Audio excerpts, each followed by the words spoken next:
very stacked. There's a lot of good teams. There's also room for everyone to win. The peak from coldzera taking heads off the shoulders. It's gonna be really rough, like playing a tournament like with a single elimination. Hopefully there's gonna be a lot of upsets. They're gonna look to run into the A site. Poison in the hot spot, still delivering. The pixel. Just kill after kill. Giving our best every minute, every second. You have to turn up on the day, and if you don't, you're out. It is dangerous, but it's best of 3, and you always have a chance to come back in best of 3. I love single elimination. We need to be very focused to get through.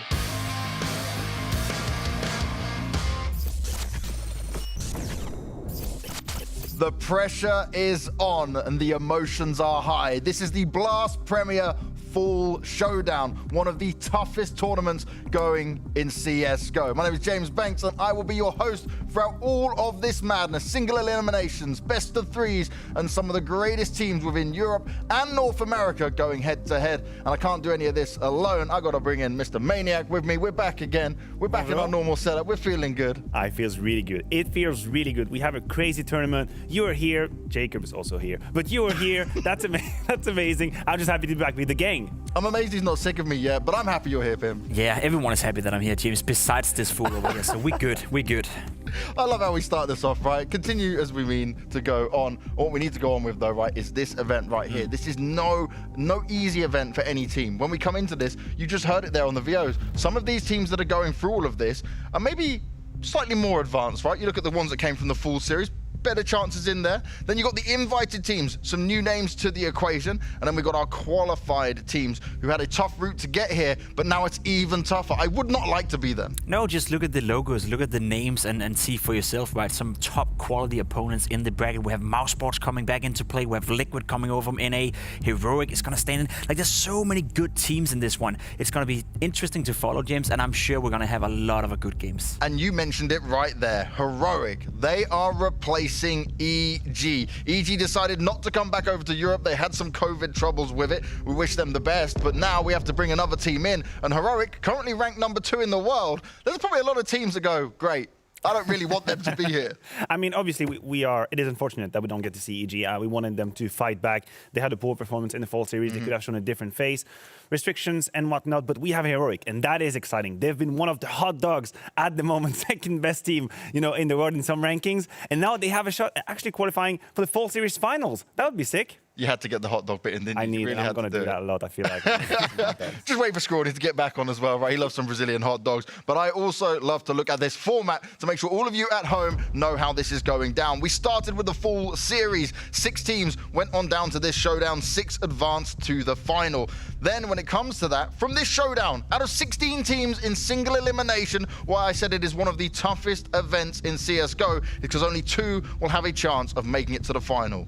And then from there, when you get to the final, only 1 is going to go to the all-important global finals starting earlier next year. And my, oh my, that global final is one stacked competition already, and we've not even got the full list. Like, I don't know what these teams will be thinking, even getting to this part, right? No, and that's what I love about this Blast format. We are really cutting it off, right? We have so many good teams as we just established, but there's only a couple of them who's going to make it all the way to the finals, and only a couple of them is going into the global finals as well. We only have the best of the best making it through, and that in itself I like, because right now we have a lot of formats out there when, there's a lot of less good teams who get a second chance. We have the lower brackets. There's no time to fail. You got to show up. You got to win. Otherwise, you're out. And those 2 teams that make it to this spot, look at the names they have to go up against here. That is an insane event. That is the absolute insane event right there. And if you look at the team list, the list of teams that we have today, well, the ones that are missing are already at the fall final. This is what's waiting for you. That is the exclusive club that you get access to if you end up in that top 2.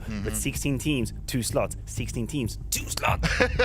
We're going to keep repeating it all this time. But this is the global finals, and you'll notice a slight difference from when you last saw this this graphic. Vitality, Complexity, ET, they have already made it to the global finals, but look at the leaderboard. There was 4 spots. Na'Vi has already accumulated enough spots to guarantee it no matter what happens. Yeah, they've been playing solid as of lately. Na'Vi, of course, we remember the IEM Beijing final a couple of days ago where they had a 2-0 lead against Vitality, ended up losing it again for the second time in a best of 5. They lost the final after leading it 2-0. That hurts, right? That hurts. But as you said, they're already qualified for the global finals. And the way Na'Vi is playing right now, the way Simple is playing right now, anyone who's going to face against Na'Vi, they have to be afraid. And looking at this leaderboard, this is the point we're talking about. The race to the global finals is here, large and in charge. And, well, 3 teams that are already there, right? Look at G2, look at Astralis. They're in a great position in terms of points, but my oh my, there is still so many chances here, so many teams that can actually get there. You're absolutely right, and the first name that springs to me is Furia, right? 4th spot right now on that list. And even if they were not to make it in that top 2, just ranking high, going to the semi-final, maybe the quarterfinal, just grabbing some points here and there, at the end of the year, it could make the difference. It really could make the difference here. Now, though, when we look at the global final, there is a lot on the line for this, not just this big trophy. You saw the names that are already there. 4 more spots still remain, but there is a total of $1 million on the line and a sweet 600K for first place. I wouldn't mind winning 600K. Let's be honest. You know, I don't know what I would do, buy a house, buy a car, but I'm sure the players, you know, not only winning a title as big as this one, the money, of course, is also a motivating factor. And this one,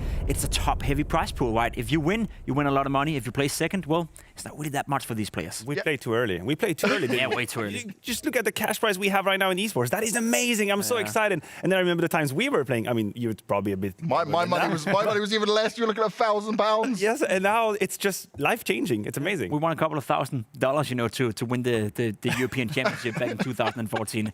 It's a complete different story today. It's nice though, right? We've got to this stage. We've seen how it all goes down, but this is how the teams got here. This is the seeding part. So just to be clear, Heroic took exactly EG's seed. They are the second best team in the world at the moment anyway by rankings, but this is how everyone has been seeding it. And interestingly enough, right, I don't know if I agree with some of this coming into play. What do you guys think? There are definitely some questions. We see Cloud9 at the 11th rank, whereas if you look at the HLTV ranking, they're down there. But what is very important for the viewers to understand, the teams have seeded themselves. Yes. This right here is a representation of how they see themselves. It is a very good indication for us. I do believe that Heroic slotting in for EG makes sense if you think about where they're at in the ranking and the results they've been having. But yeah, I agree with you. Godsend, Spirit 8th, Mousesport 7. You can talk about the Mousesport 7. You know, they've been struggling. So yeah, interestingly to see how they see themselves. I love this bracket. All best of ones, right? Also, all best of 3s, but all single eliminations when it comes down to it. So many matches in here that have a little bit of spice by them. Kerrigan said it so well in the VT we just ran here. You know, there's no room for mistakes. If you lose a game, you're out. So every day you come into a matchup, every time you join the server, you're playing for your life in the tournament. And that elevates the players. That elevates the good players. So yeah, we can have some teams who maybe they're not going to perform on the day, but then they're not, you know, they're not supposed to be here. We only want the best team to go through. And as Kerrigan said, you have to perform on the server every single time you join it. And it has become a little bit rare in esports. I feel like the format we've had usually with the double elimination, Second the chances. GSL format, and not second chances. And I mean, at the end of the day, what we want is the best team to win, and I understand, but it has to be cutthroat. It has to be hard. You think about other sports, you lose one game, you're out. You go in for the championship, you lose that game, you're out. That is how it's supposed to be. And I agree with you, Jacob. I think the really good teams, the really good players, you will see them step up when it matters the most. And that's what it's all about right now, delivering with no second chances given to you. Here we have at the moment, right, we showed this a little bit earlier, this is where the teams have all come from. So the full series teams are the ones who didn't quite make it last time around, but they've got their second shot at it. Then we've got the invited teams, then we've got our qualified teams when it comes to it. Now the qualified teams, right, you look at the Fire League Latin power there, we get Isurus coming through. Now many people not expecting them to do too much here, but we know how much an upset can come into play even in a best of 3. Yeah, definitely. I think it's a team that we'll have to learn, right? We don't get to see them that much, but we're going to see them play in this tournament. And if they can surprise us, if they can make a competitive best of 3, that could be a step in the right direction for them. We don't know much about them, though. Well, let's learn some more about the newcomers and see how they are feeling going into this tough tournament. Hopefully there's going to be a lot of upsets, maybe some, Cinderella story that everyone likes to cheer for. We are probably the underdog of the whole showdown. There are so many teams that can be so tough. Beating any of these top teams would be a good result for us. There are not real weaknesses in the complexity lineup, but with the preparation we will still do, we will maybe find some leaks. We will learn a lot playing against these great teams. For me, it doesn't matter who we face. Anyway, we have to beat all the teams. So in the end, it's just about us and making sure we don't lose to ourselves at least. There's a lot of tier 1 teams, we'd say, a lot of competitive teams. So every game's going to be a tough fight for us. Upsets are likely to happen in Single Nation. It's pressure. The format is punishing. If Mousesports were to lose against us in the first round, well, tough luck for them, but they always have a good lower bracket run. But here, there is no second chance for them. That means every day we show up, we have to fight for our lives. And that's what it's all about, fighting for their lives in this one. But the opening games, right, should be the ones where it's more fair for them, right? That's given them the warm-up chance coming into it normally. You think so? You think so, but the truth is you're the first one to go. So it's not like you can look at other people. It's like when you were jumping the pool and you see if it's warm or not. You have to be first. You have to perform first. So I don't know if that's the best thing. I'd like to see other teams play first so I can gauge the risks. Well, one team we're going to start with, right, when we do this big pre-show here and looking at all the teams that are coming through, is a team that has spent a hell of a lot of money on this lineup. Yeah. They are very early in what they're trying to find in success here, but they have a lot on the line in stake of reputation. This is the new Cloud9. Yeah, and it's been a bit of a shaky start for this Cloud9 lineup, let's be honest. But I don't think we expected anything else, did we, right? It's not a team that is being built to be the world's beater from the get-go. It's not a team that we expect to be, a top 5 team within the first month or two. I think Cloud9 has a lot of potential. You look at some of these players, you think to yourself, Voxic, the year he had with Mousesports, a fantastic AWP player. Alex, what he did with Vitality before they got Apex being their in-game leader, well, that was fantastic. So the potential within the lineup is big. We just quite haven't seen it yet. Look, what happened with Cloud9 is that the way they approached the whole social media area, right? They came in big. But that is important. I think it's nice. They're kind of finding new ways to communicate with the community, but as a result, there is pressure, right? If you go up with the name being the Colossus and you have these immense amount of money going in, people will expect result and maybe expect too much result or too fast. Obviously, the first event they had was complicated. We see here there's a lot of red on that line, but some of these scorelines, if you keep an eye on it, it's not too bad. The 14-16 versus VP, they lost in overtime to OG, they made it to double digit. It is not terrible, but when you think about the Colossus, it doesn't rhyme with red losses. Yeah, it really doesn't. And just to be clear as well, these last 6 maps, the 4 that you saw there were from this Cloud9. The other ones are from when it was the North American roster, so you give them that little bit to work with. But they've had more time, so it could be interesting what they show us here when it comes to Blast. But now we've also got to look at Sprout. This is a team that they have tried to sprout in some way across many events. At times we see them shine, but they've also had some of their better players snatched away from them as time has gone on. Yeah, and I think that's the big problem for Sprout, right? Whenever they have a good player, they get snapped off. They get, to another team. They go to big or somewhere else, just like we had in Denmark whenever Astralis needed a new player, they took from Dignitas and whatnot back in the days. North for that matter as well. Sprout is not a bad team. Don't get fooled by that. They weren't placed especially high in the seedings, so other teams don't really rate them that high, but the results are somewhat consistent. They always make a fight, but I don't really expect them to make big waves here. There has been a clear improvement for Sprout in the last 3 months, but if you go back to June, they were ranked about 40, 45. That was their zone. Now they are breaking into the top 20. Coincidentally, that is 3 months after Snatchy joined, and I think he made a huge difference. Individually, you're going to see him in the entry fragging department being left and right, making plays, but also Diha, his compatriot from Poland, somehow looked activated now that Snatchy came in. So maybe they have some kind of chemistry, some motivation happening between them, fostered the bonds and the relationships in the team. Something is working for Sprout. Granted, this is not going to be an easy event for us, or for them rather, but there's a chance. Complexity, it's going to be hard though. Yeah, they didn't get the easiest of opponents to go up against. But one thing, right, you look at members like Spiddy and Dennis. They've been here grinding for the longest time, but they've never quite reached the heights yet. I need to see something real big come out from them if Sprout ever want to have a chance. And it's a lot to ask for because they've been stagnating within their careers for a long, long time. As you said, they were around 3-4 years ago, even when me and Maniac were still active players. And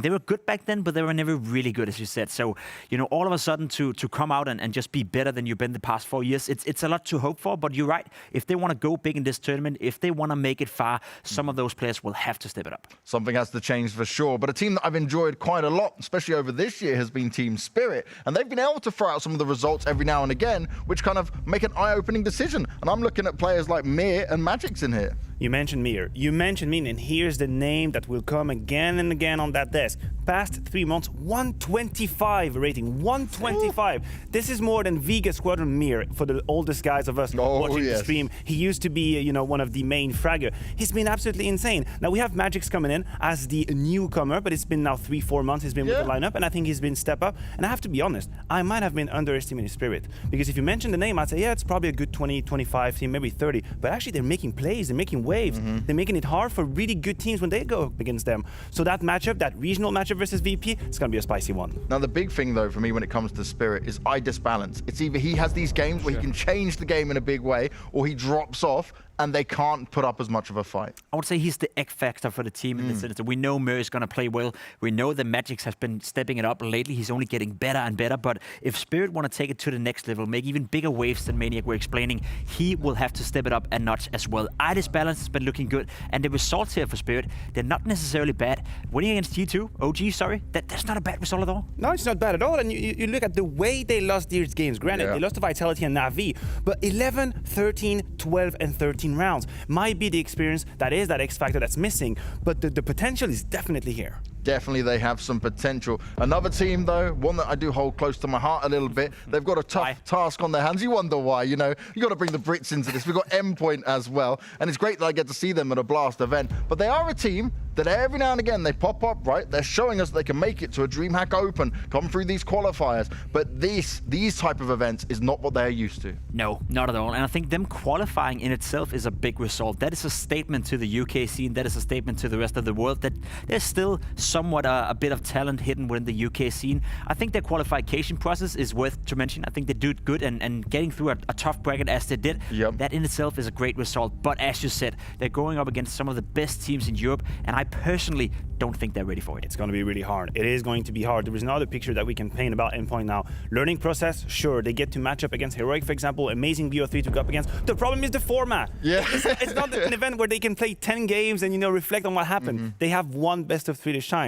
But can you imagine if they make it? How insane it would be? That would be one hell of a storyline for us to cover over. But another storyline is a team that is very different. If you've not been looking at CS very recently when it comes to this, it's Virtus Pro. They are no longer the Polish squad. They have reinvented themselves. They had that run back at the Berlin Major, right? But since then, things have changed quite a lot. Adren is out the picture. Yakinda is now the young superstar. And actually, they've managed to hold on to him. They haven't lost him to a Na'Vi. They've managed to build something here. Yeah, you'd hope they don't lose Yakinda, because he's one for the future. He absolutely is. He's lights out. Every time I watch them play, he impresses me. He shocks me even. Now, you talk about the fact that they had this major run. After that, it's been downhill for months. They couldn't confirm that kind of results. They were dropping maps and dropping series. Finally, I feel like the curse has been broken and they're going upwards again with Yakinda. Where's the limit? Now, we don't really know. But Jamie Yakinda, that's an interesting duo. It is, and there's a lot of skill within the team, I will say that, but I need to see bigger and better results. I need to see them being able to take down some of the good teams that is out there. Sure, they won against Gen G in Flashpoint, they won against Cloud9, but those are not good teams right now. Let's be honest, those are not teams you'd expect Virtus Pro not to beat. We need to see them have a breakthrough. We need to see them once again be able to take some of the best European teams and win against them. And what better place to do that than right here? Yeah, you've got a lot to do, right, if you're Virtus Pro, but you've definitely got something that can be worked with here. I just wonder with them, how far and how long is it going to take, right? Because you know what can happen. You know, as soon as, say, a Na'Vi wants to make a change, they're going to be coming to this roster again. Unfortunately, that will be the case. Now, I feel like the core has been together for a while. And there is some loyalty between them, some respect. There's something special. You know, you think about Kicker, Buster, James, they've been around for a long, long time. So you'd hope, again, Yakinda, that he's not going to just get stolen. Like, I'm just going to take that very good player and put in my roster. Because if they can stick together, again, with Yakinda fragging like a madman, now there is balance in the team. There could be balance in the team. We'll have to see how that balances out for all of them. But we've got another team which has been in a troubled situation here. Liquid have not been having the best of times, even in North America. And now they're back here in Europe. And guys, I can't stress this enough. How many teams have we seen from NA come to Europe and do absolutely nothing? No. And they have been struggling, right? They have been... not been playing up to the level that we expect such good players to play at. You see names like Elise, you see Stu2K, Nafly, Twist. Those were some of the guys who won the Infield Grand Slam in a record-breaking time. They won event after event after event against the best teams out there. And as of lately, they just haven't been able to make it work. Grim coming in instead of Nitro, that is the new addition. We haven't seen it work just yet, but Liquid, they will have to step up now. They cannot afford another event. I would even go as far as saying they're in a crisis right now and they have to play their way out of it.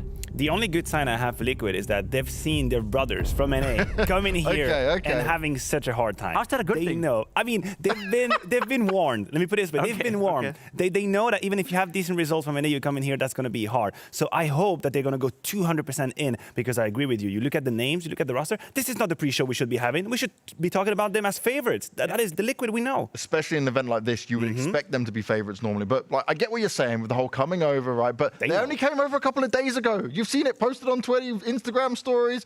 Like, this isn't a lot of time for them to just adjust to Europe again. Not at all, and I can't wait to ask them, what teams have you guys been practicing against in NA leading up to this tournament? Because there's not a lot of practice opponents in NA, and I think that was the big problem for EG, that was the big problem for Furia, and that's been haunting them for quite some time. That being said, we cannot take away the class these players have. Elish, one of the best players in the world. Twist, at certain points, one of the best players in the world. Nafly, for that matter, as well as Stu2K, an Entrifrac monster if he wants to be. Grim, a nice addition, an interesting talent, I would say, and a nice prospect. So there's still a lot of skill within Liquid, but if they can't unleash it, there's too many good teams to fail here. We'll have to wait and see if it will be unleashed or not. There's another team that came through the qualifier, though, that I want to touch on. It's Isurus. This is a team where they are the true unknown on what they can do at this level, right? Because you can look at what they've done within their region. You can look at what they've done to qualify it, which is still a great achievement. But this is like jumping 10 steps up. It absolutely is. And I'm just thinking about the commitment that these people have put together to come in here to Europe to play. They are playing from the Heretics quarter in Spain. That's what's happening right now. They've moved here. Can you imagine it could be for 1 BO3, realistically? But they give everything they have to try and do it. They qualify. For them, we usually use that comparison, right? This is the Super Bowl. This is the biggest, most incredible event they will ever participate in. Or that could be the start. I will say for them, though, despite most realistically, we're only going to see them play one game. It would be a huge surprise if they were to win a game at such a stacked tournament. Them coming over here and having the chance to practice against some of the top European teams, that in itself is a big, big attribute to this team. So no matter what happens in this tournament, they're going to move away from Europe being a better team than when they came. And that is a positive after all. Yeah, taking the positives out there, right? Building on something, going back stronger to your home. Maybe see them come through more qualifiers, right? And get another call up and another shot of it. But we don't know how it will go. Maybe we'll be surprised. But in general, right, we've got to be sensible with what we see and what we know of these guys. Now, a team we're moving on to next has had a crazy change recently. Losing their in-game leader in Crystal, we've got Godsent. And this Godsent, right, was a Godsent that was constantly moving on up, right, looking better throughout Europe, seeing changes come in, they're ready to make the balance. Now we bring Emmy in, who, okay, for me was most notably known as a coach before, now being the player, which means Devilwalk's still the coach of this lineup. I don't know what to expect from this Godsent anymore. Well, the good thing is that Emmy will definitely know what they're doing. He's not going to be completely lost in what's happening. Now, the difference between knowing the strategy and running it and really, you know, killing the people in front of you is going to be, that could be a bit hard. Now, there are a couple of interesting players in there, like Zen, for example, very good rating.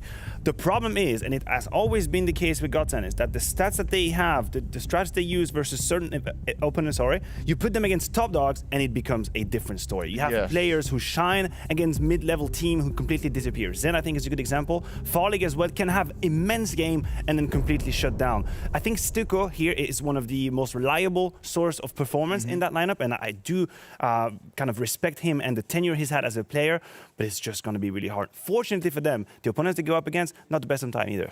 Yeah, that can be kind of one of the problems for it, right? Where Godsent right now, Farlig for me was very interesting at the beginning of the year when he first joined into the roster. Now I still haven't seen him go that much further. No, to me, to be completely honest, it's a team, when I look at the names, and especially after losing Crystal, I feel like I lost the progress for that team, right? I lost the vision for it, where they're going to go now. Obviously, bringing in Emmy is not necessarily a bad thing, but if you want to get to the next level, you got to bring in some more talent. So when I look at the lineup, when I look at the players, there's some interesting names. You guys mentioned them. Sen, could he potentially go to Ents one day? Farley, could he potentially move up to North? Heroic, whatnot? You know, if they were to need an AWP player, to me, this is a team that is going to get picked apart. There's a lot of talent in here, but I don't believe in the team, and I don't believe in the prospect for Godsent right now. So I think they'll struggle big time. Yeah, and they've got got to go up against a Mouse Sports. That's certainly not going to be easy. And another team, again, beginning of the year, very exciting. We were all hopeful for what they would achieve. Mad Lions, now very different face of Mad Lions in here, and you really don't know what you're going to get.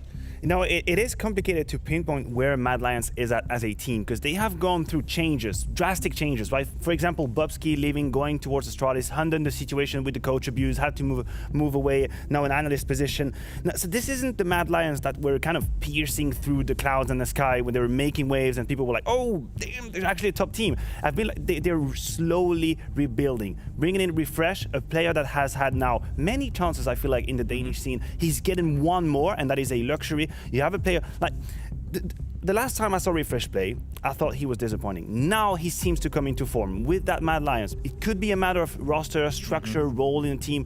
He does seem like he's doing better, but that's going to be needed.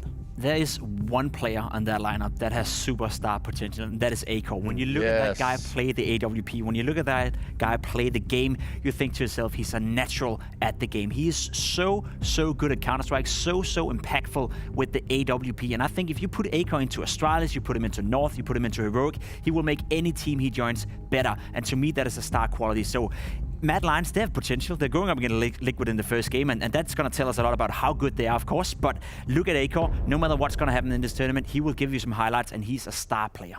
He really is. We saw that last time around when it came to Blast when they had their chance of it. So let's see if we can get it done this time against Liquid. Now we're going on to a Mouse Sports. Then this is a Mouse Sports that, in general, right, has looked amazing towards the end of last year. We come into 2020, and it was just them looking lost. They get rid of Woxic. We see Bemis now in the roster. We've got a new coach for him as well.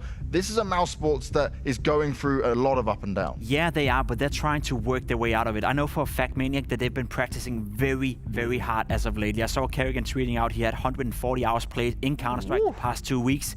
He's never done that before. He's not a guy who comes out officially saying, yeah, I'm working hard. We just got to wait for the progress. That's MSL type of guy to do that, right? Okay. Kerrigan has never done it before, so when he does it, it holds value to me. I think Mouse Sports right now are trying to work their way out of their problems, and to me, it's going to be extremely interesting to see how far they come on that journey. Well, a man that's trying to help them work their way out of that problems is Mifar, who's joining us here for an interview.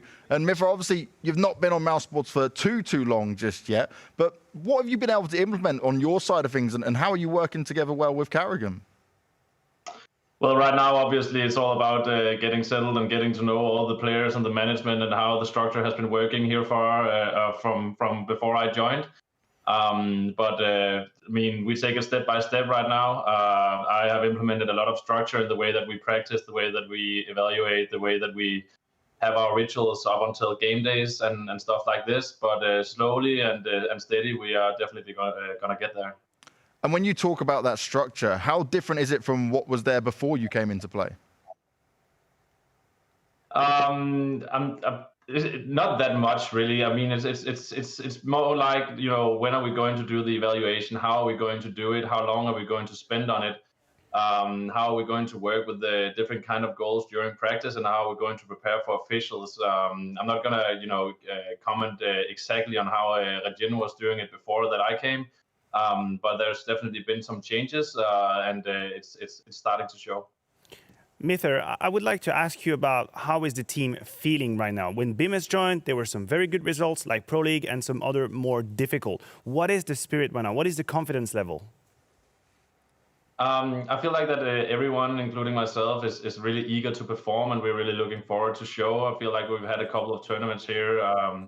The last one here where we, you know, we felt like that we actually had some of the games where it could have gone our way, but we're just making too many mistakes in some of those hectic moments. But I think that looking on the bright side, you gain some kind of a confidence when you know that you're more likely to lose to yourself and to your own mistakes more than you're getting outplayed by the opponent. So it's something that you can fix because the mistakes gets obvious that way. Understand. And now when it comes to Counter-Strike, we had a couple of interviews with Kerrigan, and he was talking about the roles and the flux between Chris J and him. Without being too revealing, did you guys find one way to work as a team, or are we going to see changes like snipers, for example? I'm not exactly sure what you mean. I mean, the fact that, you know, Kerrigan being the main sniper or sometimes Chris J taking it, the last time he talked about it, there were still some questions as to how you would operate. Right. Yeah, Chris is the main offer, and obviously he still needs some time to get settled, but he's obviously like a super important piece of the team, which also clearly shows with the amount of time that he has just been within the Mousesports organization. As Jacob said just before, I mean, everyone, I don't think there's anyone on the team right now who has beneath 100 hours on Steam. So everyone is truly working hard in order to get this to work. Mitha, you're all working hard and you're all getting ready for this tournament. So let me ask you a very simple question. Are you going to qualify? We're going to do our very best to perform to the best of our ability. Yes or no? It's not that simple, Jacob. Yeah, obviously, we're going to qualify. We're going to do everything we can to qualify. And we are so eager to perform and to prove not only to ourselves, but also to our fans that how good we can be and that we can get back to where we belong. Good at dodging at least. Well, Mitha, we're eager to see you guys in the server. Thank you very much for your time, man, and good luck when it comes to your game. Thank you. So Mousesports right there. That's obviously going through changes. Things are mixing up from here, and it's certainly not easy for a new coach to come in when you've got an in-game leader like Carrigan to make that work. But you got to say it's going to be rough either way for these guys. But the only way is up. Is it though? Because I think Mousesports is a fantastic team. I think they have a lot of good players. I think they have a decent amount of structure. They have a fantastic in-game leader. They have Robs, who is, to my understanding, one of the best players in the world in his position. So there's a lot of talent within Mousesports. And to be fair, I think Mitha is attacking this issue perfectly. He's building them structure. He doesn't need to go into the team and tell them how to play or tell them how to clutch or anything like that. Build the structure that is going to make these players that you see on your screen perform. And if you do that, they have some of the best players in the world. It is high time we consider Robs one of the very best players in the world. In my book, almost breaking into the top 5 at the moment. If you consider how struggling Mousesports have been in the past few months, and his numbers, his performance, what he can bring to the table every single time, the positions he play in, he's a top player. Robs is a superstar. And what do we make it, though, when it comes to a player like BMAS? Because obviously he had his shot in FaZe, but I actually like the fact he's gone to Mousesports. I think this is a great way to work with someone like him. Could be. I think his potential and the space that he's getting within Mousesports is definitely going to be better for him than FaZe. If he were to stay in FaZe, you see how they're struggling right now. They don't have an in-game leader. They don't really have a future for them. At least we don't know it yet, what direction they're going to go. So I think he's in a good home. I think he's in a good spot. And if he has the talent that we think he has, it should be elevated in Mousesports. Yeah, certainly should be with a team and situation with that, all the stuff around you, right, the support and the mechanisms that come into play. But it's time for us to end this start of the show. We'll be heading to a break real quick, and when we come back, there'll be more action coming your way, more talk when it comes to Counter-Strike, and some of the hardest games coming your way that these teams have ever faced.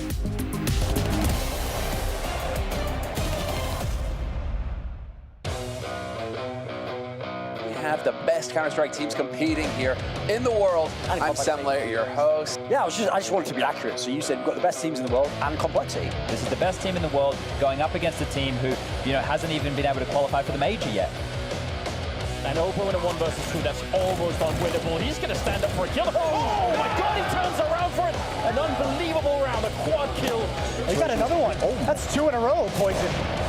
Sid stays alive. Oh, the flick comes in and Poison will take him down. Oh my God, I can't believe it. 16 and 12. I've seen every big CSGO match ever. I can tell you that would already be like a top 5 upset of all time. Who's ready for Vitality versus Complexity? I introduce you to North America's newest juggernaut. Complexity have one last beast to challenge. We wanted to kill Juggernaut, but we're gonna destroy the Juggernaut. Of course. And the Na'Vi Storm has come and conquered today. Great job.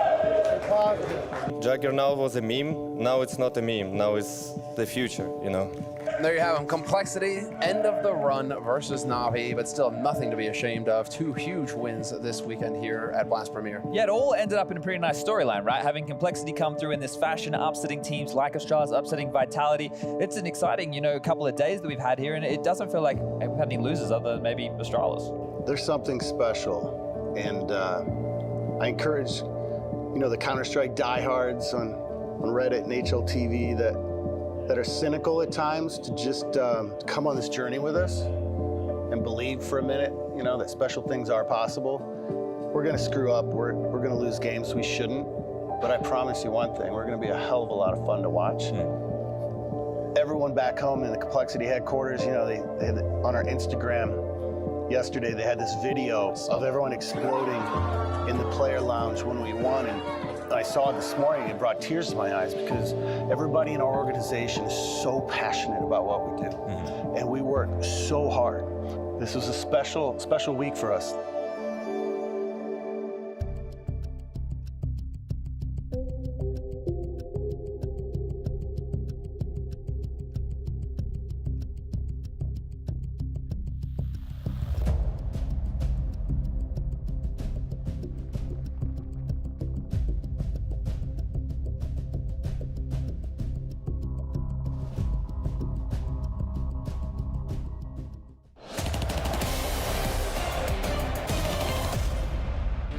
Going into this, we had quite a rough group stage. 3 out of 10. I think we played pretty bad. We fell down to the Showdown, so we didn't do as good as we hoped.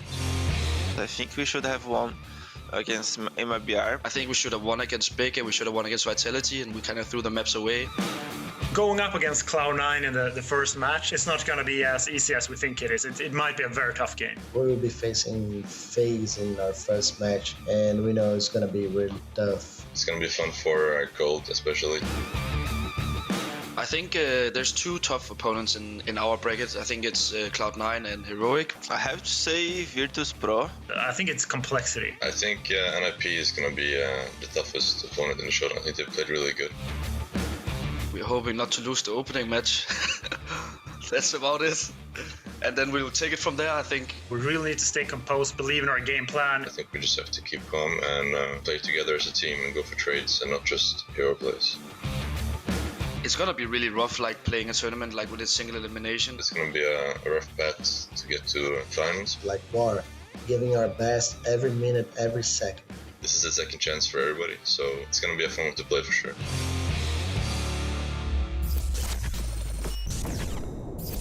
And now we'll be taking a look at some of the rest of the teams throughout this event. And there's certainly teams that had a better chance and a better road here than a lot of them, because these are the ones that are coming from the full series, right? That's what we're going to start with here. But we're looking at the tournament overview to start off with. And all these matches, right? All these matches, they could have stories behind them, Maniac. That is what's so fantastic about this format. Every game counts. There is no game for seedings, no game that doesn't get you anywhere. You are either in or you're out. You play tomorrow or you cry tomorrow. You definitely don't want them crying tomorrow for sure, but it's definitely going to be a tough loss for them to deal with. I would say, right, when it comes to this, it's not just the pressure when it comes into these games, but it's also just how much can you stomach it? Because so many teams are now used to a situation where, oh, we get a second chance, we've got a lower bracket run, right? And that's kind of in their minds, where here, it's a very different scenario. Sure, and those teams, they lose and they go out of the tournament, and then we don't have to talk about them anymore, and that's fine by me. I want the best teams, and I want the best players to make it through, and I want it to be a hard-cut, scenario. I think... we've been used to having the lower bracket. We've been used to being able to come into the first game not being warmed up. But those teams who take lightly, those teams who go into this bracket, those teams who go into this tournament thinking that they can do the same thing, they will most likely be punished. And I don't mind if that's the case. I want the best teams to go through, and that is going to be the best team on the day. And this is one of the teams that came from our regular season. It is FaZe Clan, who will still be rocking this out with Olaf. Look, a month ago, Nico left that lineup. Janko left that lineup, as a coach. Olaf comes in. We have no idea what to expect from them. We thought that could be a high drop. They could completely disappear. The truth is they haven't. No. They are still competitive, and it is, I think, a testament to the quality of that lineup. These men on your screen, Brokey, Coldzera Rain, Kirby, and Olaf standing in. They have enough power in themselves to spontaneously go up against some of the best and most crazy teams in the world, and they can still do it. But what is the depth to a team like FaZe at the moment, right? Because they're still saying it. When we did that interview with Cold at the end, he was saying we're still planning the long game to look for a correct in-game leader. Yeah, and I assume the long game is not going to involve Olafmaster unless he wants to make a comeback, unless he's actually, feeling the game again and wants to practice and all that kind of stuff. That's my biggest problem with FaZe, as I said, when they played the first time around as well. I don't see the long prospect for this lineup. I don't see the long-term solution for them. Getting an in-game leader, that's going to be good for them. They're still, as Maniac said, they're still competitive, still still so much skill, so much talent on the lineup. But in this tournament, where everything is going to be so spicy, and when you have to play at your absolute best every game, I'm having a hard time seeing how they're going to win not only 1, but 2, and potentially 3 matches. Well, a team that certainly makes a lot of their games spicy is MIBR. We did not expect anything from this lineup, and they came out, and okay, they may have not made it, but they made games hella interesting and really competitive. It was quite incredible. We were shocked the last time we casted these guys when they were doing the series. The fact that they pushed all these amazing teams to 3 maps, the emotions coming in, giving everything they had. We have the results right here. I mean, losing 2-1 to Astralis, beating Furia, the team that was reigning over Brazil, no sharing whatsoever, and then making life really hard for G2 as well. These are not the results we would expect for a fresh lineup. They brought in 3 players, some of them even on loan. We had no idea what to expect from them. Exactly. And suddenly it worked. I was just impressed. I was just, thoroughly impressed by what MIBR showed. I think they did a fantastic job. They were a bit unlucky not beating Astralis, let's be honest. They had a chance of 2-0ing them, as I remember the game. And you saw the passion. You see it on your screen right now. It meant so much to them. So if they can bring the same fire, I would definitely not count out MIBR. And they've been working hard in Europe all this time, right? They've stuck around. They've continued to play. They've continued to fight it out. There is a lot of potential with this roster, and there's a lot of the good attitude and mentality coming out for them. And you can say you've got to give a lot of credit to Kogu. If anyone is going to bring the energy, that's going to be MIBR. And if anyone is going to try to, fire up his players, that would be Kogo. They want to be fired up. They want to show that energy, and they want to play on that, they want to ignite themselves. Let's put it that way. When they got up at this level where they're just all over the place winning a clutch, that's when they get scary. Now, one team that didn't look so scary last time around was the other Brazilian roster in here. It was Furia, and I gotta say, it was just disappointing. But now they've had more time. You take the scenario of MIBR and you just flip it reverse. Yeah. And this is what you have with Furia. You have a team that was coming from NA, winning all the titles, winning all the finals, so many gold medals. They come to Europe and they do not show up. They had a disappointing time here. Now they've had time. They've had time to figure out what went wrong. Probably the practice schedule and the practice quality went up. I'm hoping to see the true Furia because we see these results right here. These are disappointing. Furia was a top team in the world when we casted them at the fall series, and the results was not enough. But again, with the quality of them, I expect more. Yeah, and that's what I'm looking at here. It's the time they've now had in Europe, right? It's the dedication we know these guys have to the game. They must come back with some of that form. They must, and I think they will. What we saw was not good enough, as Maniac described it, right? We expected more. You're looking at the games, you're looking at the way they're playing, even looking at their fan cams, sorry, I was about to say their cams, and it just wasn't good enough. There was frustration, there was not the same fire as for MIBR. It simply wasn't good enough for Furia. One thing I think we need to address, though, is that there are rumors circulating around this lineup whether Henny or not is going to be part of it for the future. If that is the case, if he's on the way out of the lineup, you could imagine that their focus is maybe not on this tournament. Maybe they're focusing on the long term, and that could be a big problem for Furia. I know some of these journalists often get this right and their sources are correct, but I would just pray that this one is not. I would be really down for this not happening, I'll be honest, because I don't feel like Henny is the problem in this. I don't think there is a problem. I mean, again, before that fall series catastrophe, if we could name it like that, they were having the best of times. They were winning. They were up there. So why would you change now? Maybe some reasons that we don't know, and that could be the only explanation for me. Well, let's have a wait and see of how it will all go, because next we're moving on to NIP. Now, this NIP is a team that came out, and they are still having the ups and downs of the old NIP, but they have got the fresh faces now, right? Old guard has fallen. We've covered that so many times, but actually, this roster, for me, has potential. This roster is to me, one of the favorites to make it all the way through, and that is based on that consistency. I think NIP is always playing at a high level.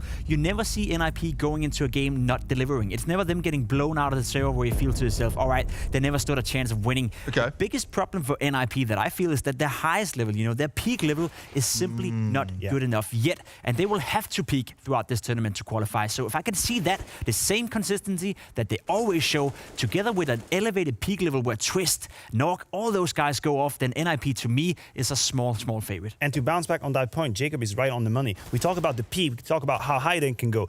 Individually, who's going to do it? It is always the question when it comes to NIP, because we say everyone in the roster is doing a decent job. To me, there is no clear weak link in that lineup. Twist is at the bottom of the rating, but we know what he can do. And the clutches we've seen, right? So if you come from below, from bottom up, they're good. But if you're looking for a star, if you're looking for someone to have 35 kills, take over a game, and as Nigeria, you have nothing to do, just let him go, they don't have that. So they rely on structure, strategies, everyone doing their work, and the map pool as well. it's a little bit complicated. Well, a team that's been taking over the region, if not the world, is Heroic. They're filling in for EG. Oh, yeah. And right now, in this mad online world, this Heroic currently sits in rank 2 in the world. It's a team that has established themselves as a, dare I say it, one of the best teams in the world, and rightfully so. They made the most out of this period when everyone else was a little bit, we're not so motivated in the Corona time. We don't really want to play all these online games. They kept on fighting, they kept on working, they kept on practicing, and it showed off on the server.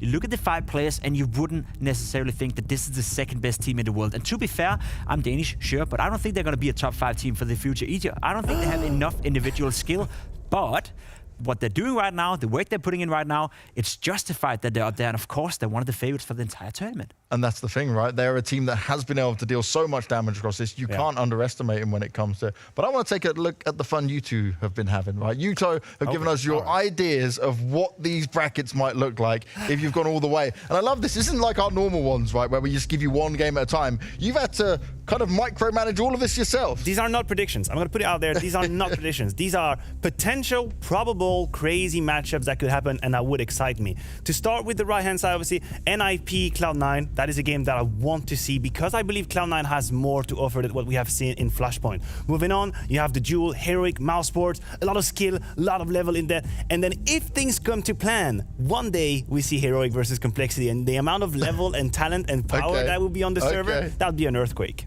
Yeah, and if you take a look at the left side bracket, people may already spotted it now, but I'm going with the full NA dream here. That is at least my dream out of this bracket. You see Liquid, we don't know where they're coming in. We don't know what level they're going to play at, but if they make it through the first obstacle, that is going to be Mad Lions. I think they have a good enough level to go all the way. Mad Lions could very well win against Liquid, but if Liquid is able to overcome that, I think Liquid have a good chance of going up against Furia in that last game, and that could be hella fun. The 2 NA teams coming over here and finally showing some skill, wouldn't that be nice? It would be nice. NA Hope would still stay alive. You're definitely going down some crazy train right here, Jacob. I'll let you have that for now. I didn't expect it in a million years, but that's what we got from these guys. But what we got coming up next is Complexity taking on Sprout. Our first best of 3 single elimination that you guys need to stick around for.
expectations are way higher now because everyone knows Justin's a good player. By the end of the year, we want to have like either like a top 2 or a tournament win. First game is 2 teams already qualified for the global. Well, it's Complexity versus Vitality. He would have to be crazy to do this, and he is crazy. He's going to get Blamer first, and then JKS last. Oh my god, 16 to 14. It's Complexity to take on FaZe next, and it's our elimination game. 10 seconds, he's gonna drop Coldzera. All too easy for Poison. First 2 kills come out for Complexity. Oh my goodness, blink and you'll miss it. No kidding.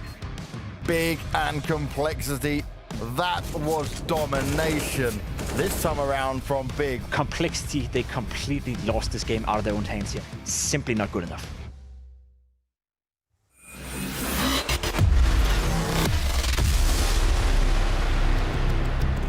And this is what it all comes down to. Complexity going up against Sprout.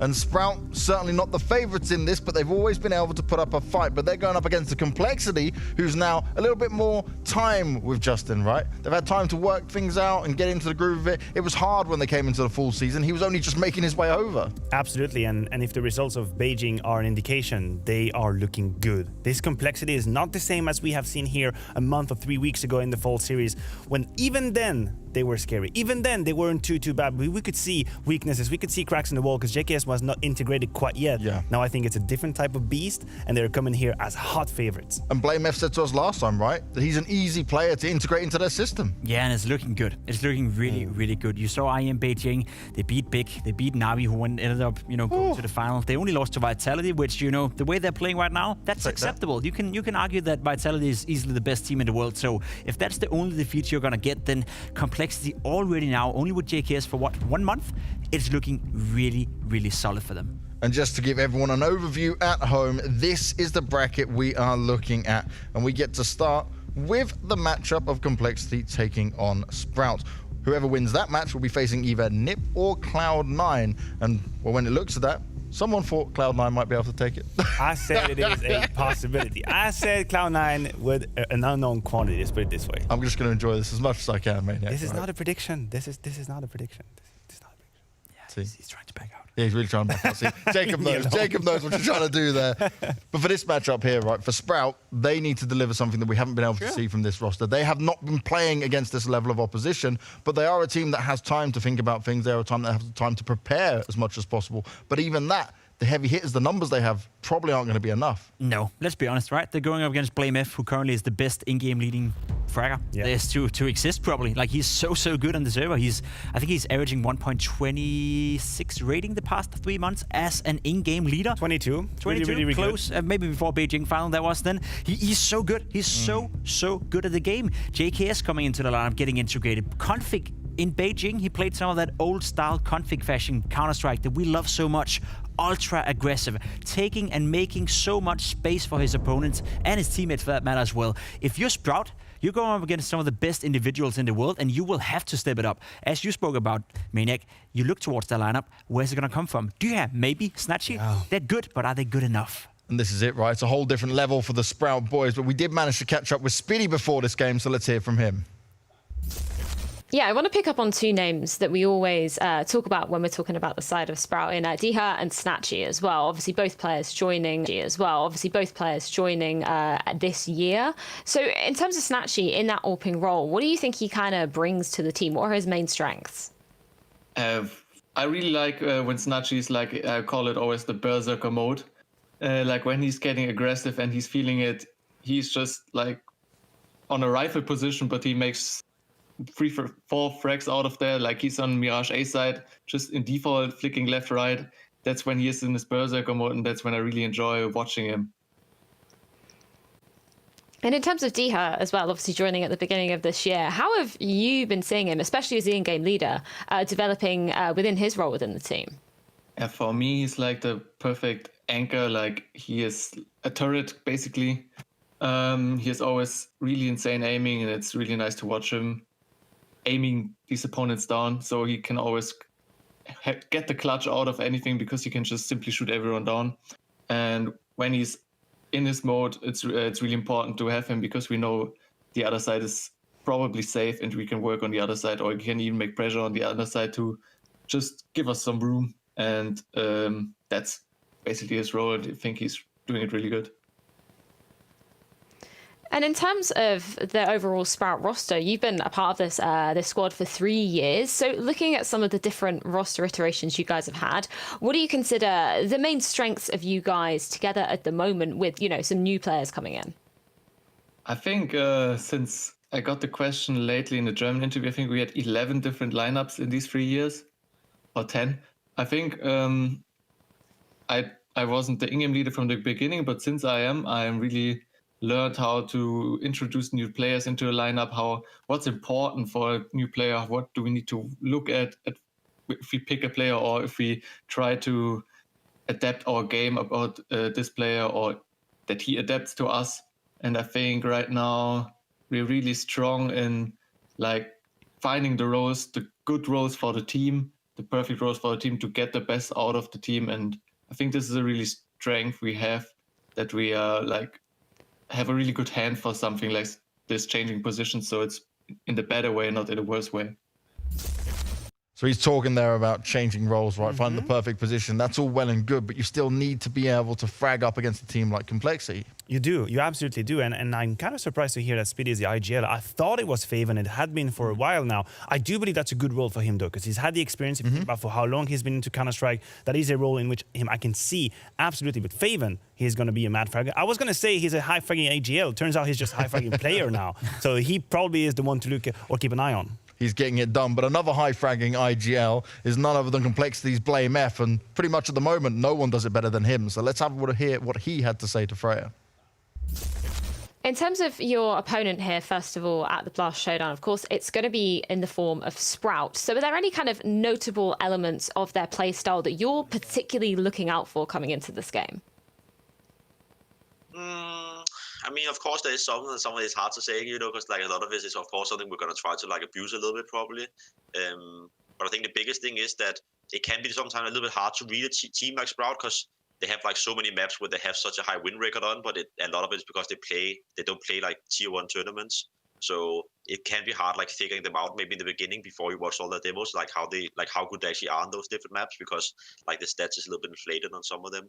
So I think it can be a little bit tricky, knowing how to approach them, because we kind of got a similar map pool in a sense, but at the same time, you don't always want to play against your opponent's best maps. So the Viso can be a little bit tricky against a team like Sprout for sure, but I do think they have some stuff that we can exploit, and then we're hopefully going to try to do that for sure. And this is what it comes down to for Complexity, right? It's you are the favorites. You need to do what is expected of you, but you need to, for me at least, do it convincingly when it comes to a game like this. Yeah, I'd say anything else than a 2-0 would probably be disappointing for Complexity. Yeah. It'd be disappointing for the fans, be disappointing for us. I think there's so much skill when the lineup you see on your screen right now. There's so many good players out there. If there's one thing that I want to mention, one thing that they're going to struggle a little bit with, it could be Poison. We saw him doing IEM Beijing. I don't think, and he's now had his time within Complexity, he started off strong and he's shown glimpses of what he can, but if you want to be a top 3 team in the world, you gotta have an AWP player who is better than Poison is playing right now, so he has to step it up. It's not gonna be a problem against Sprout, but if they want to go all the way in this tournament, he will have to step it up. Yeah, and that's the thing, because he started the year looking really good under Complexity, right? We need to see more from him maybe when it comes to that role, but this is the pick and bans coming in. Already we know Sprout doesn't play Overpass. Well, when it comes to the maps and that video system, the thing I want to say is that they share loves and hate for the same maps. We see the Vertigo ban coming in from Complexity. That could have been a ban from Sprout as well. Now, the maps that these teams play, love, and like is Dust 2, your Mirage, your Nuke. These are the 3 maps that I would expect to come in that game, and pretty much anyone could pick anything. We have, again, the Nuke pick coming in from Sprout. Now, Complexity, they have the choice. Do you want to go Dust 2, for example? Do you want to just smash your opponent with pure skill? I don't know, man. I don't know. I feel like Dust 2 is probably not the best pick for them in this scenario, right? Coin flip? Yeah. Nah. They even asked on Twitter. Mirage. You know, they asked the Twitter analyst to pick the map for them. So I don't know what they ended up picking. Goes through Mirage. That's a classic Spirit map. I remember 2 years ago when they were qualifying for, I think it was Katowice. They picked Mirage. Yeah. Complexity. Sorry. You got me for a second. I was like, wait a minute. Did I miss something right? Okay, wait. What? Complexity pick Mirage. That makes sense. It's a very good map. That makes sense. It is all good. So Everything is fine. But that is a classic Spirit. We're not talking about Spirit. I don't know what I was thinking that's about. going to be a bit later. Mirage for Complexity. We saw that out in Beijing, and they're doing a good job with it. So that makes sense in itself. I was just wondering the Nuke pick. You know, Sprout is probably one of the most consistent Nuke teams in the world right now. They won 94% of the games on Nuke over the past 3 months. I know it's against, you know, low-tier opponents, not always the best, but when you have that much confidence, even if you're Complexity who are playing well on Nuke, that's going to be a bit of a struggle. And we get a Dust 2 decider in there as well. Dust 2, Mirage, Nuke. These are the 3 maps that these teams kind of share. The problem is for Sprout in general is that they have no way in to surprise Complexity. And when you have a difference between 2 teams with a same map pool, this is usually where just the level shines. And the difference in terms of individuals, game plan, protocols and whatnot just come together. And for Sprout to create that upset, they cannot even push Complexity into, you know, an uncomfortable environment. No. They love all these maps. They could win any of these 3 maps without any issue. And the thing is, when I look at this and you compare these 2 rosters, there's nothing I can see that Sprout can do in changing things up that BlameF won't be able to have a good read on, because that's one thing he's exceptional at. Yeah, and that is preparation, right? And I think Sprout have played a lot of online games as of late. They're one of the teams out there playing the most games at the moment, so there's going to be so many demos, there's going to be so much material for Complexity and BlameF to look at. So I don't think that's going to be a problem in itself, and he will prepare, and I think that's another attribute BlameF have. It doesn't matter whether he's playing against NIP, Vitality, or Na'Vi, or Sprout for that matter. He's going to be methodically in his preparation. So if he's done that, as you said, I don't see how Sprout can surprise them. And I look at this, we had this conversation around Poison, right? And at times you see him shine against some of the best, but when it comes to the very best in the world in AWPing, he's not been there on their level. I like the fact that he might be able to get a bit of a warm-up here going up into it, right? Build that confidence back up and maybe see him rise up again. Yeah, these would be the type of matchup where we would see actually Poison taking over and taking charge, taking control. I've had some Mirage games in mind where he was like 35 after 20, 25. Exactly. For example, the CT side of Mirage. Now, these are the kinds of opponents against whom he does that on the daily, on the usual. I agree with Jacob. I agree with your point. For Complexity to make it to the very top, Poison will have to do that against anyone and everyone. That's not the case here. This is Sprout, and this is typically his victim. But you remember back to Blast when we were up in London at the very beginning of the year, Poison was able to do that. Right. That's my biggest worry. It's like, okay, you've gone back home now, maybe you're out of the system, out away from the guys in the facility, but like, where do we find his own comfort levels again? And maybe for him, because he's more of the quieter players when we're talking to him, maybe it comes down to just the confidence issues with it. Sure, and what a better place to gain that confidence, or at least to farm the confidence against a team like Sprout. You're supposed to be so much better, and hopefully he gets the freedom to do whatever he wants. My biggest problem with Poison is not him being a bad player, because by no means is he a bad player, but it seems to me like he finds more impact with the Scout than he does with the AWP, and that is a problem in itself. He's very good with the Scout, but... I remember some of those moments, yeah. Do you ever remember Poison with an AWP in your hands? Probably not. You remember him with the Scout, and he has to change that mantra. He has to change that perspective of him, because if you want to be a top 3 team in the world, that will be the guy to step it up. I'll put something else on the table when it comes to Poison, and you guys can tell me if you agree or disagree, right? You have a team in Complexity with 2 Danish players who are extremely keen on entry fragging. You have BlameF, you have Config. If you look at the numbers, these are the 2 people that would go for the frags. They will activate early on. Poison, I feel like, is more of a second wave sniper. He's not the one creating space, making plays. So as a result, how do you warm up? How do you catch on fire? Counter-Strike is a game that is momentum-based as well. If you have 6, 7, 8 frags in 2 or 3 games, or 2 or 3 rounds, you can catch up.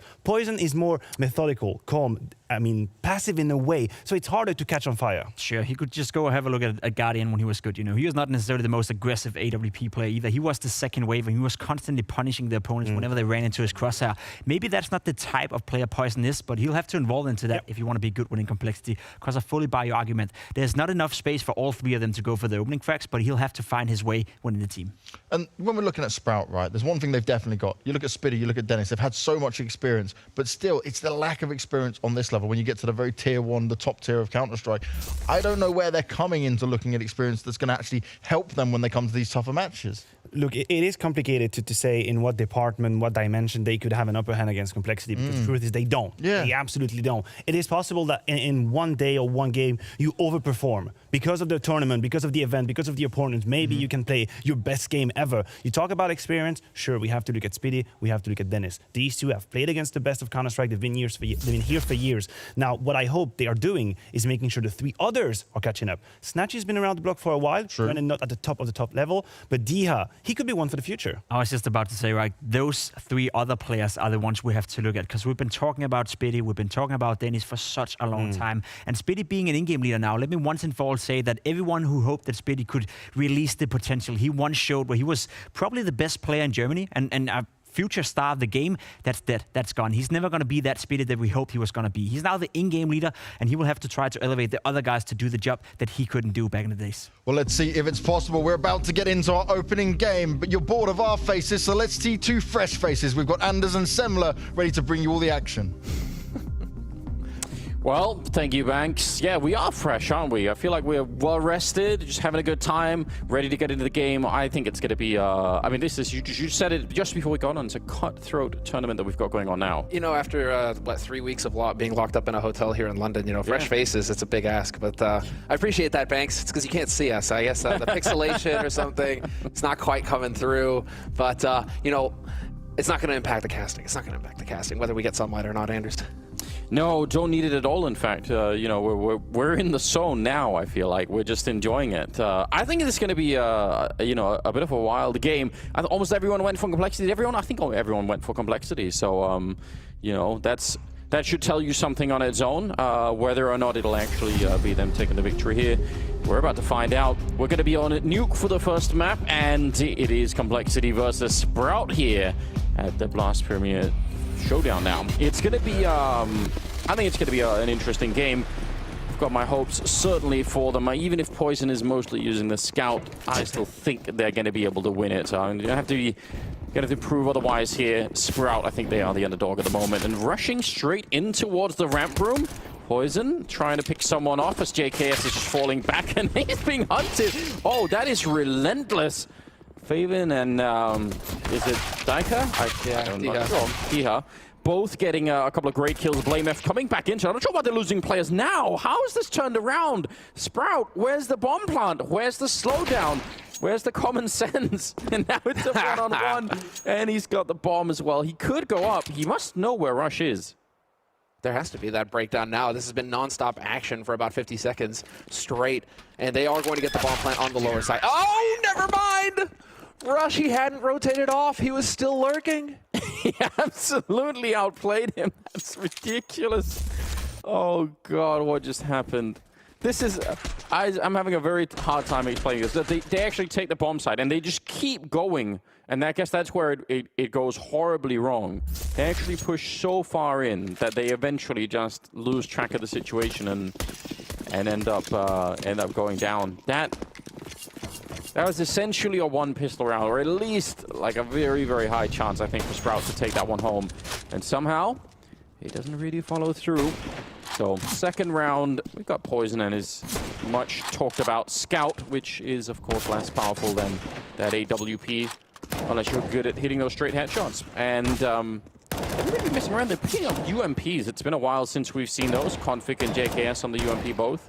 I feel like that's gone out of style. It used to be once upon a time, right? Ooh, long range with the Glock. Okay. Don't get armor. Yeah. You cut corners like that, and taking long range fights, you can still be vulnerable. It can come back to haunt you, and we'll see if they can recover the rifle. They should be able to. Yeah, Poison's going to drop the Scout in favor of the M4. Faven, though, close up takes down Rush, and he is still getting damage done. A chance, but not quite going to be able to pull it off. Can one of the UMPs get the FAMAS in time? Yes. So they save both of the rifles.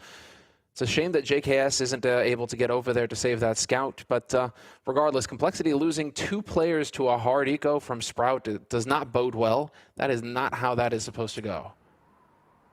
Still, it's worth mentioning going into this, once again, if you're just joining the stream, be sure to follow the stream. But not only that, this is as cutthroat as it gets these days, Anders. Single elimination, best of 3, brackets that you have to run all the way in. The top 2 teams at the end of this will qualify for the finals. That is it. So you are not allowed to make any mistakes, whether you're the favorite team or not. Any upsets here, you don't get to catch it back up again. You're done. It's fantastic. It feels like it's been a while since we've had something this ruthless. Yeah, I definitely like it, and I mean you can't really complain, right? It is a best of 3, so you're gonna have a chance to play at least some of your maps, but you're right. There's not gonna be any kind of lower bracket scenario or anything like that. Pretty decent nade. Actually, it doesn't do nearly as much damage. I thought it looked like it landed right in between them, but not so. And JKS only had the UMP. He's gonna get caught off guard. And just like that, it's a 4-on-5, and Sprout looking good in this third round early on. Now having access as well to the lower site already. We do have Config trying to exactly play a little bit off kilter here.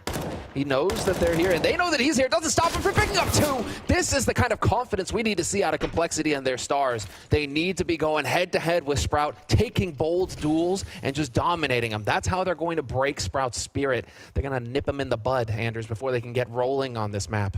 That's exactly right. And Config has been already looking very, very confident. He's one of those players that can absolutely take over the entire game. Doesn't happen really every time we see him, but he has some of those games every once in a while where you just think, well, there's no one's going to be able to shut this guy down. So the signs of that happening are pretty decent. Bit of a nade landing on Speedy, but I don't think that's what's going to make the difference here. Oh, and a rush. Looked like he was just out in the open. Dennis taking 2 big kills, and looks like this third round for Sprout is going to work out just fine. That flashbang, I think, really confused Rush. I think maybe he thought he had actually gone back behind cover and he was still out in the open, just had no idea. That's a bit shocking. But what a great round out of Sprout. And to do it in the third round already, they're going to be excited about that. And the money for Complexity is not really that great.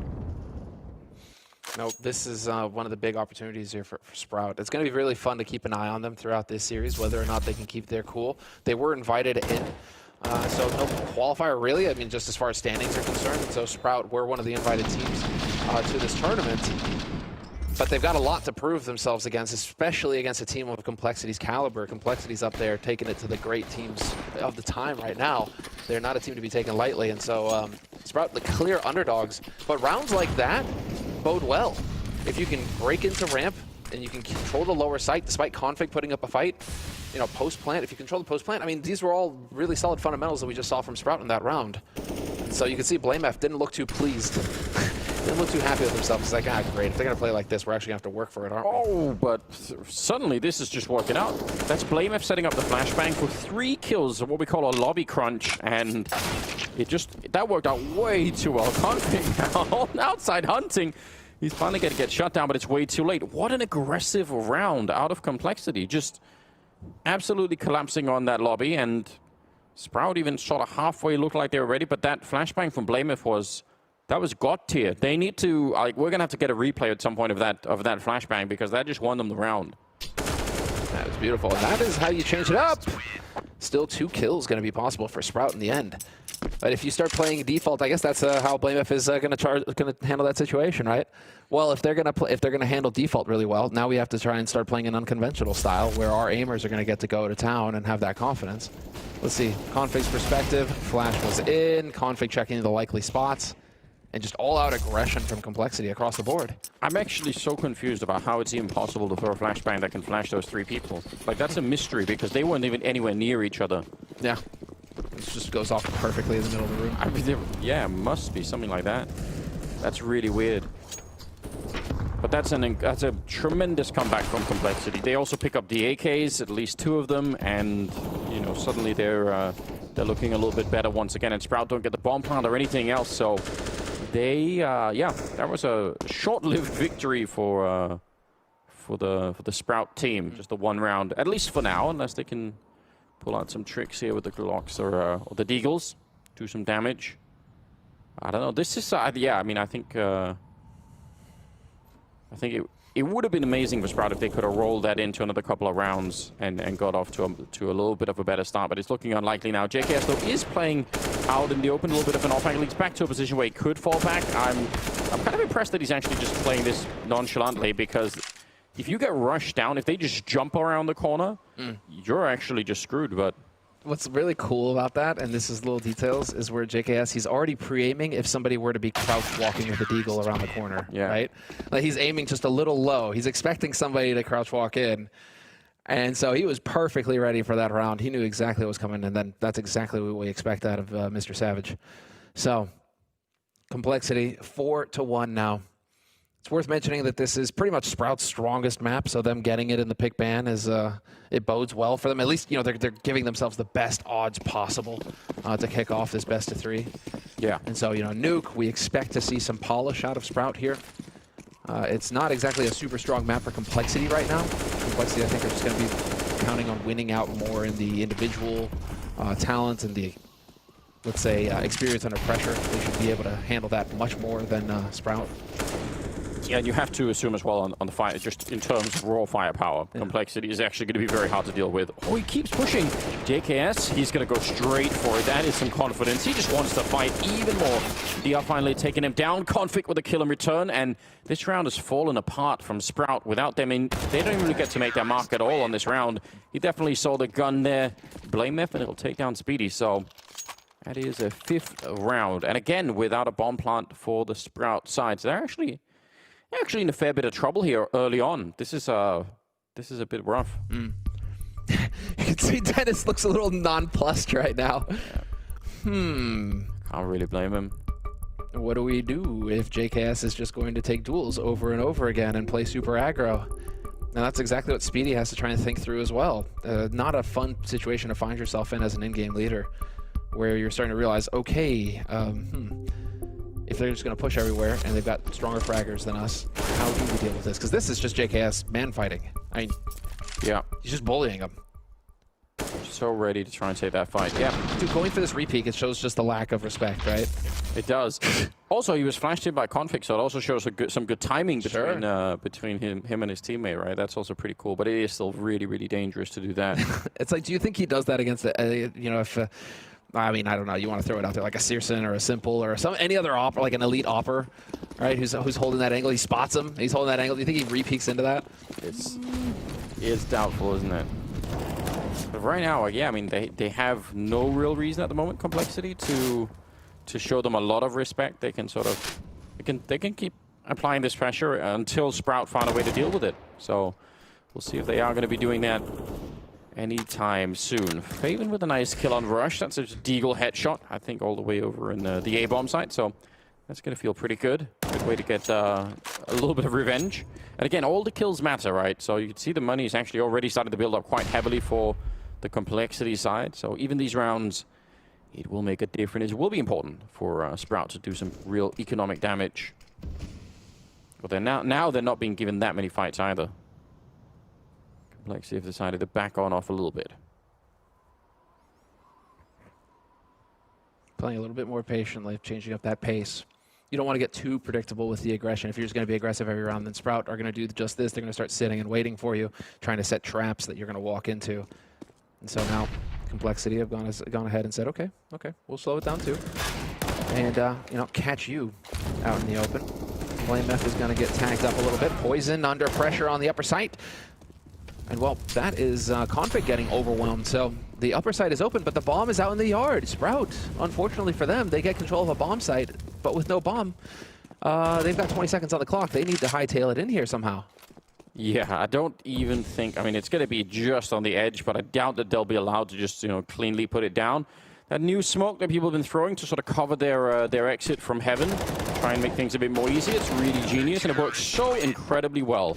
So that's an expensive round. I mean, from Sprout, it would have been just a tad bit better if they could have got the bomb plant, but I think it's still pretty damn great that they're able to do this because...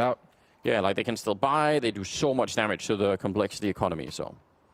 Name of the game right now for Sprout is just that. Trying to stop Complexity from completely running away with this economically. I mean, Poison started the round with something like 14 grand in the bank, you know, so he's going to get his AWP, he's going to get everything that he wants. Deagle AWP, it's 1.6, let's go. We get the AUG on Rush, and these guys are just fully equipped on Complexity Sign and some aggression as well. This is what BlameF is known for, getting out in the yard and trying to battle. And we see how big that guy is. That's not somebody you want to tussle with. No, he is huge in there. It's a mismatch between that and choosing a, you know, like career in professional gaming, but fair play. He's done it, and he's actually done it really well. Yeah, so I mean, Sprout though, look at the response here. At least attempted response. The Poison will find Dennis, but this was them slowing it down and trying to make sure they weren't just going to get out-battled in the beginning. So they've sort of got the message now, Sprout. They know what's coming. Question is if they can actually do something about it. They're all trying to make their way out the squeak door, and Poison is up here with that AWP. And down on low ground, there's the Orgon rush, and I don't know. They looked like they wanted to push everyone out, but once they second-guessed themselves and started to fall back, it was so disjointed. A little bit of a spot there. Oh, timing is amazing. Snatchy and Faven coming in with 2 big kills. And just like that, from a 2-on-4 into a 2-on-2 with about 40 seconds left. Holy smokes, that shot as well coming in from Snatchy. That was a thing of beauty. He had to be so quick to catch him before he got back around the corner there. And so BlameF waiting in the vents. JKS worked his way up. JKS gets spotted, wins the fight straight up against Faven. And now, well, Snatchy looking for the flank. He is certainly going to catch JKS looking the wrong way. Shoots him in the back. Bomb is ticking, and it's all on BlameF now. 1v1. He has a single flash grenade to work with, and he could come right over the top. So painful for Snatchy. He has no way. I mean, it's just a guess. It's a gamble at that point. It is, and not necessarily a risk-free move from BlameF either. If he's jumping up like that, just as Snatchy is scoping him, that's going to be bad news. But that worked out so well. Again, another expensive round. I think that's the one thing Sprout have to take away from this is we've got the round loss bonus, we've got the money or the bomb planted, so that at the very least, we're going to get the $800 bonus just for doing that. And then we did so much damage to this, they're starting to dig into their economy. So it's not great when you're down 7-1, but if you had to take something positive away from it, it would be in that category, I think. Yeah.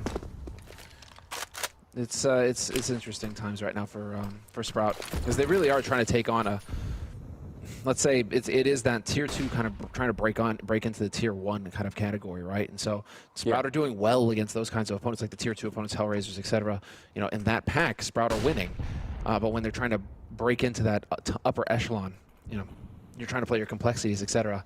You're clear. There's that difference in firepower. So Sprout right now trying to make up for that as best they can. Faven getting aggressive, doing some good work, just trying to put a little bit of pressure out there, not going to let Complexity get it too comfortable. And we've got BlameF chilling out in the yard. He's about to get some action. He's got JKS backing him up as well.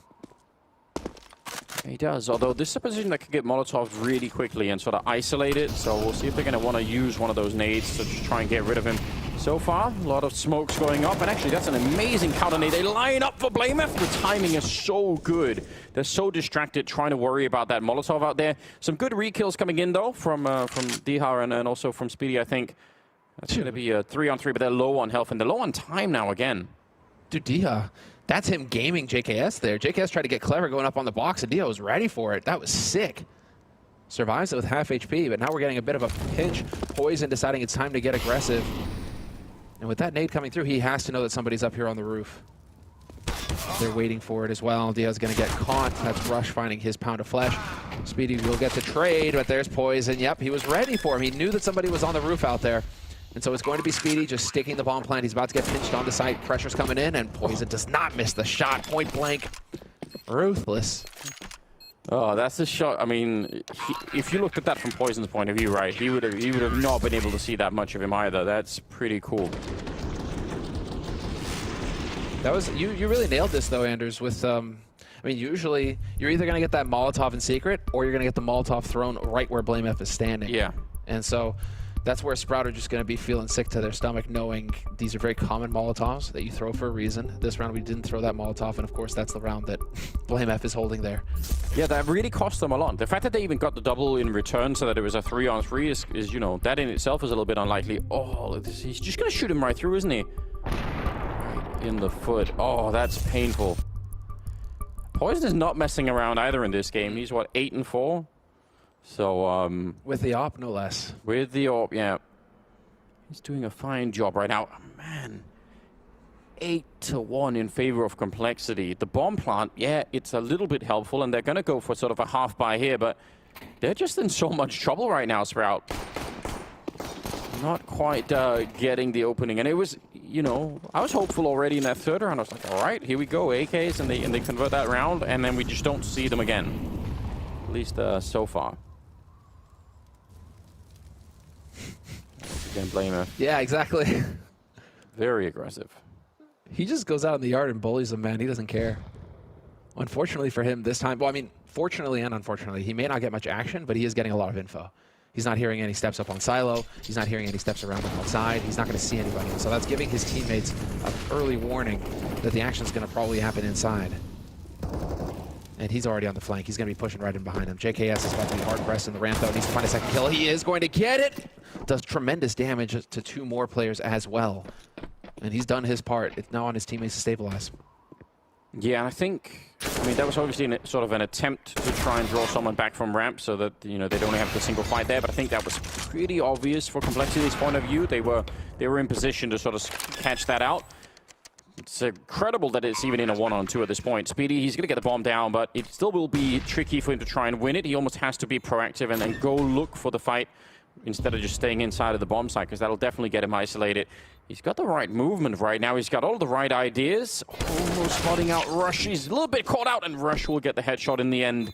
So, I mean, that's fair play for Speedy. He actually had to be pretty proactive in that one. And again, I mean, 3 kills and a bomb plant in a round where you don't have that much. It's actually a good job. Yeah. You know, I'm really impressed with Sprout. It's not that they're doing a bad job necessarily. They did a really good job in keeping their spacing tight. And you see teams, sometimes they like, even elite teams, they fail on it. And Complexity right now are not expecting them to be constantly one on top of the other so that they can trade the duels. You can see, you know, Config swings wide thinking he's only going to see 1 guy. No, 2 guys are there. Poison, same thing. Swings wide thinking there's only going to be 1 guy. No, both guys are there. So Sprout's spacing right now is super solid. They're really doing a good job of putting themselves in position to trade kills. And on the T side, that's what it's all about. You keep whittling down that defense. Maybe you sack a body, but you keep pressing forward onto the site. So that's really well done. You know, the fundamentals are there for Sprout, clearly. Yeah, especially if they can, I mean, if they can actually just win a round soon, then they can sort of cash in on all of the damage that they've been doing, right? The problem is if they can't, then they're just going to be in trouble. So, yeah, 9-1 is, it is starting to, again, this version of Nuke as well. If this is your map pick, I'm expecting you to get 9 rounds or something on the T side, not the other way around. So again, he wasn't actually caught out here earlier, so there's no reason for him not to just try and redo this again. He's gonna get that 1 kill, sees the second, and again just taking 2 people with him. Even if Sprout, you know, get this back into a 3-on-3 like they have earlier, that's such a mentally tough way to start a round, just knowing, oh, right, great, 5-on-3. Yeah, you're probably mega triggered if you're Speedy and Dennis right now. Blame is just going, yo, get back in the old person's home. Like, here's your cane. It's the older generation of Sprout that gets annihilated in yard. And they were spread out again. They were spaced. They were there to trade, but they don't get the shots. And so Rush up close. Still waiting for the man. Yep, pushing out. Picks up 1. Not going to get the second, but his teammates are there. Very well stabilized from Complexity, and that is a 10th round on the board, double digits CT side. Anders, what year is it? I know it's they are playing it like it's the old version of Nuke at the moment. Just the aggression is. There's been a lot of different kinds of aggression out here, right? He's been pushed up to the silo. He's been on the stairs over a secret. It's been very hard to catch and figure out exactly where BlameF is. So that's one problem if they try and go outside. But going inside might not be that much easier, although I don't know how many choices they really have left at this point in time. Back out here again. The friendly Molotov, and again the flashbang being set up. BlameF gonna turn and just run right into them this time. It's only gonna be the 1 kill, except for JKS finding one through the smoke. Oh dear. Otherwise, that would have been great for Sprout. They don't really mind the trade. Speedy doing his best to try and bring them back. He's walking to the smoke. He sees him, and that's a nice fight. Well done on Speedy. Yep. He needs to get those kinds of kills. He needs to win those kinds of duels. That was very nicely done. Effectively bringing that trade back their way. And now in an equal situation like this, 3-on-3, it favors Sprout. So they're going to be working their way down. And again, look at this. So, you know, just paired up, working together as a duo, clearing those angles downstairs. Config has put himself in a position to win, but this is early enough in the round where Sprout shouldn't be feeling too flustered. 50 seconds, and that smoke just goes down, but that's fine. It's really tough, though, for Sprout, because they don't have any smokes themselves. So if they want to go for this B bomb site, which it sort of looks like, there are so many angles to cover off, and they have 1 Molotov. Speedy goes down, and yeah, now they're kind of committed to this. They have to just keep pressing on. Config will take 1, write it down. DH never stood a chance. Faven, I don't know what you do here. 1 versus 2. 28 seconds. It is, again, a little bit of a coin flip if you actually pick the right position. Opening the door will immediately give the game away. That's an incredible shot. That's so hard to do. Poison going down, and now it's another one-on-one here. Rush sneaking in from the upper bomb site. Faven's going to go down the AUG. I mean, he just almost had the angle. So many clutches as well that go the way of Complexity here. And he's going to go pick up the AWP, but... Well, that's what's supposed to be. That's how this is supposed to go, right? Third time's the charm. You know, Rush. That's why you have a player like Rush who's playing anchor. You know, he's got the experience. He should be able to win those kinds of clusters for you. He shouldn't be getting flustered, right? Those are the high pressure scenarios where that's why you pay the big bucks for a guy like Rush who's got that kind of veteran experience to bring to the table. Or isn't he? Oh, yeah, all right. Speedy was actually trying to sneak in. That would have been, I mean, the theory behind what Speedy was doing makes a lot of sense, right? If the other two can just make it down and put the bomb down and Speedy's controlling the ramp and flanking the ramp, that would really work out, but we just happened to get caught. 11-1 as we move into round number 13. Poison now in charge of going aggressive. They just can't catch a break out here, Sprout. Every single round, it feels like, they are... they're having to sacrifice a couple of players to even just peek into this yard. And that is a real problem. Is he going to be allowed to walk away? If he sticks around for too long, I mean, that's dangerous. So yeah, I think Poison's doing the right thing at the moment. But Sprout have got to be really annoyed. Look at the damage the rest of them are taking. This is such a miserable start for them. And it's in spite of the fact that they've actually been doing so much damage. It shows in the Complexity economy. No one has above 4,000 and they're up 11-1. Yeah. That tells you everything you need to know about how this first half has been going. But it's a little consolation, isn't it, when you're still down 11-1. It doesn't really do much for you, does it? Exactly. When you're this low, I mean, you're just getting beaten up on right now. It's a straight up bully sesh. Dihat does manage to bring one back, but it's still 2-on-4. Both he and his teammate very low. And the bomb is in the open. Should have an angle there. No, Poison gives it up. He's backing up. He's going to go ahead and actually get in line, but he's a second too late. Had he rotated 3 seconds earlier, Poison, he'd have been in position to have eyes on the bomb. But now it's going to be JKS. He's just going to farm some more kills here. Yeah, so confident. Again, they didn't have a lot of time left either, so... Now, unfortunately, they let go of that, sort of the economic pressure. Not that it really matters that much anymore, because we are getting to a point in the first half anyway, where... they will just run out of time regardless here. That's actually a shot on Speedy, isn't it? Yeah, it actually worked. 12-1, moving into round number 14, and I don't know. This is starting to really get way out of control. I haven't seen a Nuke performance like this in a very long time, and I don't know. You said Sprout's map pick, so what do you do? How do you justify this? And the single elimination format. Could be a very quick day's work. Oh man, is what it's looking like for either one of these teams. Although that was a brilliant headshot on Poison from Speedy. All right. Do it again. They're going to be in position for the lower play though. JKS should get overwhelmed again. See the flash? There it is. Good spacing again, going together as a pair. So JKS cannot stand and fight. He has to play carefully. But we already have Rush. We already have BlameF. I'm not sure about Rush, but we have BlameF already down on the lower site. So that second line of defense already in position here for Complexity. Yeah, getting ramp is great fun on the T side, but it's only really the first step, isn't it? Like, you don't just straight up win the round. Did actually catch him out. I mean, Speedy, that's a lot of patience. He could have definitely been having that fight. JKS, though, quick with a headshot in return. And now they're in trouble. They're all on ramp, but they're actually boxed in on ramp. They can't really leave from this position either, so they just have to keep moving forward. And they don't have any of the grenades. They have one smoke to try and maybe make this cross work. And yeah, that's still going to be a little bit rough. Although they actually, they put up one at the window too. All right, bomb's going to be going down, and nobody is in toxic to help out. So yeah, not bad from Sprout's point of view. This is like old wall banging though. They're just getting whittled down as they move onto the site here. They managed to sneak somebody through, though, and not going to expect the second man. Still, the damage is tremendous. It is getting completely out of control. Faven will find a kill on BlameF, but Complexity just did such a good job of putting damage through those smokes. Yeah. Everybody was so low on Sprout. It would have been really difficult for them to take fights and win them. So 12-1. Looking like 13-1 in just a moment as that bomb gets defused. And I think, Sprout in that after plant scenario, I actually think they had the right idea. Like, they had to, blow open those doors and go through the window to try and take the fight to complexity, because I think if they just wait around inside of the bomb site, that's probably not going to work out. So I don't mind that they tried to do this. It's just they didn't have the firepower or any of the grenades to really take that fight in any kind of a reasonable fashion. 13-1. 15th round is coming up. We've got the AWP back on Snatchy and a bunch of AKs to follow on Sprout side. But this is a tremendous beating. They're really getting wrecked, aren't they? It isn't going smoothly for him, I'll admit. No.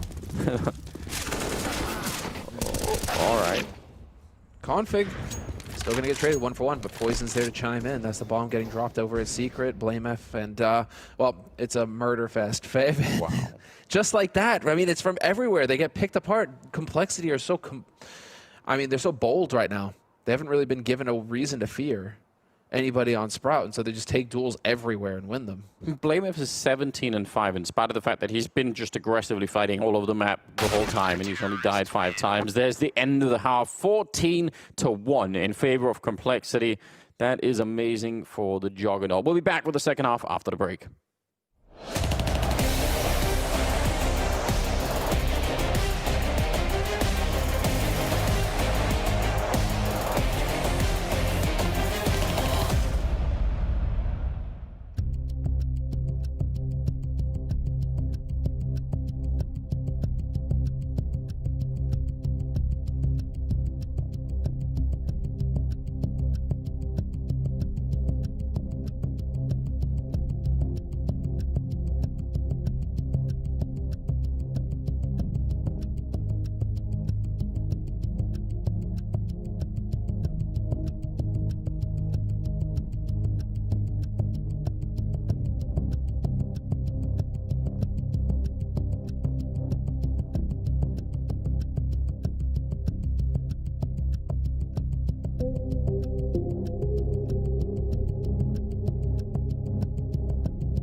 Welcome back once again. That was a very, very quick first half. And, I mean, again, if you just went to get some tea or something in the meantime, you would have come back and thought, well, hold on 1 minute. It can't possibly have been 14-1 in favor of Complexity. But indeed it was.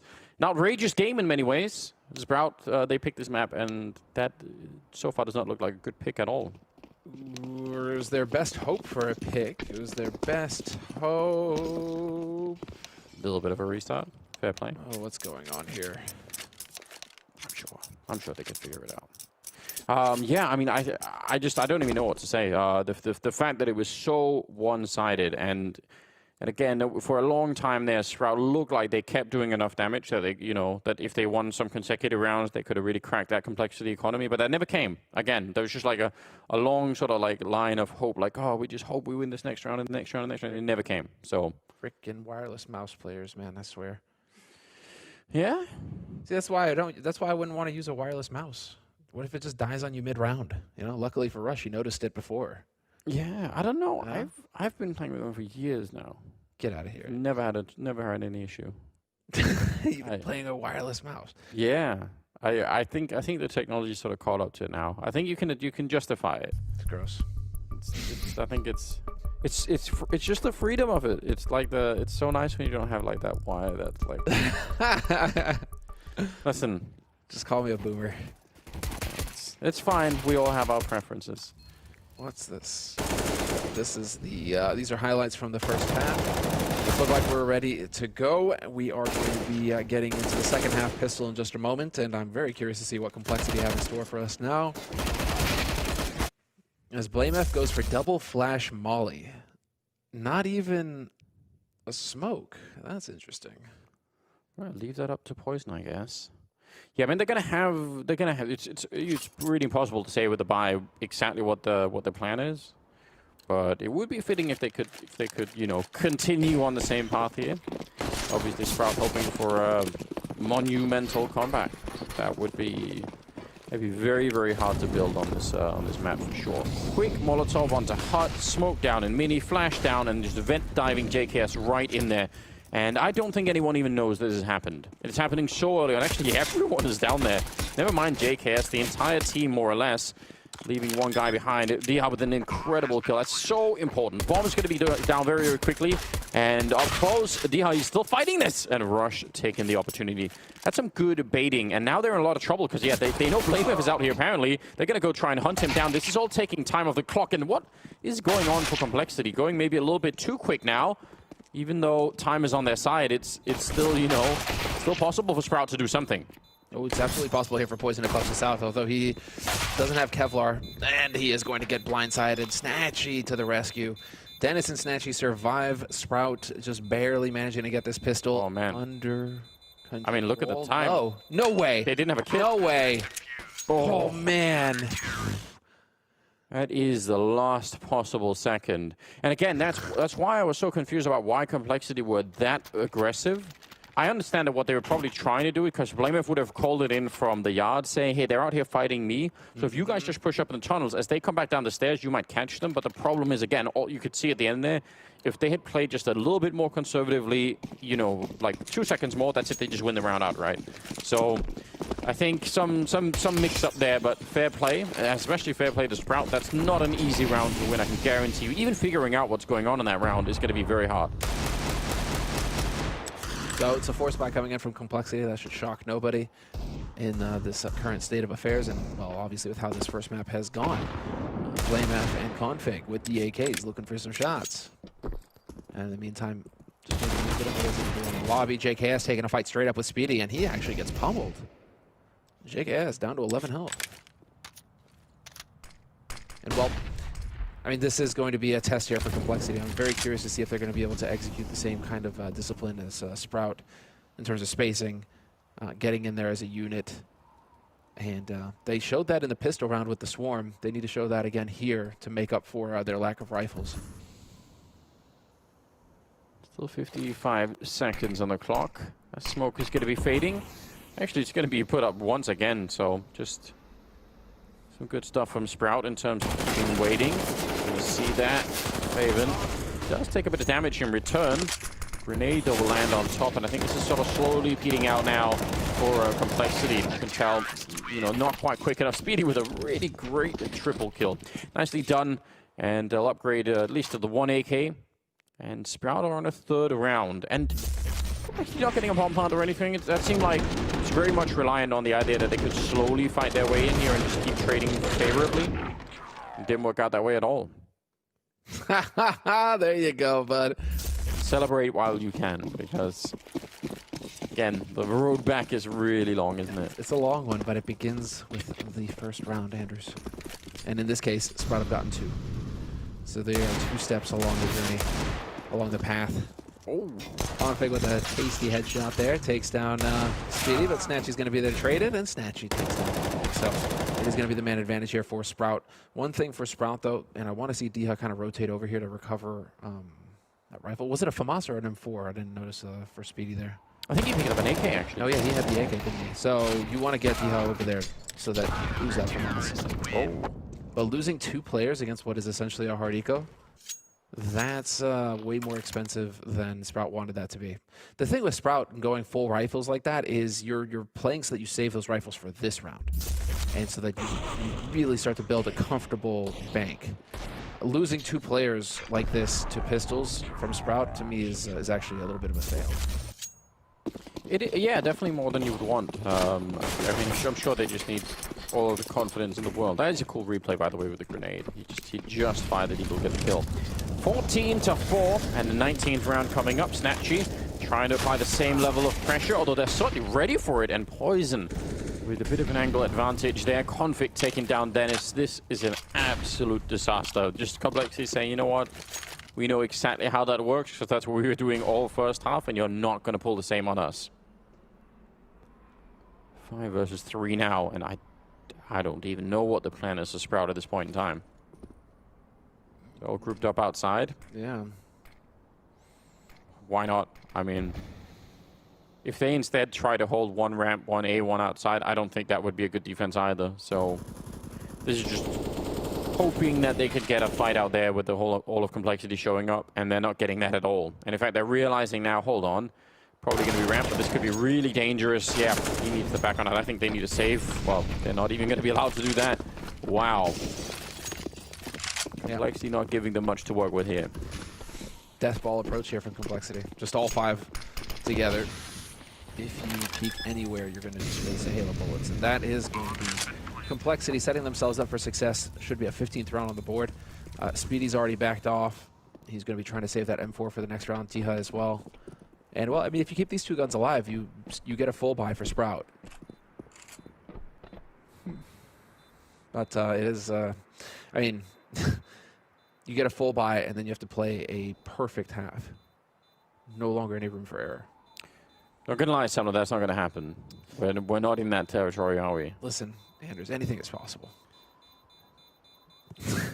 But no. It's, I mean, what it would have to take. You're probably a Sprout. They sort of, yeah, they're winning some fights, like, but it's not looking anywhere near on the level of what's going on Complexity. Was that like 19-8 right now on Blamer, I think. Config's up there playing like they have so many players right now that are just frankly dominating Sprout. So not sure what the. I mean, what would be very interesting is what can they do in terms of recovery for map number 2. I feel like that's almost what the conversation has to be, right? It's like Faven and Speedy are trying their very, very best to sort of, you know, keep this going and do something here, but it is so rough at the moment. 20th round here. We'll see if Complexity can find a way to end it quickly. I mean, I think that's got to be the goal here. Just don't let them get warmed up for that second map. Just keep the pressure on at all times. Just crush them utterly.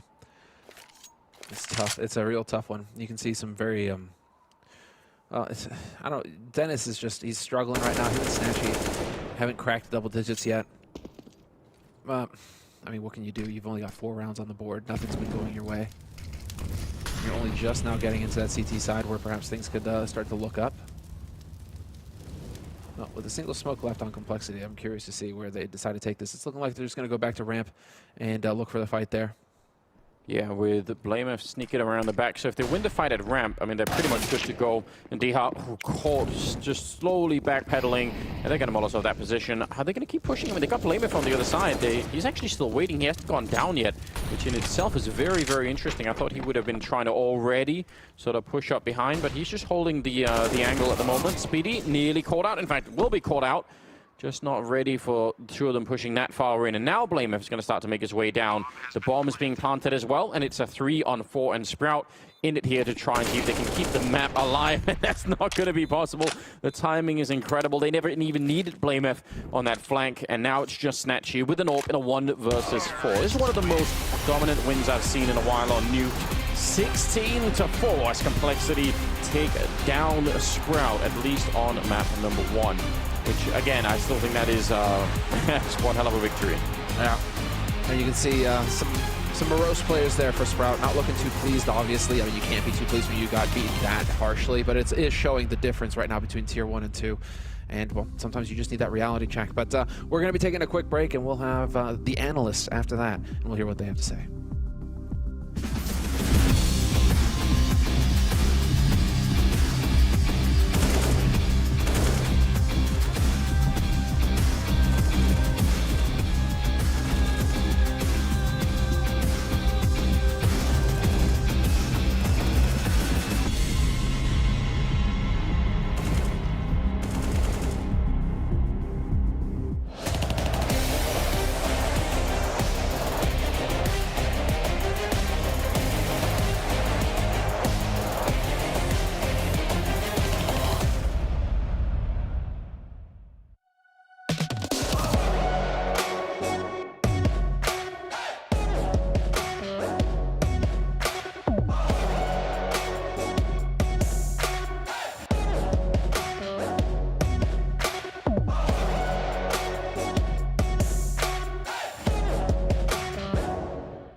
It certainly wasn't pretty for Sprout. That was Complexity all the way, and it wasn't even their map pick. It was what we expected, though. It's what we gave in the pregame, that when you come into a matchup like this, Complexity are just a step above. Sure, I would actually go as far as saying that was not what I expected. I expected Shroud to be better. I expected them to put up a fight, or at least somewhat a fight. This was one of the most one-sided games, if not the most one-sided game we've seen all tournament long. Opening duels going 17-4 to Complexity. Config on 4. out of 4, Blame F, 6 out of 6, playing good games, all of them chiming up, all of them stepping in, and there was not a single player from Shroud who had anything to do against Complexity. They had a 94% win rate coming into this matchup on Nuke, as we said, against Tier 2, Tier 3 teams, but I'm actually a little bit disappointed that Sprout was not able to do more than just 4 rounds. I think it's one of those ones where it's the sudden realization that tier you're playing at, when you come up against a tier like this, is far too much to handle. It is. I mean, when we have such games, we want to emphasize the chances of the challenger. And I think it's normal that we do so. We've been surprised. We've seen upsets in Counter-Strike all day long. So we have to give a fighting chance to Sprout. And we did. But the reality on Nuke is that in every single department of the game, Complexity was a step ahead. You talk about entry frags, obviously, kills all across the board. Everyone in Complexity stepping up. Blame F outside, Poison even with the AWP, JKS for that matter.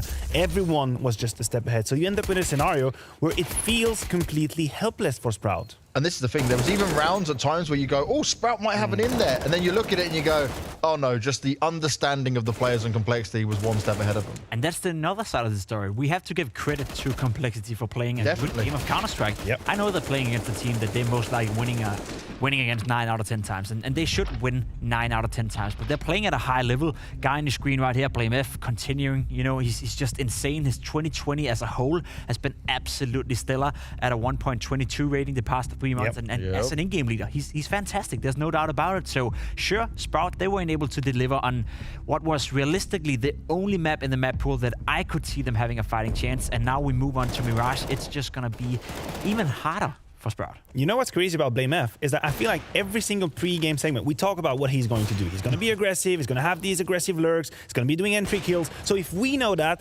everyone knows that, and still he manages to make it work. People are ready for him. They're prepared for him, but he makes it work anyway. And I'm going to say that, right, is one thing is being predictable, but like he can even go for the same style and they will try and counter it. We saw it. What was it on that second pistol round? They're looking for him. They go and hunt him down. They have to throw 3 players at him to even try and deal with him. It's like, that's not fun at any point for everyone. I feel like he's the real tank. Yeah. I feel like he's the real tank. RPK used to be Le Tank or whatever they called him over there, but we have 2 tanks now. We have 2 tanks now, and I would say one is better than the other. Well, yeah, definitely when it comes to it. Now, we're going on to Mirage next, right? That is going to be the map pick of who? Not Spirit. Not Spirit. It is not Spirit, Jacob. It's definitely Maybe Sprout. next game. No. We'll wait for that to come along, but it is going to be Complexity's map pick, right? And for Complexity here, you're loving your life right now. It's no problem at all. But is there more of a way, at least, for you can see that Sprout has something more to work with here, just because it is Mirage?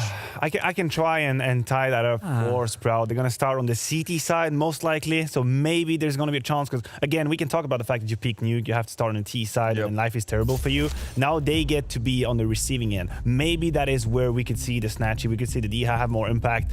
At least they will have a chance to win on the CT side. The problem is, we talked about in the pre-show, the maps were going to be inconsequential in that matchup. Both teams like the same map, so usually the levels shine for whoever is ahead. And this time around, it's clearly Complexity.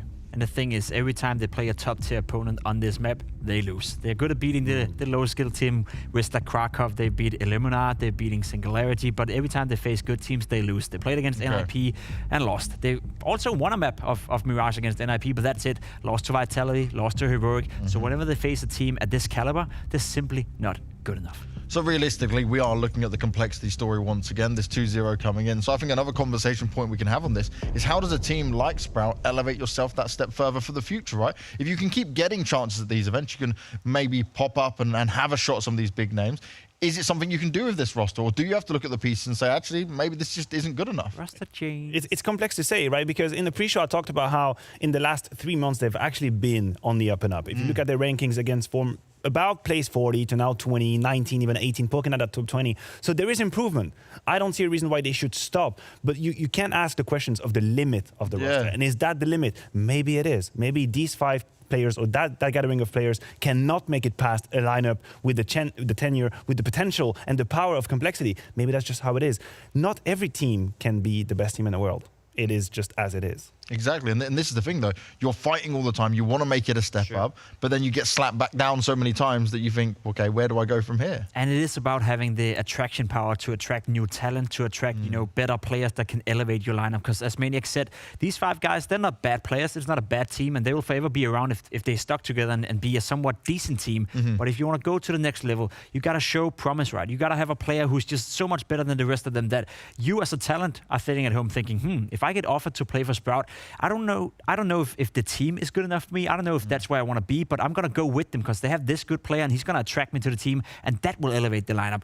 Right now, when you look at Sprout, there's simply a team that is not ready for this level. They're not there yet, and I think, as I said, a couple of roster changes and a couple of new players, new talent is probably what's needed. Also, if you think about the ecosystem of Counter-Strike in general, a team like Sprout could be a good stepping stone for uprising talent. So younger talent, yes. And we need that to have a healthy environment in Counter-Strike. Again, we have to give respect and credit to teams that are also outside of the top 20 because they can put some other players suddenly under the spotlight. And suddenly we talk about the Dihas of the world. He's coming in, having a good game. Maybe another good team for the top 15-10s look at him and says, I want to give him a chance. He's been doing well with Sprout. So maybe that is their purpose. Because again, as a team, there will be limits as to what they can accomplish, but it doesn't make them illegitimate at all. And the great thing I'm seeing here for Complexity, at least, is we said about how good they were looking, right? Just coming off the back of Beijing. They're still looking better, and it's a very short amount of time that JKS has been implemented. Yeah, and it's a good game for them in the sense of building up the confidence. We're talking about Poison. He needs to step it up a little bit. He needs to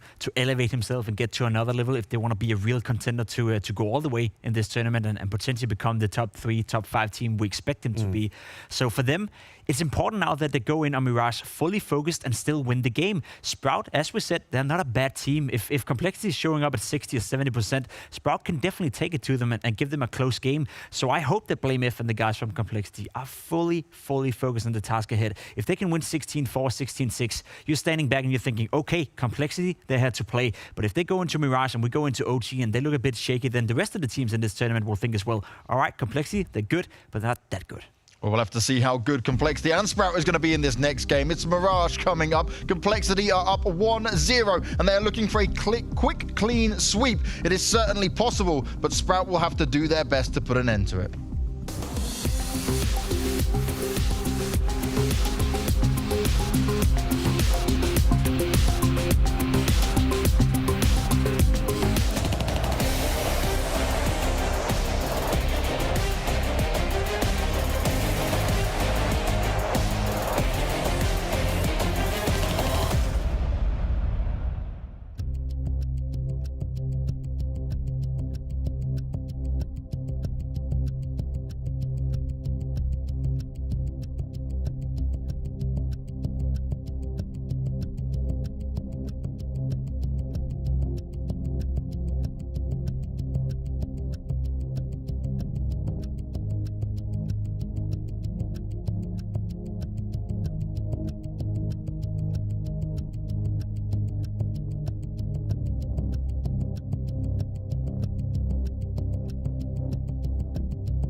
right then. Map number 2 is going to be coming up. It will be Mirage between Complexity and Sprout.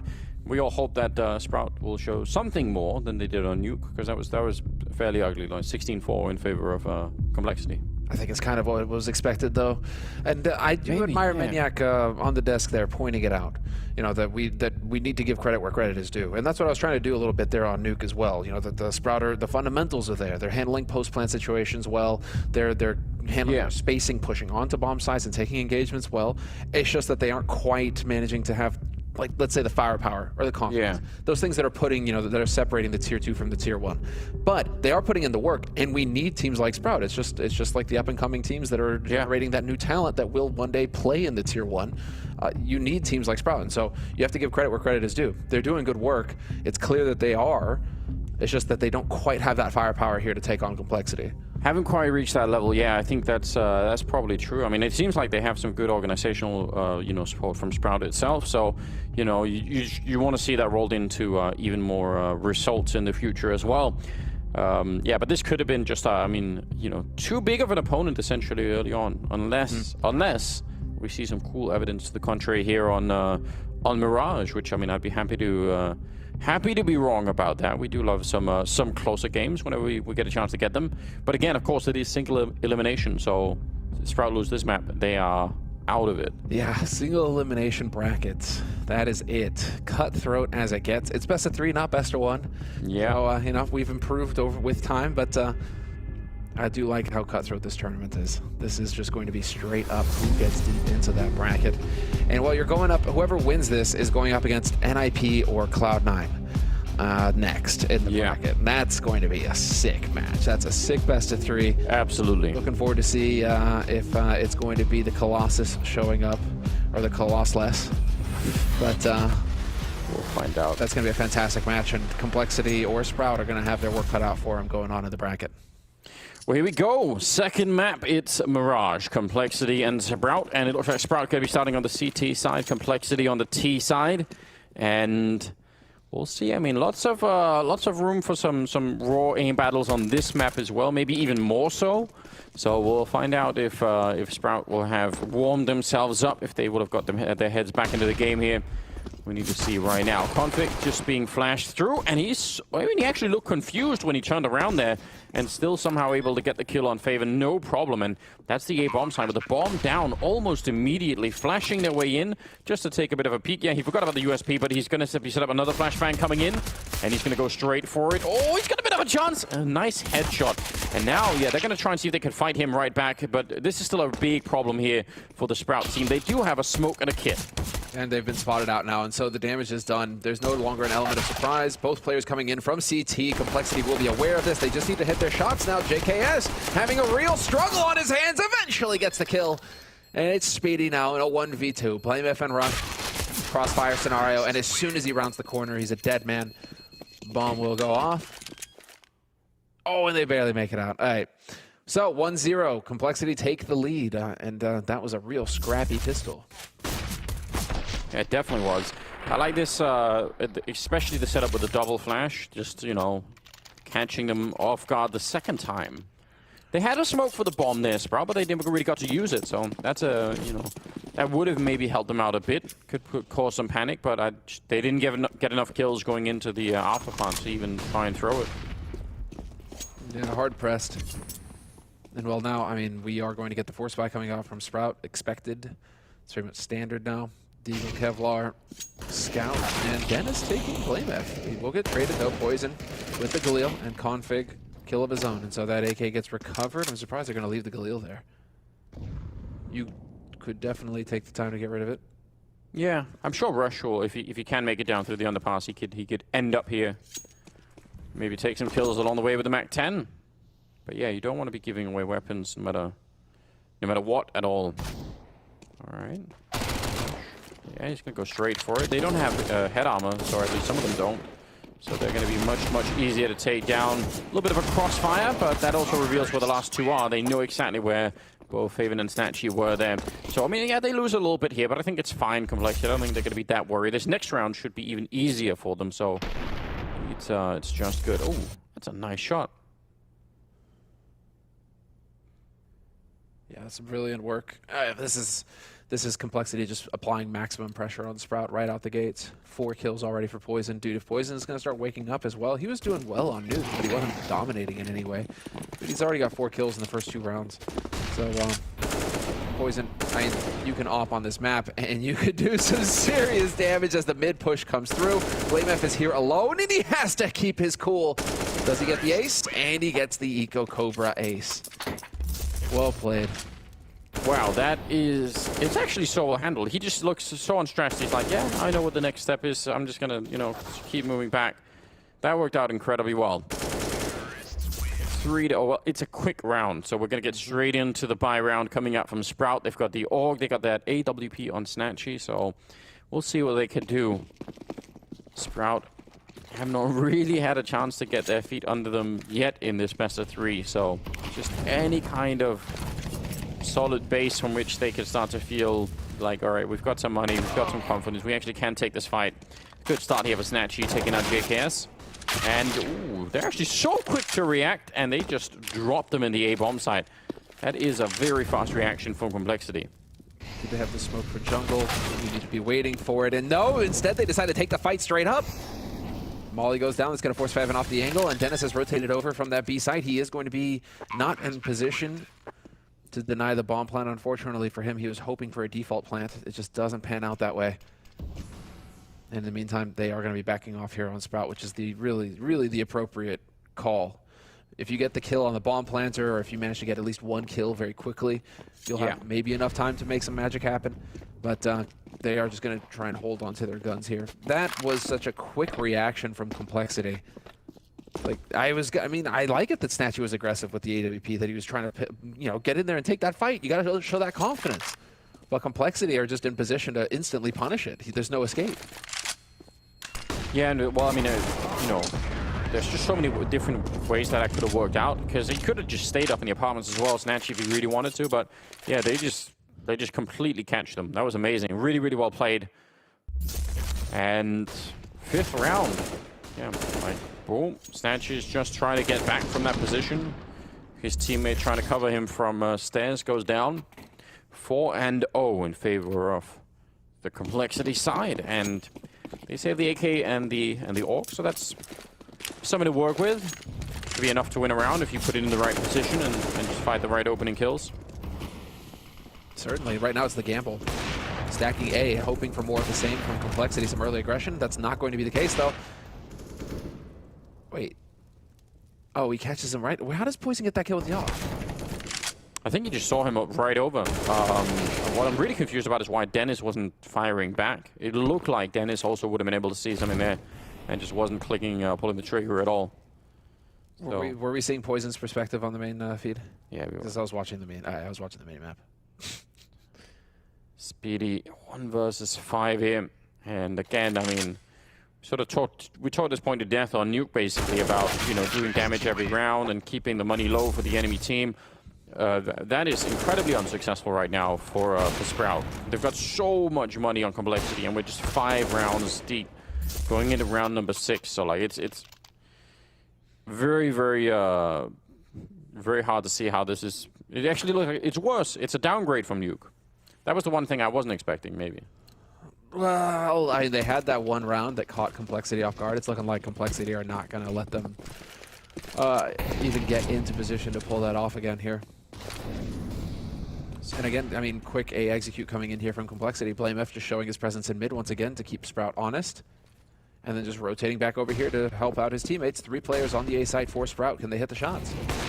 Orb sneaking out, and they know they're... Yeah, he's going to fall straight back into CT spawn. It's probably a good idea. Diha showing up, but he's going to go down immediately. It's a nice shot from Mirage. And now they can just keep throwing grenades at this AWP and CT spawn, and it should be somewhat difficult to try and find a clean shot on anyone at this point in time. Mirage, though, leading the charge, trying to create the space. Snatchy will get a kill on Config. That's not bad at all. Bomb plant attempted, and oh, he's going to be stopped in the last second. Huge kill coming in. Really nicely done here so far from Sprout. 2 versus 4, and they're going to keep fighting. They don't really have to because the bomb wasn't planted, so they can keep it a little bit cool now. But that is... Yeah, that takes some guts to try and stop that bomb from even going down, but it was worth it. You had to do it, right? You had to get in there.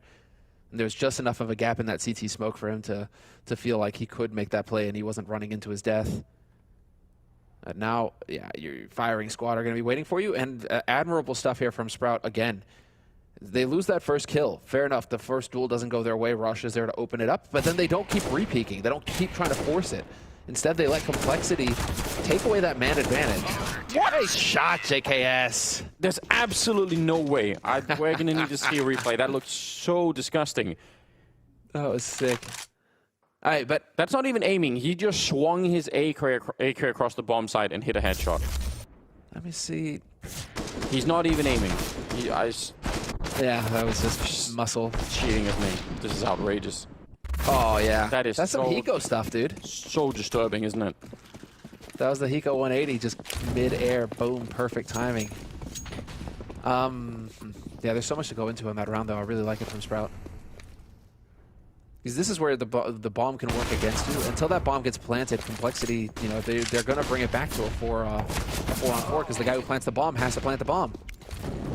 That's unfortunate. I think a team flash scenario there to screw things up. They actually might have just given maybe given the round back here, because the opening kill on Snatch is so good, but then they just can't get out of the hallways, or at least not in any kind of a reasonable fashion. And now Sprout actually trying to get in a position to stop them from even getting the bomb down here.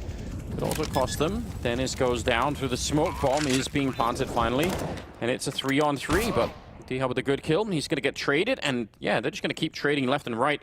It's a very awkward round all of a sudden. It's a very awkward, but they're doing it just right.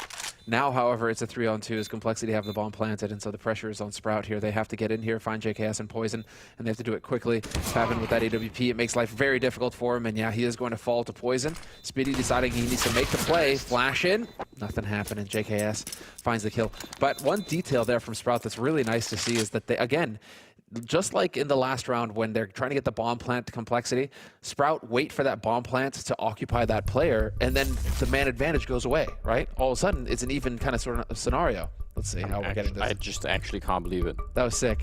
But there, same thing here. As each time Complexity try to plant the bomb, the man advantage goes away, and Sprout, that's when they try to make the play. That's when they try to get in there, because they know that there's only a couple of guys now who can stop us from getting in here and taking this fight. Complexity hit the shots, though, and despite Sprout doing the right thing, let's say, Complexity still managed to win out and keep their cool. Yeah, I thought that was should have probably been smoother for Complexity once they get the kill on Snatch. You think that like they just all go down, but Speedy actually, the fact that he got those 2 kills to begin with was what made it a little bit of a weird round. 6-1, yeah. Again, just very similar fashion as to what we're seeing on Nuke. Not looking that different at the moment. BlameF still playing very well. Rush is up there as well. Poison, as you said earlier, he's 8-2, so nothing was lost, but a little bit awkward. Looked like an easy kill. And like, no money, really. Yeah, just a round of what is essentially an eco round coming in here. Faven decides to go for the Hero M4. Not as effective as its counterplay, the Hero AK. Definitely not. But we'll see. I mean, maybe. Now, I think the Zeus is also a nice touch here in B Apartments. He so badly wants it. Config, is he going to bounce off? No, that's a little bit deeper, isn't it? Yeah, but Speedy feels like he's been found out. He's up. Yeah. Still trying to bait him in. He's like, come on! Come get me. Please turn the corner. Config has got to realize what's going on here. Please walk in there, Config. Come on. You want the kill more than you want to play it safe.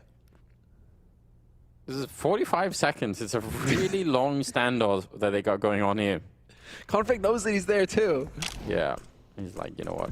It's not even worth it. I'm going to go back, pick up the bomb. And 35 seconds, so they've left themselves not that much time Complexity, which is a bit unusual for them so far. They've been pretty quick. Rush, though, he'll make up for lost time in getting a couple of kills right then and there. In the corner, ready and waiting as well, Snatchy, but I'm sure he's going to be found. They're just checking for it already. BlameF going to come charging through. It's a good flashbang to set it all up, and even if it's only 10 seconds, they're fine. Not in any danger. Speedy and his Zeus are creeping up underpass. He's made his way past. Is it finally going to be time? Oh. He's so denied. That's funny. 7-1. And Sprout back with another buy. He's very good with that. That second flash was savage. Yeah. It was literally thrown by Savage. And that was really nice. Because you're thinking, even, I mean, up close with the 5-7. Up close to the 5-7, you could do some serious damage. Yeah, for sure. Didn't happen. So we will get double AWP thrown in here by Sprout. And an AUG. All of the scopes. All right. Pretty, I mean, this is kind of impressive from Faven, because normally when you get beat up this badly, it's very, very hard to sort of mentally gear yourself up to go and make a play like this in Overpass. Now, it looks like he's not quite going to be in the right position, and Dennis maybe should have been dead already. He's being sprayed to the smoke, and he finally will go down to JKS, so still a 4-on-4.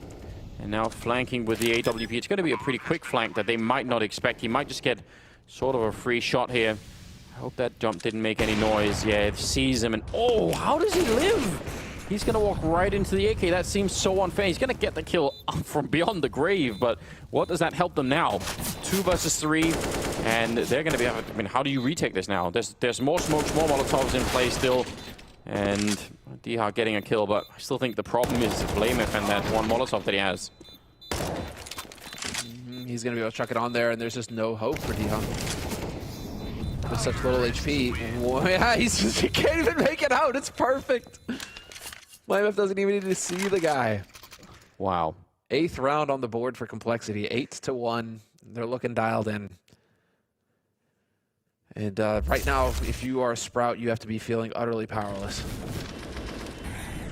Yeah, even in these rounds where it's like, yeah, 2v2, it sort of feels like it. You can just tell that a lot of things would have to work out just perfectly for Sprout to get close. And like they're lacking those things. They don't have the smoke to put on top of the bomb. They don't have, you know, all of the grenades. They want to have to try and retake some of these bomb sites. So Scout on Dihar and clearly Waller. Clearly. Oh, and he well, actually, wait, did he? Wait, did he? Shot him right through. No way! Gonna need to see that shot from Poison. Blamef going down, so I mean a little bit of revenge here. JKS waiting and hoping for the smoke to fade, and yeah, he's gonna see that. He knew that trick. So still 3-on-3. So, yeah, some recoverable AKs for Sprout. That's a positive sign. Yeah. Oh, jump on ticket.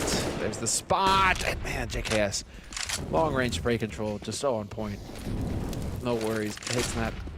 And all 3 of them gathered up here for Complexity, just looking for a fight, spoiling for it. No nades to help Sprout. They've got nothing but the AKs. So they need to win perfect headshots. And again, Snatchy just waiting for that bomb plant. This is his only chance to get in here. Where it's a 2-on-2, and he is going to catch Config looking the wrong way. Now JKS caught in the corner. Is he going to check? Yes, he is going to check, but Poison from the pit catches Snatchy on the site, and it's all on Dihar, and Poison knows where he's coming from. He's got the right idea. Oh, what a headshot!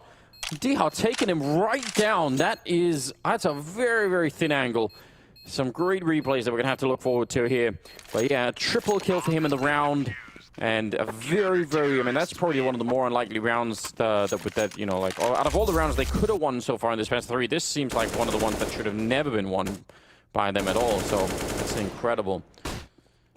8-2. This is good stuff for Poison, but oh man. Oh wow. He's just had him. That's a thin angle. Good job, and finally a second round for Sprout. Continue. Triple AWP now, and an AUG. All right. Wait, what? That is a little out of control. There's no way Complexity expects this. No. Nobody expects this, Anders. But it's at the point where you think, you know, it feels more like desperation than anything else. Do they realize that? Okay, so Molly forced 1 off. Have we heard 3 off shots? I mean, Favin's holding CT, so it's going to be tough to figure out that he's got an op over here. Yeah. But Snatchy's lurking connector right now. You'd almost have to hear those orbs like synchronistically. Like you have to hear them all over the map, because otherwise, you know, you just think, oh, he just probably moved, didn't he? Like, yeah. It's not going to be that big of a giveaway. Poison loses the dual mid, so it's a strong start here for Sprout in the round. They need it. Can Rush get some help? A flash into the apartments would be real nice. Or the jiggle peek. They know what's going on, and there's one kill instantly traded on the other side of the map, though, by Diha. Yeah, but Rush has just continued down. He just wants to open up this whole thing. They do know that he's here. Some nice tapping away, taking down Dennis. And now he's slightly controlling the bomb, so they're going to take the bomb over to A. They're just going to leave Rush here and say, you just try and stay alive. Don't... Yeah, well, he tried. Just failed at it. But still, it's a great idea just to try and offset this A defense. And now JKS pushing down. And he's still got that Molotov. They have a smoke on Faven, so they could try and again go for that smoke defuse and not get interrupted. This is still not done for Sprout. They're still in some trouble here. Yeah, double op retake is never a fun time. Still trying to figure out where that bomb is playing from. BlameF, he's at half HP, so he's going to have to be a bit careful as to how he takes these fights. Against Ops, it doesn't matter, but against that rifle, has to worry about it. He is still going to be able to win first kill, second kill. They walk in one after the other. BlameF gets all three. One after the other. Just falling. That is not how it's done. Or that's how it's done if you're BlameF. This is exactly, I mean, if they peek you one after the other, this is perfect. And at the same time, the Molotov going off on the bomb. Yeah, frustration for obvious reasons here. That is very, very bad news. Complexity now 9-2, and the money for Sprout is pretty much exploded at this point in time. What a crazy game. Yeah, dominant performance from Complexity, and I think he is living up to what our analysts were saying on the desk, Pimp in particular. This was the point that we left off with, which was that Complexity need to utterly destroy Sprout, otherwise their level is going to be put into question. Which is fair. I mean, Complexity are a team that are competing at the highest level right now in Counter-Strike. They're currently going up against Sprout, who are, let's say, Tier 2, working their way up. Complexity should utterly dominate this match. So right now, Complexity, they're living up to the hype. Yeah, but I mean, sometimes when you get these matchups, right, just the fact that they may not be as used to playing each other, and it may just be a different feel, a team you don't know as much about, sometimes that'll just, you know, won't make you lose the match, but it'll make it just a little bit more weird and a lot of things you're not expecting. It's a nice shot from Speedy. He's got some backup in there as well. Oh, they're just going to get crushed. That peak right after the kill from Config, where Poison just comes in with the ult. That's so well timed. It's a 10-2. JKS even looking like he's not even that impressed. Just like, whatever. Just keep going. Wow. Config is all over the place. 10-2. 13th round coming up. They don't have the triple orb anymore, partly because they can't afford it, but still. It's worth mentioning. I mean, Snatchy's been hitting shots here and there. Oh, do we just get the straight up B rush? I like this. Lack of respect from Complexity. Get out there on that B site. Put the pressure on him. Sprout right now, hard press to stay alive. Spitty, though, doing good work. He gets 2 kills before getting overwhelmed. But with 3 alive versus 3 from Sprout, it's a 3-on-3 scenario. Retake has to come through, and they missed their chance to abuse the bomb getting planted, Sprout. Now they have to do it the hard way. JKS, he has a Molotov. I mean, if they keep throwing Molotovs at this corner, that's going to be really, really annoying. They'll funnel them out through the window instead. Smoke going down. JKS will be dropped, and he'll at least call out that 2 people were out there, so that's something to work with. A little bit of a time there. Looked like Snatchy maybe could have had that kill. Config through the wall, and just like that, the 2 Danes left take down the remaining Sprout players for an 11-2 scoreline. So they just look so unfazed by what's going on. Like even if they lose that fight, or JKS does, he was low on health anyway. It's like whatever. Like we'll still make it work. The second kill from Config is great, isn't it? Yeah, that second one. I mean, Config is dialed in right now. But this is what I expect to see from Config, to be fair. I mean, he is so good. This should just be DM for him, right? He should be taking these crazy moves hands down. It certainly is at the moment. Continuing on. Tied now between Config, Poison, and BlameF. So a little bit of a race going on between who could be the top fragger. And Sprout just have no answer at the moment. This is an absolutely grotesque beating that we're witnessing. I really have not seen a match one-sided to this extent for a long, long time. It's true. But then, Anders, you aren't usually casting, play-in tournaments, are you?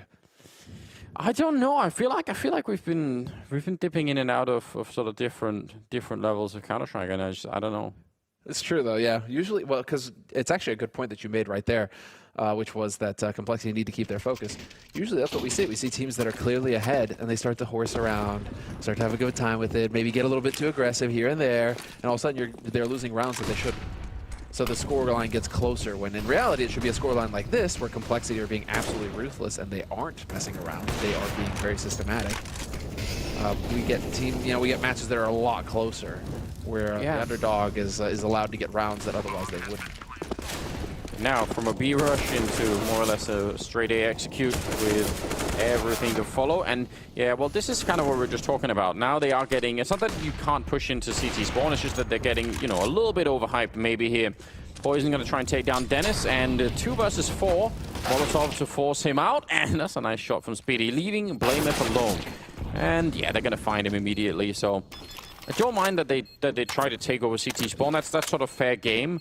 I just think once you see that they're not at that, you know, basically in CT spawn, but they're all the way up at the marketplace over at B, there's a real reason to take that fight. That doesn't really benefit you. Just, you know, just notice that they're there and fall back and call for a flashbang or something. So that was probably them getting a little bit excited. 12-3 though at the end of the half. So still a very, very good scoreline overall in favor of Complexity. It's gone way out of control. We'll go to a break and then we're back with the second half.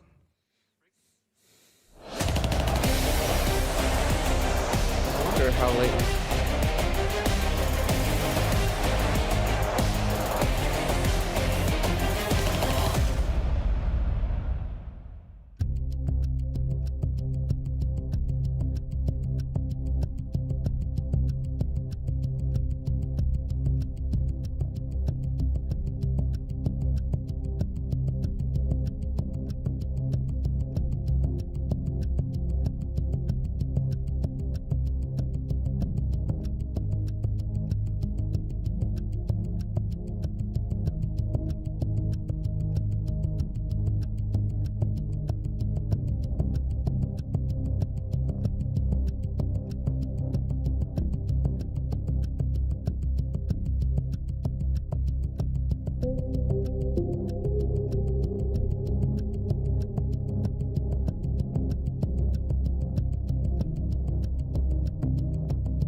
All right, here we go. 12-3, the second map, second half, and some smiles coming out from Sprout. I think you have to.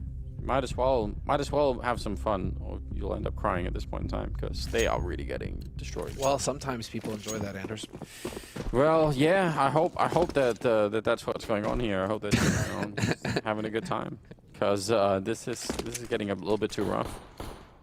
We're we're not here to king shame.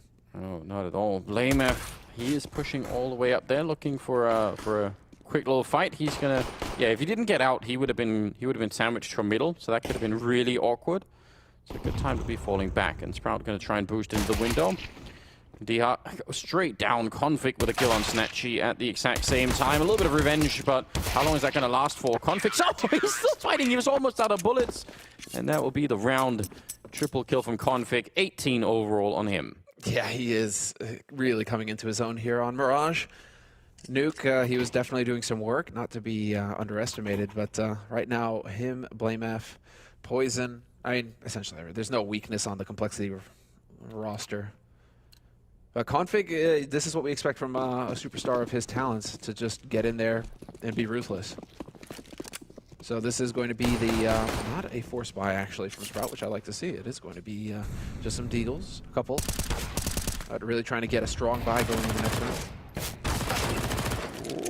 MP9 coming into play, a little bit nervous. They get tagged.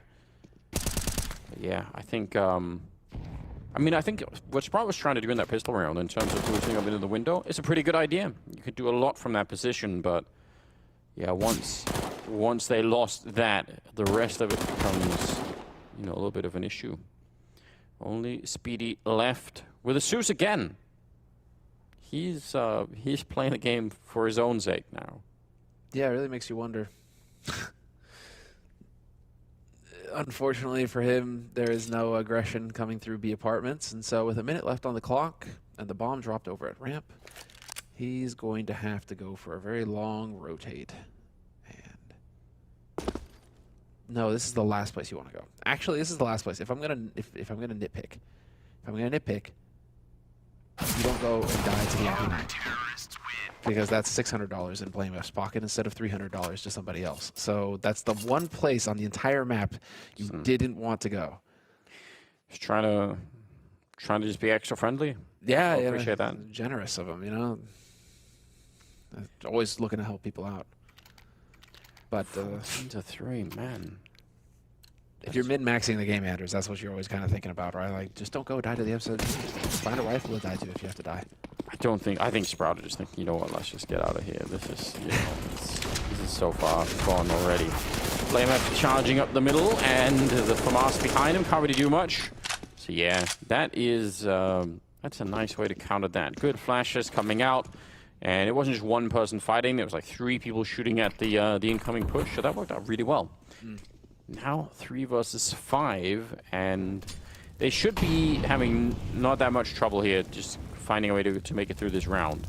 Again, now is where you want just decisive calling, right? Like, get to that A ramp, if that's what you want to go for, then go, set it up, throw the rest of the grenades, and then go for it. Because if you go slowly and sort of, wait around a lot and try and take more fights, they could come back.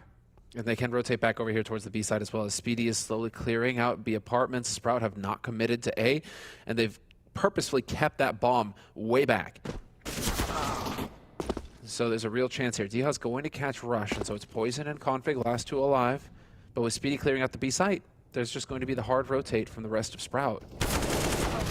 And while Poison catching Diha does help, if you catch Speedy now, though, Config, he's going to run right into Speedy, and Speedy, of course, is going to be just annihilate him here. Yep, beautiful, beautiful job, and that ends it. Poison has to realize now what's going on. Yeah, and he's gotten, no real chance of getting into a good position before it's too late. Even saving the AK wouldn't be such a bad idea at this point in time. Just throw it over to Config the next round. So I think it's more reasonable, even if you're this far ahead, than trying to go for a 1 versus 3 retake. That doesn't really make a lot of sense. So certainly if he does some damage, that would be really annoying to Sprout. But it looks like they found a way to find that 4th round. And I mean, yeah. The sort of leftover FAMAS and MP9 up there, not that much firepower when you're rushing into 3 AKs. Didn't work out the way that they wanted. Yeah, a little bit too predictable. Yeah, possibly. It's not definitely common when you've got an MP9 that you're going to try and be aggressive with it. So they could have definitely seen that coming. All right, then, 4th round. Some good stuff, some good communication in that round, as you were talking about, between Speedy and the rest of the team. So those are all the things that we like to see. Still Diha and Speedy that are sort of top fragging. Yeah, Very solid. That worked out real well. Config just looks so devastated in spite of the fact that they're just utterly winning this game. Dude. Doesn't matter to him. Every round matters. Yeah, exactly. Every round. When you know that you could have done something differently. Yeah. It's going to gnaw at you. And, well, Sprout, rinse and repeat. It looks like 3 players top mid right now. Poison, BlameF, and Config all waiting with the multi-nades. Nicely done. Dennis is down to half HP. They don't quite find the kill, but softening up their targets, that's going to help. And right on the edge, using the trick smoke.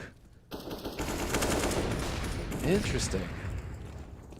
Isn't going to get found, but yeah, that's going to be annoying. Config also dropped fairly low on health, so it's somewhat of an even exchange.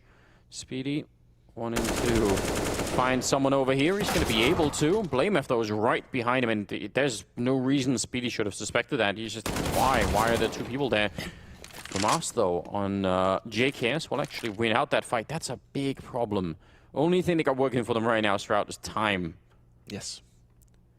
All these battles have happened very early on, so they still have a minute. A minute to play with here. And Snatchy and Favin are stacked together as well.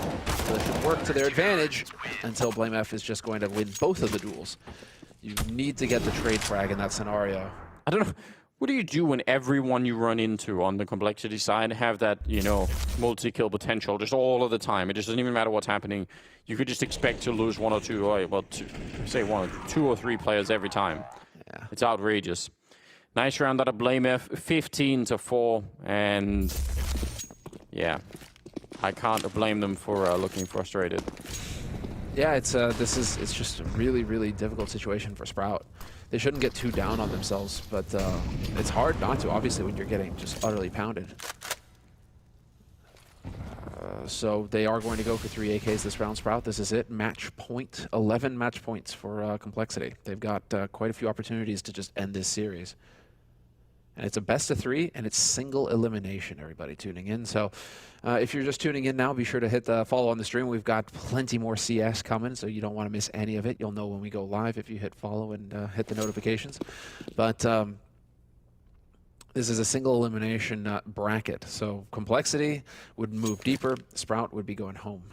Yeah, I think that's a really painful part. If you go 16-4, 16-4 on 2 maps, you're like, well, wow, like we couldn't even really get anything up and running.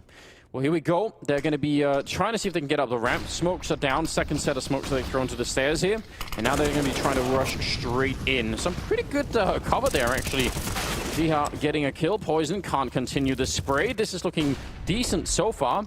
40 seconds, and they're going to go for the default bomb plant here as Speedy does go down. Diha wanted to be flashed in. It's a very good idea, but somehow Config able to outlive it. Now it's a 2-on-2, and Dennis is solo. He makes it back. He should have been dead already, shouldn't he? 100%. That's actually outrageous that Rush doesn't manage to pick that kill. So now it is going to be the 2-on-2. They need to figure out where Favin is playing from. So Molly getting lined up, back corner. It's a usual spot that people like to hide, and so it makes sense for him to throw the Molly there. But now they don't have any way to protect against Palace, unless, of course, you just shoot them straight up. And the trade should come through, and BlameF is going to have plenty of time. Clinical stuff coming in here from Complexity at the end. That is amazing, isn't it? I mean, 16-4 at the end. They bring down Sprout. It's not even really a battle, is it? They just made that work so cleanly. Yeah. That's a statement win from Complexity. Indeed. Really have to admire that they just kept their cool the whole way. They didn't let off like we've seen many teams in the past when they're favored in those situations. They start horsing around, they start having fun, taking fights that they don't usually do. In this case, Complexity, they stayed focused the entire way through. That's exactly what they're supposed to do. And well, we see the difference there. Just the difference in firepower. Yeah, absolutely grotesque performance from them.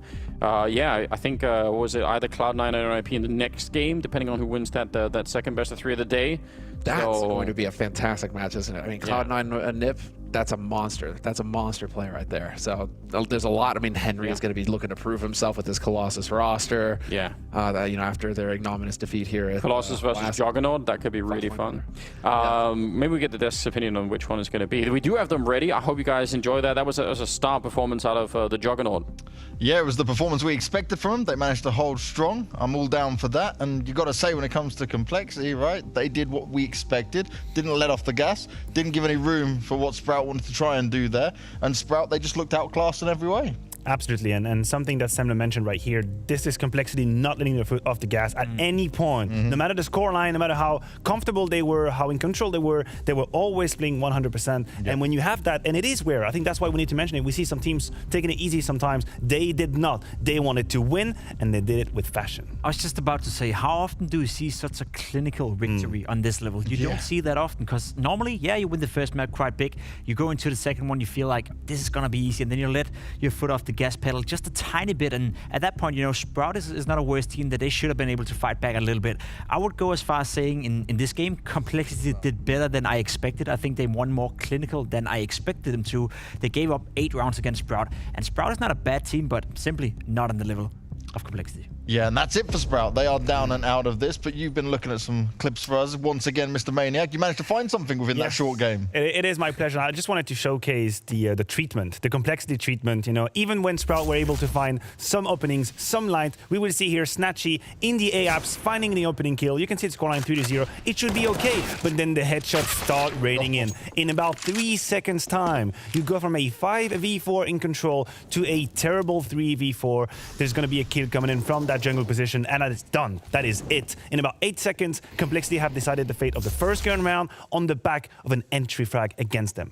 Yeah, see? The treatment. You can even be getting the entries. You guys spoke about it on the first map. It was all going in Complexity's favor, but even when they do manage to get one, well, sometimes it just doesn't work out there. They had 11 rounds in total with an opening kill in this game. They got 7 here on Mirage, so slightly better than on Nuke, but they simply weren't good enough, let's be honest. I think Sprout, they can rightfully so be a little bit disappointed in their showing here. This was a great opportunity for them to measure themselves, to show the world, show me, show us how far they come with this project. And as of right now, you're standing back with a feeling where it's like, there was not a lot to offer right here. There's not really anything for Sprout to do on this level. So as for Complexity, as we said already, it was impressive. It was good. It was, probably what we would have liked to see. For Sprout, they gotta be a bit disappointed here. Yeah, and you can even just see it there, right at the end of the player cams. They are unhappy with it. It is not what they wanted to show themselves here, but it does just give them this push to say, all right, what is it that needs to change? Because we can be fine where we were in the games we were playing, in your MDL, stuff like that, but if we really do want to take it up a gear, what needs to change for us? That's the question they now need to ask themselves, like what we were doing before going into this game. Yeah, and unfortunately for them, I agree with you 100%. I just believe that defeat right here is so clean that it must be hard to find out what went wrong. Because in almost every single department, you were 1-2 steps behind. So it's hard to really draw conclusions. They were just outclassed, and they played against a better team on every account. Yeah, they really did. You can't take anything away from them, and that's so Sprout is gone, Complexity move on forward. And as Assembler were mentioning who they might face off against, right? It's going to get the Nip Cloud9 matchup. Who do you think it's going to be? Because we know Maniac's mad. We have to stop putting that kind of message out there. That has to stop right now, okay? I was daydreaming when I talk about this Cloud9 thing. I said we could be surprised by Cloud9. I still believe NIP is going to win that game. Don't put that kind of message out there. Jacob, you saw it, didn't you? You saw the same graphic I did. And I'm with you, James. I'm with you. I don't know why he's so scared of just, standing by his opinion. Yeah. Be a man-maniac once in a while. It's all right. NIP against Cloud9, that is going to be interesting. But I think Complexity, the way they played today, NIP or Cloud9 for that matter, they will have to step it up a notch because that was a scary performance right here. It really was a scary performance. And a man who delivers scary performances on the server from start to finish is Blame F joining us for the interview. Blame, that looked very convincing and very easy for you guys. I just want to say, how easy is it to stay focused in a game where it seems like you guys are in complete control? I think it's pretty easy, honestly. I think when the mood is good and you're winning a lot, then I think people play more confident, and then that also leaves less stress on me because I don't have to call as much, because then people will take more initiative and all that. So I think it's honestly a way easier. As soon as you get up, then people start talking more initiative, geeking more stuff and all that, and then I can make better calls around that. Now, we've heard a lot of your comms over these events, right? And you guys always laugh and having fun. You're keeping the energy up going in that. At this point, are you guys just playing off feeling, or do you still have to take as much focus on your calls and stuff? Is it just a good laugh, a good game with friends? I mean, this game was a little bit maybe a game with friends, honestly. I didn't have to do much hard calling, honestly, in this one. Everything was just kind of call a default, then people got some entries, or call a sit round, and then we got some entries. So this game particularly, honestly, I didn't do much as a caller. So in that sense, I guess you could call a little bit a game with friends right now. But of course, we always try our hardest, and we always try to play the way we want to play, and try to better our gameplay. So we always focus on that, of course. Well, that was an easy game for you guys. We saw you at Fall Series with JKS, the first steps. Talk to me about the difference between Complexity a month ago and Complexity now. I think we have a lot more understanding of how we like to play with JKS as well now. I think before we just kind of like had 1 week to go over some stuff, so we just kind of went over some basic stuff, but we didn't really have the time to go through all the small details, and we didn't really have any mistakes to review. And like, you know, like when you lose a game, you're always gonna have like some discussions and some arguments, which is really healthy. So we haven't had all of those situations happen to us yet.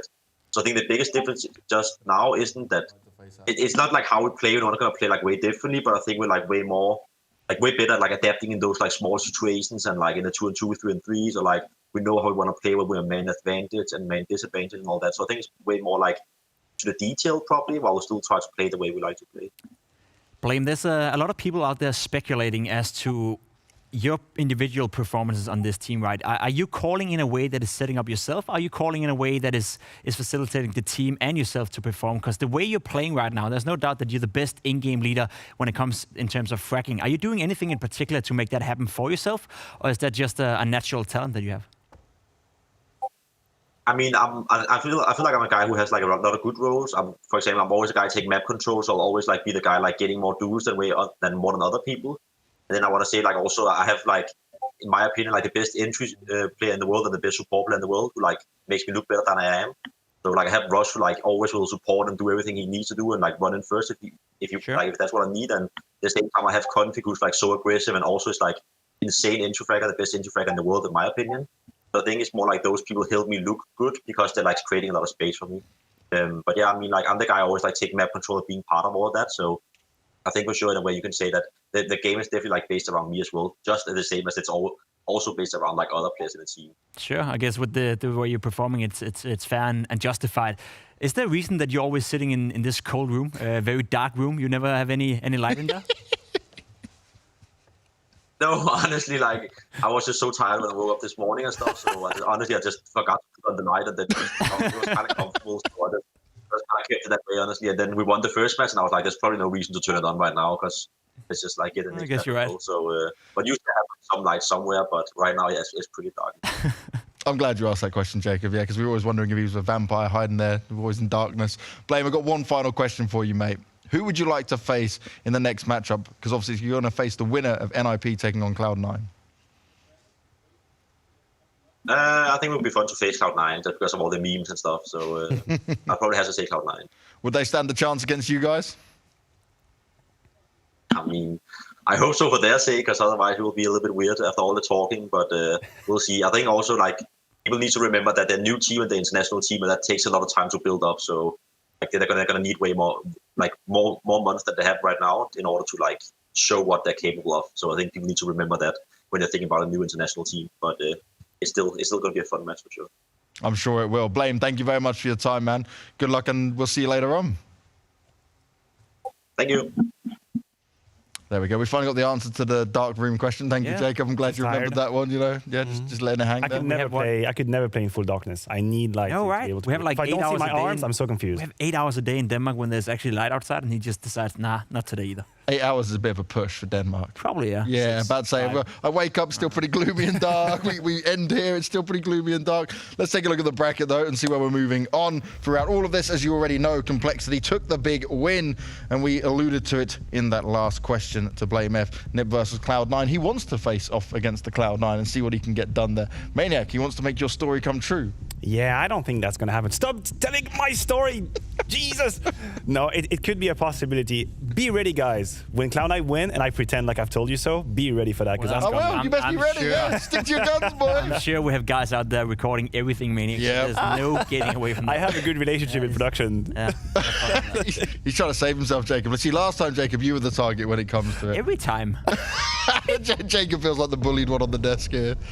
Don't worry, Jacob. We're getting back. You know, Maniac is due his time when it comes to it. We still got some more games to come our way, though, today. And these are the games on your screen. Next up is Spirit taking on VP, a CIS matchup of who's going to be the strongest and who is going to be going home. And then we have Furia taking on Isurus at the end of the day. Furia, they've got to prove themselves here. Maybe Isurus will give us more of a fight than what we think. But we'll be finding out after the break how the next matchup will be going down. Spirit taking on VP. Stay tuned.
A quick 2-0 for Complexity sees us move on to our next best of three. That's right, we get the CIS matchup in Spirit taking on VP.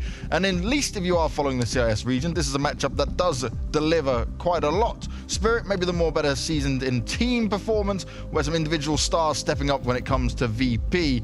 And these are all your matches you can expect here so far.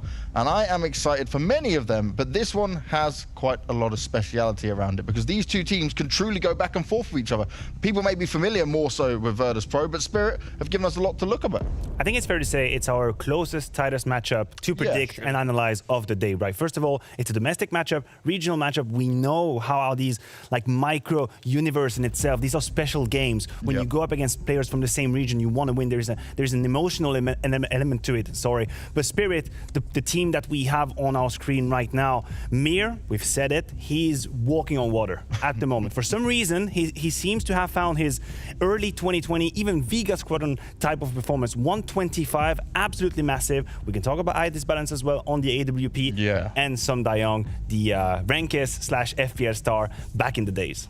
back in the days, but some of these players like Magic's maybe a young gun coming into this. He's also been able to step up. And that's why I think for this team, they've got the well-roundedness at the moment, but they just haven't elevated thus far to the top. Sure, and they got a good core of players as well who've been playing together for quite some time. We know Idis Balance, we know some Die Young. They've been part of the Spirit brand for quite some time. And then you said it yourself, right? You have Magix, who is a player that I don't think, as you said, we haven't seen his real level yet. We haven't seen where he can go towards. He's a young player and he has a lot of potential. And right now he's playing some decent Counter-Strike, I would say. Probably better than I would expect, given his young age taken into account. And then, as Maniac said, you got Mir, and that is the star within that lineup. That is a player that I would go as far as saying that Navi and everyone else within the region, they should have a real close look at him. Because if you can have a guy like that on your team performing as consistently as he is in the very tough role he's playing with the rifle, then you want him on your team. And you also have Virtus Pro, though, with some stars of their own when it comes to like that, right? We look at Jane, we spoke with him for a long time. He kind of super dropped off as Virtus Pro took a nosedive. Then Yakinda's come back in. They've reinvented themselves a bit here, and they actually look like a formidable opponent. They're putting up decent results. Feels like Yakinder is really making a difference for VP, because if you think about them and their winning conditions before or prior to the Yakinder era, it was all going through Jame. They were living and dying through Jame with the AWP. We had the memes about him saving the weapon and whatnot. He had a couple of events where he had a lot of impact, but the problem here is people figured them out. They had a lot of strategies according, or rather making so that Jame could find kills. But now you have this guy come in here and the threat is double trouble with Yakinder, and he's been lights out. He's been incredible. All the games I've seen from him, he shocked me. I said it in the pre-show. So I'm so excited that we get an opportunity here at the Showdown to showcase, display his level again and again, because believe me, they're not going to play on only one game. Well, Freya was able to talk to Yakinder, so let's have a listen to what he had to say before going into this one. I've got the lovely Yakinza on the line here with me ahead of their matchup against Team Spirit coming up very shortly. First of all, I wanted to ask about the team's form recently, because obviously we've seen you having that 20-game win streak, placing first at the CIS RMR, also placed second in your group at Flashpoint. So what do you see as the biggest factor in your success recently? Well, I can definitely say that the hard work that we put up on like August and September and mid-July with Buster. We were not playing officials that much, and we were putting a lot of hard work and effort into our practice. We were practicing so much. We were so hungry for games, and we finally got the games. And I believe that's the main point why we got the success. And I hope we get even higher. Can you tell us a bit about what you were particularly doing in that break period, as you were saying, not having so many official matches, but was there anything that you were practicing together on with the team? Well, mostly since Buster joined only in like mid-July, we were focusing on spreading out the roles between me and him, because I took Buster's roles at the start when I joined, but since Buster came back, he needed his roles back, and we started to spread up roles between me, Buster, Kicker, Sanji, and so a lot of the roles actually switched, but at the moment we feel really comfortable. We focused on practicing that, like new roles and new stuff in those 2 months that we played. I want to pick up on your own performance as well. Of course, as you said, you joined back in May, where you sort of took on Buster's role, but you've been looking excellent as a player individually recently. So can you talk about how you've been developing into that role and where you're finding the comfort within the team? Well, I mean, it was pretty hard at the start because I didn't know the players like in real life or as players as well, because I've met them like once or twice before I joined the team, and I haven't actually met them even though I'm playing for the team for like 5 months already. And it was pretty hard a bit, but I'm a confident person. I'm a bit egoistic person as well, so I'm trying to tell people what I want to do, and they were supporting me, and they're still supporting me. They're allowing me to do a lot of individual plays, a lot of aggressive plays. Of course, they sometimes criticize me about them, but I love getting like criticism especially from my teammates, and without criticism, we're not gonna get better as a team and as players. So like it's they're allowing me to do that, and it's just my role to do it, and I don't know, it works out perfectly. So some of the quieter audio in that, some of the players don't have amazing microphones like we do to be able to do this from start to finish. But one thing I'll take from that, right, is you've got to remember he is a young player being hyped up before he even joined the team, right? The FPL started doing all these crazy moves, people making clips of him before he was picked up. He comes onto Virtus Pro, and you might come in with a bit of an inflated ego, especially as you've literally changed the team to the better in such a massive way. Yeah, but I love how he acknowledged his situation. Yeah. Right? He says, listen, they put me in a good position, and then I got to do the work. And if I don't, then they can criticize me. And I think that is the perfect perspective you need to have when you're supposed to be a star player. No one is to say that being in this position, being in these roles doesn't help you do the frags. Of course it does. But then you have to walk the walk. You have to take that opportunity and make the difference. And so far he's been doing it. And I just love how like calm and cold-blooded he is, like, yes, I need to frag and I do it.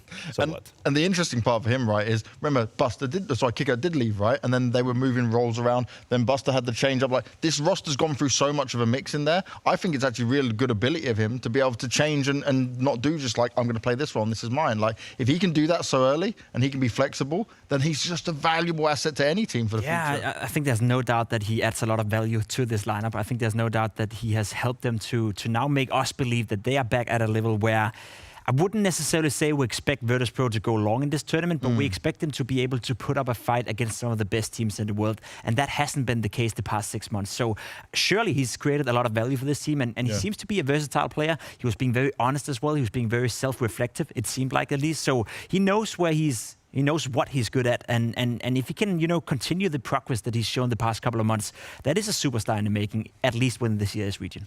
And we want to see in a CIS region, right, is this domestic matchup, because this is probably a tough spot for them, because you go, in one hand, oh yeah, we get an opponent we know, but also we know what domestic matchups can do. When it comes to this veto alone, it gets very interesting. Yeah, it is a mental game. It is 4D chess, basically, because everyone knows each other, not only as team versus team, but like individually, you know your tendencies, you know what you like to play. So now if you look at the veto, in terms of first wave, I was going to say Nuke should be out. I'd be surprised to see Vertigo being allowed by Spirit. They should remove it, right? The picks is going to be a different question, but definitely, or I do believe Vertigo should fly out.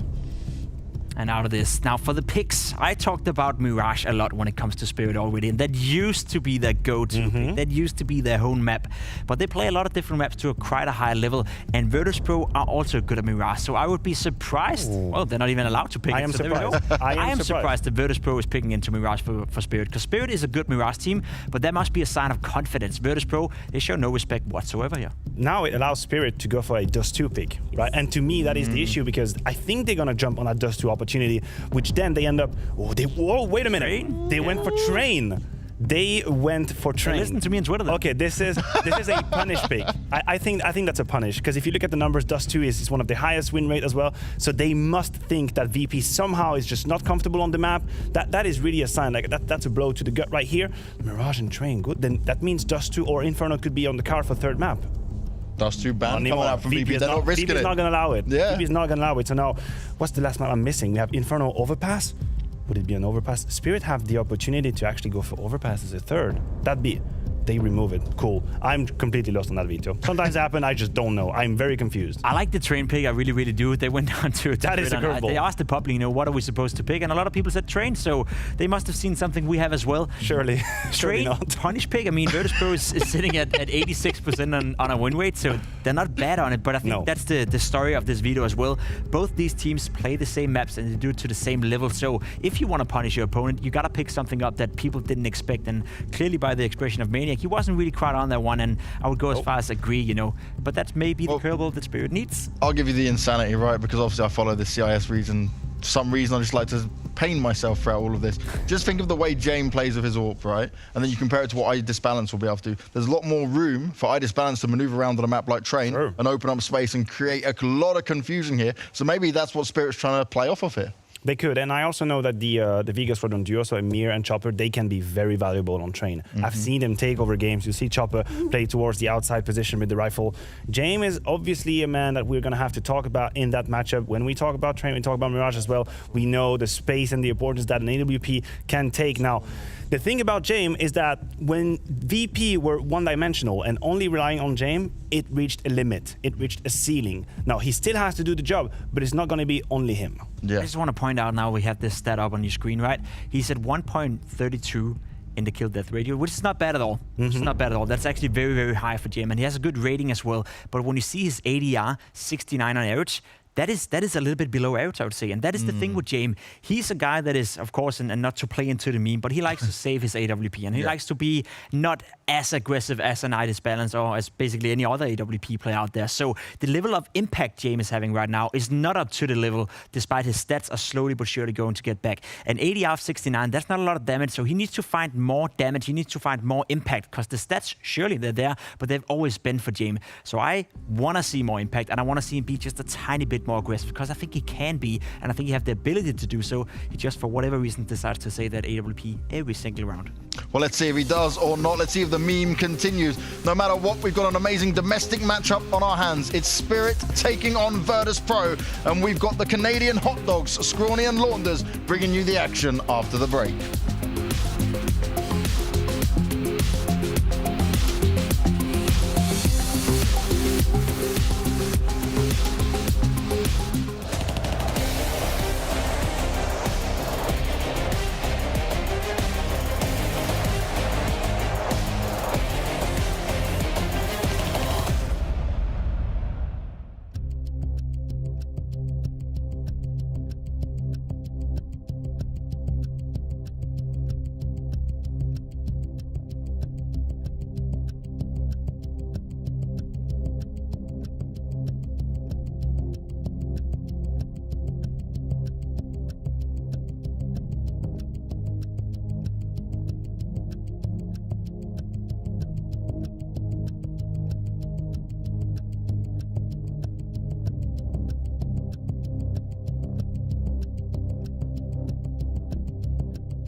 everybody. Welcome to the Caster's Desk, where we are about to jump into Virtus Pro versus Team Spirit, a little domestic matchup for the second best of 3 of the day. Launders, you were just telling me that you've done some fine-tuned videos on some of the players in the servers today. Yeah, actually on Mirage, done Nuke on Mirage, I've done a video on Jame, I think, and I've done a video on Mir on Mirage as well. As was mentioned on the desk, it's going to be 3 maps they can all play to a competent level. Virtus Pro, amazed by their come up, really loving the interviews from Yukinder. So much maturity in Yukinder, on top of the fact that he plays like he's immature. Like the way that he peaks things, the amount of duels he takes in a round, on any given round, it's like astonishing. But the new wave of CS, where things have started to take a turn from going from perfect to slightly more aggressive, this has really shone a spotlight on Yukinder and his playstyle. If anybody's wondering why someone like him could come up, it's because all of his skill sets are in disrespecting map control, peeking, taking fights, 50-50s. He is a huge component of the reason that this team plays so well right now, on top of the fact that Jame is also very much on form. Yes, Jame coming back into that. You know, I feel like when we saw Virtus Pro at the time, Avant-Garde turned Virtus Pro, right? That kind of that rise to success, the major run that kind of turned so many heads. You know, Jame was the talking point, and you know, Jame kind of got called out. Jame got kind of canceled at times by the teams that then focused on this roster, and it is absolutely an enjoyable aspect of their recent success to see Jame back in the equation here. Kickert as well is a talking point that we can't forget about with Virtus Pro, right? I think he kind of went hand in hand alongside Jame in the glory days of this roster, but there has been a redefining time for this team as well, right? They had to go back down into the dumps. They faced some uncertainties. They've moved pieces around, and all of this without having to mention, I think, who is one of kind of like the most supportive roles in CS, Sanji. Yeah, Sanji is also, I think, a lot of the, whether or not they're going to win is predicated on whether or not he's playing well, because he's got a very high ceiling, not always hitting every single shot, but like recently with Virtus Pro winning a lot, he has been great. And yeah, there's not a lot, I mean, we talk about James' form again for a second, like the style of play that he has. It's the meme, Jame time. He's always saving, but he keeps his death per round really low, which is an incredibly under-talked about stat. So we're usually talking about how much they're killing and not how much they're living.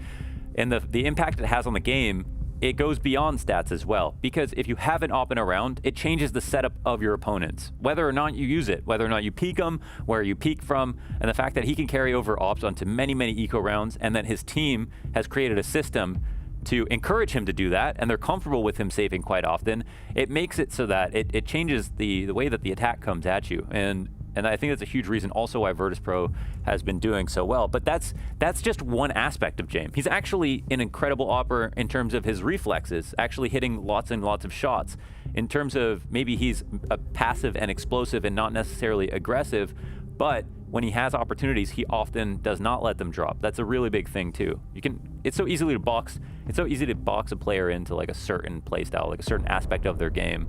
But there's so much more to Jame that you can just talk about of him as just like a regular amazing opper. Yeah, I think so too, man. It's like a skill ceiling that he set a high precedent when they went on their big runs. And one that, you know, my favorite thing about the Jame time meme is when that op is saved into a round where you're looking like this team should have no chance, and then he just completely takes it over. You know, he's one of those guys who stays on a leash in reserved moments to keep the op rolling, but then once he gets a chance to be the power play maker, we'll just absolutely take risks. We'll be flying across the server, and we'll kind of be adding to the highlight reel. You know, Jame is something special.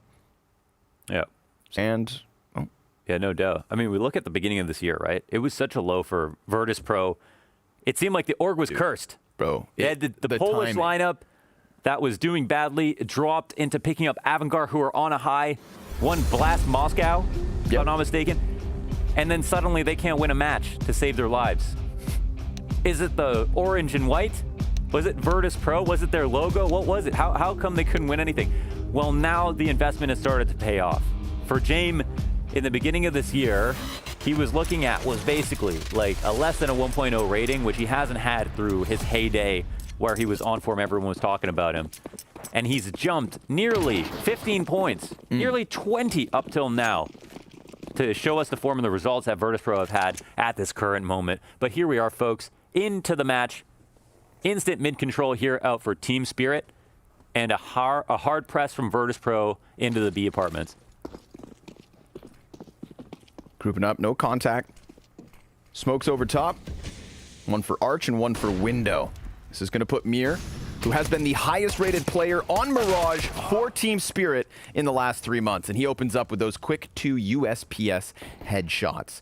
Magic's looking for a chance to strike one down, and he adds it to the tally. Team Spirit taking first pistol. There's so much talent in the CIS region, and a lot of the players that are coming into the conversation that make the region look great as a whole are right here, these two lineups. Because of players like Mir, who have actually been around for quite a while, but just how consistent he still continues to be, and how much of a star player on his roster he still is what makes this whole match very, very interesting.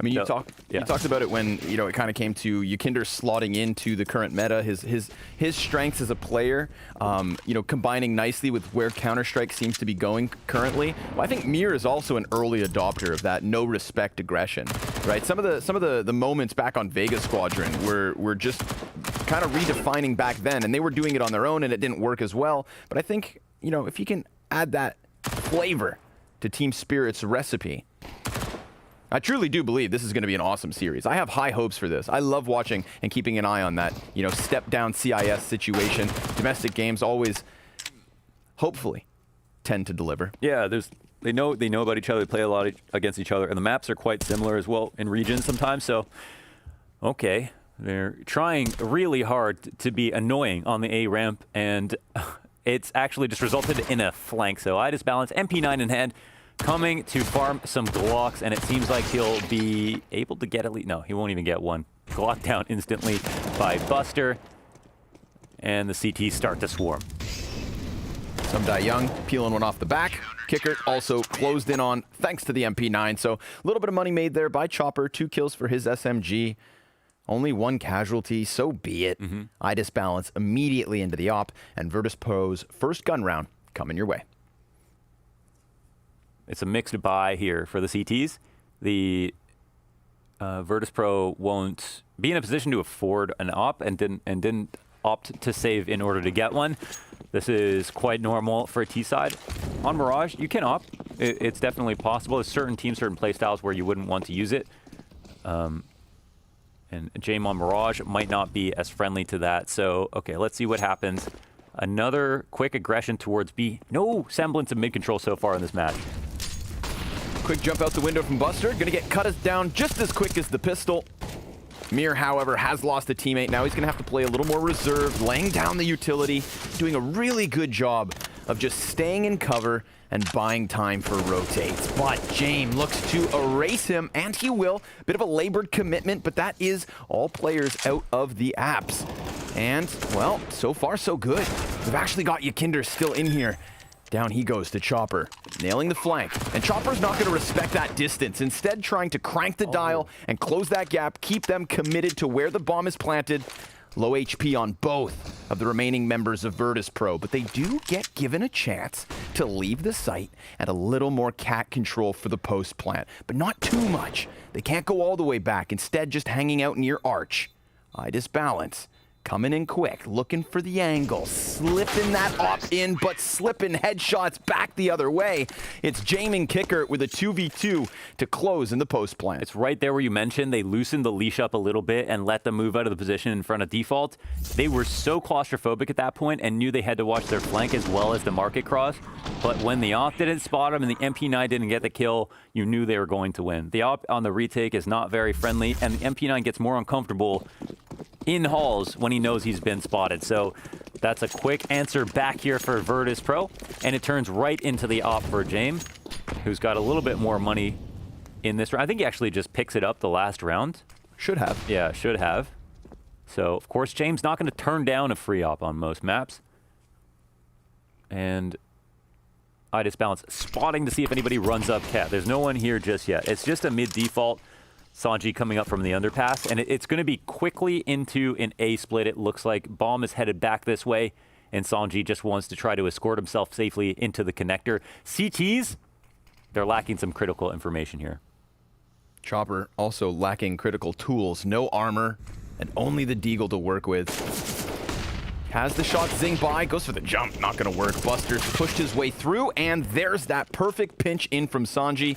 Sumdai Young was about to cut off one of the avenues had he held on to Palace, but he doesn't even take a kill with him. So empty-handed, Team Spirit forfeit this A site, and knowing the lackluster guns they had coming into it, they'll just write off their losses, allow that second round for VP, and save with the remaining 3 members over on that B site. It can feel oddly comfortable to not push anything when you don't have much to work with, but in a spot like that, something like a close A ramp setup or an early halls push would have been a great way to isolate one player, and instead let the execute come to them. They weren't even that well equipped to deal with a B hit as well, so I think in this spot a bit more proactivity would have been good for the CTs, but they could have still ended up holding. Now on the A ramp, we had a very interesting interaction. The spam came down because people like to push up in front of the smoke, in front of Tetris, but the spam was actually just a distraction. If he gets the kill, great. But the flash comes over as that player who's sitting at the A ramp turns forward and eats the flash, which is normally a free kill for him. So here's Buster shooting, running through and getting the kill only because Chopper was looking in his direction because of the initial spam in the first place.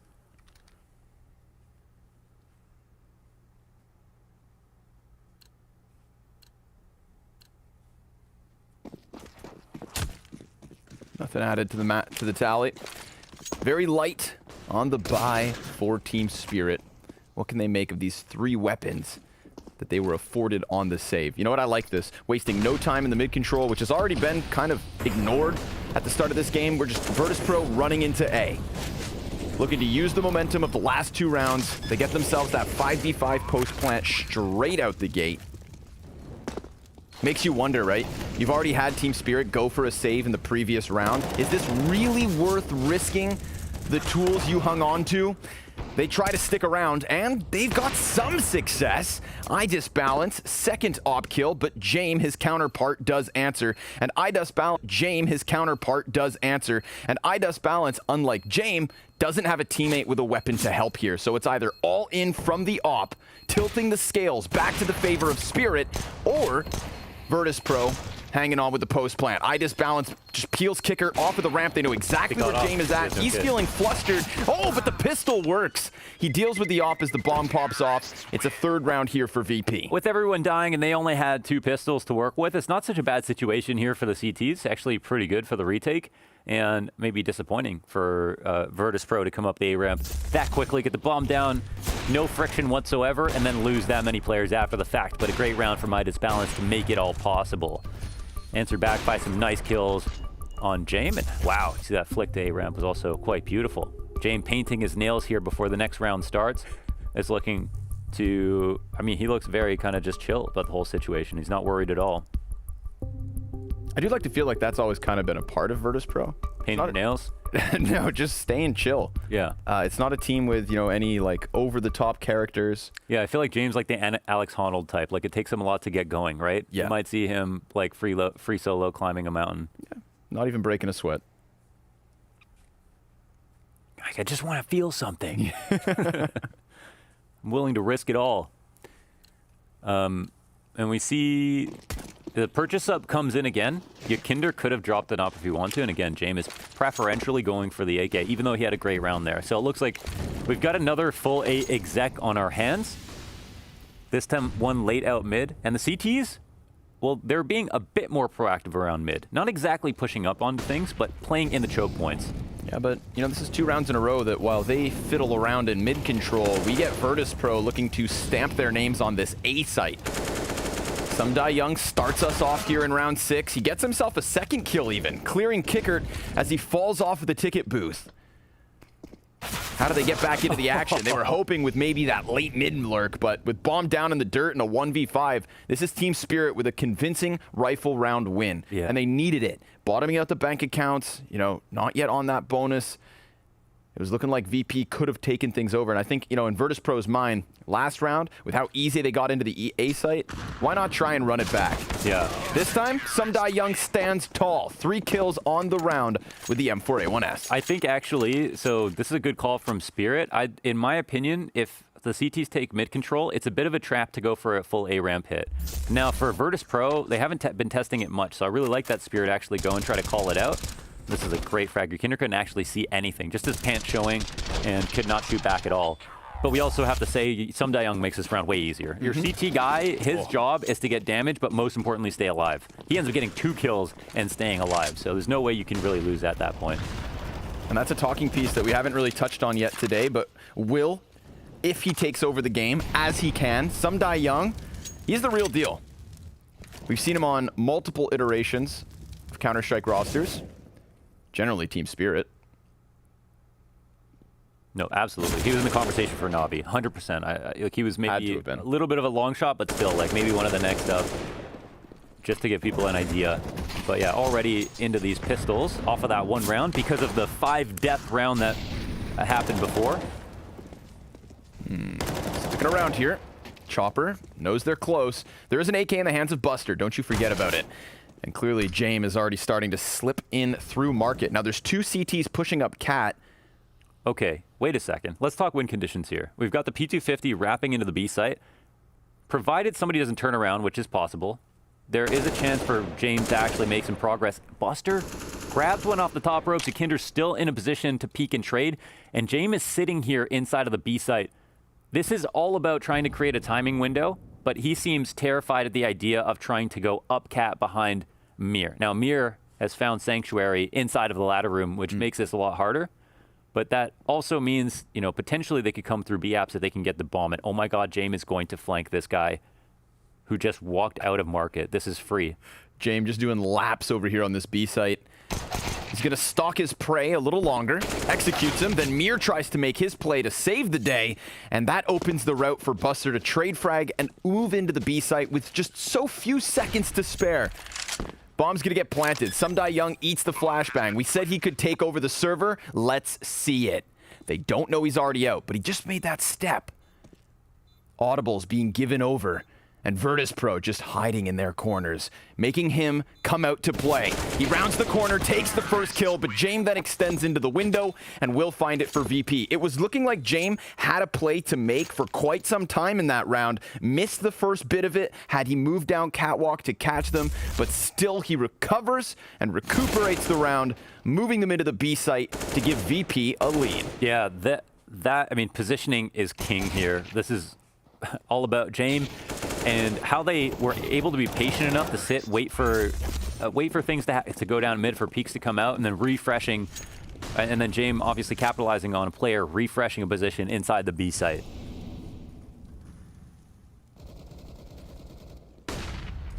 Oh, Flash has caught the bottom of mid. Chopper, it's looking like he might have been the first casualty of this 8th round, but no, he gets back.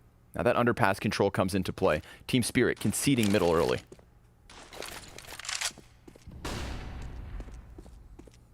I think this is an important thing for Virtus.pro to do to start these rounds out because, again, with Spirit hanging out too much at mid, that's such a big problem. Technically, the Ts don't have to be here, but if they come here and there's no CTs, that's a big edge. So it squeezes them into things like this, the close A ramp pressure. With the threat of Kickert swinging Palace at a moment's notice. Sanji, a constant issue in connector. A bit too much control here for Virtus.pro, if you ask me. A lot comes down to Chopper. Oh man, there's even a T in window. What? Oh, Sanji didn't see him. And that gives Chopper a 1v1, gets Mir back into the equation. The conversation now turning to the favor of Spirit. SDY given the back of Buster. And it's James time, baby. Yeah. Or is it? They're expecting him to save, so he just hangs out for a bit. Okay. Shoulder peaks miss. Flash does nothing. James, 20 seconds to save, 20 seconds to live, 20 seconds to 1v3. Let's see. Dude, you just mentioned it, right? Like, control kind of being given over to Virtus.pro. Looked like they had everything they needed to get into that A site. Hold the thought. Yeah. Ah, no op save. He'll get red. You know, Sanji, if he's able to see that player on the staircase, opens up with the kill, suddenly the man who's called into jungle doesn't have to try and trade onto stairs, but can watch the murder hole. Instead of getting shot in the back by Mir, then, you know, this play right here wouldn't have happened. And I think that A site is just so susceptible to the split. Some Young would have been peaked from the possibility of 2 players over on con. Like, man. Yeah, they absolutely had their claws in. I think you couldn't have really characterized it better. But Spirit survive. the fish slipped away. A slight bit of lack of awareness or some weird thing where he just wasn't paying attention. Okay, now we go into the full AA exec. 2 players here, mid-control again, somewhat for the CTs. Big save from Yakinder. 2 opening kills off of the AK. 180. Most important player in the round, seeing as he was equipped early. This was huge as well. Virtus.pro, they were coming in with lackluster guns on the majority of their players. It was the first round from VP. We saw the economy play against them. You know, Team Spirit have been in that position multiple rounds now, and they've staved off the broken buys. This is still a winnable situation. Significant grenades here for the CTs, and they find an opening. Wow, so much patience off of Cat with a big flank through Palace, but the time is starting to tick down to the point that you wonder what their idea is. I guess they were too intimidated by the thought of being down a player, but I really feel like their chances were actually kind of good. Exiting out towards ramp, Mir could maybe make this costly. Seems like Spirit realized they just need to concede this round. Damn, they were in such a good position to kind of break that economic backbone, and they will still add to the costs of this, but VP, bit of a freebie. They'll be happy to take that 5th. Yeah, that's a really interesting one. Now, you know, Yakinder, he comes out, he gets 2 kills this quickly. There's nothing that's going to scare you from thinking about the retake than a spot like that. But because it's so early on the round, no map control was taken right away, everybody's still got their retake grenades over on the B site, right? Nobody's using a molly to stop a fake rush or anything on inside of the B halls. But anyways, Yakinder out to mid again. Upper B default. Oh, there's a chance there for Sanji. He was not planning to commit to the peak, so wasn't exactly ready. He buffered moving left as an input in his mind. And if he hadn't, he could have potentially punished. Off of the flash, they're gonna go. First man gets dinked, but Sanji still able to deliver the opening. Pressure on Ida's balance. And he's got a helping hand here from Mir. He's being burned though. Ida's balance dropped to 40. That's not going to make his job any easier, but they do turn attention away. And Mir could possibly save the day as he comes in with a kill of his own. It's all on Yakinder. Up in the windowsill, jumping out, caught by Mir, and it's Spirit to tie at 5 rounds apiece. The B-hold stands strong. Really strong. And they delay that extra, 5 seconds. The rotations can come in. They get 1 kill, and they still get the opening on a player at van. But the jump spot, the early rotation, Ida's balance, getting a couple of key frags here. This is all they need to try to delay. And now they've got a few good rounds in their back pocket on the CT side, probably feeling a bit more confident. And it is a full anti-eco, but they've lost some similar rounds. Let's see if it happens again.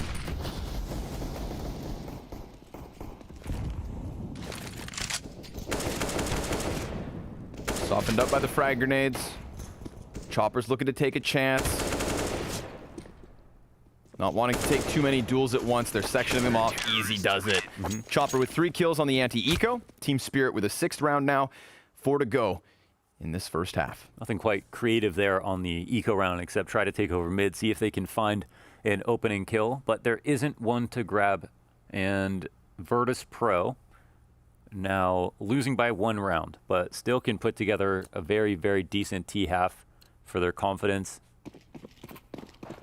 I think it's hard to say who's actually playing better at this point. See top from the rounds how split up they've been. A little more attention here to middle. Yakinder looking for that connector kill. Dude, they just put him on roller skates and let him get map control. Ida's balance has a little bit of a gap to work with, but the player's boosted in that closer corner. Oh, that is ridiculous. He's going for the guy in the back, Yakinder. Oh my God. Collateral damage. Oh, the ultimate sacrifice, the body block. What a great teammate Yakinder is. I've got you, Mr. President. Dives in front of him. That is insane. That's one of those, when a player jumps out in front of you like that, I mean, that's one of those kills that makes you jump out of your seat in real life. Oh, interesting. They put a lot of eggs in that basket. And having the op there, I think was a scarier situation for the op than the rifler coming into window. If he was sitting back waiting for the push in, that's one thing. But you'd say not a bad call here for Virtus.pro to try it based on what we saw. positions are just so strong right now, though, for Team Spirit. They're watching everything, and they're fast rotations over towards B. We've seen them with success here. We've also seen the CTs hold. Idis balance, not going to be made uncomfortable on the window at all. Smoke grenade comes late. I mean, he gets 2 of the 4 kills they need. Despite that smoke being a part of the equation, he just sends Sanji packing as well. Damn, dude. Should have talked more about Idis balance, I guess. He's having one hell of a map. He's super quick right now. He's having a lot of easy shots come his way. Virtus.pro try to go for the contact explode as opposed to throw kind of full B exec after losing a lot of grenades here at mid. That one woke him up. That's like caffeine straight to the veins right there. This makes me a little upset, man. You know the smoke's coming. 2 players try to challenge it. Oh, yeah. Well, sometimes you don't want to... You want to execute before the smoke slanks. You don't want to get. You want to catch them when they're counter grenading, right? Or get them too scared. But yeah, like 5v5, Idis balance has been there.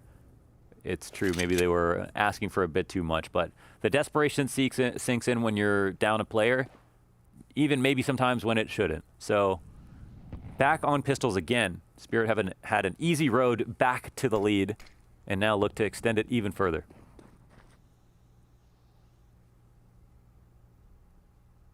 Virtus.pro had the advantage in economy early in this game. It was kind of wishy-washy for a few, but I mean, we haven't seen Team Spirit really falter on these complete pistol rounds. In fact, we've had 2 complete total shutdowns at the top of middle versus pistols. The one time we see Virtus.pro kind of make waves despite having the lesser weapons is when they run up A ramp and we see Kindar hard entry off the AK. But that's been quite some time now. I mean, we take a quick look at the scoreboard, bro. 16-5 for Idis balance, 14-4 on Mir, 12-5 on Chopper. There is nobody for VP above 9 kills. Yeah. And that is only Jame. The rest of his team still 5 or less. Right. So no, amazing map from Idis balance, Team Spirit as a whole. We switch over to CT side. I assume that this is going to be just as hard for Team Spirit to try to crack open the defenses with Yakinder and Connector going to have free reign. But of course, it relies on him playing well. We're not seeing signs of that just yet, even though we had one good double entry round out A. See if somebody else can step up, take over.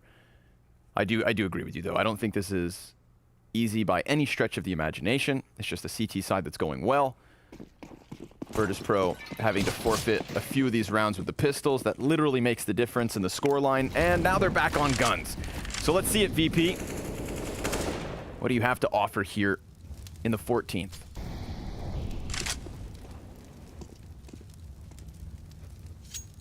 Buster's hold back. They're spotting the crack, and I don't know if Mir jumped out cap this round, but he must know, yeah. Okay. Yakinder iced out early. Sanji, good trade. Knows he has to come out. Could have been susceptible to a setup where someone's watching that from the side wall, but has to take the risk and is rewarded for that risk. And now the push-up into the B halls, the punishment from Idis balance, holding the perfect angle there on Sanji. Thing is, Sanji's high alert. He understands the threat that's coming his way, but Idis balance just making the difference in terms of performance. And that's what he has been doing all half long. Okay. Whoa, caught in the jump. Buster blasts Mir away. And that's the opening back into the round. Now they've got this 3 versus 3. James worked his way up connector. Sumdai Young is still back here on the ticket. Ooh, and he just goes ahead to deny that plan. Just as quickly as things were looking to come alive for Virtus.pro, it gets cut down. Buster tagged up somewhat by Sumdai Young, who just doesn't shy away from going for these fights.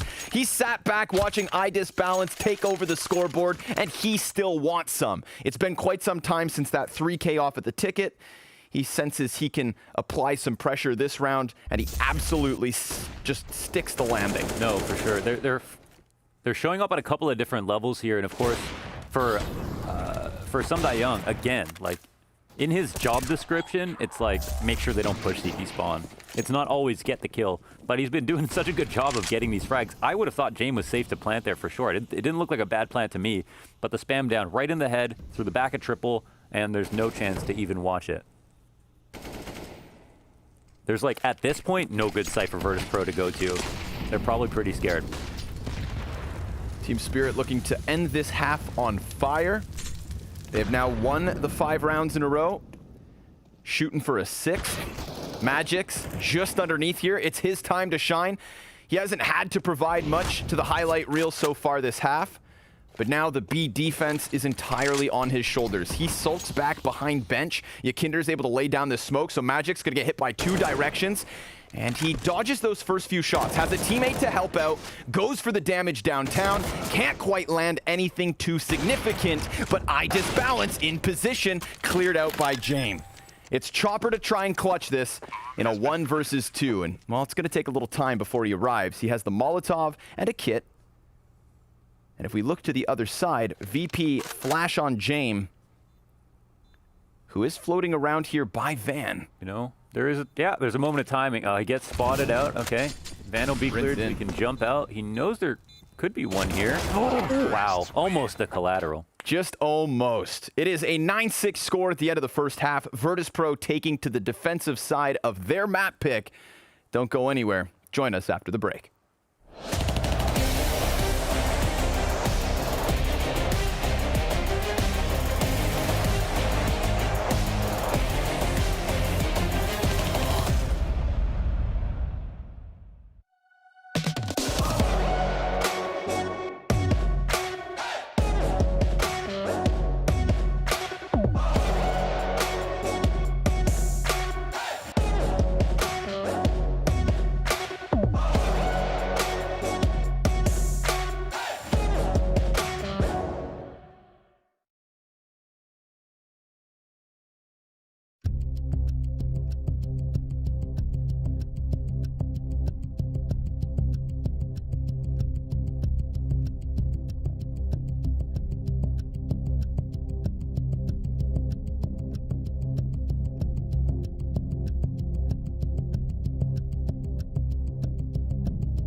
A rock-solid defense from Team Spirit on their opponent's map choice. Virtus.pro better hope that some of their pieces heat up, while the challenge of a T-side cools Spirit off. Because as far as individuals go, Team Spirit has showed up this afternoon. Yeah, this is really all about Virtus.pro to show on CT side that that T-side was a wash, and they're over it, they're moving forward. I think they could easily put together this game on the CT side, but with Spirit playing the way they're playing, we'll have to see, because they're quite evenly matched in a number of regards, whether it's talent, map pool, etc. So we'll see. It'll be a tough challenge, but I guess I know more about Virtus.pro's CT side on this map and how impressive it can be. But we've got Yakinder 6 and 14 right now. He's definitely getting out-dueled. A little bit unlucky at times, but still, Spirit were giving him a piece of their mind for a while there. Ooh, Magic's. He got gushed real quick. still able to deliver the kill versus Kicker. Jame over here towards Ticket, also with a frag. I disbalance, sizing up jungle as Sumdai Young pushes into the Ticket booth. Can't get Jame out from behind his corner. Chopper knows his flank is compromised, deals with it, and now the last two players lie ahead, and he's got that bomb with the possibility to rotate B. Let's see what he delivers. So much time left over. So even with window, I mean, the grate blown open, he could blow it open just to delay for time or just go full incognito. Ooh, misses the Meant jump. to do that. Yeah, of course. He's here to rush underpass. Of course, very standard play. And he'll go for the late plant. The rotation is going to take time as the CTs are trying to suss this out, but they'll get into much better retake spots much more quickly now. And now that he's spotted, it seems like he's just about to get flanked. Let's see if he can even get off the plant in this spot. Oh, the player, that's a headshot in. Jump. Some damage, 1v1. Oh, Chopper, 15, he could do this. 15 HP, flash hits the dirt, Sanji dodges it, and he will get there in the end. But, woo, had them stressed. Timing, man. That round, a lot of moments of timing, even in the 1v3. I mean, dealing with the Palace player before he could slip back into cover. Sanji missing those immediate kills coming up catwalk. Had the CTs and Virtus Pro decided to rotate to B the moment Chopper disappeared, seeing as he dropped underpass, they could have already been out from market. But yeah, I mean, even then they made an early rotation. If he made the cat jump, maybe he has an even better chance, because I think he takes a bit of damage, even if it's not a headshot from the cat rotator. But you want to give it to VP overall, because they just made the right push, the double push into halls versus the A hit. That's exactly where you want to be, and trade it out efficiently. They're going to go for it again here. Right back in, but it's guns on Team Spirit. Surprise, surprise. Oh, God. And this time Magix doesn't die. He jumps back around the corner. Sanji going to go for that upgrade. Sanji set him up so he could get the M4. There you go. And nobody's talking about it. What an imposter. Now Team Spirit, having walked away with the man advantage, are going to head into the B site. The only person that can stop them right now is Buster. He's dropped to 78 HP, knows there's multiple players coming at him, and his teammates do get into position, but Mir hits him from behind. Sanji gets another kill elsewhere, not as important as what goes down here. Jame, able to remain standing on 6 points of health. It's a 2 versus 3, but Sanji just trades dinks, goes down to the scout, and scout shot. Cannot run from that. Through the wall and brain. Sumdai Young gonna steal it. Team Spirit using that plant, going right in with the buy. And you know what? Magix was pressured as the first player of Team Spirit to make contact in back-to-back rounds. He took a player with him each time, but this time he escaped. They're kind of like sparring partners, right? The way that they're all peeking each other, knowing where those duels are going to come in. Feels like it was no surprise that that Palace push was going to come out. I was surprised to see it twice, but because the anti-eco could be the early bit of information that they need. However, they ran right into Galil, and that caused significant problems. We did see the plant come out off the second round, too, so they surely were anticipating at least some guns. Now, let's see how Team Spirit approach the mid control. CTs are wrapping around with a player on cat, and they have enough time to get into some stronger positions at this very moment. It looks a bit scary for them, but of course they are just working with pistols.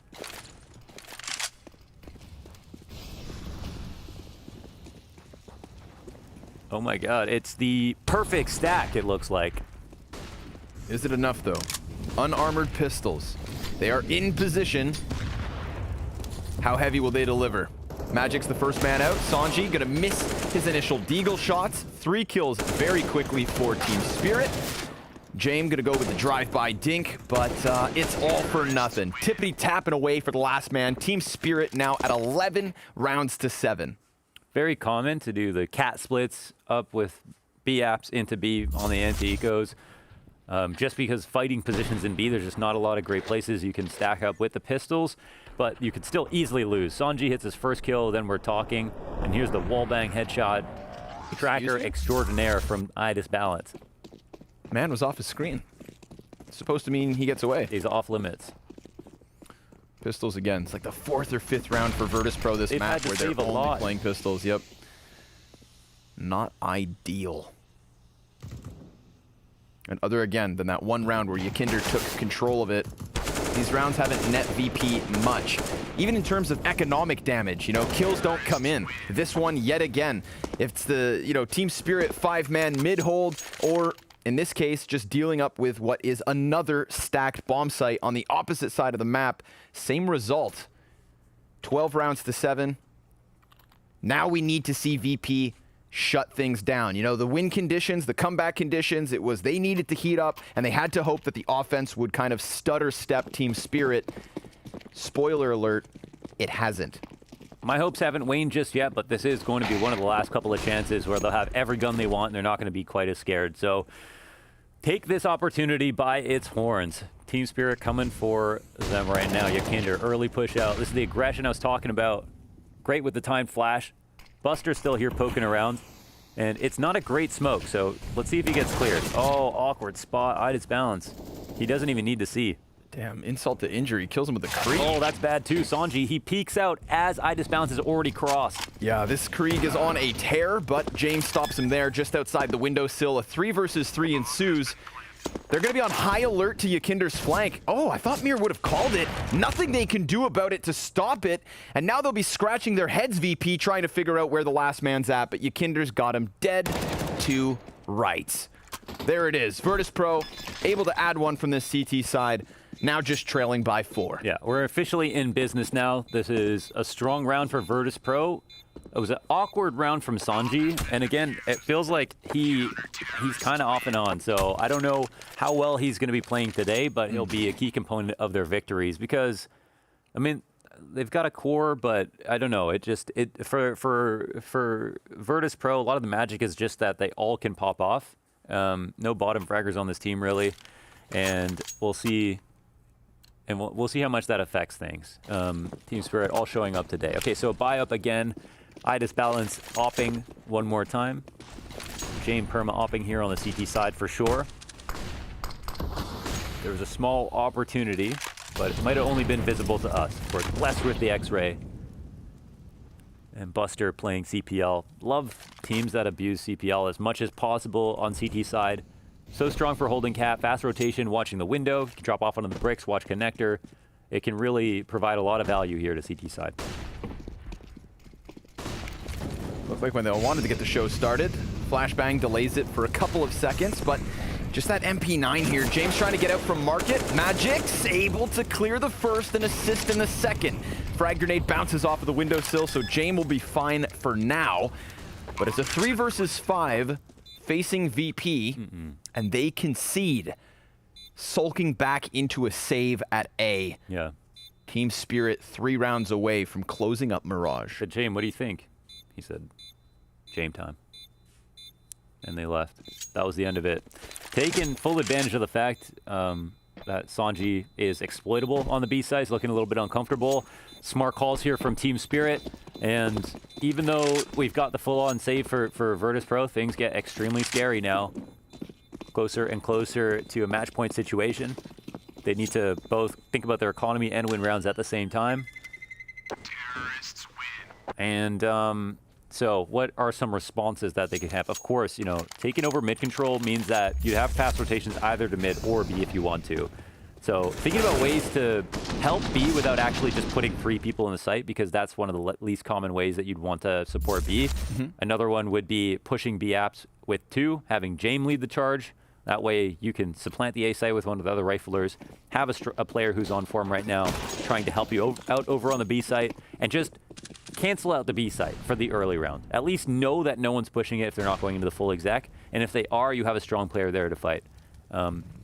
If not, you don't want to do that, then maybe the same fate awaits you. They can grab this gun round. I have a feeling that Spirit want it to be, they want to make it seem like they're not going B, see if there's a push response like we're talking about, but then ultimately go back to punishing what works. Yeah, keep bullying poor Sanji. Mind you, this round, he is a little better equipped. That MP9 meant to stave off like 4 players last round. Can't be too harsh on him. Oh, so much respect here, and Yakinder dies inside the window. Just caught in the open. Dude, that's going to give so many options to Spirit. In a round like this, where you're just kind of sizing up in all directions, and then you split it down the middle. You know, Virtus Pro, they weren't trying to antagonize on any of the extremities, but now they kind of have to. Buster keeping an eye here on ladder room. Chopper's going to continue to serve as a distraction at B. That relegates Sanji back to bench, and you can see Jame even allocated to market. So they have A so prime for the taking, but here comes Buster. 2 kills in connector. Gets Kicker into the mix, and we've got VP with a man advantage. 20 seconds on the clock, and Sumdai Young just blindsides Jame. Never sees it coming. They know they were struck down from tickets, so they have to be on high alert. No. And Chopper redirects this over to the B site. If Sanji can stop it, then VP are good. Oh, but no way. he gets wrecked. And with 5 seconds left, we've got Spirit on the plant. If Kicker can't clutch, then it's 14 rounds for Team Spirit, a questionable economic situation for VP, and a huger question over top of this series as Spirit are on the cusp of robbing VP's map pick. Can he do this? A single flash to work with, and they are nowhere to be found. Team Spirit so deep down catwalk that Kicker can't even attempt this clutch. That was so smart from Sanji. I mean, he didn't over-rotate. Very easily could we have seen a situation where Sanji rotates to A as a CT spawn guy, is getting Molotovs thrown at him, where there was 2 players who were spotted who just had so much connector presence. But instead he stayed, spotted the cross, nice open angle to make sure he could catch him on the way out, but he is just not winning any of his duels right now. Once again, gets destroyed inside the B site, and literally that bomb cannot be planted if he gets the kill. That's the opening kill? Yeah. Yeah, it was just kind of just right in the middle of the open, and you know, that's the way that Yakinder is going to play. He's just usually shooting hot. And we don't see him die in stupid ways. Yeah. See it. Full control here for Spirit. Got him on Pharmacists. UMPs, low grenades. Woo. But Yakinder's opping. Yeah, I was going to say, but, you know, amidst the lackluster guns for Buster and Sanji, they've got that secondary op. And Yakinder gets it rolling early. Shuts down the B apartment player. Magix, who was also deep in B, takes that bomb, joins his teammates over here on the mid control. Yakinder from the window peak. He comes up to save Buster, who's just serving as a distraction. Now the action tends to lean onto A. Sumdai Young exits from connector, looks to swoop down back onto jungle. Sanji just hiding in the corner, dropping his smoke. Oh, and if he falls back, he's dead. Mir calling it out. And now what? Half health for Sumdai Young. Yeah, one person inside the A site crossing wide here over top of default. The spray is good for Sumdai Young, and they're going to try to make this an avalanche of a round, taking over B at the same time. Yakinder, he's made the smart rotation. It was supposed to be A. Team Spirit, in these kinds of just outnumbered moments, playing unleashed, man. Sumdai Young peeking up the top of the staircase, clearing the floorboards like rats. And Mir, all the meanwhile, up on Cat. Damn, dude, he can't even go for this. He's got the op. He's so far away. He was hoping they actually gambled back. There's just no attempt to be had. I can't believe they actually peek off Cat and try that too. They're never letting it get into a favorable post-plant situation. They're always making sure to get the kills early on. And just these punishments should not happen. Sumdai Young should have died there on the trade from Sanjay again at the top of connector. And there should have been another kill. I mean, Yakinder does everything he's supposed to in that spot. It's a great round from him. B-Apps control, early kills, refrag on Cat. I mean, denies the entry on Cat and gets the kill. Makes a smart rotation, but they cannot hold them from just juggling back and forth. So, what do we slap on this round? That 2v4 or 3v5? I mean, Team Spirit looking like they were supposed to let VP get a little bit more in this Mirage map, but I don't think so, man. I think they're a little fired up. Yeah, Jame kills Magix, at least the 2v4. And then, I mean, poor Sanji, right? Like, yes, he should have traded, but if he didn't trade, at least fall back. He gets a smoke put on his feet by himself. The molly forces him into the open, and then Mir's just waiting to chomp into him. Yeah. So 7 map points here for Team Spirit to close on Mirage. 3 Fami for Virtus Pro. An MP9 on Sanji again. The eternal SMG wielder. Feeling like just a bit too slow of a start here for Virtus Pro and Team Spirit not cooling off. Bro, 2 rounds on their CT side so far from VP, both by way of defuse. One of which in the 1vx. All right. Early connector control, double ARAM setup, and they can push off of this. It's actually not a bad spot, I'd say, just apart from the guns, if we ignore that. James not spotting anybody out of B halls. They'll start to rotate over. I think they're going to try to gamble, which might make a lot of sense. And the CTs on the A site can take care of themselves. Yeah, they've got decent spots with ARAM control. Yeah, they fell silent, kind of baited Chopper further and further out. Now 2 kills come in on this B site. Let's see it, James. You better stand tall or crumble beneath the pressure of Team Spirit on this B site. He's feeling frantic, and I can't blame him, but Buster is able to get a kill to try and help him out, but he's not helping himself. He needs to land an op shot.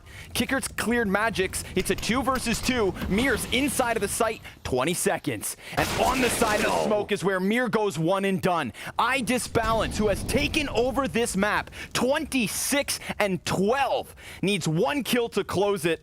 10 seconds, he misses, and Kicker keeps this rolling. Damn, dude, that was, yeah, that's scary. I mean, Virtus Pro not going to want to think about that too much. A couple shots dropped, but they win the round. They at least grabbed that. Within 6 of bringing this back, but the problem right now is, like, that was actually for, you know, what they had, not a bad situation to be in, and it came this close. And a lot of it is this 1 kill that keeps happening off of Cat. Right, they're like taking A control, but then the guy turns the corner at bricks. It must make it so scary for whoever's holding in there, and he's winning his duel such a high percentage of the time.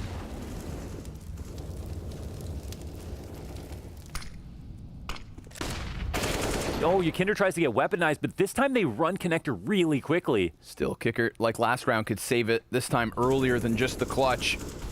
Oh, they're right there. Nice, calls it out.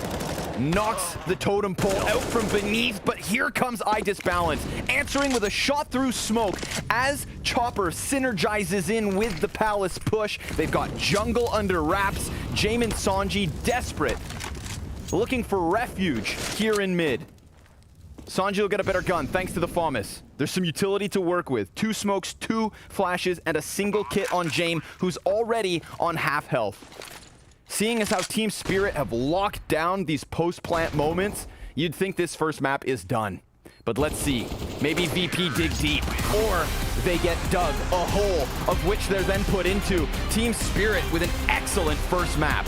Oh, it was a monster performance, man. Really love to see that. They really didn't break a sweat. They were such a two-way team, looking good on both T and CT side. And Virtus Pro's confidence has got to be low. This is not supposed to be a weak map for them whatsoever. No, and it's not supposed to be a blowout of a series either, but 27 kills for Disbalance, 26 on Mir, 22 frags for Chopper. That trio, that hard-hitting 3-man core of Team Spirit was too much for VP to handle, but the series isn't over just yet. We'll throw this one to the break, and the analysts up next.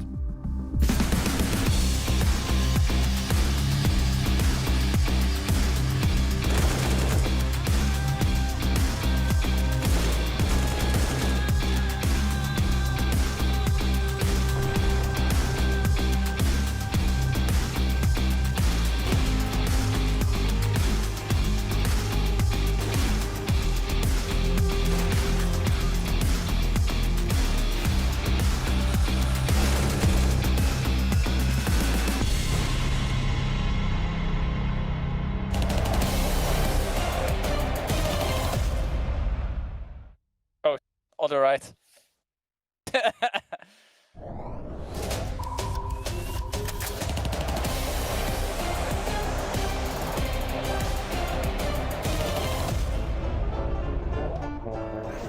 Yeah. Open the door, by the way. Open the door. Yeah. Jump. Jumping. Keep going forward. Keep going forward. Okay. Go to your right as well. Move to the right a bit. Yeah. Okay, go slowly forward now. No, not so much. Just walk. And look to the right again. Oh Don't move. my Look to the right. Yeah, jump. Jump. And go forward 1 step. Again. Wait. Look left, yeah, like this, and keep forward. Look, go forward. Look a bit to your right. I can't see where you need to go. Just move somewhere, man. Just keep going forward. I don't know where you need to go. Look, so you have jump up now. Jump and move forward. Yeah. Move forward. Go. Look 45 degrees to your right. Oh. Yeah, the other right. The other right. Go forward. Move forward. Okay, yeah, I'm going. Keep doing that. Jump again. Move forward. Jump again. Look to your right a bit and keep moving forward. Not so much to your right, to your left a bit. Yeah, keep going now. Yeah, look a bit to your right and move forward. Move forward, jump. Bro, I'm jumping. Yeah, move forward, look a bit up. Yeah, go forward now, slowly. Look a bit to your right. Like 10 degrees to your right. Oh, on the right. Yeah, wait, go 10 degrees to your left again. Yeah. Not that much, bro. Oh, sorry, a bit, sorry. Yeah, like this. Stay like this, move forward now. Move forward. I don't know. Okay, nice, you went under. Keep going. You went under somehow, keep going. Jump. Keep moving forward. Look a bit to your right. Yeah. Too much again. You're back. Wait, like this is good. Okay. Go look forward now and crouch. Yeah, keep crouching. You're going under again, perfect. Look to your right, 45 degrees. Look to your left, yeah, move forward now. No, go a bit to your right. Move forward again. Okay, now it's going, yeah. Keep moving. Jump and crouch, yeah, jump again. Jump and crouch again. Keep moving forward. Yeah, move forward now. Oh, yeah, but you're not in yet. Oh my god. Press E again. Yeah, you open it, go forward now. You're going in.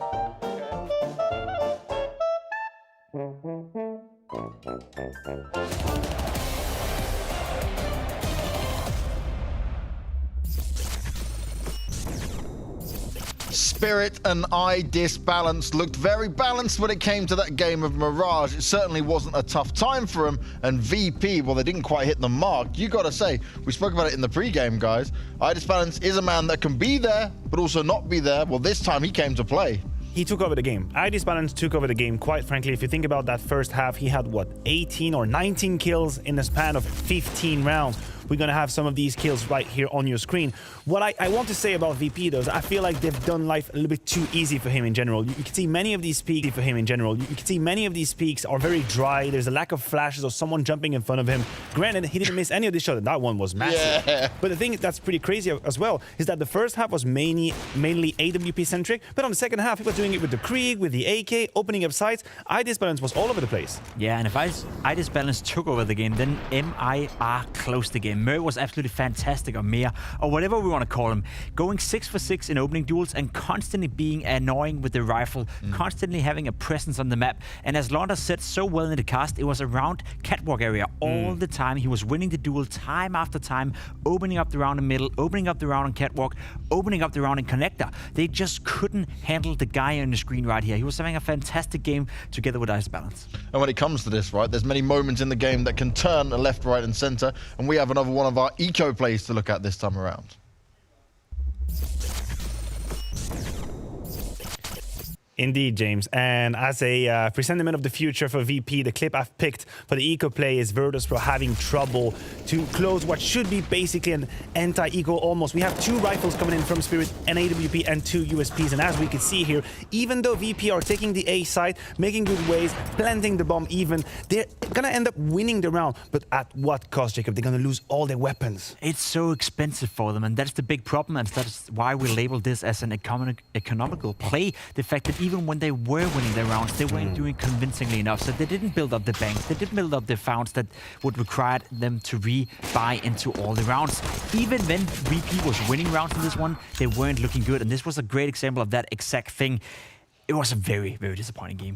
Yeah, it really was. And the thing that scares me here is, like, Virtus.pro, they didn't look like they were prepared for this at all. Where you look at what Spirit thrown into this, they look like they had everything down, right? Not just players having a good game. They actually looked like they understood what was going on, what VP would throw at them. They were by far the better team on the server. We even have a clip we can play out now where, you know, VP is getting off to a good start in the round that we're going to show right here. They win the initial duels and then everything falls apart. It's a 2 versus 4 at this point. You think to yourself, some that are young, caught right here by the stairwell. There's no way they're going to win this round.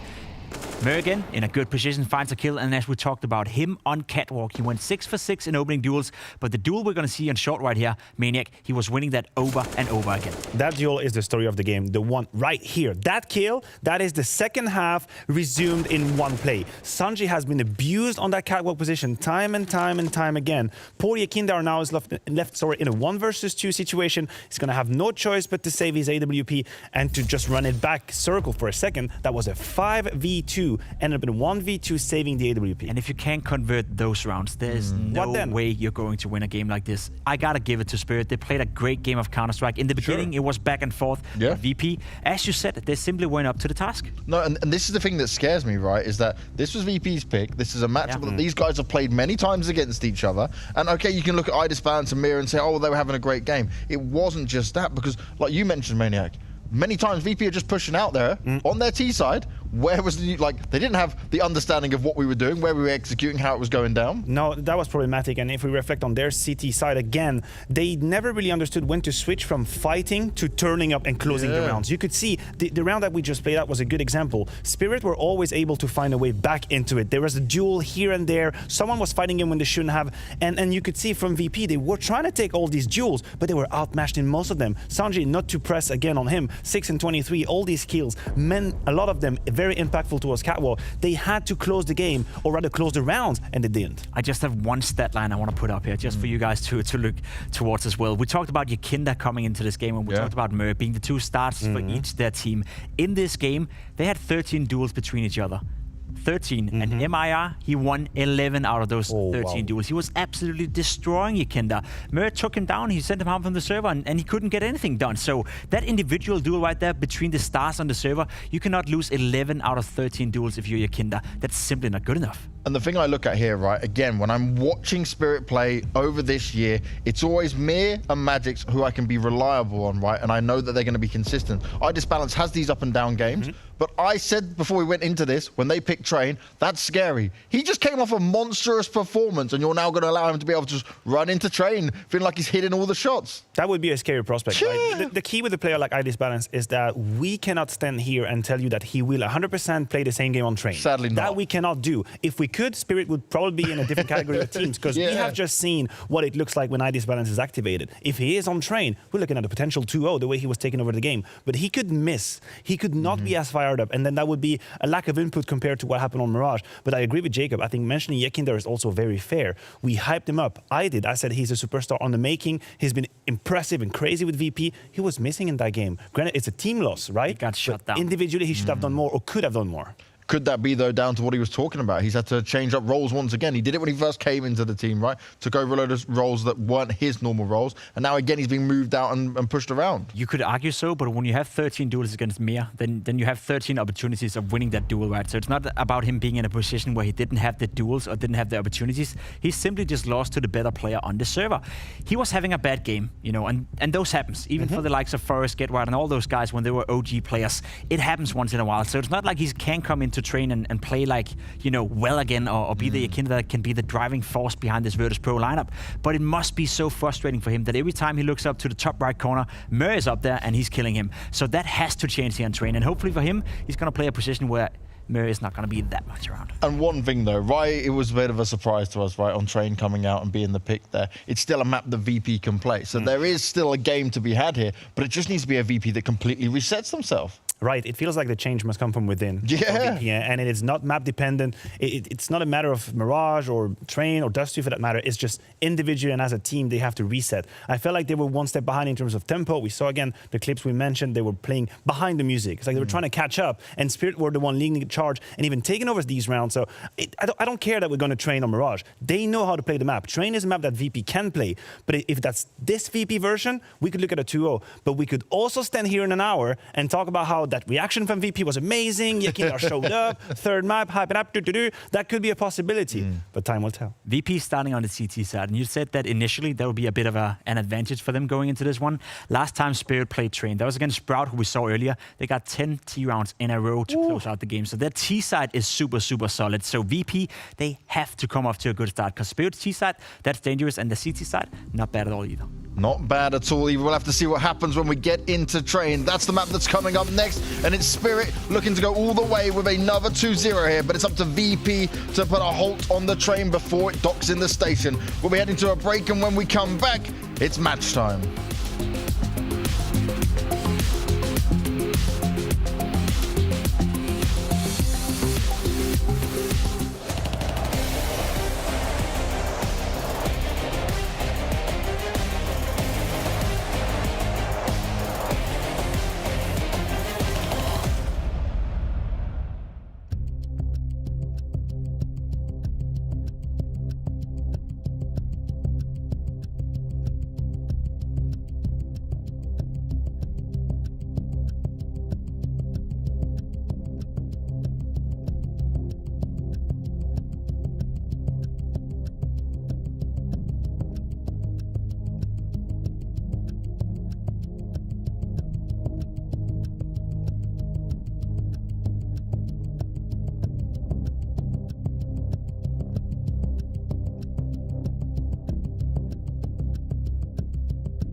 Welcome back, everybody, to what will soon be the start of Map 2 between Virtus Pro and Team Spirit. We're taking the game to Train, Launders. After seeing Idis balance on that AWP, I'd be afraid if I'm VP. Yeah, you should be. A super strong map for both teams, 80% win rate. It's their most won map right now. But on the bright side, the stats are a bit inflated. They don't have any tier 1 victories between the two of them on this map, so I think they're kind of 5-1 recently. I think Spirit lost to VP lost to Gen G, Spirit lost to Fnatic. There's only 2 chances to get a really good kind of victory under their belt. But doesn't mean they're a bad Train team at all. They're going to be even strength, and these teams know about each other. So I am looking forward to seeing if Idis Balance can continue on, if Mir can continue to, as Pimp pointed out, be the best rifler in the server, and if Yakinder can bounce back. His Train stats, they're pretty good overall. I'd say 60% of the time he's got 20 or more kills. Sometimes he only gets 10 to 13 like we saw in Mirage. So a lot will come down to individual skill, I feel like, is going to be a big storyline here. If, and it's only an if, But if Team Spirit take away Train as quickly as they did on Mirage, and we see just kind of like the same result from the same players, the same performances, whatever not, what's going to be the biggest surprise to you in terms of a takeaway from this series? What is really kind of shook you to your core thus far after Mirage? It's how the T side works for Team Spirit and how they're really comfortable in their mid rounds in taking a bunch of different fights in different parts of the map. That was the thing that made this such a one-sided game, was that there were no close situations 2v2 post plans. Instead of getting the bomb down, they were always trying to push their advantage one step further. Like, they're always looking for the avalanche victory, and they always won it. So on Train, it's a map where you can absolutely punish rotations really easily, and I think that that is going to be a fundamental thing I'm going to look for on their T side when they attack. Are they just going to go into full-on executes, or are they going to try to get a lot of lurk kills and keep that Z guy moving back and forth between A?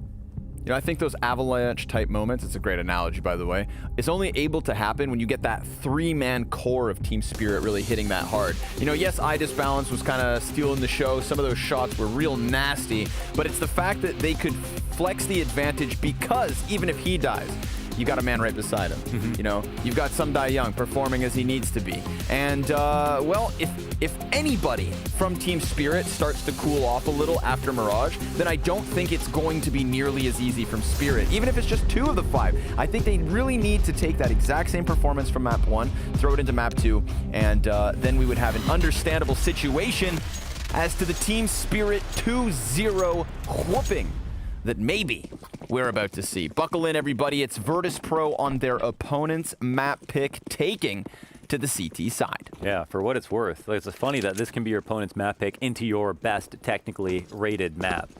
So hopefully we've got a good match on our hands. Yakinder up front, high frag position for him, playing at the E-box inside of the ladder room, trying to control this fast rotation back towards outside. Glocks decide to run inner for a second, but it's a pump fake. They'll cancel it. Yakinder eyes up to the top of the ladder to make sure they can't fall down. And it looks like Team Spirit haven't made a decision yet, though they're now starting to move back towards T connector.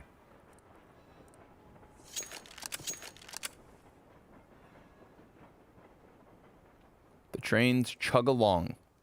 And everybody else just sits quiet. A little bit of movement here inside of T-Con. Yakinder's going to take a bit of a flash.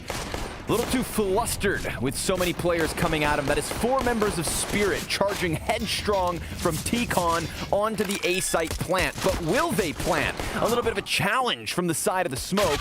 And, ooh, easy execution chimes in from Buster. Now a 2v4 disadvantage. Buster adding more kills to the feed as Jame gets the final piece and VP take a pistol. I love the setup from VP. It's a very standard pistol, but doubling up on Ivy is big for Ivy crunches, as well as just playing in the back lanes if people decide to come out. The one most volatile spot was Yakinder, but again, he's the kind of player you have to give him some leash to do what he wants because this is where he thrives. And he decided to overface in front of T-Con.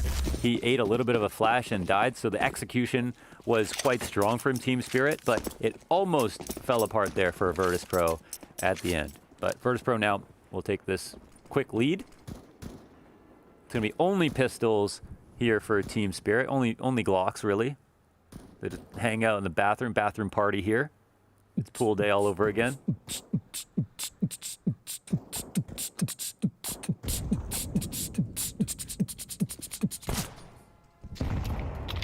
I didn't really know how to contribute to that, so I just went with the noise. Hey, man. Yeah. Every band needs a bassist.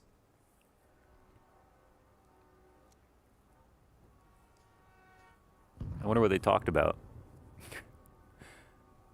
I miss 1.6. Magic's is like, what's that? Yeah. Run into the B site, see what happens. 3 kills from Kicker. Easy does it on the FAMAS. Frag grenade goes deep, but not deep enough. Gotta line those up. Scout shot goes astray. No kills other than Kickerts. And then a bomb plant on top. So Team Spirit, I mean, listen, you take the small wins and you'll walk into that 3rd round with your head held high. VP, 4 survive, Scout included. Best case situation, of course, to be able to get a plant with only Glocks. And that makes the economy very, very strong here for the T side. And we'll see how Virtus Pro start out. Do they do anything aggressive this time around? They're going to play standard.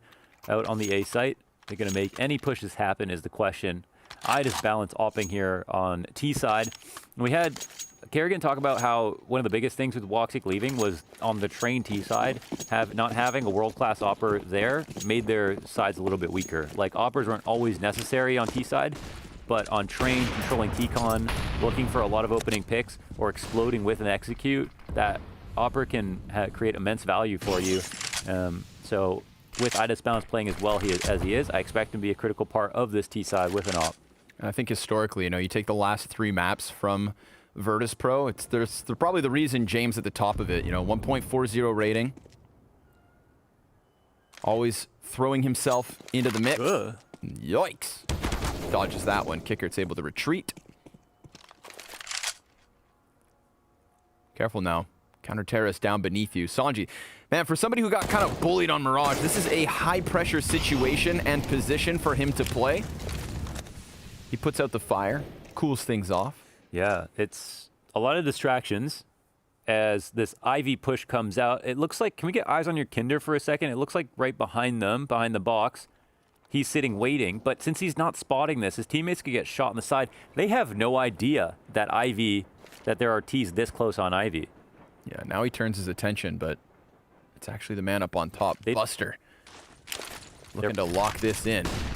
Smoke to the left, flashes to the right. Buster blind, retreats off his position. Now he's going to get pinched from 2 directions, but he goes ahead to find that bomb. And maybe they don't clear you, Kinder. So he shoots Magix in the side of the head. A 5 versus 3 looking good for VP. Buster just looking to goose egg that bomb. And I disbalance. Yes, he peels one off, but then he himself is shut down. Some die young. 10 seconds. 2 nearly kills, but only 1 in the end. Aglil wins that maybe. A few extra bullets. Yeah. Potentially could put that together. But a very strong round from Virtus Pro.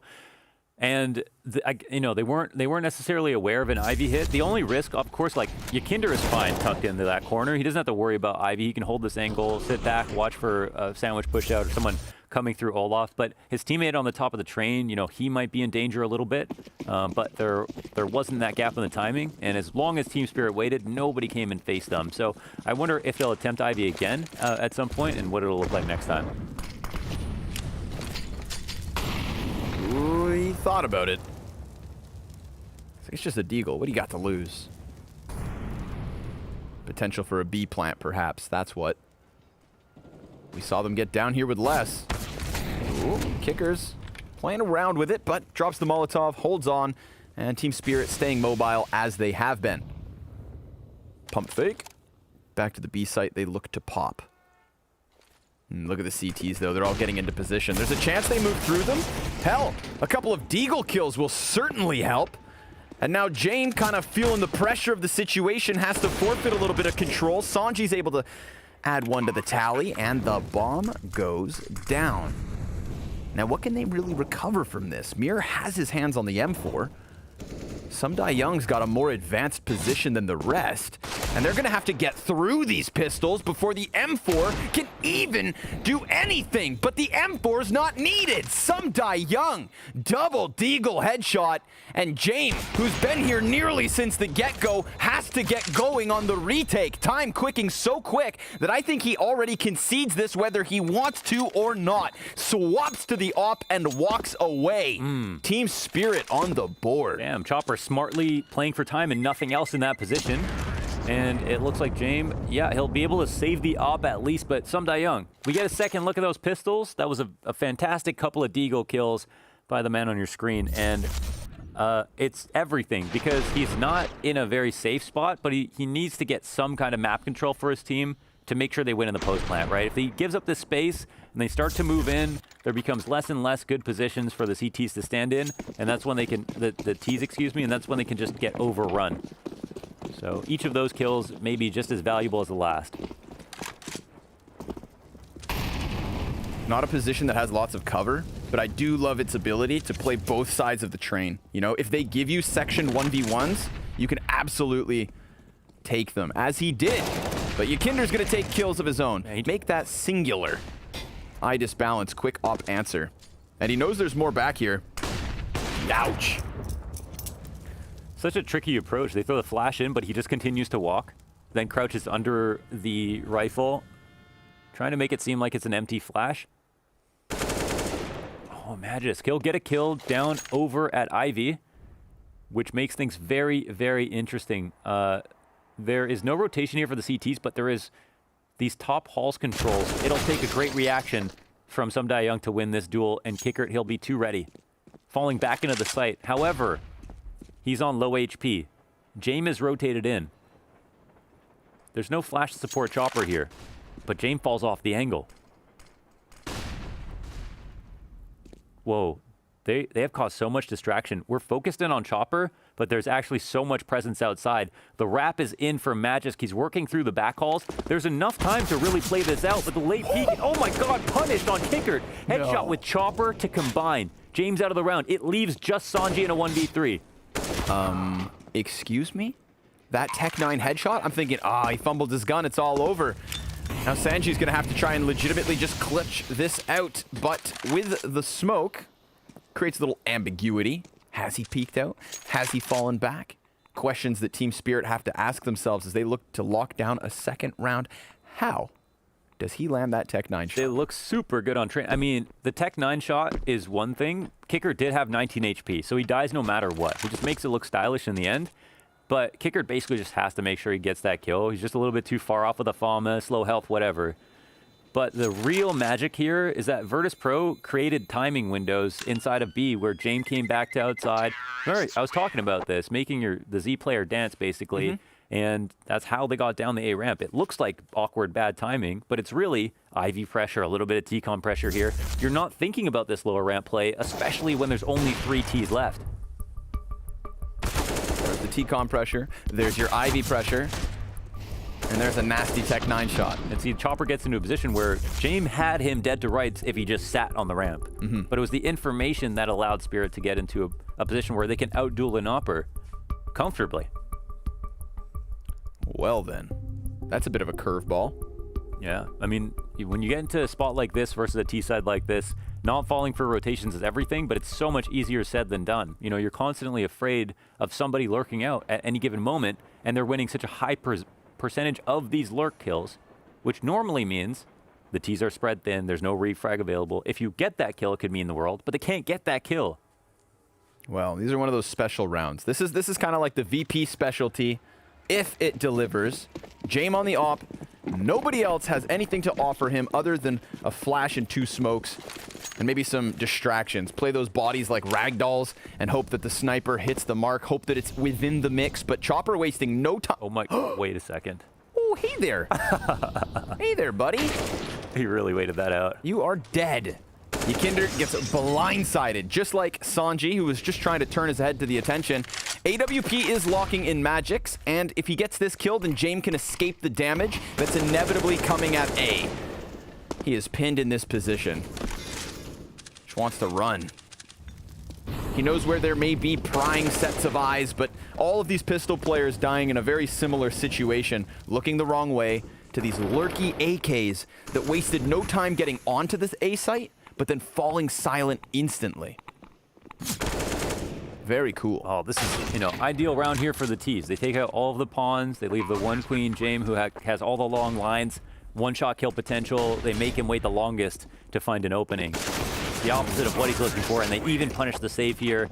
Such a good round. It's just an anti-eco, but Spirit controlling Ivy with one player and then taking it outside and taking all the pistol kills down first. Just really well done. Oh man, nothing scarier than that. You ever seen a cat hunt a mouse? Yes. When the mouse is in a situation that it just really will never get away from? Hard to watch. Just stares at him with those cold, cold eyes. And then slaps him upside the head, drops him, and takes Spirit into a tied situation. 3 rounds apiece.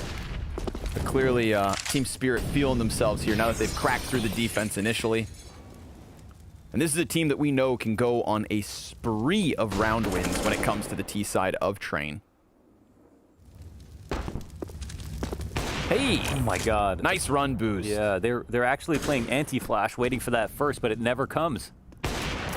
He's turned all the way around, and Jame cannot support. And again, no kill that Team Spirit seemed to get is indicative of where they're going. Other side of the map already. Oh, look, they walk right out into James.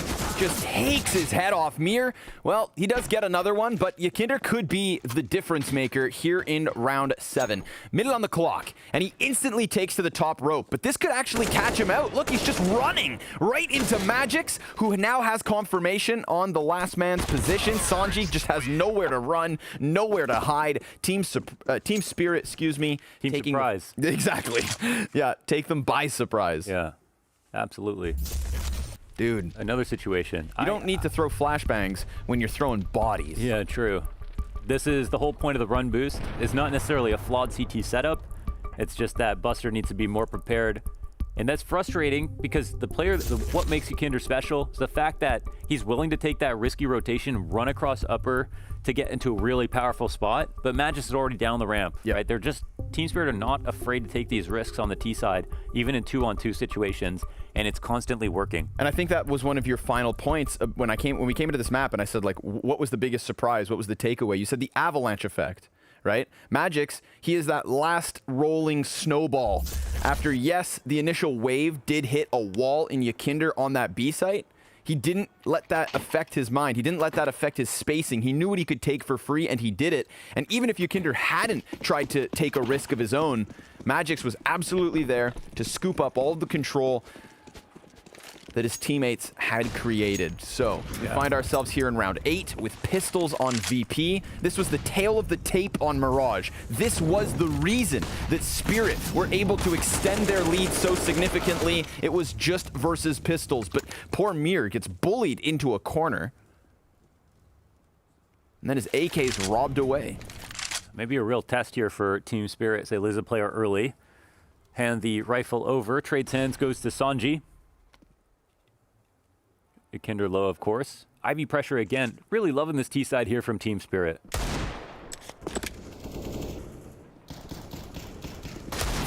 No pistol kills after the first one, none at all. Easy cleanup from Sumdai Young. Really feels like going Ivy on T sides has really fallen out of favor with a lot of teams. And I kind of like the amount of Ivy pressure there is. It just compromises so many important spots outside. Just the threat of that, a team will go for it is huge. And Team Spirit, they're just kind of using it in all the best ways. As soon as Virtus.pro go for the punish with the setup at the bottom of IV, they're prepared for it. When it's not being taken control of, they're actually just going up and using it against you. So everything goes well. And just such a high percentage of rounds where Virtus.pro just have to save. Or basically lose every single player. It's interesting. It's really the mid-rounding that's special. I don't know what Team Spirit will do next. Again, any kind of default I think is going to probably work pretty well based on what we've seen.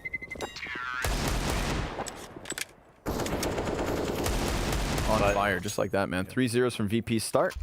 We haven't even just seen a straight burst out from ladder T-Con with fast smokes and fast mollies or anything like that. So they've still got that in their back pocket as well, at least on a rifle. Nice little 3K from Sumdai Young. Up to 75% off Blast Week at shop.blast.tv. Oh, is that the commercial or was that you? A little bit of both. I couldn't tell. Now, still op up for Mir. Would you look at that? Kicker falls back. How's that? AWP just floating in the back of the A site for Virtus.pro. Trying to serve as an anchor, but seeing nothing towards T-Con, I do appreciate that VP aren't wasting any time. You go back to the last round with just pistols. Yakinder punishes on his push. This time he was supported by James just to get into that position, and sure enough, there's no one there to stop him. So justify that B rotate. Get James into a deep spot where he can hold on, and unless this Ivy play works out from Spirit, it should be VP looking to lay down the law at B. They have just them hold them. Yeah, I mean they've got them. They got them conditioned like a 2-in-1 shampoo. Like Yakinder is in T-Com, but that's the only thing that they've got right now. It's actually not a bad spot for the CTs. At least they've got that. And James will find an opening, a big opening, make it a double. Looking for 3. He'll nail that one as well. Mir's done. Beautiful. Okay. Now we're in business.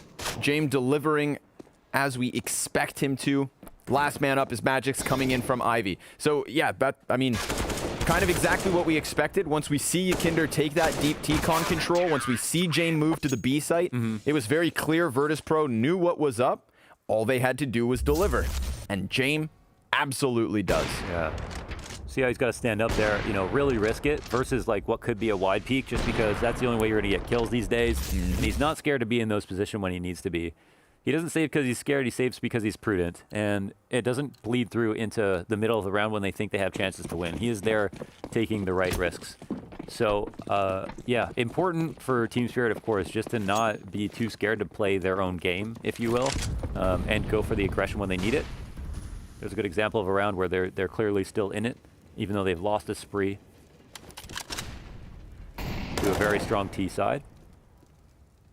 Interesting, they've almost never really fought down ladder on the T side. Sometimes it can be quite a grenade dump, so interesting to watch. But they're going to run through this. Oh my god, they're asking to die. Sprayed down by Kickert inside of his fire. Ask and you shall receive. Well, maybe that's why they don't rush. Met by a deeper smoke as well, just to take away that little 2 feet that they did have. Yeah, quite a risk to run. Almost one of those situations where things are going so well, you're almost out of ideas. Like, would we just default again and try to work pick? What's the next frontier? You know, it's kind of the question you ask yourself when you do pull off such a comeback. You know, because at a certain point you realize you're going to expect adaptation. So how do we get one over the other team? Let's turn up the tempo a bit. Let's take a small risk here. And yeah, you know, Kicker could have died by those players running down. They spotted him. They're risking it on that opening frag, but the rotations were there. Kicker obviously was here to play, and it'll just end up being a save now for Team Spirit. Another pretty wonderful round for Virtus Pro. Just nice to see VP with rounds that aren't scrappy, aren't close, not even tested in these last 2, because they're ahead of the game. You know, you said, like, what do we fall back onto? What is the next move? What is the next frontier? Playing into that Molotov was a bit of a risk. Clearly. But it was still kind of par for the course, you know, smash close B, take it over with a bit of pressure elsewhere, make sure that, again, Z players mid-dance.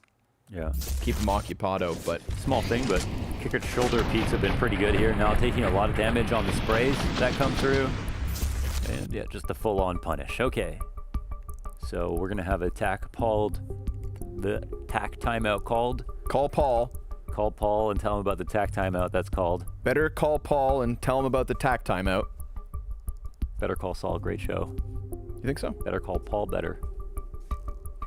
I think so. Our show. I think it's gotten better than Breaking Bad. That's how good I think it is. Whoa, now. Yeah, I think it's gotten better than Breaking Bad. That's how good I think Better Call Saul is. Love that show. But we are back into the Counter-Strike show. After that pause is called. It might have been a stress break. Didn't see too much talking. Not sure if that was VP, just assuming, but could be Spirit after that loss, after these couple of losses.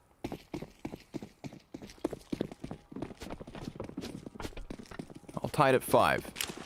Team Spirit, 5 rounds on the T side. Have they done enough? That question still looming above the final third of the first 15.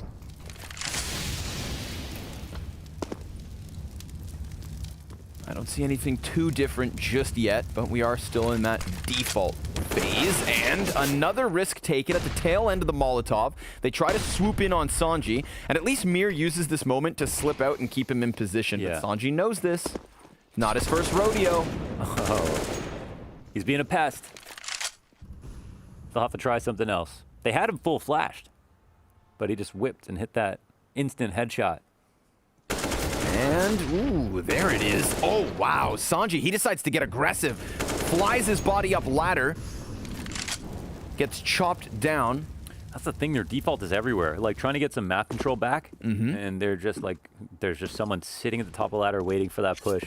You know, our question was like, where does Spirit take the Frontier? But I almost feel like after going back into a default this round, Virtus.pro kind of gave this one to them. Maybe they're just bored. Like, they were bored of doing a default every round, but that's really just what they're nuts at. However, the trades now come back in favor of Virtus.pro, and Chopper seems aware of the thought that someone might be here at E-Box. Yeah, he looks back over, but Ykinder wins the duel. However, answered back, and now Magix is in a 1v1. Kickert rotating in from Z. The bomb will have to be taken back, of course, which is never any fun. And with the amount of time remaining, he'll really just have to dive the plant. A chance here for Kickert to just walk out on it. But there's also the risk. Yeah, he'll maybe just start the creep out. And bomb gets planted in 3, 2, 1. Dead. Kickert wins it. Nicely played. Nice attempt. But it's really these mid-round trades that were so nice from Virtus.pro. Kickert shooting his own teammates. Yeah, maybe the body's different. Why would the body be up there, actually? That's funny. Mutiny amongst the ranks. James laughs it off. Like, you're nothing without me. Under his breath. VP. Good on them. Sanji, well done. Tested here. Blind just moments after he gets that headshot. Magix tried to bring this one into the Ivy, and at that point when Chopper gets the additional kill, I'm thinking to myself, all right, they're just going to sink their teeth into the A site, but we had that re-aggression from Ykinder up to E-Box, and also Jane plucking one off T-Con. So there was 2 mid-round moments where VP make a forward offensive, the first time not paying off, i.e. coming up the ladder, and this... Eventually it should hit. Yeah. Oh, it's a numbers game, and James, well, he's in the middle of it. Hanging on to the Z control, looking for another victim. He's got teammates very much with him. Mir's going to be softened up through smoke, so not the best of positions from Spirit. How do they keep fighting forward here? That's good damage versus James as he's dropped to 40, but Buster nades Mir into oblivion. And as long as he can keep that second player on Z, well, how does this go? Men out from mid, some die young, and I disbalance with kills on the feed. A second from SDY pushes this one onto Buster. And Buster's already delivered. Frag kill early, cuts down Ivy Man. Those are his 2, but he needs 4. And both of his opponents have more HP than he does. He also has no utility. Has the kit. That's 5 seconds to spare here on the retake, but Some Die Young wins his duel. A 3K on the round for SDY, and a 6th for each of these teams now. We are tied 12 rounds deep. It seems so even strength. The best replay of the round right there. Just trying to shoot the window out to threaten the splash of the smokes that could come out over. But some great mid-round trading. And you know what's funny is, like, sometimes the smokes, ironically, can be used for the CTs to get into better spots, right? If you smoke the right side of the train, the Z guy can get comfortable, back bomb or whatever, when they couldn't have before that smoke came up.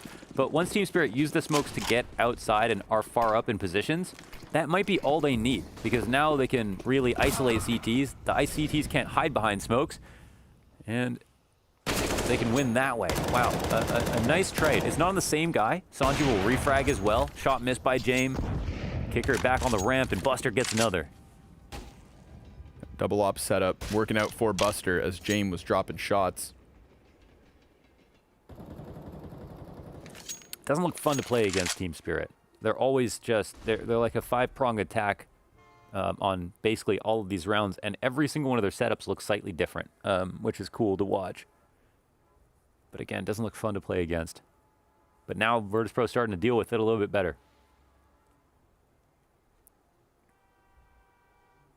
I do appreciate Spirit kind of really looking to squeeze the remnants of this T side. You know, arguably the harder job. Well, Chopper can smoke down the ramp, but they did see him, I think, Some Die Young, inside of T-Con. They'll start to walk up. We'll see if anyone moves. Not really much reason to in a 2-2 split. And Buster drops the bomb. Yeah. Which means Spirit dropped the round. 25 seconds. No way he can claw this back. And James going to make sure of that. Virtus.pro taking a 7th to the board, looking to secure a lead on the CT side, undoubtedly. They have their hands full. A mixed bag from Team Spirit, hitting them from all over. They still haven't given up on any of this Ivy presence. They still haven't gone into these, like, 5-man death balls.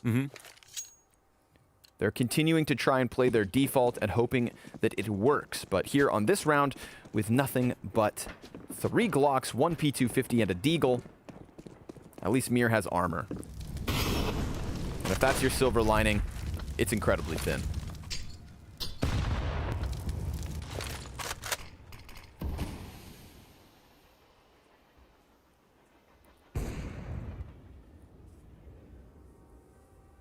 One last dance before the end of the half after this Glock P250 save.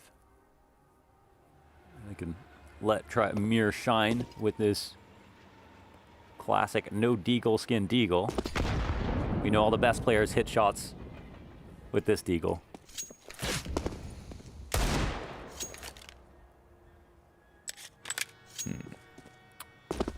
I mean, usually when I see it, I'm reaching for the report button immediately, but...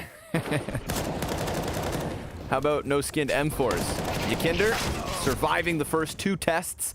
Idis Balance hits him with the P250, and then the M4 he picked up adds another kill to the scoreboard, but Kickert closes quickly, and Virtus.pro now lead by 2. So they will have a lead, but how big of a lead?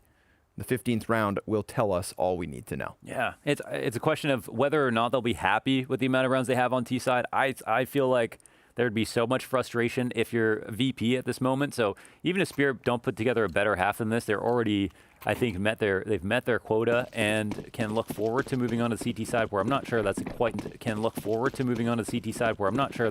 the same here for Virtus.pro. So we'll find out if they can make it even closer with a 7th round, or if Virtus.pro will take what we'll call maybe a substantial lead at 9 rounds. A similar round on T side once again. Holding back on Ivy, looking to see if the CTs want to get control of things. Trying to make them uncomfortable on pushing. Leaving T-Con open, I think, to be retaken. And other than that, not looking for a kill elsewhere. Well, I say that. They actually have Chopper drop ladder kill Sanji and fall out immediately. It doesn't seem to jostle the rotations from the CTs at all. But it does leave them significantly weaker, even though Chopper's on just 10 HP. Kinder, though, he's kind of been the king of T-Con. See how much he wants to hang on to this. He'll use the smoke to temporarily help out. And that actually turns the attention of Spirits elsewhere. They're going to head over towards B. There's a man up here. Kickert. Oh, cooling it off. And now that op of Jay meant to land shots. Luckily, Kickert's here to pick up the pieces. They trickle out from ramp, and James still trying to find impact on this round as Magic's dropped his teammate. Good thing he's able to answer with a shot. How about another off the top? Yes, sir. Final fragger is going to be Chopper in a desperate attempt here. 15th round, 27 seconds, 7 health, and James has had enough. He gets 3 kills off of the sniper as we close out the first 15. Join us after the break for VP's T side.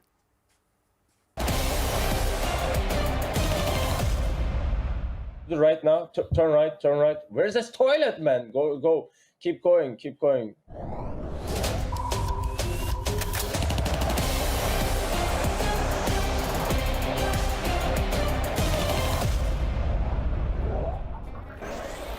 Okay, yeah, open the door, bro. Press A. Turn your back. Left side, left side, left side. Yeah, open it. Yeah, go out. You have a car in front of you, bro. But where she need to go? Go straight. Can you jump? I can. Okay. Okay, now you can go. There's a box. You need to jump on it. Okay, go back a bit. Press S button. Yeah, go back a bit. Come right a bit. Yeah, keep going to the right now. Left. Keep going left and watch above a bit. You're just watching down like a silver guy in matchmaking, bro. Yeah, go to the right now. Turn right, turn right. Where's this toilet, man? Go, go. Keep going, keep going. Okay. I'm jumping. No, we lost. Time is over. We lost. W and jump? Yeah. No. Okay. Stop. Oh my god, you fall down again. W jump, please.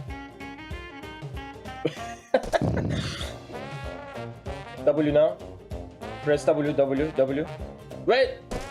How you can press W and go to the left and fall down?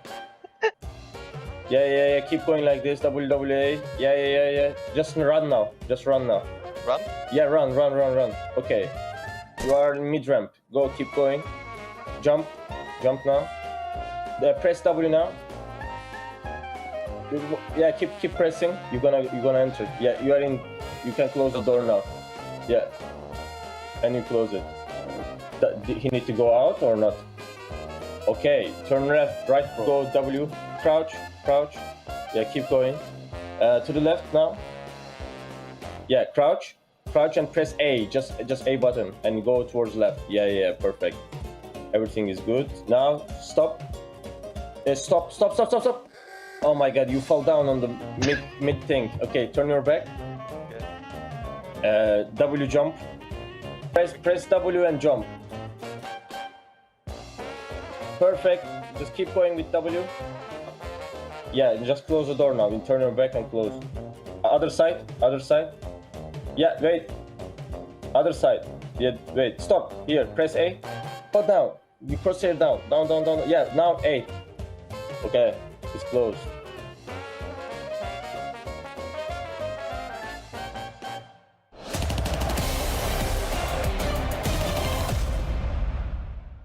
And welcome back. Virtus Pro Team Spirit Map 2 is Train. And, well, we've had ourselves quite the eventful first half. Not nearly as much of a stomp as Mirage. And I think that's what we all wanted. Yeah, this would be a great win for both of their stats on Train. Because, again, they're winning all their maps, but either of these teams winning versus each other would be one of their better wins to look at and would really significantly strengthen their stats when they come into other vetoes with other teams. So looking forward to seeing the outcome of this one map in specific. Don't think it's out of the realm of possibility for Spirit to bring this back. Thought they did quite well on the T side, even though Virtus Pro were keeping up with them. Such an even bout affair, except, Virtus Pro towards the end really started to ice them out a bit. So let's see if they can bring back a pistol and make things more competitive. Yeah, and the two heavy hands of Jame and Kicker really kind of adding the kills that they needed. We needed to see a shift up in form from VP, and we got it. Now, bombs planted. A good old 5v5 retake. Let's see how this one unfolds. High disbalance kills first. But then it's Magic's to return the favor after Kickert answered. Jame on this long flank through Z. Will he find timing? Will he find backs turned? Oh, no. He starts to drop initial shots, but him and Buster still able to recover, and it's low health for the remaining two members of Spirit. Sumdai Young's going to tap that bomb and tap into the heads of the opposite side as Magic's commits to T-Con. Team Spirit robbing in the 5v5 pistol. Yeah, they ripped it out of their hands. They stole that one. That was crazy. They needed every single kill. They put up every single kill. One person alive in that post plant, and it's all over. So that's nuts by Sumdai Young especially. But again, every single one was imperative. So nice job by the two of them in the 2-on-3. We're barely even excited about that. He knows he's going to win. He's got the confidence. That one definitely helps. Alleviates a bit of pressure here. Start off strong to the CT side. Just the pistol players from VP. One smoke down the ramp. Chopper is going to commit to his position. Nice frag grenade. Makes his first kill all the easier. He's going to assume that nobody runs through the smoke and look to lock down Kickert, but Kickert does close a kill before he himself dies. And a 4v3 is what we're left with.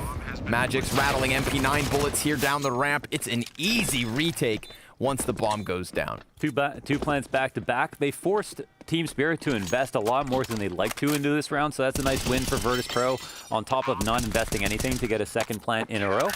So if there's any way a comeback could occur, it's going to start with such a strong economy to begin with. Everyone's going to have the nades they want in off potentially on Jame. And on the bright side for Team Spirit, lots of SMG kills on the Glocks. Jame does pick up the op. He's continuing to have a great map. Last map he ended with 17 kills as the highest fragging player on the team, which was not a great sign, but now already has 18, is 18-9. And I think it's really Sanji, honestly, is still kind of having a really rough game so far. Ooh, tagged. Kinder tries to get out and, Magic just... I mean, Molly into nade, into another Molly at Olaf. And at least the only nice thing about that was that he was blind, so he didn't even see how he died. That's true, right? Close your eyes. It's over quick. Poor man just wanted a little map control. Very deep setup from Team Spirit on this B site. Not going to look to fall to the initial peaks, but rather just stay alive. You know, this reminds me of the ticket on Mirage. And some Die Young did this incredibly well. Sit back. Oh, man. I don't know what it is, but these Spirit rotations, they have an inkling. Oh, they're getting into such strong positions, too. The full exec is coming their way. How are Spirit reading this? However, Jame will get another kill, but ironically, it might make it worse because he might not clear out some of these closer angles. We'll see. Chopper? Nice. He sustains the spray to the disdain of Buster. And then Jame, who kicked this one off, is looking to keep it going, but he's lost Kicker over the shoulder. Magic's with the double to close it. I mean, I was just thinking, you know, passive setup from Spirit could actually forfeit control of the site. Maybe they get themselves into a retake they're not too comfortable with. And even with Jame pulling one off of the back of B, Chopper. Let's look at the second kill, though. Oh, so much time to get that frag. Buster really dropped a bunch of bullets. I mean, you can forgive the first player as the first target. That's a 50-50, but while someone's in the back shooting you the whole time, we're obviously telling the story from Chopper's perspective, but you can't ignore the fact that a lot of shots were missed in his direction. So, round 19 coming in quick. Upgraded pistols for Virtus Pro. 3 of them with Kevlar. 4 flashbangs, 2 smokes. It's not the end of the world, but it's very little to work with. So let's see if they can manage to even cross Chopper and Idis Balance immediately shutting down the front end of the assault. Kicker commits to the plant inside of the flames. He is protected from the heavens as all of a sudden his Tech 9 kill throws things into question. There's a player up above him, or was. Jame gets deleted by the op. Idis Balance swaps to the sidearm. And maybe Sanji could come in here to catch them by surprise, but the bomb's planted on the front side of the site, which means it's an easy stick for Magix. 1 kill max, if even. Team Spirit taking double digits first and foremost. A flawless CT side thus far. In these last 2 rounds, Jame has gotten, I think, 2 and 3 kills, maybe 4 or 5 kills in total, and the only other player is Kicker to get that 1 Tech 9 frag. And this obviously cannot be a game where Jame is the only one to frag. He's doing a fantastic job of finding op entries or refrags, but no one else is contributing at all. And Team Spirit will take a lead off that, being much more even strength. Magix, excuse me, has an op to combine with Idis Balance, who's also popping off right now. And that's the star player, most consistent player in this series for Virtus Pro out of the round early. Missed shot from Magix. Tough one. But Jame's dead, so maybe this won't be a tough one in the grand scheme of things. He has been impactful in the last few rounds.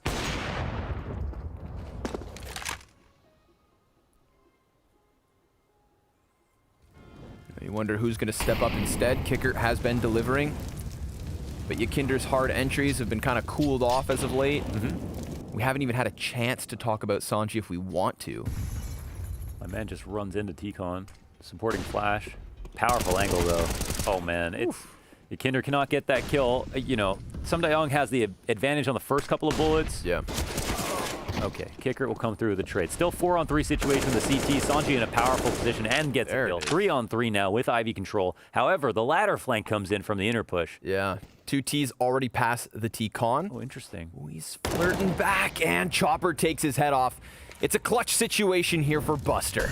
He knows where there's one, but he gets distracted. Still able to snap into the face of Mir. There's a chance. There's a very real chance. Idis Balance goes down. It is on the shoulders of Chopper. Safe plant on the opposite side of the train. Buster, low HP. But Virtus Pro, they would love to get onto the board like this. A 10th round for them. Headshot after headshot after headshot. Chop him up, Buster. Really nicely done in that 1v3. That was classy. I mean, it's even played pretty well in the 2-on-1 from the ladder and the guy peeking off E-Box. It bases attention away, and then Mir comes in. You'd think that's an obvious trade for him. Idis Balance gets destroyed thinking he's flanking. Every kill was right on. Beautiful stuff from Buster. Love to see that. That's a feels good moment, man. That's the kind of clutch you need. I just said, like, if James dead, then who do we look to? And I love that Buster reads into the player towards ladders, not going to go for the re-peek. You know, calls out Mir, anticipates that back flank, and now he starts off this round as quickly as he had finished the last. Oh, some momentum. Him and Kicker with opening kills. Missed shot from iDisbalance as Jame makes the op sing.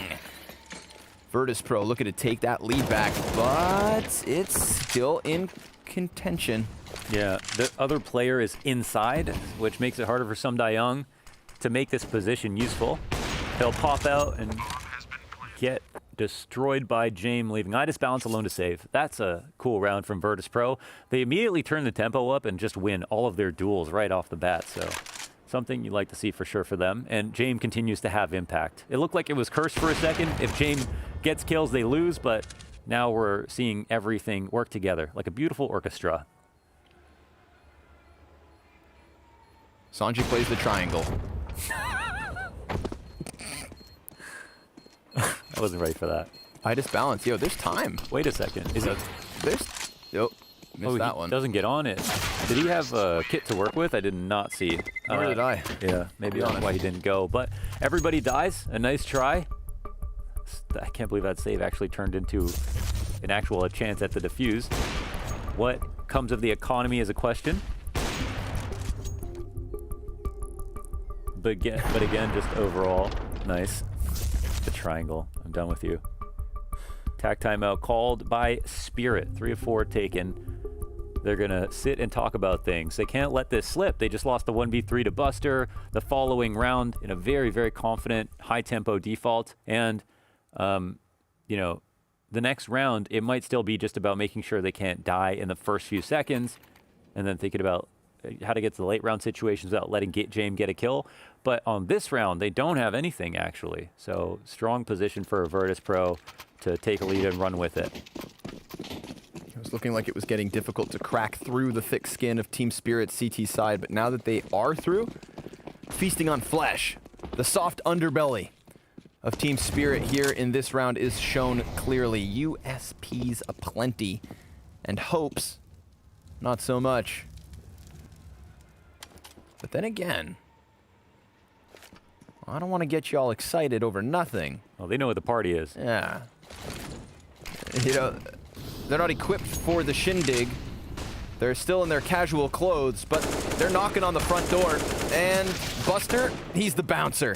Turns them very quickly into mincemeat. Everybody dies here on the B site. Virtus Pro on high alert as they walked out. Had a 12th round added to the board for them. This T side now starting to gain momentum. Mm-hmm, definitely. Off the 1v3 from Buster. We'll keep talking about that if Virtus Pro turn this into a game one. Seriously seems like it's changed the tide of things completely. For Team Spirit as well, not enough money to get an op, not enough money for full grenades. This is where Virtus Pro need to pounce. How will they start it off? We've got the first tier execute, just this probably Sandwich, E-Box, Smokey Kinder looking for some map control. He actually runs right by Sandwich, or into Sandwich, I should say, out of Olaf. Strong position for him to get to this early and finds the kill on Mir. Very nicely done from Mr. Yakinder. What a read. Yeah, getting himself into this position so quick. How do they get him back? Magix knows he's in there. Ooh, almost dropped just to the smoke spam. Shoot him in the feet. They're just scared of T-Con. Rip off those toes. No way he gets that on the ladder, Yakinder. That's not allowed, man. Can Chopper take it back? Because that is not supposed to happen. That is not how this game is supposed to work. Yakinder does die out in the end. It's only just. Buster, though, he's found footing on this B site. He's trying to call for his teammate to come over, but Team Spirit have wasted no time in their rotate. And that's a favorable duel for Chopper. Takes the head off Buster. Bomb on site, then forfeits because Kicker calls them back into action on the A site. The player here inside of Z is going to be on high alert of the flank, but if the bomb's not committed to B... I love getting heaven here. Yeah, the only problem is the cross is a little bit scary, but... They're taking a long time to get out here. Jame is really kind of moseyed along, and I think iDisbalance got in position maybe to spot him, but it doesn't seem like they can do anything about this. I don't think they're in that uncommon of spots, and James gets spotted, dinked for 30 for what it's worth. I mean, I disbalance. He should be able to clear Kicker out from the base of the ladder. James, he gets 1 kill. Down goes Kicker. James on the retreat, but he's fighting the entire time. 1 versus 2 from James, called over to the A site thanks to Kicker's quick thinking and the fact that, again, okay, let's go back a few rounds. We had Team Spirit 3v1. Player over on ladder doesn't peek him. They played safe. They played safe in the man advantage, and they did it again at the B site. They gave James a chance to leave B, and it comes back to haunt them. Yeah.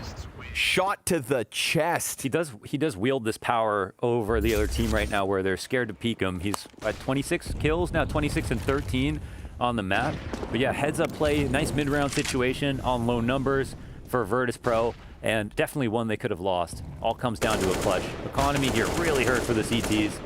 One of those games where if you play it over again, you could say Team Spirit played an excellent CT side, but at this point, Virtus Pro are winning all the most important rounds. Yep. Really looking to pull ahead on this one. Big individual clutches from Buster and James. That is the difference right now between the score. 13 and 10 could both disappear and snowball quickly to either direction. Obviously, this round's going to make that a 4-round gap. No way these last 2 pistols bring it back. Not with Yakinder playing patient and holding them into position. Yeah, I mean, Yakinder, we saw when that third-party view of when he's sitting on the ladder, his aim was directly on the head. Yeah, I don't know what you would call that. In X-ray, was directly on his head. And he's aiming in the right place. You want to give some merit to that, but he should not be able to hit that bullet. And had such low health as well.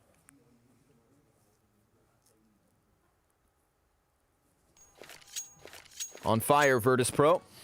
It's the most amount of money we've seen for Team Spirit to use in quite some time. More grenades here, 2 ops. I think it's the perfect adjustment to try to change things up. But again, they're fighting back against this 5 in a row for Virtus Pro. Tons of utility being thrown onto that A site. So 4 members of Team Spirit on it early. Leaves 1 man down here on B, but he is very quickly comforted by a player back behind him.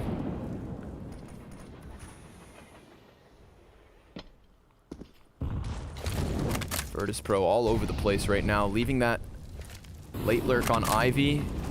Looks like Team Spirit want to maybe get a little more aggressive here. They want answers. They have questions, and VP aren't giving them any explanation, so they're taking the research into their own hands, feeling up the front side of that A site. Don't forget, this is a double op setup for Team Spirit on the hold. They got a really tight defense outside. It's good for the hold, but it's not good for information, as you're talking about. Now within ladder, rotations get a little bit farther, but the execute is coming for Virtus Pro. Could be a good spot for them. Chopper tries to hold him back. Yakinder answers with 1. Sanji's going to start activating that late lurk. Good to know it's coming in eventually. Magix just needs to hold him off, though. But eventually, Magix is also going to have to leave here. Oh my god, the timing. He did spot him. All right, sticks around for it. So a man advantage on the retake attempt. This isn't a perfect situation for VP, especially as James is dropped to such low HP. 46 combined for the players actually on the site. Yakinder, yeah, next up. Distraction. How about Buster delivers another 1v3? This would be a cracking clutch! And he has the back turn to the diffuser, gets him off of it! Buster has made the difference yet again! Headshots, a key component of the clutch. Buddy goes big. They had it covered down from behind Pop. They had the op line of sight onto the ramp. He had to spray down too and could have gotten shot at any time there. The peak comes out a bit late. Does someone fiddle with grenades? Is that what happens? Hide his balance. Caught off guard completely. What a big win. A 1v2, a 1v3, and a 1v3 again with rounds 1 in between. All of the conversions had. Will they convert again here on match point? Team Spirit, oh my god, gonna have to do mental gymnastics to somehow bounce back from all of these lost clutch rounds. Yeah, they can contextualize this game and see that they actually had such great starts on so many of these moments, but ultimately it doesn't matter when you're 5 rounds down and you're losing confidence. And after all of the setups that have made things difficult for VP, they concede B immediately. So many players on A that the bomb goes down with no contest. 500 HP for Virtus Pro in this post plant. What kind of retake attempt will we even get to see? There are no kits on the play for the defense. Double flashbang, 1 frag, and Jaime Yakinder quickly making work of this final desperate attempt. It was a blowout on Mirage, and Virtus Pro starting off this second half of Train were looking like they were going to concede some rounds to Spirit, but my god, did they crank up the heat. They touched that dial and maxed it out. Clutches from Buster, Jaime throwing one in the mix. Just beautiful stuff from Virtus Pro, showing that they cannot be written off. A reverse sweep of the series needed from VP. Will they be able to close this? Well, we'll go ahead, throw this one to the break, let the analysts do their job, and see you guys soon for the third.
Spirit thought they were onto something picking Train, but Virtus Pro showed them how to get it done.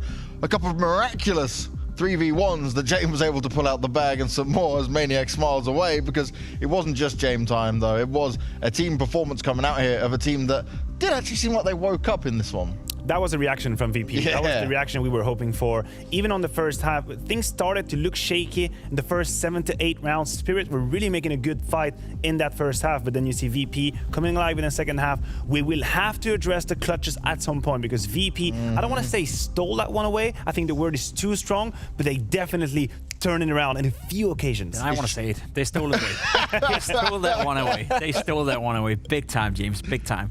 Okay, well, if you think they stole it away, Maniac doesn't, I'll say one thing. Even if they didn't steal it away, it should have been a lot closer scoreline had it been that way, right? It was a very close game, you know, up until the point, I believe it was 10-9 for Spirit. They got off to a good start on the CT side. You thought to yourself, okay, you had a decent T side. You get off to a good start on the CT side. It's in your hands. And then they lost the first of those 3 clutches. And at that point, you know, sure, VP were the better guys, but that was a tough one. Well, clutches are tough, but so is keeping your economy all good. So we've got another play from you this time with Spirit. Yes, indeed, James. And this time around, it's about Spirit. I told you they had a decent, maybe even good start in that game. And we actually have an eco round coming out of Spirit. They are going to show us how you can sometimes just rain through with the Deagles. Look at this Mir and I disbalance coming together to find these 2 entry kills. James is good for 1, but then again, struggling to find another kill. Tenji will be the one to get on I disbalance. But now, Jacob, that's a 3 versus 3 and the side has been taken. Yeah, and Som Da-young, he shows up. He didn't have a lot of impact in this game, but this round right here, the 2 Deagle shots you're going to see in just a couple of seconds, they were spot on. Mirage well opening up the round, but he didn't really have a good one. Here it comes. Yeah, that's beautiful, right? That's beautiful. Individually speaking, I felt Spirit, they were on the server. They opened up the rounds well, they played a decent game, but when it came down to the moments when they had to clutch out the rounds, they messed up. Yeah, that's the problem, right? We keep talking about these clutches, and it was a game where it was coming down to these crazy moments. This one here actually went in favor of Spirit in the end. It did work out for him, but even that wasn't enough for him. I've got to highlight one guy, though. Sanji right now, he's not really pulling his weight. Like, he's never the one we're looking at to be the superstar player or something, but something's definitely not right with him today. Like, 2 games back to back, and he's just found himself in awkward positions, not in the right spots. Like, he's not even just playing fundamentally well. No, and the problem is, it's okay to have a bad day, right? He's definitely not having a good series right now, but if you look at the positions he was playing, mostly on the CT side, these are key positions. Yeah. You go back to Mirage and that catwalk, we talked about how he was abused. There on train, he was in the pop dog ladder position. It is so key, so instrumental to keep control, to have that anchor in that position. He lost a couple of duels here that was scary. And again, if it wasn't for these crazy clutches, we could have been looking at a 2-0, and that would have been a factor, obviously. And Spirit here, right, when they were trying to make their way through these clutches, the mistakes they were making, they were giving a lot of opportunities away that they really shouldn't have. Yeah, so I think what better way to have a look for ourselves, right? Those clutches, they weren't good, James. I think we have a package ready with him. The first one coming in right here, that is exceptionally well played by Buster. But look at the time at top of your screen. There's 25 seconds left, and you have 2 players from Spirit fighting. Why on earth would you do that? 25 seconds sure is a long time, but if you play it defensively, he has to plant the bomb at some point. That means he can't shoot anyone for at least 2 or 3 seconds. This round is more or less unlosable, but for whatever reason, Spirit decided to go for the duels, and credit to Buster for hitting all the nice shots. Yeah, I mean, you got to give him credit. The crosser placement is absolutely insane. Here, he hits the perfect timing, even avoids, changes position, gets Sundown through the smoke. I have to be honest, yes, Spirit did drop the ball, but he did not give them a lot of chance as well. He took every single opportunity he had in these clutches. And the worst part about this is, right, there was 2 clutches. We're even missing out on a 1 versus 3. There was another one in between those 2 rounds. It's simply not good enough. No, you got to be winning those, right? You got to be playing a bit more together, a bit smarter when it comes to it. And you certainly will when it comes on to our next map. We're going to Inferno for the decider of it. And this is the one that they've played before as well against each other when it comes to actually history in it. But again, this to me is just a coin flip at this stage. I wouldn't really say a conflict. Remember how surprised I was during the veto system? I thought VP would pick Inferno. I thought that would have made sense. They had so good results on it. You're looking at the page. First of all, there's a lot of green in there. Granted, some opponents might be a little bit less impressive than others, but there are couple of names. Ever heard about Navi?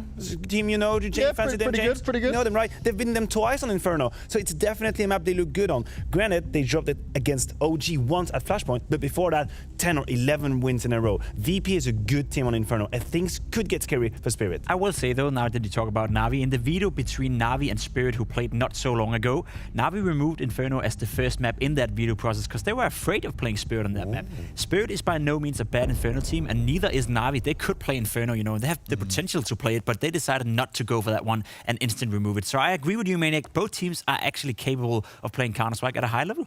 And I say, the reason I said, right, that this is a middle round, it could be a flip side for it, is because this, again, is this domestic matchup. We've seen Idis Balance pop off in that first game. We've just seen Jame play really well this time. These guys are not playing their usual Counter-Strike when we watch them play other teams. They're playing a bit scrappier against each other. There is always something special about a domestic matchup. Yeah. And would it be the emotional side of it or just the mind games of it? We talked about it in the pre-show, the fact that you anticipate your opponent to know some of your moves. So as a result, you change it just a little bit. You go out of your comfort zone, right? And I think there is a player that we need to mention in that aspect is that I think Yekinder's craziness could play for VP. That could be a good thing because we could see on Train, he was not afraid to take some space, take some duels. He was running out middle, sometimes dying. But you know what was great? He did not stop. I saw him not finding success in the first attempt he made. The second attempt he made, Molotov naded down. He kept going at it and at it again, just obviously butting his head against the wall. But finally, he found success. Finally, he broke through. He had some of his kills. So granted, his stats were not amazing for Train, but he had impact. And that's what it's all about, right? If you can have some impact, you're maybe not having the best game to frag out. We painted him as being the star of this, but he's doing enough work within the server at least. He involved himself in a lot of opening duels in that game. 13, in fact, won 6 of those. So he lost a bit more than he won, but still, you know, being involved and creating the space for the teammates, he was definitely feeling it in the sense that he wasn't afraid of taking those duels. He wasn't afraid of trying to create the space.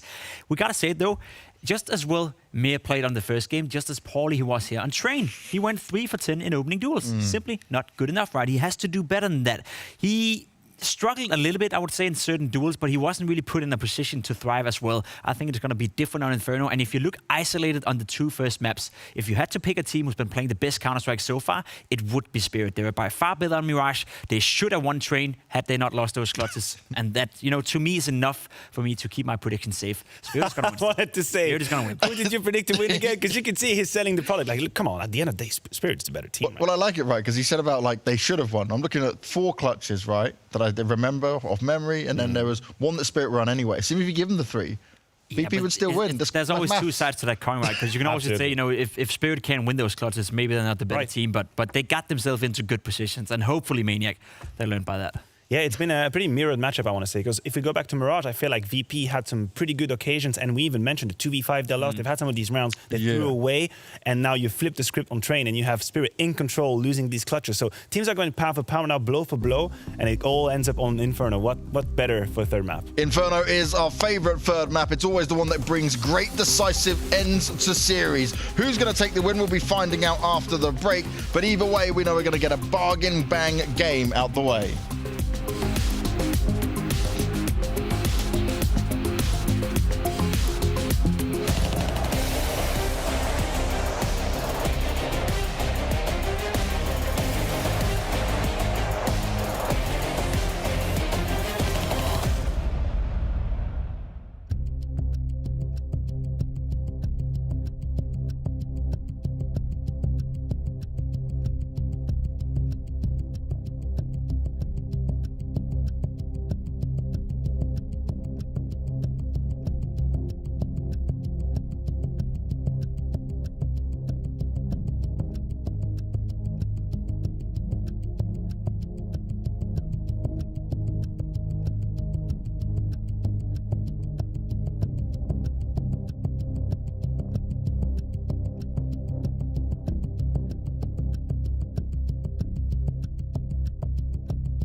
great things have to come to an end, and this series is no different. We're moving this show into Inferno, a map that Na'Vi had enough respect for Team Spirit in to ban against them. What does that tell you about this next map up? Well, I mean, it tells us that normally Pimp doesn't have great points, but every once in a while he'll have one that's interesting, worth listening to. That's an interesting one. I didn't realize that. Yeah, I'll be looking forward to it. Definitely both are great Inferno teams, despite what the win rates might allude to. And at least there's some respect across the board from other rosters where it makes sense. They have beaten OG on it, 16-11 most recently. And that's probably their biggest win as of recently, besides also just smashing Sprout at Beijing on it 16-4. Brought Astralis to OT at Pro League. I mean, there's some good results here for Spirit, I'd say. Not surprised. Maybe Na'Vi didn't want to take him to this map. A map, however, that Virtus Pro have an unbelievable amount of confidence on. Beat Cloud9, I believe, at Flashpoint, and knew that they would stomp them. I think Yukinder cited that this map is one of the hardest to prepare and that they feel very, very confident on it, so we're not scared whatsoever. That's the kind of confidence that might help them take it from a map where it really rested on a few clutches to one where there might be more to it. It's more sustainable round victories. Okay, Team Spirit rushing the A site, now up lane. Hitting this bomb site as quick as they can. What's in wait for them? Well, Kickert and Jame. Easy 2 pickups. Kickert with another headshot. The only player who's done anything at all here is Chopper. I feel like they read the exact play that was coming their way. It was a funnel. Let him up A ramp, or let him up the lane. However, James, he's in an awkward position. 2-on-2 now. Kickert in the pit, and he cannot find the second kill. That was Kickert's own flashbang that screwed over the player in the mid site. Oh, James. They're going to at least take that plant and... Oh, okay. That's an end to that.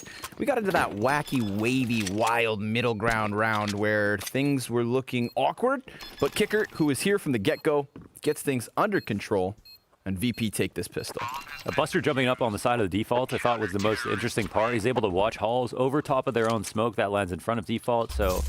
See, it felt like something they were very prepared to deal with, so at least I think they do get these last 2 kills, even though Team Spirit could have clutched it out. An early start once again for Virtus Pro. They'll buy up, but with the plant, of course, they might expect that Team Spirit are going to invest as well. Looks like 3 Galils and a Scout as the best guns of the round for Team Spirit, going up against just 2 M4s on Virtus Pro. Could be a scary situation. Oh man, that's a lot of early damage. Yukinder hasn't even seen anybody. He's already been blown to smithereens into the red HP. Kicking on the other side of the map, waiting for the jump up. Interesting spam. Listening there for the running jump. People are boosting to do it silently these days. Maybe for plays like that. Sweaty, sweaty plays that we're seeing now. Oh, the impromptu run boost. Jumping over his head from mid. Just off of that little bit of elevation. Yeah, I Disbalance did not like that. The Molotov meets him up front, and then once that smoke starts landing in middle, he realizes these CTs were about to come crunch him, so he fell back just in time. Man, this is quite nuts. They've got 1 CT back at Coffins. Mir's cleaning out the top of Banana, but Yukinder hunts for a kill. Sumdayoung dies inside of the boiler. CTs run back around, and I don't know what the split is going. Are they going to go up Arch into CT spawn because Jame could be the guy they catch out? However, it seems like his awareness is really high. He is scared of the thought that they might push him. Will he see too much? Ooh. Scout shot just zings by. Yeah. Now he's going to hug the wall a little bit more, realizes look he's how being wrapped on. They traded map control here, and now he's almost stuck. Oh, wow, he will take a confident peek, does tons of damage to Disbalance, but it's about the B-side players now who have to hold versus the split. Yeah, we got Buster back behind Nubox. Sanji's just here behind Oranges. The M4 rattles off first, and Jame decided not to stay away, but rather get into the fight here. 6 seconds left over. There is no time to make that bomb plant, so it's over. Magics do not die after time. That would be such a calamity. They're running in on him, and he's fine. Yeah, you know, just like Pim said also, like, they probably should have won the last map. I mean, really, it really felt like it was their game to lose. And even though the scoreline was so steep, it was just these critical, like, amazing 1v3s and 1v2s that came through to make it possible. And you got to give credit to Virtus Pro for heightening the individuals when the team play wasn't coming through. But seriously, as a team, Team Spirit looks super good. But yeah, now that we're on Inferno, all bets are off. And this is where things get very interesting. And when we look back on the series, of course, it's just going to look like a pretty lopsided victory on that last map. But that certainly doesn't tell the whole story. Again, the utility just kind of scaring Spirit off of it. Also, I really love how James, when he's inside of the library, like normally when you're in that spot, it's scary to rotate because, you know, they think they're waiting for you, but he constantly peeked. He came through on the fast flank. The hold was great, but he's also right there with his team. Magic's going to open up on him. That's the Galil. Starting off strong. Yakinder's just tucked the corner. He thinks he's gotten there so early. Oh, the peek from the left side, and Magic is not ready for that at all. Now what's the play?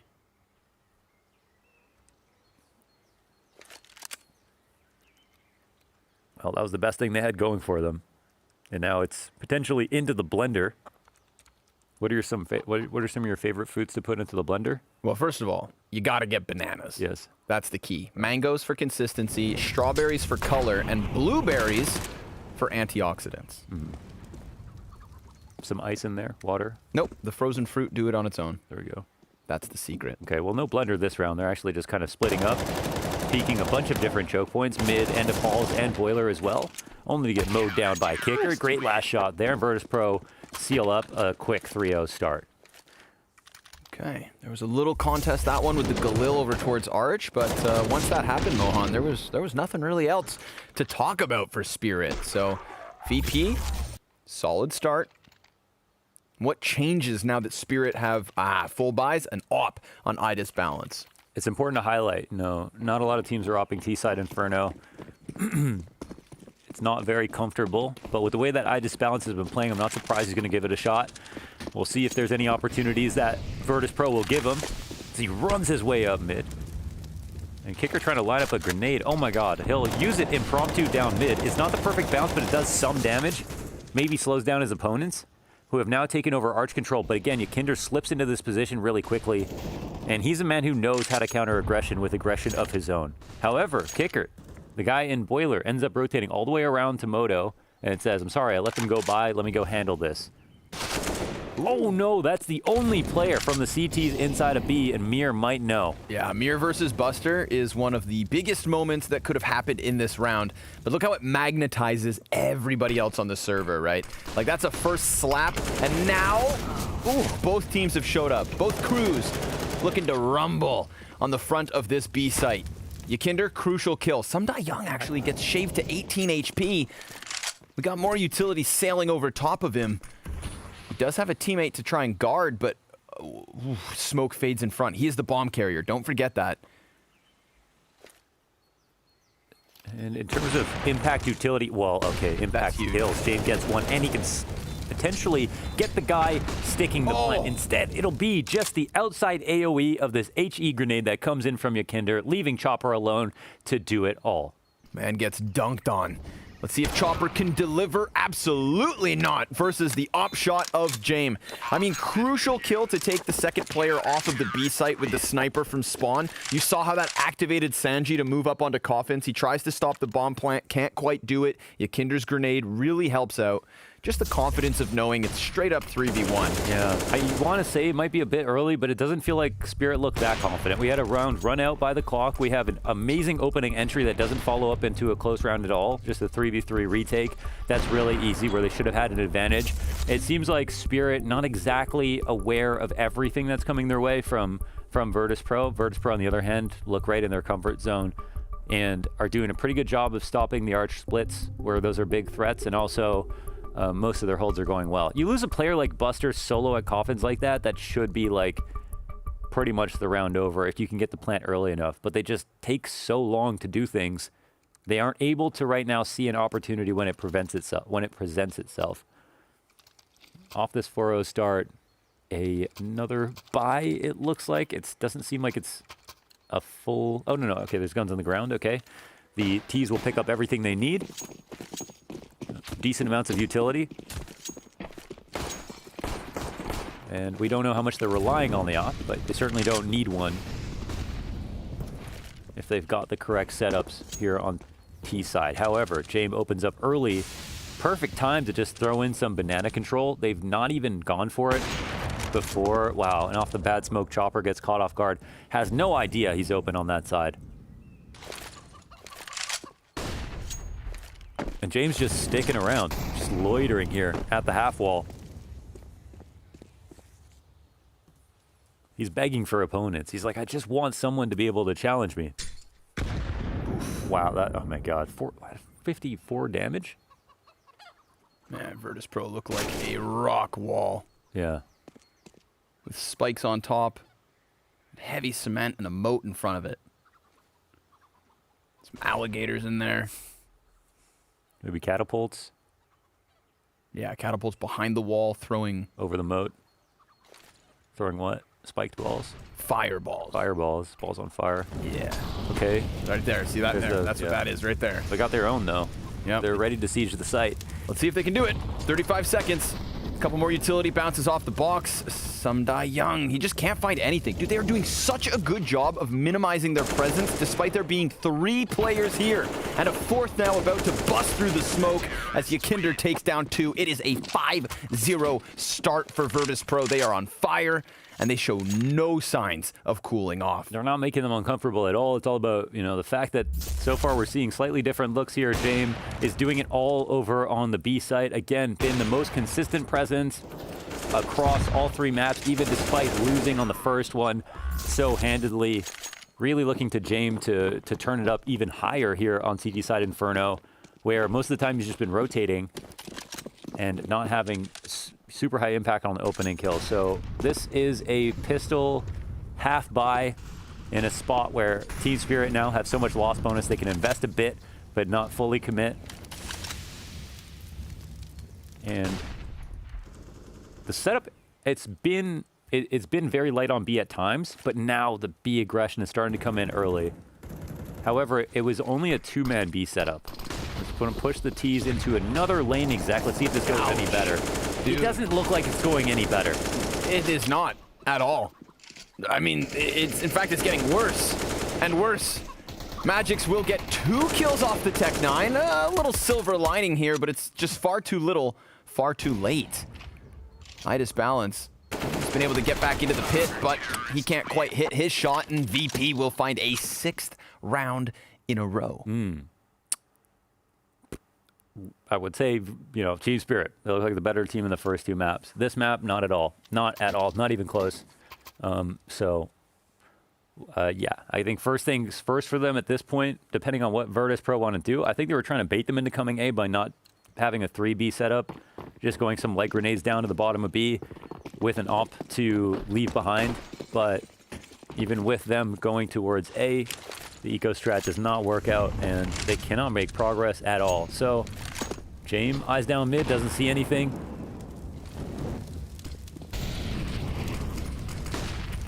Oh, there's that late boost. I can't believe Buster. Wow, he spotted that for a second. Mir eats a full flash. Kind of great coordination between the boost and the flashbang to make that as hard as possible for Mir. He's just lucky to have lived. Ouch, dude. The utility damage is fantastic so far for Virtus Pro. Gonna commit a player into the corner. That's an easy pickup for Sanji.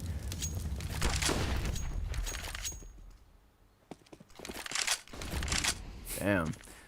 Just getting juggled back and forth into losing duels over and over again. Whittled down every single time they make a rotation. Is he gonna sit out here? He would. He's feeling, yeah. It's actually free too as soon as the smoke comes out. They're feeling that confident. Smoke begins to fade. Oh, gets wrecked. All right, that's a 4v4 given back, but I mean, it's not the end of the world. 40 seconds, 2 versus 2. Defense still split with a smoke up in the faces of their opponents, who just used the smoke of their own, only to be met by a Molotov. An exchange of grenades here on the B site. Coffin's meant to be smoked. Sanji still standing tall. 2 kills from him, and then it primes Buster to swing for the fences, hitting the headshot, and just absolutely culling this final attempt of Team Spirit. 7 rounds in a row. This is a fresh-faced VP. Yeah, they look super. They're probably so happy they won Train. it's cutthroat. You know, they've got to win this best of 3 to move along. And the odds are slipping heavily. Nice hold by Sanji. He's looking like very comfortable on this map when he's had pretty poor series so far. Fantastic spray control from Buster. It's not that we haven't said Buster's name enough. He's been amazing. But this bait, they get the opening kill and then they use Yukinder as a loose piece to actually pull them towards B. They don't even end up over-rotating. But they've done so much utility damage that a 2v4 hold is actually very viable. They don't really have to be scared. And they held on to enough utility that, you just saw it get completely fizzled out, right? Yeah. I'm sure the Team Spirit would have loved to follow up with their CT smoke and their back orange molly. I think the executions just don't look good enough for Spirit. I'd say we could start talking about, gotta have your water. Man takes a tack pause because he needs to quench the thirst. Yeah, ice the kicker. There he is. What do you guys want to talk about? How easy this is? Nice transition from Sanji too. Good to see him fragging out here on Inferno. It was Buster's utility damage that got Mir so low. So like, it looks like kind of a lucky spray from Sanji, but it's made easier because of that utility damage. So I'd like to give it some merit.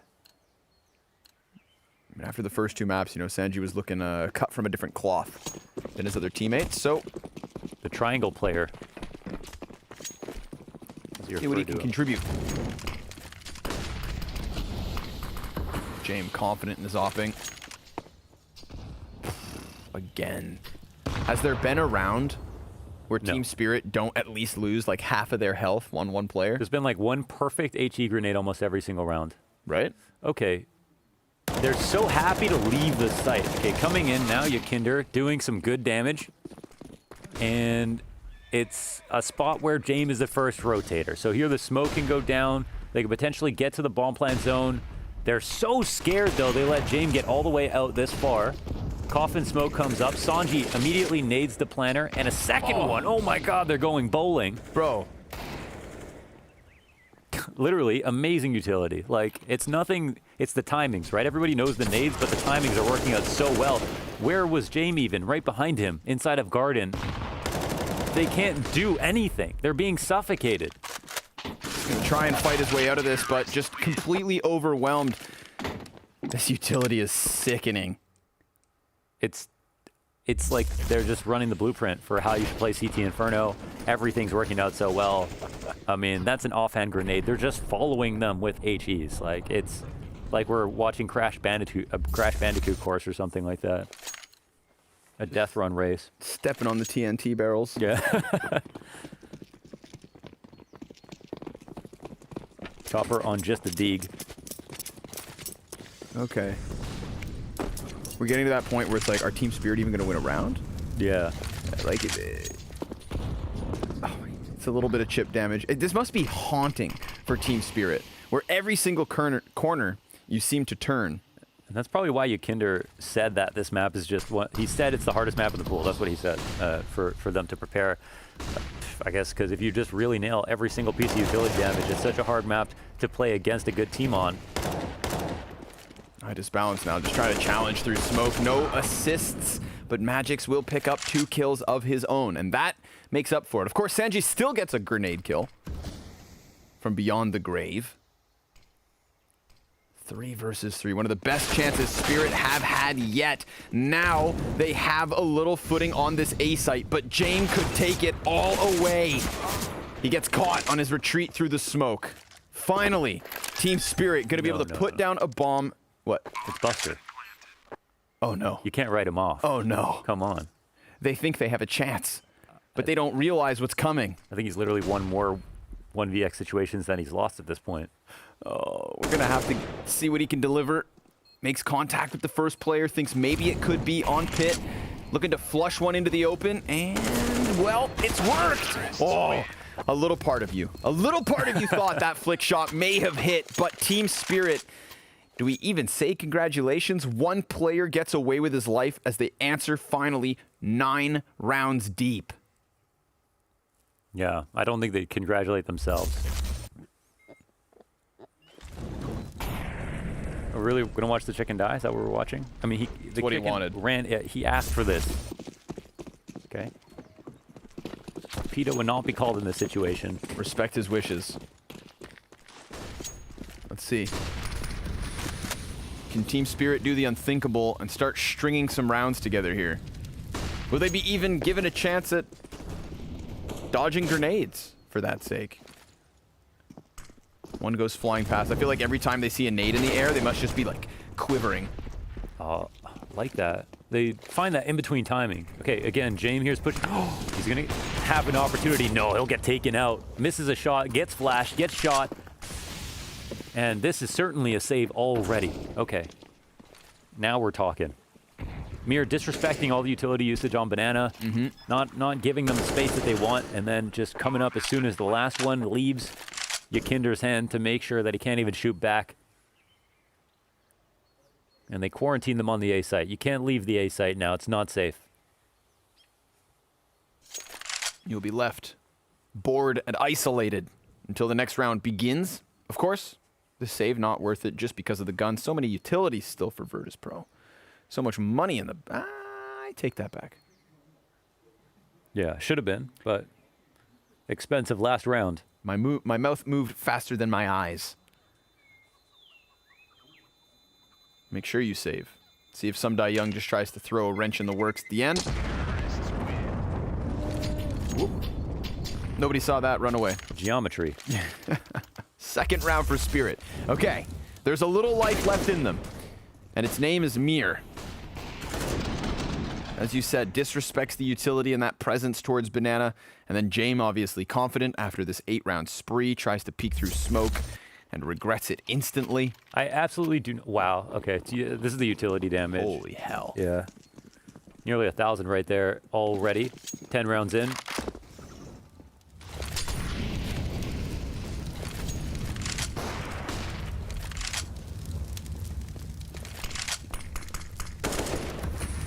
Cool.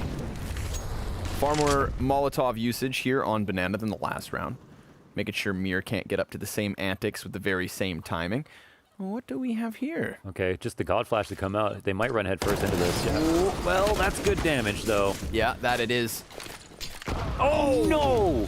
Wait, what? But they're learning. They throw a grenade back the other direction. Jame, he is within the chaos. What is happening here? I don't know, dude. It stinks of desperation. What just happened there? Okay, we've moved into Graveyard. They're trying to fight their way out. Op shot here for Idas Balance. They're taking control of the situation. Great round now. But it's not Buster's over. Still alive. Yeah, and we've learned lessons from Train. If Buster is still alive, then there is still a chance. But Idas Balance, welcome to map 3, my friend. 4 kills on Inferno, 3 of them from Balk in this round. But look how much damage actually gets stacked up here. Did his nade miss when he threw it out of halls? Did it hit the... Nope. Oh, no, it didn't. It was just the CT nade that came back. Okay. Each player getting a frag grenade right, kill in yeah. that situation. Okay, that makes sense. The CT won that technically. All right. Was a bit off, but did enough. 3 rounds. Ooh, but it's Jame time. Yes, it is. And this is what I was talking about on the first map. Like, even if he has the op, if they know it, it changes the way you play. It can make you play scared in different bad ways. Forces you to go for more of an execute than a default, where you you maybe have way more success sussing out some information, looking for pushes. You're a little bit more scared to do that when there's an op in play. And that's all even if Jame doesn't shoot, just because they know he's there. So let's see if they go off of it. We've seen a lot of lane hits. I actually love this stack from the CTs. Daunting task to get past this op. Oh, they're not exploring any other options. Yet. We'll see if they even get a chance to retreat, assuming things go badly. Ooh. Met by smoke. Jame, he repositions back into the library. Oh, and he finds Chopper right on the other side of his own grenade. Sanji now up inside of the apartments. That's a second weapon taken. Jame, though, caught by Mir. They're going to lay down that smoke on Balk. 35 seconds. Sanji comes back in, and that is his death. Some Die Young picking up the pieces. His 2 other teammates looking to Heed up lane. Oh, they got a flank, and they don't know about this crossfire. But he jumps down into the pistol player, deals with that one swiftly enough that sure enough you'd think this done. Yakinder about to find bodies with heads turned, but Mir on high alert will give Team Spirit their 4th, now 1 away from being on fire themselves.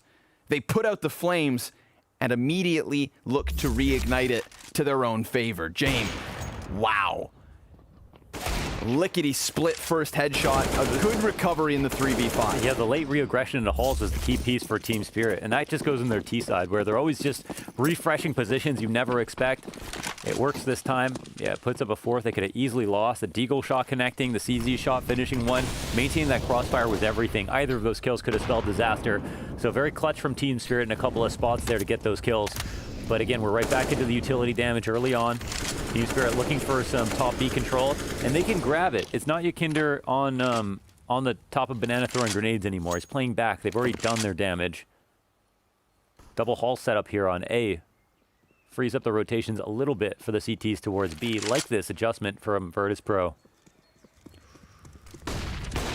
Nice. The second guy.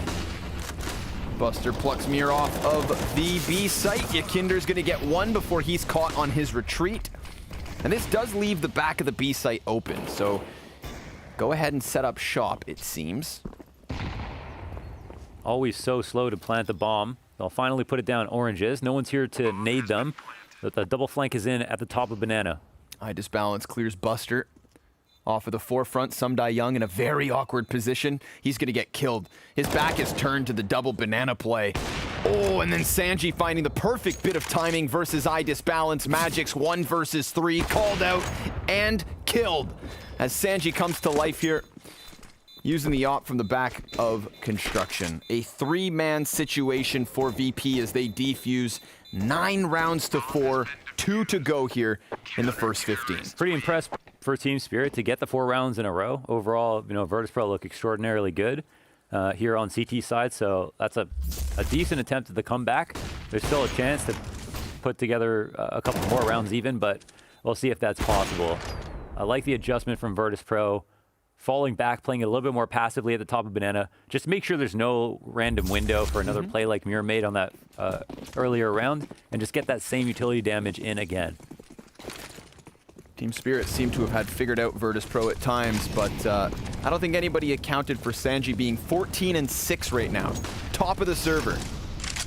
Yeah, he just looks so comfortable all of a sudden. It's funny how the map can really just change how good a player is, even aim-wise.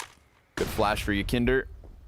That completely blinded 2 players, but he opts not to peek. They heard the jump back. Sometimes you don't want to trust a flash too much because someone could be anti. Sure. So even just hearing the audible is enough information. Like they're pulling a rotation now because of that footstep. 4 members of Team Spirit looking to challenge this. Woo, dangerous game.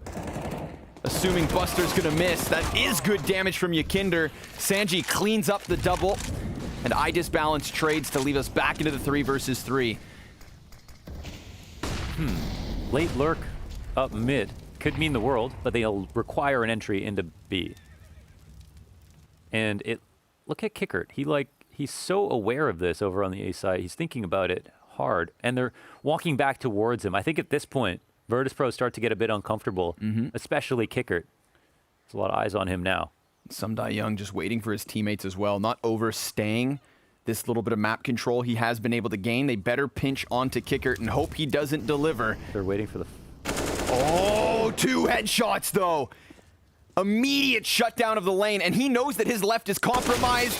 Sumdai Young still able to take this back. Now he is going to need the 1v3, his best Buster impression, perhaps. James is ahead of Buster by quite a margin, in fact. Sumdai Young, he can't relax. He has no clue where they come in from. He goes for that first peek down middle, doubles back into the lane. James, all the same, honed in on him and his position, but he goes to clear the further corner, and now it leaves Buster in the clutch. Flash off of the backboard, a tap onto the bomb. Sumdai Young gets cleared by Buster. A crisp headshot to give VP a 10th round and a chance at 11-4. Yeah, amazingly played. A really good attempt there. And a lot of that round only comes close because of Sumdai Young's play to walk around Arch, and they trusted him to make that move. But Kicker with the spray down from within the site, just beautiful stuff. A couple of headshots, really quick succession. No chance at all for Magix or Idis Balance to pull that back. But Buster, he's been even more clutch than Sum Dai Young in this series, and that's somebody who I'd say is really smart in the 1vx situations. Idis Balance, though, I mean, you see that replay, dude. He's jumping around the corner with a Tech 9 out. You know, I do feel like they felt maybe a little too comfortable running into that site. Yeah, I actually want to say, like, Kicker not rotating is pretty insane. For him to be tucked that far into the site. They really rid off the possibility of a super hard anchor. Yeah. And, well, it costs you at least the chance of having a 9-6 half. They could still gun for the 5th here. It's their final attempt. Chopper on the Tech 9, Mac 10 for Mir. Like, I'm sure Sum Dai Young, when he's at the top of Arch, he's thinking, if I hadn't spotted anyone yet, then Kickert's probably in CT spawn already, thinking about coming back. But meanwhile, he was so prudent. Good patience. Oh, it's a lethal assumption in the end.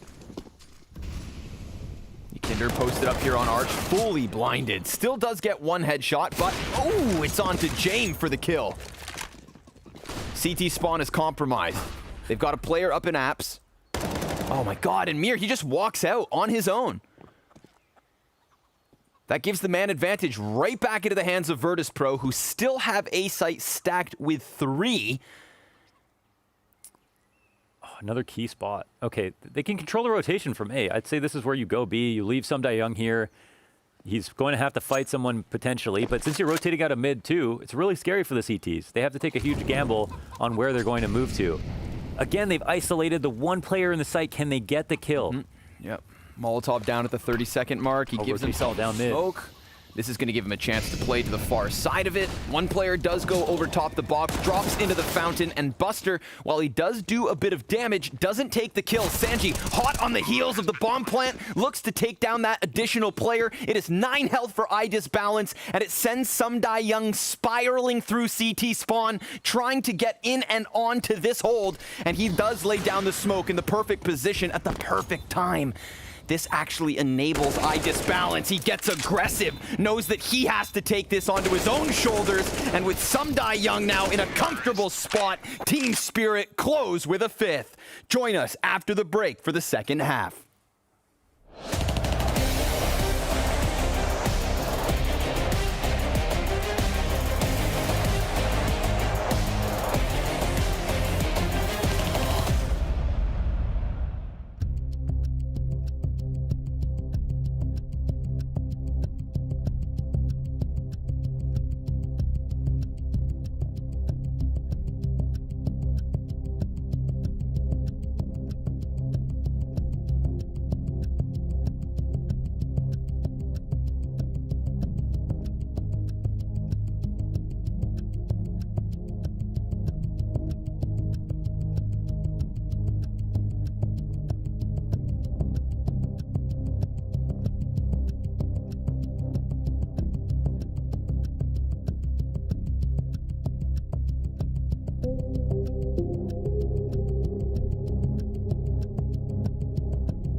They're all in spots looking to try to punish exits. It looks like, you know, there's a position here where they can maybe get a kill. A Manta Buster's left, but he starts to crawl down mid and avoid this angle, and Chopper will get his. The Virtus Pro members are getting real frisky right now for having such a low amount of money, but they'd love to get Team Spirit in a situation where they just have to save right off the bat. I don't think that's how it's going to go, but we'll see. Either way, strong round here for Virtus Pro. Leave it to you, Kinder, to find a timing like that where, you know, he's always going to act without hesitation whenever he can have an opportunity to entry. First immediate headshot as well versus the MP9, and then didn't even give iDisbalance a chance to recover it because that second headshot was just as crisp and just as clean. Let's take a second look at it. It's just done. He's just like, I know where that smoke comes from, calculates the trajectory, and pops another one back. And I mean, honestly, when they get pick control with that kill, no one else on the site, that guy in Moto, I mean, it doesn't even matter, really. They could have stayed alive in pit, smoked him out. Would have been a really hard situation regardless. But he had to die, too. And that's all on merit. They got them to go 3B by taking top banana control. Yep. It's just fundamentals on Inferno. See whether Team Spirit are more reserved in their rotations since that happened just now. I mean, they're very aware that shaving numbers off is what cost them. We're going to see Magic's recommitted to the Arch side.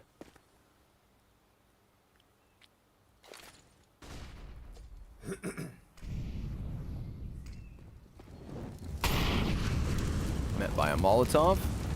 Looking to send one back the other way. Minute 10. Yeah, this one's for the Opper to fall back. No one there, though. They'll still clear stuff out. Oh, fantastic. Meaty grenade into mid. Hits 3.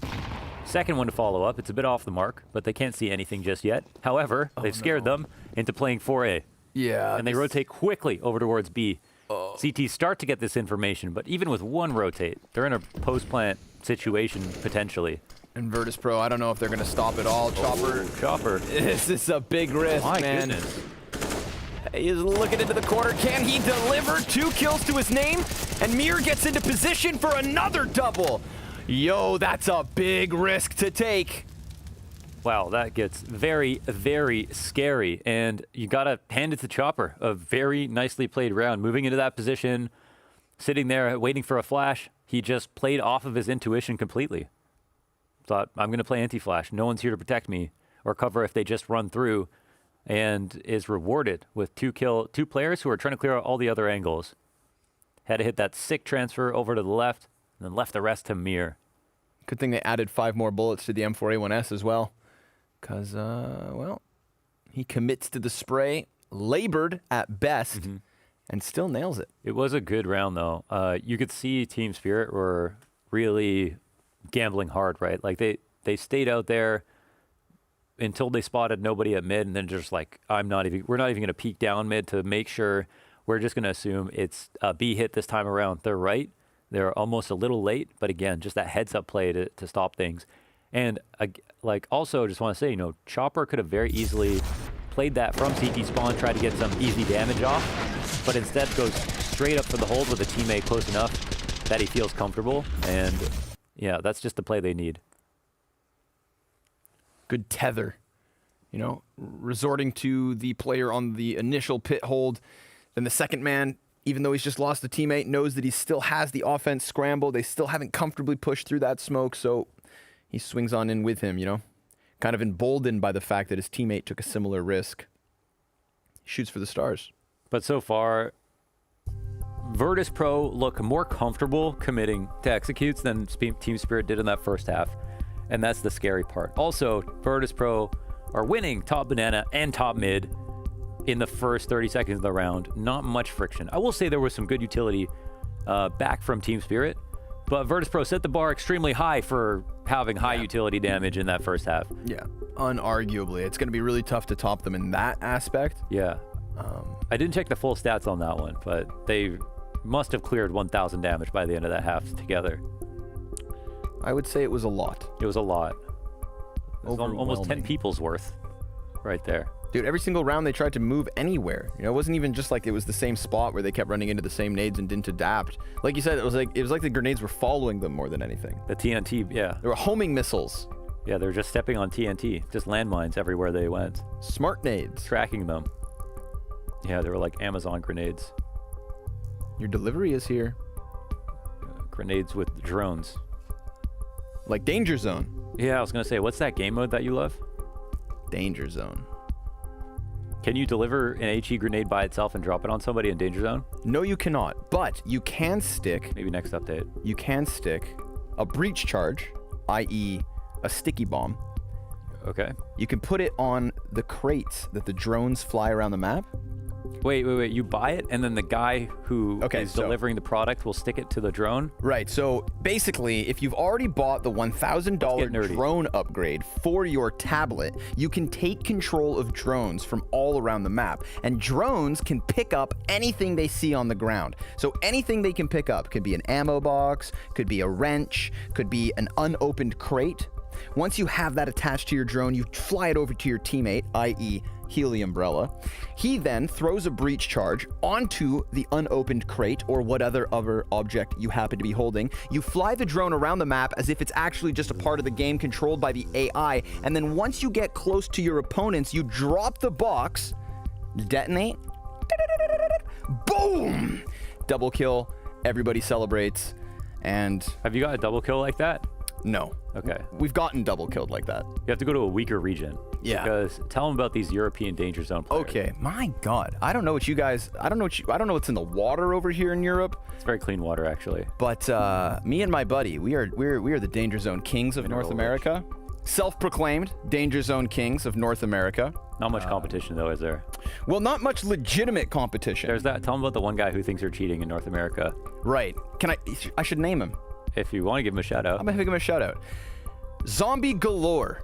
If you are out there, I am not a cheater. Every single time we join a Danger Zone server in North America, I would legitimately say 1 out of every 3 games. And I'm not exaggerating. Sometimes I do, I'm not. 1 out of every 3 games, Zombie Galore is in our game. And this guy, at this point, has written a script so that the moment everybody gets into the lobby, he is spamming in all chat. Warning, warning, Scrawny and Helium Bredela, known cheaters. Please consider leaving the game and reporting them immediately. And he just spams it every time we meet him. Script, he has it like bound to a key, like he presses K and then it just writes that? Dude, yeah.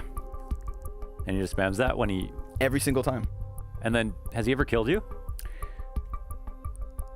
I don't think so. Okay. That's the funny part.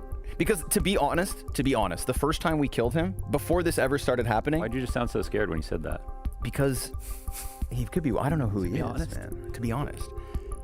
Because I'm definitely not cheating. Well, now I'm suspicious. Okay. We've got an update. What's the update? Wait, new operation? No. You fool. No, our update is that the round that you guys were just witnessing with the Spirit hold on the B site will be completely replayed. How come? Due to the server crash that occurred after the 4th kill. The server crashed. After the first... Okay. A player didn't crash. Yeah. The entire server imploded. Yeah. Okay. Just the rules, right? Yeah, just the rules. Okay. Gotta follow the rules. Back to Zombie Galore. Buddy, I'm not cheating. We're not cheating. The first time we killed him, it looked like cheats. I'm not gonna lie, dude. It was like a cross-map scout through the wall or something. And then you get the replay at the end, you can see it. Yeah, when you kill people, they have to watch the kill cam. That's why we try our damnedest to use bump mines and all sorts of shenanigans to land on people. You know how good it feels to get a 16-0 in competitive Counter-Strike? Feels real good. Yeah. Because you dismantled a bunch of noobs. You get to assert your dominance. That doesn't even come close to the feeling of literally stomping your opponents to death. Because that's what you can do in Danger Zone. Like, what percentage of people you think watching play Danger Zone? Less than 1%. Right, and then that's like 99% of the people who are watching could be having fun playing Danger Zone. Right. And that's why you're sharing this message. This is the message. This is my sales pitch. I know that most of you have probably tried Danger Zone once or twice. I know that most of you probably played Danger Zone when it first was released. Yeah. And when it was released, I don't blame you for playing it, laughing it off, and then never touching it again. But here's the thing. You didn't take the time to learn of the treats that are hidden within. The mobility package, the exo jump, the bump mines. You know, if you love movement in Counter-Strike, if you're into bunny hopping or KZ or whatever it needs to be, there is nothing better than Danger Zone for you. Once you've run around the map with the exo jump, you will learn that there is this hidden gem in Danger Zone. Is it going to replace competitive? Absolutely not. Why would it? We love CS because we want the best competitive shooter on the market. But if you've got 5 minutes to spare and you want to be able to literally stomp on noobs, a little time investment, so that you can break their hearts and break their souls, then Danger Zone is the game for you. You can drop breach charges from the sky. You can literally fly in Danger Zone. Tell me why you wouldn't want to play it. Give it a chance. Give me a chance and come and join us. Because there's only such a small population of players, we are a community and we are strong. That's a pretty good pitch. Every time I hear it, I get closer to wanting to play. And yet you don't. I did try it, though. The movement stuff was really fun. Oh, a demonstration. A war reenactment. Lots of nades being thrown in the spawn. We're just going to get back, I guess, to that point in the round. Everybody getting rid of their nades. Oh, what a throwback. Cool. All right. A war reenactment. Love this. Okay, I killed you in this spot, and then you threw this grenade. Okay, you die first. Chopper, was there a trade, or did he get the 2K spray down? Chopper did, yeah. And then Mir comes in for the extra, but it's after, I think, Chopper, does he stay alive? Now you Kinder. Good luck. Okay, and now maybe... Gonna kill you. There we go, Chopper. There's at least one trade in this round. Beautiful stuff. Bomb left at the top of Banana. Now he's going to wait until the 30-second mark. Reset of the situation. Okay, there's still a chance that Yakinder can win this. 1v4. It's unlikely, but it's possible. You know, this looks like a bit of a joke, but the beauty of it is Counter-Strike players have honor. It's the best, yeah. This is the best possible outcome. I'm happy this happened. Of course, the rules always are meant to be respected, but not everything's in the rules. Some things comes down to the Counter-Strike code of conduct. Yeah. Okay, Someday Young. Where's his position? Was he sitting out there? We have gun dropped. Make sure that flower pot's done, because now you can. It'll be funny if he saves. Either attempted it or saved. We don't know. He probably would have saved no matter what. So he's probably going to. Yeah, that's easy. Cool. Cool. All right. Cool. The beauty of it is, this is just fair play. I mean, legitimately, you know, the rule was restart the round. However, they agreed to still come to this outcome. Virtus.pro could have technically tried to win the round, but they decided not to. Good on them. Look at this crossfire. Can you believe it? Guardian, bye-bye. Leading by 3. Virtus.pro back in with what is an honorable purchase. Tech 9 for Jame. And the game continues. That's a bit of a scary one for Virtus.pro to lose a round like that, because everything went well early on. But Spirit were quick to answer back, so let's see if they'll be just as agile in the follow-up. Scary start. 3-round lead. Could mean a lot, could mean nothing, we'll see. Team Spirit will be the ones to show us.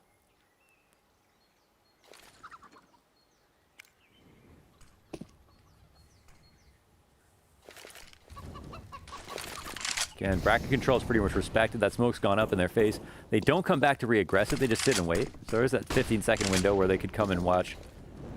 Let's see if a nade comes their direction. It doesn't look like yes. See how they're pulling back? They're actually pulling off the same round, but doing it even faster this time because they saw there was no aggression on map control. However, this time there's a deep banana smoke that's still available here for the CTs. Nobody's moved quite yet. Flash will come over, and they should alarm rotations. Yeah, and that's for that reason. Team Spirit already have their second in position, but it took a couple of big double kills to stave off Virtus.pro last round. Let's see if they can do it from the depths of their bomb site. Chopper, one and done. Mir, though, still trying to hang out behind the box. Magix, he gets a single kill. It's all stopped by Yakinder, and Buster back with a frag of his own. They lay down the smoke to section off the CT spawn, which is where both members of Spirit rotate in from. And those grenades? They were off. Yeah. They were good. I mean, they might mean something, but they could have also just landed right on the planter. So, oh, the double push into CT spawn. Wow. Damn. They're going to move off of it, too.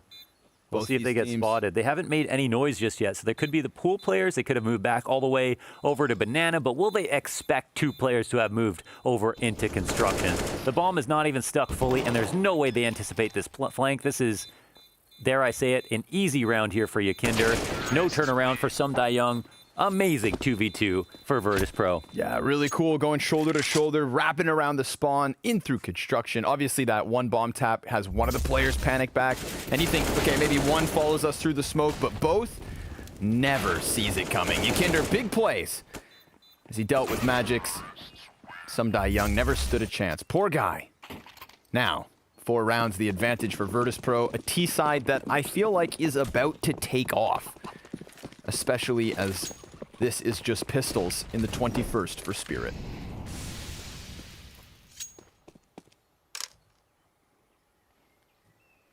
Actually cool. So this is the silent one. So we saw Kickert kind of sitting in halls waiting for that spam for the jump up. It's the silent version so that you can't alarm that. Moving up into halls. Footsteps all around Yakinder, but not in halls. Can be a bait, you know.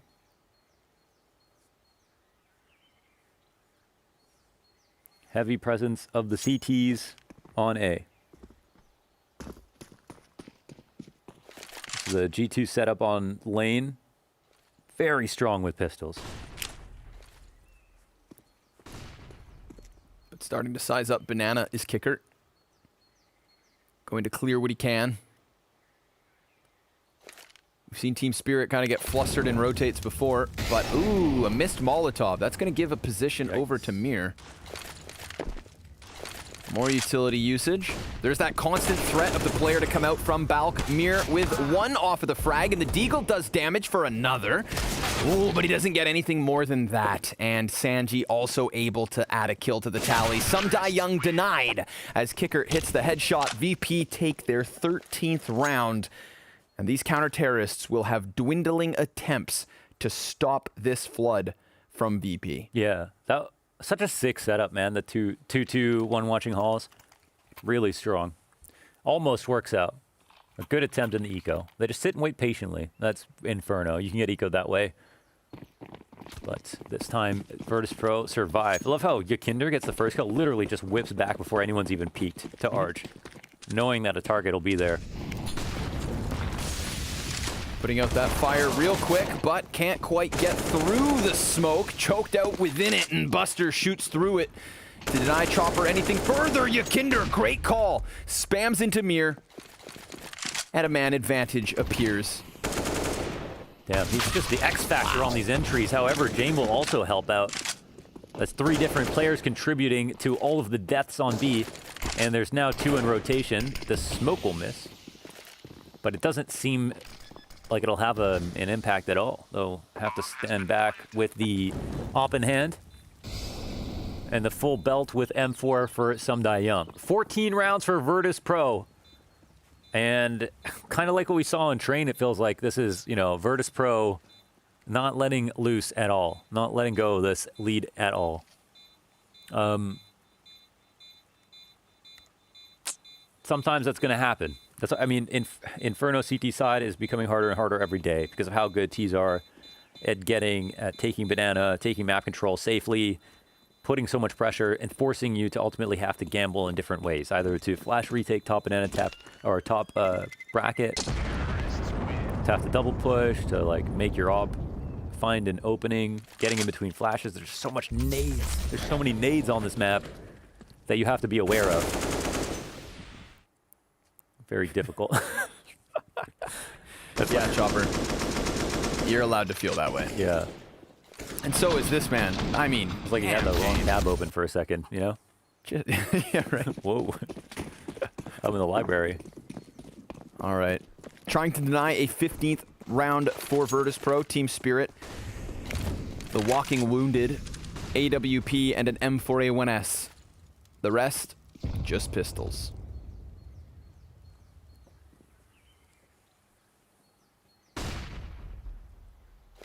What a completely different series we thought we had on our hands after Mirage.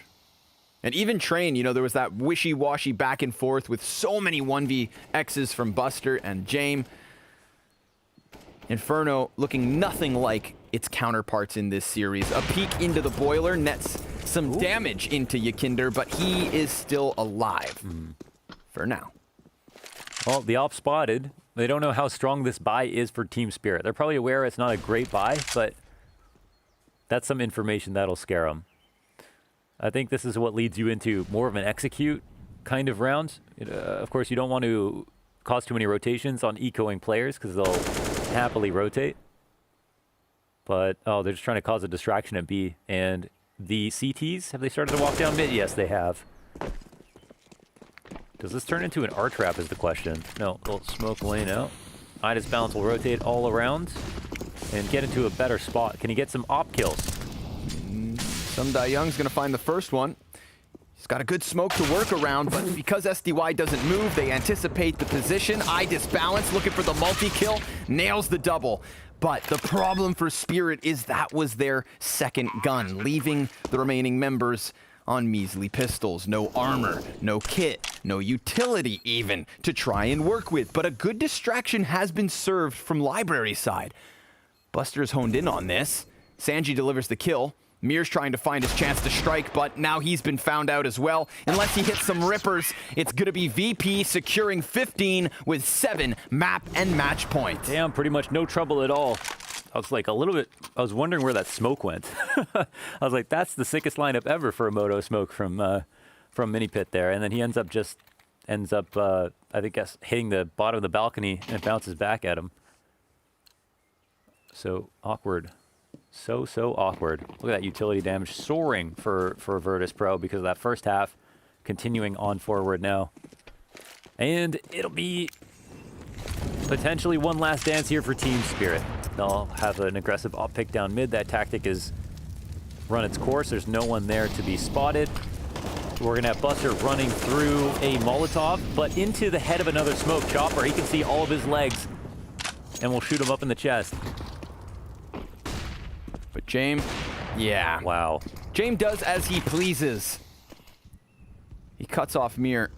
Sanji's going to be left to a lurk up here in apps. You can see everybody else from Spirit rotating over, and that's such a crucial kill. Oh my god. Bro, they just run right back to the A site. Now the question is, does Sanji go one further, or does he just wait and then flex the man advantage? Yeah, he's supposed to peek late after the lane guys might come up. Interesting mid-round situation. Amazing flash on Idas Balance. He was in center. Okay. Doesn't matter if he's in a good spot or not. He'll get a second. Yeah, but he sticks around too long. Jesus. Yeah, spamming a couple too many shots. Kickert then walks into it. Disbalance looking the opposite direction. Kickert sees the barrel of the follow-up frag. And unless Chopper can 1v3, this is it for Team Spirit. Virtus Pro, the reverse sweep in the series. The clutches that they pulled out on Train were fantastic and necessary, because Spirit looked to have their number tonight.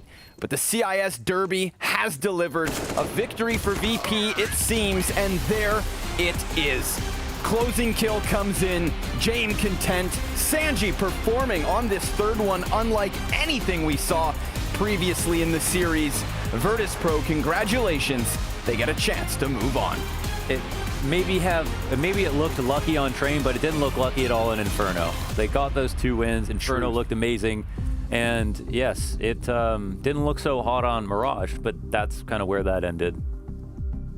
Just as quick as it could have been. Yeah. Spirit, strong start, but a bit of a fizzle out. And we talked about how on Train specifically, you know, losing those kinds of clutches was definitely going to put a dampener on your mood. And, well, it seemed like they never really bounced back. You think of the counterpart of that, Virtus Pro, surviving the onslaught when it came to Train and finishing strong here on Inferno. So we'll pass this one away to the analyst desk, and we'll see you guys soon for the next best of 3. Virtus Pro managed to get it done across 3 maps. And this time really did look like the team performance we needed. But you know what? I called him out after the second map. Sanji, he came back with more than just a consistence. He absolutely had a reaction. And I remember when I was surprised about that video, because that's what I know and I knew VP could bring to the table on Inferno. They were head and shoulder above Spirit. A couple of key clutches around, and we'll touch it later on that segment, but a good map from VP. Probably the cleanest we've had, and a 2-1 scoreline at the end. Yeah. I think they deserved it. I think they were the better team. I think they played better on Inferno, and I think after reconsidering a little bit, the train performance, they won a lot of clutches, and that takes a lot of individual poise, that takes a lot of individual skill. So in that sense, of course they deserve to win. I am, though, a little bit disappointed in Spirit. They should have been able to fight bigger here. They should have been able to get more rounds on their Inferno. They should have been able to get this one to a closer matchup. And I think, looking at the way they played, they were looking so good on Mirage and then just gradually dropping down. Train wasn't that bad besides the clutches, and it seemed like that stripped them of all the confidence they built up on Mirage. Coming into Inferno, there was one team on the server, and that was Virtus.pro. They fully deserved this victory. Now, Maniac, you've been back to your old magic again for us. What you got this time? Yeah, I found a clutch kind of interestingly played by VP, and also what I believe to be a key round, a key situation in that second half. We have that 2 versus 2 between Yakinda, Buster, and SDY and ID's balance now. Granted, not a lot of utility all around, so VP, they don't feel so comfortable with their position. They realize, wait a minute, we need to try something. And they're being exotic here. They're being thinking outside the box. 2 T's retaking runes. We don't really see that often in 2 versus 2s. We can see some Dayong is strongly thinking someone is coming from Banana. Maybe one player could be a possibility in City Spawn. That is an idea, but not Buster. Getting 1 kill makes Yakinder completely invisible. There is no universe in which both players would have gone around, and that's an easy kill for Yakinder, 12 round for VP. And whenever we say the buzzword proactive Counter-Strike, this is a great example of it, right? They're both not waiting for the fights to happen. They're both not sitting back waiting for the CTs to come to them. You may think as a viewer and as a relatively new player at Counter-Strike, you plant the bomb, let the guys come to you. But it's much better to be proactive, to be moving, to be playing together as they did right here. And that was a great illustration of exactly what went wrong for Spirit in this matchup as a whole.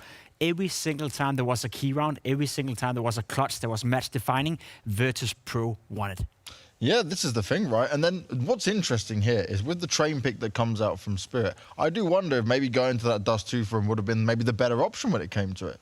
Yeah, you could say so. You could say so, right? And especially now that we can look at it in hindsight. But it could have been different, right? Spirit could have shown up. Yes. And I think the big problem for Spirit here was that they were still mentally drained a little bit from Train. I think they felt, and I think if we asked them face-to-face, should you want Train? All the players on Spirit, they would have said, yes, sure, we should have won the clutches, we should have won Train, it should have been a 2-0, and we would be having a complete different conversation up here. Yeah, I want to prove what Jacob's saying, right? You see the beginning of Inferno, 8 rounds in a row for VP. You could clearly see the impact of the end of Train. And as much as we highlighted the clutch on Train, surely that weighed on them, on the Spirit side. They must have been a little bit frustrated, a little bit deflated, because the first few rounds of that game were VP all the way. It took him 8 rounds. It took Spirit 8 rounds to react, and it was just a little bit too late. Now, when it comes to this overall, though, right, we look at now VP maybe not getting the big victory they were expecting in there. Their opposition is only going to get tougher from this point onwards. Spirit are out of this now, and this was this CIS matchup. Okay, yes, we talk about it being like, your domestic rivals very well, but overall, this wasn't the big explosive VP I was expecting. It wasn't the standard I was expecting. No, and I totally agree with that sentiment. I was looking at the bracket, and I was thinking of this matchup in particular, thinking, okay, I don't know which one of these teams are going to win. I said to myself, it's more or less a 50-50. Of course, I predicted Spirit, and it could have gone their way had they not lost the clutches on Train. But as you said, if any of these two teams... If I were to believe that they would go further in this tournament, if I were to believe they should be able to beat some of the top dogs within the bracket, I wanted to see a 2-0 and I wanted to see a clinical performance. And I didn't get that from neither of the teams. So I think had it been Spirit moving on from here, they would have been struggling in the next round. And even Virtus.pro winning here, they will struggle in the next round. Well, let's see what happens when it does come to the next round. But first of all, I want to hear from Yakinda. We've got him live for an interview right now. Yakinda, you guys managed to get it done there. But I got to come back to that first map, man. It was not looking so solid from you guys. It wasn't the usual VP we see. What happened? Actually, we like. Can I swear? Or I can't. Probably not, mate. Just try avoid it. I mean, we did a mistake with that we didn't know that the game will start as soon as possible after the second game finishes, right? Oh. And we didn't have warm up. We only joined the server. And yeah, we started Mirage, and we didn't even know the veto is happening until I came to Discord and like, wait, what veto is happening? And yeah, we have made a mistake there, and I hope it doesn't happen in the future. And we didn't have any warm up. We were so like angry a bit on us, especially because we didn't know that, but we should have known. And yeah, basically that. Now, when it came to that train game, right, it came into the explosive kind of performance that we saw from Jane, but also a lot of these clutch rounds that were coming in there. Were you guys feeling quite nervous on train and quite stressed at that point, even though you were maybe warming up some more? We felt a little bit better individually because we played already one game, like one map, and I don't think we felt nervous on train. We were just playing the game, and I know we were angry still that we that we did such a mistake, but like I don't know, we were just playing. I was a bit stressed on CT side because we had a lot of mistakes due to communication issues, and like we weren't hitting our shots at all. Only at the second half, like the Buster clutch, Jane clutch, a lot of sick things. But we needed that first half to heat up, to be better, to warm up, and that's what happened. I'm glad we took the first half 9-6. It was really important for us. Indeed. Now, Yekinda, I want to ask about your performance and what you make of it. Your numbers were not insane in that game, but I thought you had a lot of impact. How would you rate or judge your performance in that series? I'm playing lately like really bad because I stopped playing FPL when we had a lot of officials, and now I'm starting to grind FPL again. I hope I get back my form because I'm feeling a bit not the best that I could be, and not even like good as I could be. So I'm feeling that I'm not hitting all those shots that I would hit, and I'm not committing to the plays that I would commit otherwise if I felt myself like fully, you know. And but I don't know. I'm glad we won. I did my role. I did my job. And about the impact, if we talk about that, I just have those roles, and even like because that I have that role, even if my game doesn't work out good, I always know that there is support from my team that can help me, even though I'm struggling with my aim or something, to get those kills and get that impact that I should be getting. Right. I mean, you are being very committed in your style. You're very aggressive. And I think for some players out there, even for viewers, when the aim is not here and they play a role like that, they struggle. How do you do when you have to do these roles and maybe you're not just feeling it? Mostly those games are -20s. But no, not always. I mean, I'm not committing that aggressive plays all the time because I feel that I'm not comfortable with it because of my I don't feel good with my aim or something, so I don't just commit that much as I would, and that's all. I'm just trying to skip a lot of things I would do. Lately, Virtus.pro have been playing a better brand of Counter-Strike. I think generally your team is getting better game by game, tournament by tournament. Tomorrow, you're most likely, or the day after tomorrow, you're most likely going to have a tough opponents in Furia if they are going to win the match that we have coming on after this one. Do you feel as a team and as a player, you're ready to take on a team of the caliber of Furia? I'm not really sure. It's not about the name or like the ranking. If it would be some team that we know, since like Furia is from like NA, right, and they play a lot of tournaments there, and we haven't met them like a lot, and we don't know what. Well, like I mean, we know how they play, but like sure on the server it's different, you know. And I think we're ready, but it's gonna be a hard, tough game, especially because of their style. Well, Yekinda, hopefully you'll wake up in time next time and be ahead of the curve for the game when it does come to your game. Slap whichever manager or coach made that decision, and we'll see you later on, mate. Thank you. Have a nice day, guys. You too. That's a wild world to live in, isn't it? Like when he first said it, I was like, who's in charge of that? You know, that would happen to us. Oh, mate. Like 6 years ago. That's the thing. 6 years ago, that would happen to us. Now, it's a bit special to hear someone say, yeah, we didn't know we had to play now. So I don't know. See, when I was playing, you just had rolling schedule. You sat down and just played game after game and game, right? But yeah, like information should be passed on. Whoever's in charge like of that, that's a bit of needed, an error. right? Yeah. It got to make sense now what Mirage was like. We literally said they looked lost on Mirage because they probably didn't even understand that was supposed to be being played. So, yeah, all things happen. It's how it goes down. We've seen Complexity move on so far, as well as Virtus Pro just now. And the next game coming up is Furia taking on Isurus. And here, Furia, we get another test to see how Furia might actually be looking, because it's been a while. They've had a break now. They've had no official games. They've been back here in Europe practicing, and they definitely needed it. Look, I know this is a cutthroat format, and I know that every series matters, and you have to focus on the game at hand. But for Furia, I think it goes beyond winning that game. Yeah. It's about making a statement. It's about showing to the people, showing to the world that the first week you had at last fall series was just, a flash in the pan. It was just a bad day, maybe 2 bad days in the office. But they need to make a statement today, tomorrow, the day after. They need to go deep in that tournament. Anything below top 4, I feel like would be, again, a failure from them. With all the respect for Isurus, anything else than a quick 2-0 right here, a convincing 2-0 from Furia, they gotta be taken as a disappointment. As Maniac said, they gotta show us that they are the team that came into Europe the first time around, being the best in NA, and they gotta put NA on the on the map again. A quick 2-0 here, a convincing 2-0. Anything else to me, that'd be disappointing. Well, they've got to go up against Isurus, and they may not be used to playing at this level, but this is like the World Cup to them. It's going to be an interesting match either way. Furia have a lot to show, and it could be all eyes on Henny. Stay tuned after the break.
They're deadly, they're dangerous, and they are one of the most unpredictable teams we have. I don't think anybody can be a threat for us. The EU team should definitely be furious. They play aggressive Counter-Strike. Look at Art constantly moving. It's going to be a stressful task for G2. We have a round that could have been easily slept away. Gets interesting. Nice flash. Oh, it's a triple. G2 with a hell of a debut over top of North America's best hope. Over ANA over the summer, they did not share any of the trophies. They just lost one tournament. IBR, brand new lineup. Furia should win by all accounts, but I don't think it's going to be that easy. Pistols perhaps on a push. Yuri's right above him. It's an easy second pickup, even the third. He's going to have to do some combat opping or hope to steal that bomb. He takes a bit more damage, and that is it. Right now, disappointed, but for the future, I don't worry on Furia's behalf. They'll come back.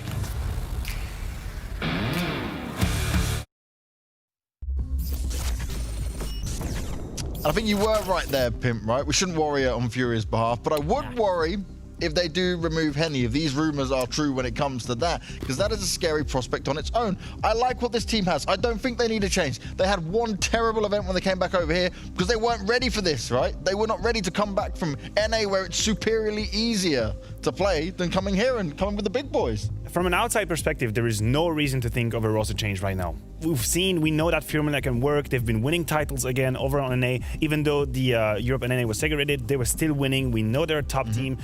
Things happening inside that bubble we don't know about might be an explanation. Also, these are just rumors. We have no actual information. Exactly, right? yeah. But I would be surprised to see them pull a roster change. I thought that double AWP was working just fine. Art and Henny, both of them very dangerous. Henny is actually at the top of the stats for them right now. 118 past 3 months. Pretty good as well. So I wouldn't understand if they were to make that move. Really doesn't make sense, right? But maybe when it comes to it, like you said, there's something internally that could be wrong. We won't have to wait and see. But when it comes to this lineup, right? What they delivered there was very just underwhelming for them. Sure. Now, like you said earlier, Pimp, it's about making this statement. I want to see them dismantle Isurus. And that's nothing against Isurus. This is to show us that Furia is still there. Yeah, because we've seen this lineup. We've seen the lineup. We've seen the players on your screen right now go from being a team that nobody expected to do anything to be a team that was a fluke at a certain point to then establish themselves as a top quality Counter-Strike team. A team that you can rely on and a team that can go into any tournament being the dark horse and potentially winning the entire thing. I think that's the same thing for Furia right here. I personally would be disappointed if they don't go all the way to the final or at least get deep into this bracket. They have so many quality players on their lineup. I know the results you see on the screen right here, they are not good at all. Losing to G2, well, you can say in the honeymoon period with all that skill in the lineup, that can happen. But losing to MIBR, who's technically playing with 3 players who are not part of the lineup, who are just unknown, you know, countrymen, people that know each other in and out, that's unacceptable for a team like Furia. So they can only do better. But as I said before as well, I'm not worried before I see them lose to Isurus. Well, let's see what happens in this matchup in a little bit of time. But I also want to hear from Art and see how they've been finding things since they've been over in Europe. I've got Art on the line with me from the one and only Furia, ahead of their first matchup here at the Blast Showdown. Thank you very much for taking the time to have a chat with me. I want to throw it back just to take a little look at the Blast Fall series, which we saw causing you guys to make it here to the Showdown. So now you've had a little bit of time to reflect on those matches. Could you pick up on any key issues that you faced against MIBR and G2? Yes, hello. Mostly the issues were like not exactly with the way we play. It was more like the way we like the confidence like outside of the game, and moreover like we're not hitting shots and we're not like in the game. We kind of felt like we were like off on those days, and that was like the most important factor. I think we like kind of felt a little pressure, and I think we just like not really into the game. So I think that mostly it was those things. We talk a lot about stuff that we did in the maps, but most things was just not doing the stuff we should do, and we kind of just talk about that and fix it. Of course, you guys are still in that boot camp facility together as well, and you haven't had any other official tournaments during this period of time. So from your perspective as the in-game leader, what have been the key focuses in terms of the practice and preparation going forward? Is there anything new in the game that we might see from you guys, as we know you're a team that love to innovate? Yeah, I think we played like every map a lot, and we practiced a lot. So we played, and we tried a lot of different new things, and we try to make the things we used to do better. So I think there are some new things on some maps, but all around we're gonna play just better the way we play, and not really new things all around. Let's see what happens. Let's see what happens. The closing words there from I think they're well aware, right, that it wasn't an acceptable performance when it came to it. But now it's their time to shine. Now it's time to prove themselves in a fashion which we haven't seen before. Yeah, and I worry a little bit when I hear Art talking about them trying to find new ways and new solutions. I don't think they have to find something new. I just think the performance they put up together, 20 days ago was just bad. But, not because of the game plan, just because they were having an off day, as he was talking about. They were deflated. Also, I thought that most teams coming over from NA to Europe were not clean enough in the rounds. They were taking too many duels. They were just messy, having some fun. Maybe not using the level of competition anymore. Now that excuse is not valid anymore. They can do it again. They know how they're supposed to play. They have the skill. They have the game plan to play at the top level. We know that. They just have to show it to us. I do agree with you, but let's be honest. The only reason why we had so high expectations to Furia was because they were doing so well within NA. And let's be honest, the North American scene the past 6 months has not been good enough for a team like Furia. They've simply just been better than everyone else. You even see a team like Liquid struggling to win against some of the teams that they should be beating 10 out of 10 times. So maybe our view of Furia, is not as precise and as correct as we may assume it is. Maybe Art is well aware that when they're practicing against the European teams, they're not good enough right now. They're simply not doing good enough to go up against the top 10, top 15 European teams. At least that's what I'm reading into this interview, right? Because, yeah, sure, in NA, they're good and they're the best. But when they come to Europe, you got to step it up. And that's maybe part of the reason why they feel they have to reinnovate themselves and do something new. Well, we'll have to wait and see how this game goes down. But when it comes to Isurus here, right, they're in a position where this is the goal for them, right? To be here is like anything can happen now. They're going to be super pumped, super motivated, probably be giving their hardest fight they ever have. They have nothing to lose. Let me put it this way. Can you imagine if they were to beat Furia in the best of 3? What it would mean for these players? It would be life-changing. You're a professional player, right? You're trying to be the best. You have a team like Furia who's been on top of the world in Counter-Strike. They've won multiple events. They've been out there. They've been in the top. You are trying to make it, trying to pierce through the rankings, and you beat them. I don't want to say heroes, because obviously that would be exaggerating, but that is the fact. You're trying to be an aspiring professionals. You have a team like Furia. Beating them, surviving that first round of BO3 would be insane for them. One of the memories you just keep it yourself forever almost. So in one best of 3, granted, the format is not so easy for upset, but if it could happen, how amazing would it be? Well, let's see how amazing it would be to these guys, and let's hear from Noxy, who managed to catch up with Freya just a little bit ago. So how are you balancing that going forward as a team? As you said there's a little bit of overlap of some of the roles. How's that been for you guys? What is going on in the server right now? I'm the Ingram leader, but I'm not the AWPer or a sniper of the team anymore. Johnny Boy he's the sniper, but I feel very comfortable playing with rifles. So that's the way we are approaching the team right now. But we don't have any trouble to mix things up. Sometimes I pick the AWP and it's okay. So we are feeling pretty good right now. In terms of your first matchup here at the Blast Showdown, you're going to be facing up against another team from a similar region to you guys in Furia. So what are your thoughts on them as a team at the moment and the kind of playstyle that they're deploying? We have a lot of respect for Furia because we know their history. We watched them part from Brazil. We played in Brazil against them, like, I don't know, 10 finals, so we know each other very well. But that a long time has passed, so their playstyle now is different. Ours is different as well. We have a lot of respect for them. We meet each other in a few tournaments in the past, and we are good friends. So I'm very happy that we have a match that is against one of the best teams in the world, and nothing more to say. I mean, it's a good playstyle for us, and I think it's a good playstyle for us, and it will be fun. Be right. It's going to be fun at the beginning, and then they're going to get into the game. They're going to strap themselves in, and it's going to be a tough ride. Probably the toughest they have had. Tough task ahead, indeed. We have the veto coming up. I think Vertigo and Dust2 should fly out the window. Yes. I would be surprised to see Furia allowing Dust2 to be picked. That we have a Dust to remove. Now, when it comes to picks, Isurus, if they want to go for the punish, if they want to push Furia out of the comfort zone, I think an Overpass could be on the cards. They like to play Inferno, but Furia definitely likes it. So I'd go for an Overpass just to make them a little bit uncomfortable. They do it. Now Furia have the same question to ask themselves. Are we going to go for what we know we're good at, which is an Inferno, for example, or do we push them on a Nuke, for example, that they don't want to play? Furia have had some issues on Nuke lately, Jacob. Do you think they go for it? I mean, you label it as a punish pick. I think Furia are okay with playing Overpass against Isurus, to be quite honest. And I agree with you. Nuke could be a possibility. Mirage, I mean, that is Furia's #1 map pick, I feel. When they feel, when they feel at the best of their game, when they feel they're free, when they can just run around and kill people, basically, they play Mirage, and they do that to a very, very high level. So, no respect shown right here, and let's be honest, we don't really know enough about Isurus to know where exactly they want to push Furia out. I think they're going to struggle no matter what map it's going to be, so if they can get into somewhat of a comfortable zone for themselves, there's a chance. No Nuke, that's good. Yeah, the Nuke is out, that makes sense. Now, I don't really see why Furia would take the risk to go for Train. I guess Train should be the last remove. I'm always missing one map when I do these. Everyone plays Inferno at a high level, though. Everyone can play Inferno. Yeah, Inferno is the one I was missing. I was like, I always do that. When you get to 6 map, you're like, see, I disagree with that. If you're the favorites and if you're much better than your opponent, you don't want to go into a map everyone can play to a somewhat high level. I know Inferno. Hell no, you easy. beat them on a map we both play. Yeah.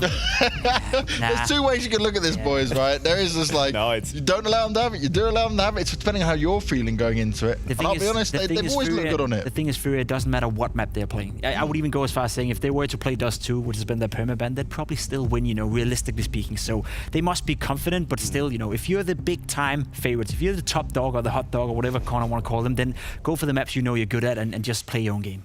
Well, we've got our maps, we know what's going on, but we've got to see what's going to happen in the game. When we come back from the break, we're getting Furia taking on Isurus. The toughest test for Isurus and a proving ground for a Furia that has looked flat at the past events. We'll see you guys real soon.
Hello, everybody, and welcome to our third match of the day. Furia, who got sent spiraling down here into the showdown last week after getting handed some losses in the fall series, find themselves up against Isurus. Should this be easy? Probably. Will it be? I don't know. Yeah, I mean, they said they had some experience. I will have to let them speak to themselves on the server. There's going to be so much that goes into this in terms of preparation. It's always interesting to see where the map can start out. We'll get to see how good Furia will be on Overpass. Pimp would go as far as to say, if this came down to Dust 2, which Furia don't play, they'd win. So, he's very confident. I don't know where I stand. I think, I'm always going to give them a little bit of the odds of an upset at first, just to see. Furia were very, very frustrated at the fall at the fall series a couple weeks ago, and just looking at their player cams and the mood and stuff like that. Plus, there's now rumor, I guess, that they're going to get Junior in for Henny potentially. We don't know if that's because of external issues. So we don't know what it's like in the Furia camp right now. So I'm a bit hesitant to just call this right away. Surely on paper they should be the favorites and will probably win handedly, but I don't know. I mean, I love Junior, but my mind just can't wrap around the possibility of that being real. If Junior could speak Portuguese, I'd call this a lateral move. I'd say okay, maybe not even lateral. Maybe Henny's more experienced and whatever, fits in the team perfectly. He's actually such an important part of Furia, but it doesn't seem like it's because of in-game performance. So it's actually not. Weird one. So it's just because they have to, I guess. Which it just makes it a very strange situation with them right now. I just don't know if external performance or external situation has stuff to do with him personally still, or if it's totally completely out of their hands that they have to make this change. That's a question I don't have the answer to. But whenever it's a situation like that, you can't feel really confident about a team. Sure. Yeah. There's there's tremors beneath them, right? Yeah. I mean, these guys have absolutely built a name for themselves, most notably in North America as of late with the COVID situation. But what worries me is they're talking about redefining themselves here in Europe and whatnot. But the reason they got here and the reason that they've been so dominant in our region for this last period was because what they were doing worked so well. They defined themselves with this tempered aggression and this in-your-face, no-respect CS. So I don't want to see them come to Europe and then start falling back on it. Die on your sword, Furia. We'll see. They've got Isurus ahead of them here tonight.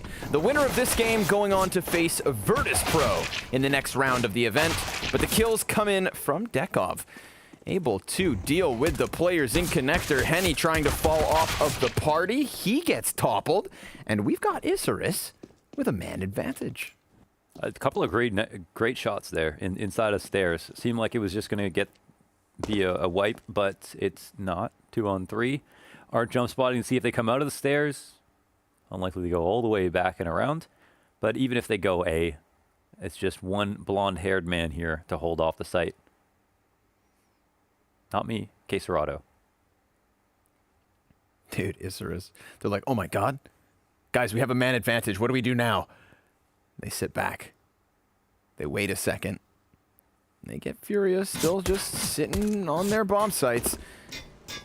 Caserado trying to maybe shave a player off at the situation. Ooh, but he gets wrecked by Reversive. Damn, that was a sweet double gush. Again, a couple of nice shots here. So what will Art do? He's got to move on in. 1-on-3, he's going to have to take some risks. We're going to have to see high-flying circus Art here to really pull this back, if it's at all going to be possible. There's the warning shot over the bow. Will he hard clear this bank side? Okay, will he get peeked? Nice confident peek here by Reversive, and Isurus will pick up the first round. And all the shots were honestly amazing. Inside of stairs, at long on Caserado. These trades right here, we'll get him from this perspective. Wicked kill. Good stuff, good start. Johnny Boy on your screen. Now, you know what? Johnny Boy is an interesting story just within this lineup. Johnny Boy first kind of making a name for himself back in 2016 when he took the Argentinian team at the World Championships all the way to the finals. And that was kind of what got the ball rolling for that lineup. They eventually moved to North America, living in the States under the banner of the Miami Flamingos for a couple of years, floating in the MDL type, level of gameplay, never really busting through entirely, until eventually it all sort of fizzled out. He's gone back home to Argentina, where all of a sudden he's reemerged with Isurus. Do not write off his ability with the AWP. That's the thing with Johnny Boy. If you're not familiar with him, just Overpass. wait until that op gets going. Yeah. That crazy round, it was the jumping out of heaven, like no scope into the default box and beat one of the craziest clutches this year, just by amazing like random chance of that shot. But it speaks to also, it's just one more thing to tack on to how many highlight plays he actually makes. All right, pistols here from Furia, curled up outside the bathrooms, looking to flank down the stairs maybe. They're hunting. They're trying to suss out the information. They're going to get some. Door swings open. Explode is coming in. Looking like a nice time to hit the B site. Whoop. Reversive deals with Yuri. Another, also open invitation to anybody to correct us or point out how to pronounce some names here. Yeah. Yeah. Always around to learn. Yeah, because some of them we can work them out. Sometimes you can work them out. Sometimes it's a little bit harder. And some of them are a little bit unfamiliar. Nox? Noxy? Yeah. We're not going to try them all. We'll hold. We'll hold our cards. And we'll watch as Isurus easily convert this here second round.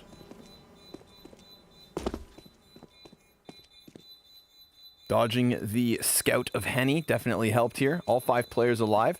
Interesting position. T side of their own map pick. And it's not a blowout from the get-go. I believe they're boot camping in Brazil, or not in Brazil, in Spain. That is what I heard. I think it's in Spain at like at a loaned boot camp house. I believe it's Heretics. Heretics. Yeah. Oh. Something like that. Kind of an interesting situation. Again, pretty brutal if they end up losing.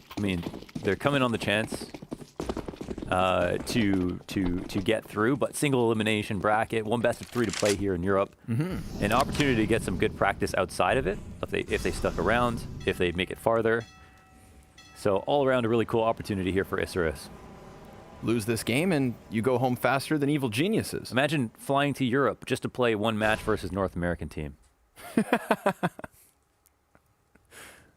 I do like that in the interview though. All 9. Yeah, right. That Nox did tell us, of course, that he thinks this is a good matchup for them, that he likes the fact and respects the fact that they're facing off versus Furia. Yeah. So, if you get to travel across the world to play against what may be some of your Counter-Strike idols, I think you take it. And then you take the pistol and the second round and the third round with it. Mac 10 from the corner. Easy cleanup. Glock swap, looking for the headshots. Frag grenade at the feet of his opponent. Ooh, that one's hefty, but Henny stops it there and then. Johnny Boy. I really hope this is one of those days where, Johnny Boy, he just tweeted recently saying that we can't, or HLTV interview rather, saying how we cannot rely on just having a good day. We need to be able to perform consistently. And if tonight is going to be one of those nights where they have a good day, I'm really excited to see what Johnny Boy can do for us, because he is one of those players who's just play style and just sheer skill, mechanical skill, can very much quickly make you a fan. But they've yet to be challenged, let's be real. 3-0 is a great start, but now the guns come out for Furia, and I already see 2 ops. Yeah, 2 ops. Interesting. The tack timeout called here. Isurus 1 of 4 so far. Things will be talked about. How do they want to set the stage? They could basically just be changing something. I don't know if they have enough information to change for a certain reason, or there's a particular about a setup they're going to employ that they need to work out the finer details of. But Will they expect 2 ops? Probably not. This will most likely be a surprise. Instant double op setup here for Henny and Art. Lots of room for it on Overpass. Tons of long lines of sight on A site, as well as room for the op over on Monster. They can split up entirely. Plenty of boosts on this map, which I think is a highlight of this map for sure. And we'll see if they use it to their full advantage. Henny out here by himself, trying to pick on middle. Will end up rotating over towards long. Very passive position. Sliver angle out to the side of the rock, waiting for a wide swing. Nobody in the stairs to catch them coming into bathrooms, but it looks like he might be giving up a kill. That's a very nice shot by Henny, looking for the repeat. Gets absolutely punished for it. And there was 2 players there, even if he did get a second, to answer back. CT's come up the stairs now, and Reversive, I don't know if he hears anything. Looked like he was aware of something going on in the stairs, rotating all the way back around. And Yuri will find another pickoff. Oh my god, the stairs play. What is this?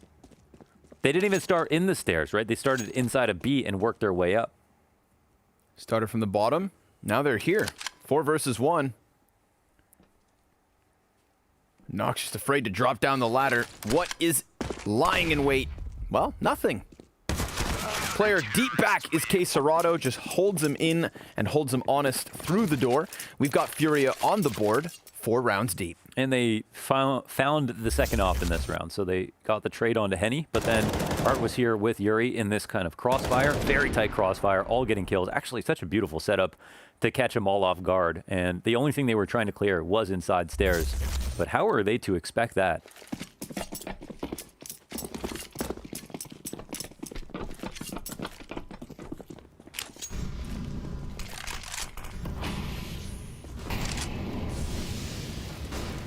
Molotovs meet Dekov right out the gate. Well, there's actually 4 rotating over towards B with short control. Might be a dangerous round to try to hit into the B site. We'll see how it goes. Vinny here from the back pit. Eternally blind, it seems. Gives his back up to Reversive, who is still standing after his first kill. Henny shaves one off of the site. Yuri's gonna go over the box, but now that activates Johnny Boy, and he's not crisp enough on the AK to slay the man he needed to. A 4v2, in fact. But little HP for half of the remaining members here for Furia. Reversives looking to nail a 1 versus 4, but the frag grenade takes him down to a third of his original health. And his hands on the op with a minute on the clock. What can he do here? There's a player up there. Ooh, haircut. And a second. Whoa. Gets back around the corner. No way. Oh, Reversive reverses the situation. And that is Isurus with a 4th round. Going into the double push off of short. Johnny Boy missing a shot, looking so nervous. And putting them in a spot like this. The double setup on short and Reversive pulls off that 1v3.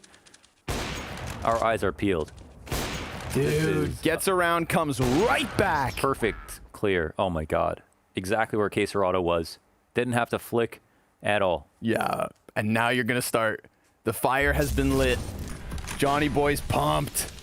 Clearly not the only competent opper on the side of Isurus. They are leading 4-1, but they're already back down a man advantage. A second kill coming in here for Furia from Art. Dude, this game could be explosive. I feel like we're already watching players take their gloves off. Yeah. It's like they like the taste of blood, and they want a bare-knuckle fist fight this one to the end. Let's see. Furia comfortable in a 5v3. They slept on Reversive last round. That was a clutch by him, so... They're right back where they should be. Bit scary if they can't save and it's already 5-on-3.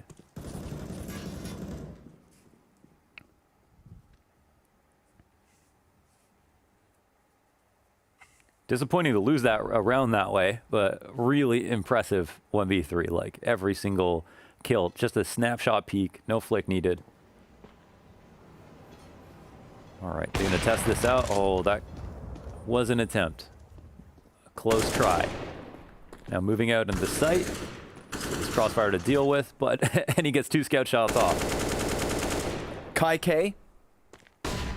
First kill versus Henny, then he gets dropped by the M4, so it's on Johnny. He's gonna have to go one better than Reversive. 25 seconds to do it. Highly unlikely. They're all stacked up on this site. And you know that Furia, they're gonna be on such high guard because of this just happening.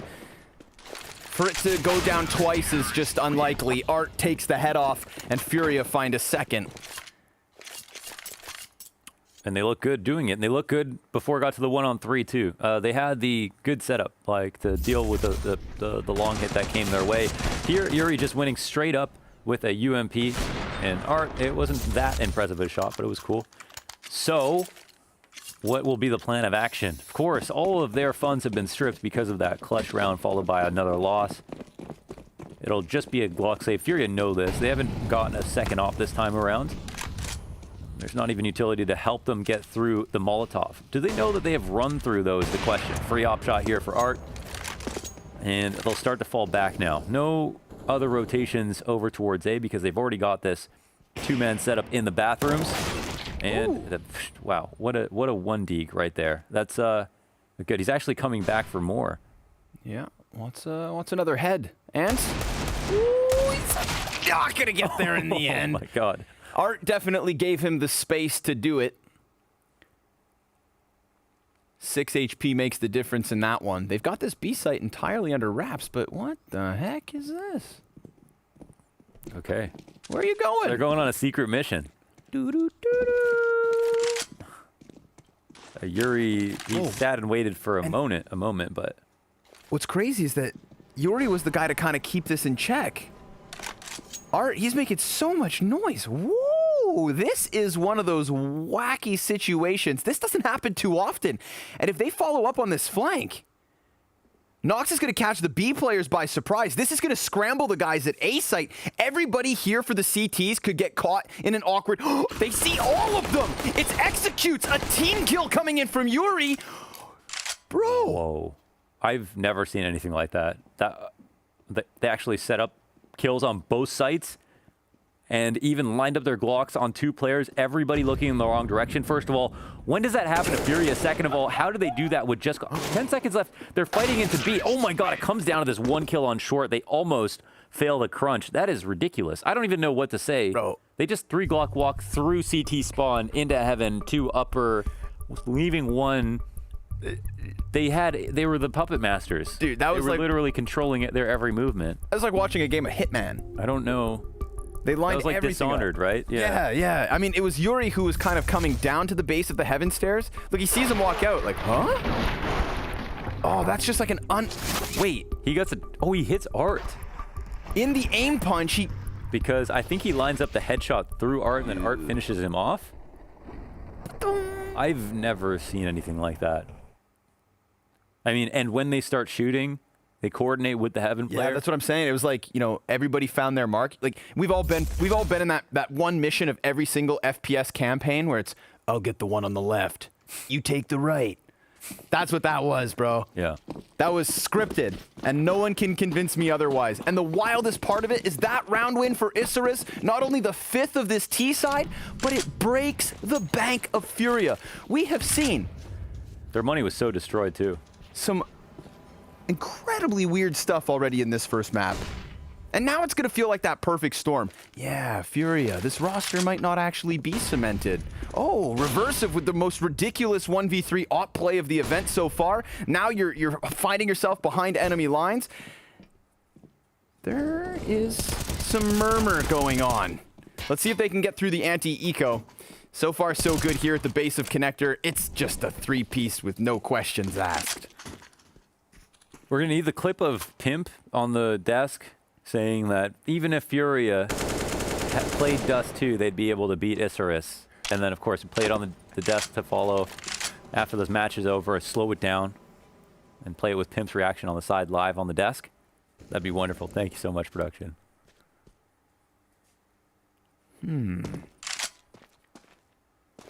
We can't get too far ahead of ourselves, but obviously Isurus recognizing this 5v2 as an excellent time to just take their time and ensure no losses. Looking to recover the economy. 5 survive that 8th round, now leading 6-2. Buy up from Furia, op included for Henny, but he is going to be glass cannon here in the 9th. Yeah, that's crazy. It's, I mean, they're probably going to, you know, anything for an op here on CT side of Overpass, of course, but Where is he going to play? Out towards long again, it looks like. A lot of Isurus members splitting out towards B. Getting into stairs control, looking a little bit delayed here. But now they'll rotate over actually quite quickly. Interesting. It's not often you see someone enter stairs, throw some nades, and actually fall out that quickly to go back towards B. But the boost in stairs is so good. However, Dekov will get the trade back. And they know that now there's one more player in the stairs. I don't think they try to fight him here. But certainly he'll be scared to open the door. Pressure now on Vinny in the site. He gets tagged falling back.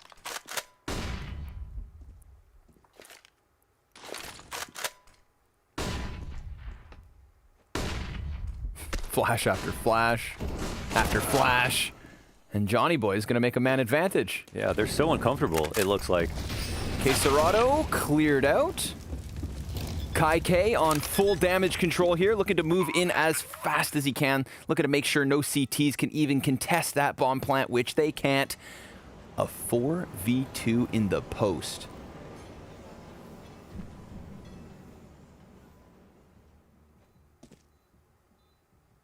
They're just gonna have to concede this one. Almost feels like watching. It's like sometimes watching Fnatic or watching Mousesports online. Like just look like a little bit out of it. Yeah. You know, not all there. A little bit uncomfortable. Watching Arts HLTV Confirmed talk about how they don't like playing default CS because they don't feel comfortable playing it. When they first started, the idea of playing against top teams the same way they didn't make sense to them. So they developed a style that was off meta with a bit more aggression so that it wouldn't be what a top team would expect from them when they'd come in. That's how they got some of their upsets and how they kept that going. In this matchup, I mean, they could probably play default CS and still win because Furia have an actually incredibly strong lineup individually across the board. But in this game, they do look like they're, like right now, after that reversive 1v3, they just look like they're just like already like deflated. It's kind of weird to watch, I'll be honest. Henny, he's opping again. Well, let's see some more life out of Furia. 2-7. And Yuri is also on a rifle, reversive. He doesn't hear anybody land after the surf on short B. And Dekov, he seems to smell a target, but he can't find him. Now Art will show himself, and that's one kill in the default. Squeaky door swung open. Okay. Oops. Johnny Boy, a little quick on the trigger. Rex's teammate, Reversive, slips out from Monster to contest with this B site. If Furia fall back on short, they are doomed. Oh, but wait. Hold on. Yeah, that's a warning shot if I've ever seen one. Reversive realizing he is in a hot seat, but still able to deliver the double kill. And now there's low HP on 2 of the remaining 3, but Vinny even softened to a single point of health. There is 9 HP between the 2 remaining members of Furia. Man, this guy is harder to trade than a damaged Yu-Gi-Oh card. Reversive gets 2, and Yuri's so low. Bro, what you know about Blue Eyes White Dragon? Vinny running in. Yeah, there's a player up close here, bud. Sees the shadow, deals with Johnny Boy. 30 seconds, and that bomb heads down to the B site where it will be safe to plant. If I had told you before this game started that Isurus would at one point be leading 8-2, you'd all call me crazy. Yeah. I want to be fair to me, and I did say big troubles of Furia. Okay. Okay, well, many other people would call me crazy. Yeah. It's been a weird lead up to this with Furia. As soon as they entered Europe, things became different, it feels like, for one reason or another. An important match nonetheless. Hey, okay, he really wanted that kill. You can see he was saying. Definitely wanted that kill badly. Why would you do that to me? Dude, that is the face of a man who has been betrayed by his best brother. It's like sitting beside him in real life. We can't even look at him. Why'd you do that to me? You hunted me down like a dog. All right, well, Reversive dies with the bomb. That's weird. But, hey, you're allowed to make little mistakes when you're leading 8-2 versus Furia. Where are you? Freya, our in-house detective, has messaged me and let me know that, as you mentioned, they are boot camping in Madrid. Isurus have been there for 5 days now, and they are staying until the 30th of November, no matter what. Okay. Cool. Lots of time to practice. Yeah, a little European Counter-Strike trip. Thank you, Freya, for your frontline reporting. Well, back to a healthy buy. Art's got enough money. Is Art thinking about... Oh, he does get it. They didn't have enough money to afford a second op to drop him. Henny had to buy nades. And I think was still a bit off. But they'll go right into the 2-op setup again. What's weird is the 2 rounds at Furia 1 looked really cool. So it's just a bit weird to see this. And also they don't like drop that 1v3, which is a great start. So I don't know what the hell is going on, honestly. I don't know if I want it to stop or keep going. That's the other weird part as well. Dekov looking for a kill. He cannot get it. Neither can his teammate. No refrag in sight. K-Serrato with 3. What a multi-frag. Yeah, man's had enough. Uses 80 HP to get into the fight. Drops 3 players on his own. And now they know where Johnny's at. He's going to play down into the connector. Here's a little bit of a transition here from Yuri. So racking up some costs here versus Furia, who are looking for their 3rd round of this CT side. He doesn't have the bomb. Unfortunately for Johnny Boy, he therefore should not have this round. But he could still take some scalps with him. He's not. Henny's going to get taken down to a 1/4 HP, but it is a 3rd round for Furia at last. Still both of those snipers in the mix as we move to the 12th. Cool. Yeah, another really dominant round. Of course, it all starts and ends with K-Serrato. 1 kill in the tunnel, refragger down, and then turns his attention up into the smoke, and it's through the wall. Wow, okay. 2 ops again. Full grenades here for Isurus. Henny going for the early peek off the stairs. And there's a bunch of players coming towards Yuri. He's in actually a pretty good spot to multi-kill, but the flash is actually amazing here from Noxy.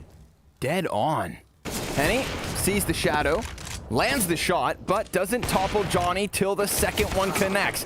And the other op on the opposite side of the map, well, that one's gone down. 2 versus 2 now, and a big pickup from Vinny, but he gets traded out by Kaike, who then gets the bomb and looks to clutch. Versus Henny on 73 HP. What else does he have to work with? A frag and a flash. And he decides to move this fight forward. Interesting. Let's see if he reads into this. He hears him. Yeah. At a certain point, he might just jump out and assume that he's playing back.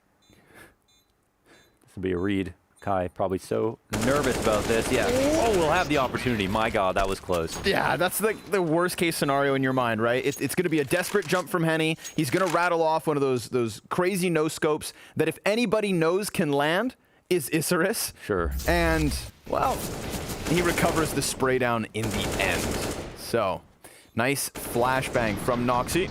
Yeah, that's well played, and some, like, oh, good, the slow tumble. A good assessment of the situation with the flash over short and the double man setup there from Furia. Another boost here. Sure. They've been friendly to come into the tunnels quite often. Yeah, it feels like dealing with short's been a bit of a problem. Furia know it. They stacked up inside of it. Just a couple rounds ago, we saw K-Serrato go absolutely massive. Now it's Isurus just challenging through the monster. Art gonna take a deeper position, but that one's traded by Johnny. And Yuri lands the nade on reversive, dunks it on him. 3 CTs, all corralled here inside of the short water. They could wrap around the long pipe. Oh. In the meantime, bomb's going A. Gotta love that rotation. CTs are way out of sights, and now they kind of try to retake into B. Gotta love that confidence to go through CT spawn. Don't know if they had the information. They must have seen that Art was there opping on short B and thought that those are the A players potentially if they were playing together. So I don't know how much they read into it that sense, but if that was the call, it was correct. And will they give this kill up? No, K-Serrato doesn't even win his duel. Dekov not totally prepared for the duel, but still wins. Smoke drop behind him to burn some more time off the clock, and there's looking like not much hope for the CTs to be able to pull this one back, and they'll peel back and go for the save. Wow, Isurus touched 10 rounds, while Furia only have 3. It's just kind of wild.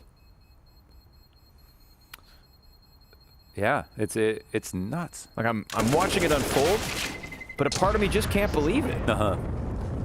but it's happening. It is. Convincingly, 10-3, an awesome T-side out of Isurus. I mean, just any team in the world getting 10 rounds versus Furia on the T-side of Overpass, I'd be impressed.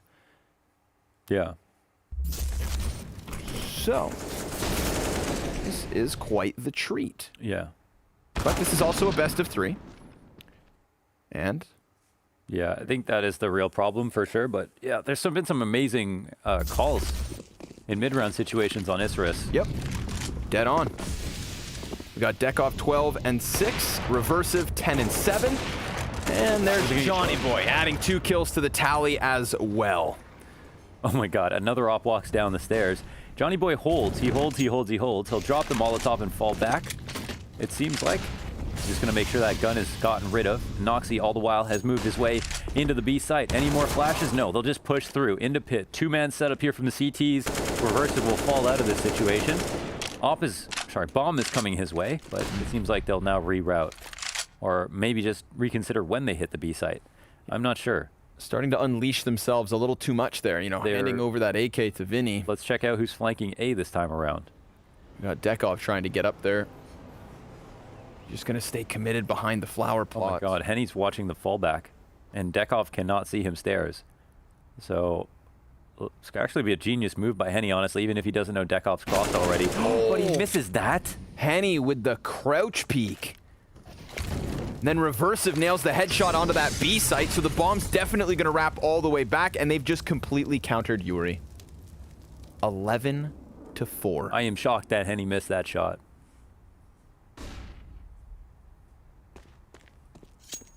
No kidding. Wow. Oh, something's off with Furia, it's off. That's crazy. Yeah, it's such a strange, it's just hard to, it feels like it's really hard to figure out what to merit and what to criticize. Like, some things seem strange, some things seem great from Isurus. I mean, definitely the aim looks good. Like, most of the time it wasn't shaky. That first whiff from Johnny Boy, you're like, oh man, he's definitely feeling the nerves a little bit, but then after that, he just goes back to Johnny Boy that we know and love and hits a bunch of op shots. I mean, Reversive, he's definitely the first player to put up like a shocking individual level with that 1v3. And then ever since then, I feel like I haven't seen nerves from Isurus. Right. And you know, if they have anything, if you can have a chance at playing top-tier Counter-Strike after flying halfway across the world, you better bet you're going to be well-oiled on at least one map. And Overpass could be that map. We know they love to play it. A BO3 series that should give Furia more of a chance to deliver. Let's see if they can close out their CT side with one more round. Already a man advantage here for Isurus. Johnny Boy just staying close to his teammates, trucking along towards that A site. They actually do a really good job, Isurus, of having protocols in place. The bomb carrier is never committed. Oh. Man goes down. Reversive, running into this site. Gonna find himself the kill versus Vinny, and that bomb is coming. There is a late lurk from the B site in Kai. Keep your eyes open on that as Johnny continues to tear it up here within the bomb site. But Art now, he's combat opping real close to his opponents, and they may not know that he has taken this advanced position. Oh my god. Kai's trying to find a chance to strike from inside of the smoke. He will nail two, and Isurus stick the landing. A 12-3 T-side on Overpass. Unbelievable scenes here at the Blast Showdown. Join us after the break.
Shocking scenes here at the Blast Fall Showdown as we have Isurus with a stunning first half versus Furia. A 12-3 lead after the T side of their map pick. Wowza. Yeah, it was amazing. I mean, there's like it's such a hard game to talk about because it really doesn't look like Furia are themselves. It's Overpass, and I'm sure that this doesn't predicate them looking this bad on map 2 and 3. But at the same time, you have to credit Isurus. They had some incredible rounds that, like, it doesn't feel like it was any fault of Furia that Isurus got one over them in some situations. The reverse of 1v3 was just a beautiful 1v3. The Glock round that they pulled off, they found this opening in the defense. That was just such a smart call mid-round. They made some good rotations. They did a lot of really cool stuff, and they definitely earned their way through this first half, despite Furia maybe leaving us with some question marks about how they feel and how they look. Yep. The level of play Isurus are showing us is, even if Furia's best day happened to be today, it wouldn't have been an easy first half. We'll leave it at that. But obviously with a little stunted growth and a chance at a second pistol round win, this one could be wrapped up quick. We shall see. Johnny Boy trying to stave off the Bathrooms push will eventually drop. Reversive with 2 kills, and Noxie's added 1 to the tally, but it's him. Now Yuri traded out, and, well, a 13-3 lead. Yeah. It all starts with water. You got to have the 2 liters a day. No, a gallon a day. 2 sips of water a day. Yeah. How many liters in a deciliter? You know what's weird? We use liters. Okay, Canada's messed up because we use like pounds, Celsius, liters, miles. I would assume that we're all over the place because because of America, we use like half metric and then half imperial. I would assume there's 10. Okay. Deca means 10. Right. There we go. My head. Right. Okay. We're not sure about that? Nope. Could be. It would make sense for metric anyways. Just in my head. That would be a lot of liters. Ooh. Well. Yuri. Ooh, sharp as ever. Yeah, he's got 2. The rotation's coming up the stairs. Yuri's going to get another one, isn't he? Okay, maybe Henny will. Turns around just to kill stairs. That's a rotator out of B into short up the stairs. Will they go back down to follow up with it, or are they going to look for another player? Mr. Kai's coming around the corner, and he falls back to try to bait him into a worse fight, but that just gets him to leave. He'll start to come back and gets punished immediately by Furia, by Uria, who whips around, and Reversive will now have a 1v4. He's already done a 1v3 with an op. Could he do the 1v4 potentially with the MP9? The next challenge, I suppose. Well, none of them have armor. He does. Frag grenade goes out. 5 health shaved off Henny. All right, Furia still a little fight in him. As you'd always expect. But they are trying to fight back after having taken a beating. They're black and blue already. But they're not dead yet. Art gonna find that final kill as the headshot connects into Reversive. 3 Deagle kills from Yuri certainly helps. And the one moment that kind of maybe put things in question was when the connector players came to attack Bathrooms. Yuri had his head down because of the flash, but Henny still sticks the P250 to the CT's head. And so Furia will walk away with a round. And on top of that, a little bit of momentum. We've got the M4 and MP9 for them to work with. And we've got a force buy out of Isurus. So let's see what they can do with the lesser weapons. There's no telling that if this game could be a long game in the second half. Stylistically, it's hard to predict how Furia's T side will match up. Some people have more experience who know about these guys and how much they played together might have a better prediction, but I'm just here to sit and watch. Dekov will kill Vinny in the back of the stairs. It won't say much, but with short B control, they might be a bit more concerned about A now. However, rotating over will be the difficult part. They'll swing out wide, Noxie will get taken down, and the A site will be compromised as Yuri starts to charge on in like a juggernaut. Yeah, he just wants to take some heads off, man. All these players from Furia definitely pent-up aggression after the nature of that first half. Case Serato double spray down. Art from the picnic tables loses his head. That was quite a meal. M4. A neo-noir. Trying to maybe save it in an atypical location. He won't be hunted down. The bomb timer will tick down, and Furia win a round by the skin of their teeth. I mean, it's not like, I guess they couldn't have lost, really, but in terms of money, it's a deficit because they lose that third player. So an important kill that Henny does, or that Art doesn't get, and Dekov will recover a gun for next round. However, they start to face, will he pop up and look this way is the question. Uh-oh. He may or may not have been spotted. We'll see. Dekov being very careful. He's 1 bullet away from death. My God, that freeze frame will make your heart stop. 5-13. It'll be a long climb back to make it 13 rounds, but unfortunately, we have to give them the benefit of the doubt. It's Furia. It's Furia.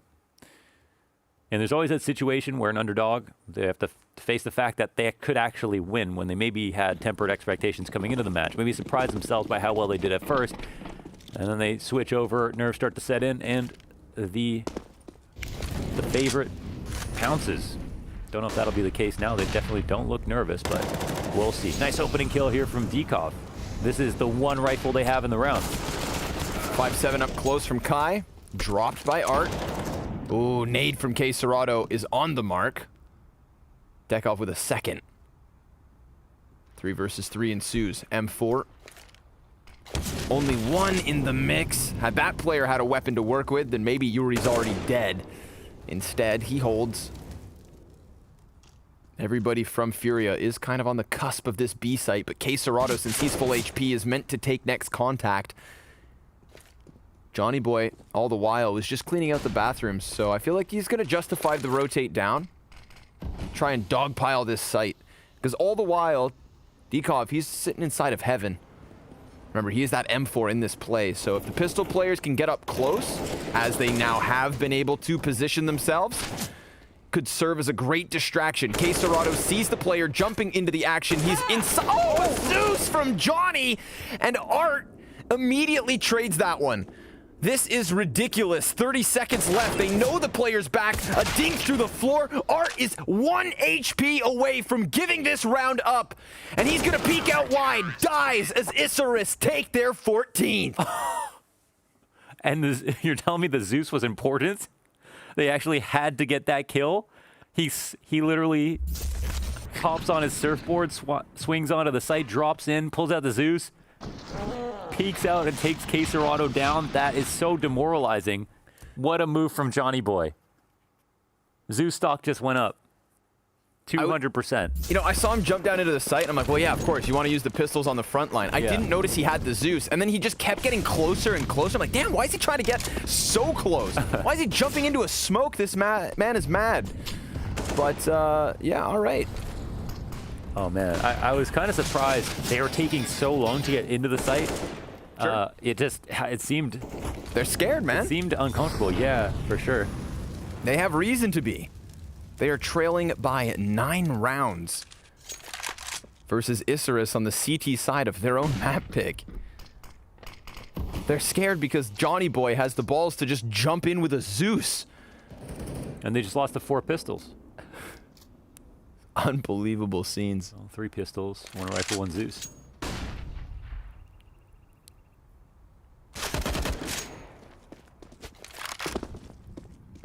Reversive sees too much.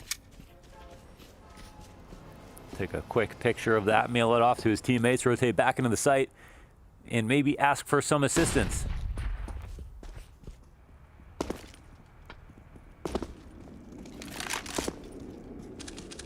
Ooh, but peeks into the scope of Art. So now that's going to lead into a nice, smooth transition onto the A site, you'd think. Reversive is not alone here. He does have Dekov, who just opened up with a headshot. Now Yuri gets canceled out, and they may have long underneath their feet, but they do not have the bathroom's control, nor that of sight. Art, he's gotten himself a kill, but here comes Vinny in the clutch. 1v2, and he's taken down by Noxy. A 10-round deficit. 10 map points on Overpass for Isurus to force Furia into a reverse sweep situation, or they're eliminated from the Blast Fall season. Wow. Isurus mean business. And they'll, I mean, and on these last 2 maps, they'll have 2 chances. They can lose in the next map. They could potentially have a chance on Inferno as well. Maybe better on Inferno than on map number 2, Furia's pick. So we'll see. It's Mirage, which is interesting. But again, it's one where the game will have to tell us the story itself. Not a result. I mean, even if it was an upset, a 15-5 on any map is absolutely absurd. So crazy stuff. Crazy stuff. Okay.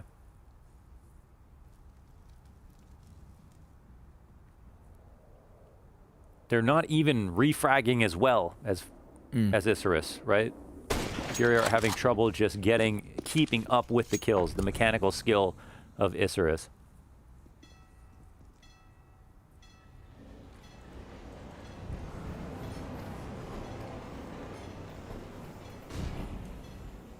$50 seconds on the clock, still very much respecting the map control that Reversive has taken here inside of the short water, but he is alone. He's going to see their feet, starts to take him down at the knees, and can't manage the spray for a second, but Dekov now strikes one down from outside bathrooms, traded by Art, who has Noxy hot on his heels, and an angle to cut more players down. He does so, and then retreats. With a man advantage, Isurus have 25 seconds to hold Furia off, to absolutely smash them in a stunning fashion where no one expects this sort of a result. The flash goes high and Johnny's in position, but 10 seconds is enough for one fake plant.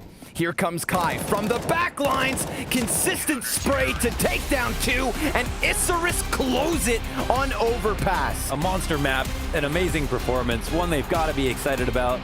Love to see the energy and some amazing moments individually to remember, whether it's from our IGL, whoever was doing the mid-round calling, as well as Reversive. I mean, you gotta say, like, we stand here in awe. Nuts. As for Furia, I don't know what the hell's going on over there. We're gonna chalk it up to Overpass for now, and then take it map by map and see if it is going to be a reverse sweep. It's still not over yet, and this is just one best of 3 for elimination, so the pressure will be on for Isurus to close this out. Join us after the break.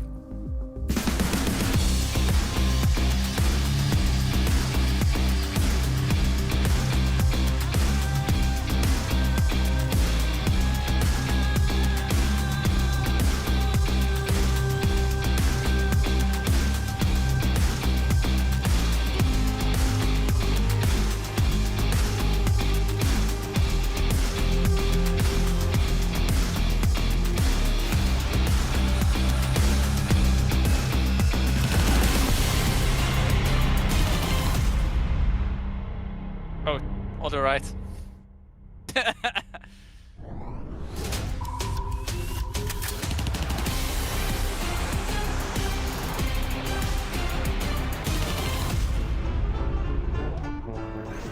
Yeah. Open the door, by the way. Open the door. Yeah. Jump. Jumping. Keep going forward. Keep going forward. Okay. Go to your right as well. Move to the right a bit. Yeah. Okay, go slowly forward now.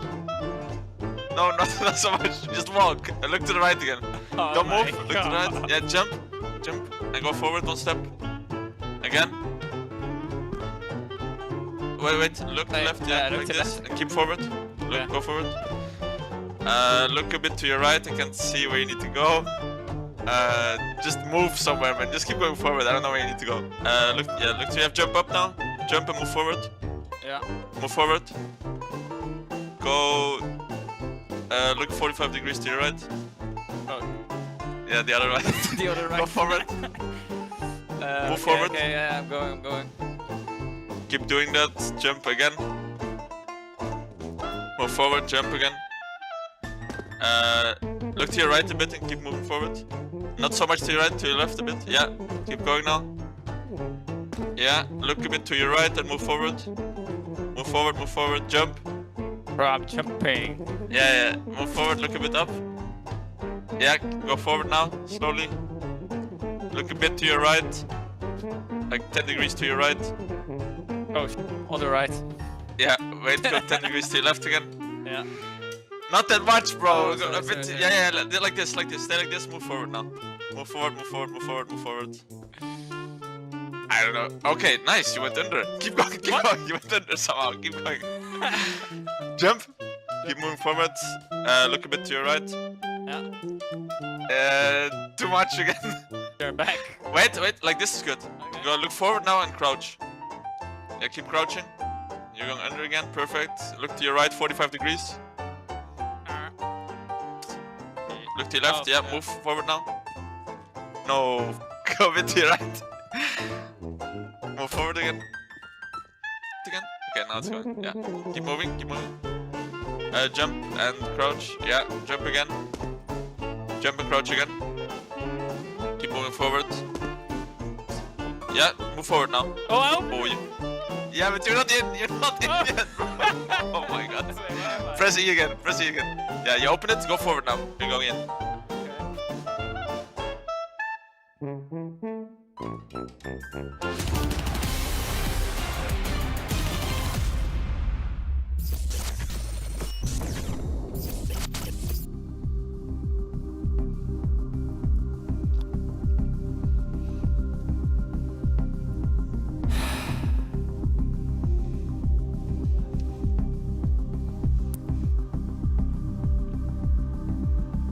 All right, James. What's going on? I don't know. Someone pressed the wrong button. Something definitely went wrong.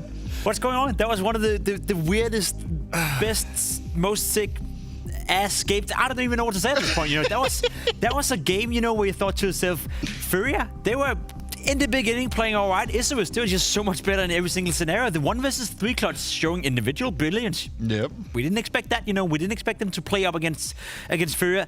There was the Glock round that we're gonna see again and again and again and again and again. There were so many weird moments in this game. At the end of the day, there was only one team on the server, and that team deserved to win 100%. They just beat Furia big time. They made them look like a bunch of silver. Yeah, it was really not good for Furia. So let's just start with a pretty magic moment here that ends up being one of our eco plays. As Jacob said, and we're going to see that round probably 25 million times in the history of Counter-Strike, it is time to dive into the 3 versus 4 Glock that we've had from Isurus. The timing being found here is completely mad. The fact that they stick together, and we will see, it is a matter of detail. It is a matter of timing, right? At this moment, Yuri is just giving up his position, and it is the perfect timing for the sneaky little mice to make it into the spawn. But the true madness, the true amazing moment comes right after that, when they realize what kind of position they have. They realize the upper hand. It's like you've been dealt a double ace in poker, right? And you know what to do with it. One of them is going towards heaven, 2 others towards bank, and now you can hear, I can tell you, they're coordinating. You ready? Let's go! And they just get them all down. 3 kills with Glock, even Yuri's chiming in, killing his own teammate Art, leaving KC out in the 1v3. But it all starts off with a team kill. How does that? He gets the kill because he's trying to kill the guy that's behind his teammate bank. That's what happens, but it is mind-blowing. I mean, KC is going to try his best here, getting 1 kill onto Johnny, but the damage has been done, and the trade will come in. I mean, credit where credit is due for Isurus, right? They fully deserve this win, but it's some of the weirdest I've never seen in a while. I have never seen. This is the craziest round I have seen in my career as analyst, probably even as a player. That is the craziest round. You did see Zaiwu the other day, didn't you?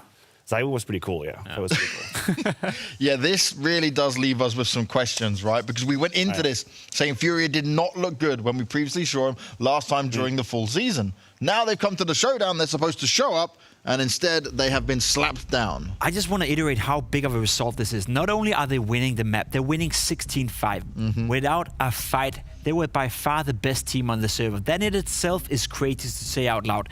9 days ago, Isurus played a local event, let's put it that way, a South American event. They lost the grand final to a team called 9C, and they lost 16-5, 16-3. They got 8 rounds against a team that is nowhere near the top 100 in the world. And now today, 9 days later, they are absolutely manhandling Furia 16-5 here. It doesn't make any sense, but what we saw on the server, definitely the right team won. And I just want to add to that, right, is you are correct, 100%. The right team did win because it wasn't just like Furia was playing bad here. You look at the plays that Isurus were doing. It was calculated. There was some thought behind it. They've clearly got a good amount of teamwork going on here. And on top of that, they can back it up with some superior aim right now. Absolutely. They did have a plan going on to Overpass, and the pick makes complete sense. Now, I do want to say, I believe that the reversive clutch and then the Glock round was probably too much to handle for Furia. It just caught them off guard, just as much as it caught us off guard. First of all, you have that 1v3 or 1v4 with the AWP, quick scope left and right, and I left shock. I'm in shock in the green room, thinking, okay, this is a hard blow for Furia, but it's okay. They're gonna regather, regroup, go back to win round 2, and then the Glock round happens. It's just too much. How many can the human spirit just take? That was too much. It was too much for you, definitely. But it is too much for me. You got more clips for us, mate. So what are we looking at this time around? Oh yeah, you got me talking about psychology. I actually caught a moment where we were in the green room, and it's about meditation. It's about being calm, and I kind of like it because at this point in time, this is the halftime, right? Yeah. They're in control, but you can feel how they want to stay calm and stay in control. Because one of the risks that you see with challengers putting ahead in series like that is they get overexcited. They get overjoyed, overzealous, the energy, taking way too many duels, shouting left and right. I liked how they just collected their thoughts at the halftime, stayed calm, and then won the round. I'm loving this. It's definitely a new way of doing it, right? And why not? If it's going to work for you, it's going to bring you down, like you were just saying there on the psychology side of things. One thing that we got to look at psychology side for Furia, though, they still don't have their coach in play. Gary has not been able to play with the team. Sure. He's not been able to be behind them. We saw it last time during the full season. They were taking less timeouts. This is certainly an implication to it, but it's not an excuse for them playing like this. No, there's no excuse, and that's the point of it, right? Because you're spot on. There's definitely a problem not having your coach around you, especially a guy like him who's so hands-on with his players and is a good friend of the team and is a big part of the team, I'd say. Definitely. But let's be honest, right? The rumors circulating around Furia right now, them wanting to, whether they want to get rid of Henny or at least switch him out for another player. There was also some rumors actually suggesting Vinny is on the way out of the team, which would make it even more madness. You combine that with what we're seeing on the server right now, there's a, it's still early days. We can still see Furia win this game. They can still bounce back. But there's a couple of signs right now telling me that whatever that is going on within Furia, it's not a good thing. It's not a healthy thing. And this performance right here, that gotta be the most deflating defeat that this team has ever had. Yeah, I think you're right when you say that is just the first map. I feel like we are at a crossroad right now. After all, it's been just one map. And we are shocked, and probably the community is shocked looking at this result. Lost one map as well. I know. Listen, I'm not saying you're wrong. I'm just saying, what if right now Furia, wakes up and smashes them on both maps? We go 2-1. We'd say, okay, they dropped the ball on one map. They got activated. I said, what if? It's too late. It's too late. 2-0. No, I don't think it is. I think it would change the narrative. If Furia wakes up now and win 2-1, we'd have a different point of view. If they lose 2-0, then yes, let's blow all the candles and go crazy. But what I mean is that we are the crossroad. Furia still have their destiny in their own hands. They could still react. They could even win the showdown. Just keep that in clip, just in case. Please keep that clip. But they could. Let's keep that clip for Maniac later on, because one thing you got to look at. You guys said the exact same thing. We were here last time with Furia doing this. We're having a repeat. I didn't say it. And I said coming into this game, unless Furia is going to win this 1-2-0, I will be disappointed. Unless Furia is manhandling Isurus. They should be manhandling Isurus. That's the landscape. They are and are supposed to be the better team. We got to give credit to Isurus, right? Because the way they were playing right here in Overpass, the individual plays as well, it doesn't matter how much Furia is bleeding. It doesn't matter how bad they're playing. If you're able to do a 1 versus 4 or 1 versus 3, like you were with that AWP, you are a good player and you know how to play Counter-Strike. Simple as it is. But as I said coming into this game, I don't even care at this point. If Furia is going to beat Isurus out, 16-5, 16-5, I'm not going to stand here saying, yeah, that was a very impressive display by Furia. It's still a team in crisis. What we saw right here, that is a team in a deep, deep crisis. Well, this could be the lifeline here for Furia. Win or lose, a big decision will probably have to be made after it. We're moving on to Mirage. Isurus are up 1-0. Yes, that is not a mistake. They are up one map already with the potential to close it out 2-0. You'll be finding out how it all goes down after the break.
April 15th, 2018.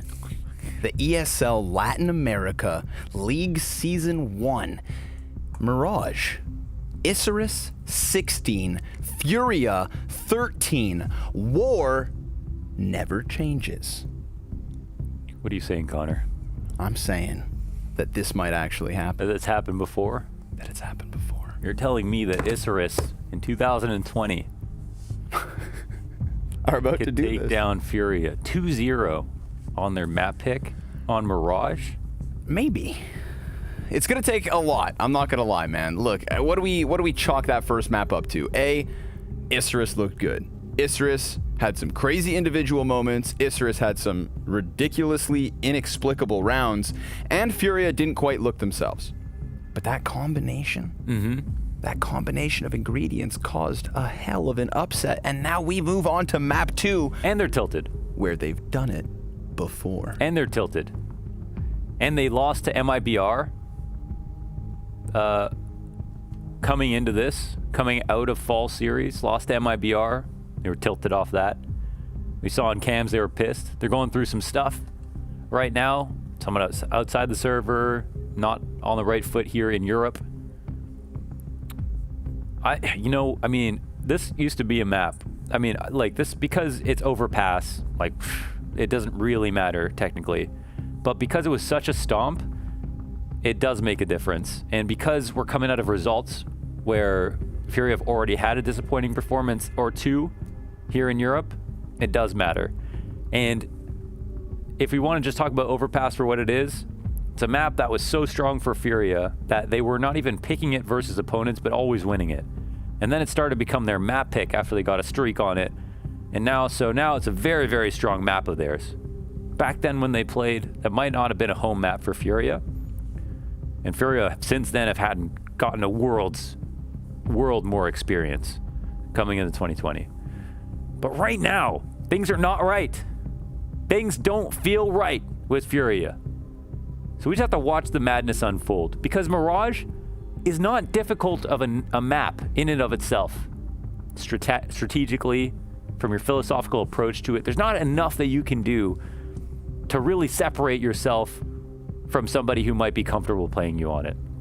It's tough, especially if you don't feel right. It's a fluid map, lots of room for individual plays, lots of room for Johnny Boy, for reversive. Johnny Boy. Wow. There's statistics. What are they worth, really? 17% pistol round win? Out the window. 35% 4v5 conversion? Out the window.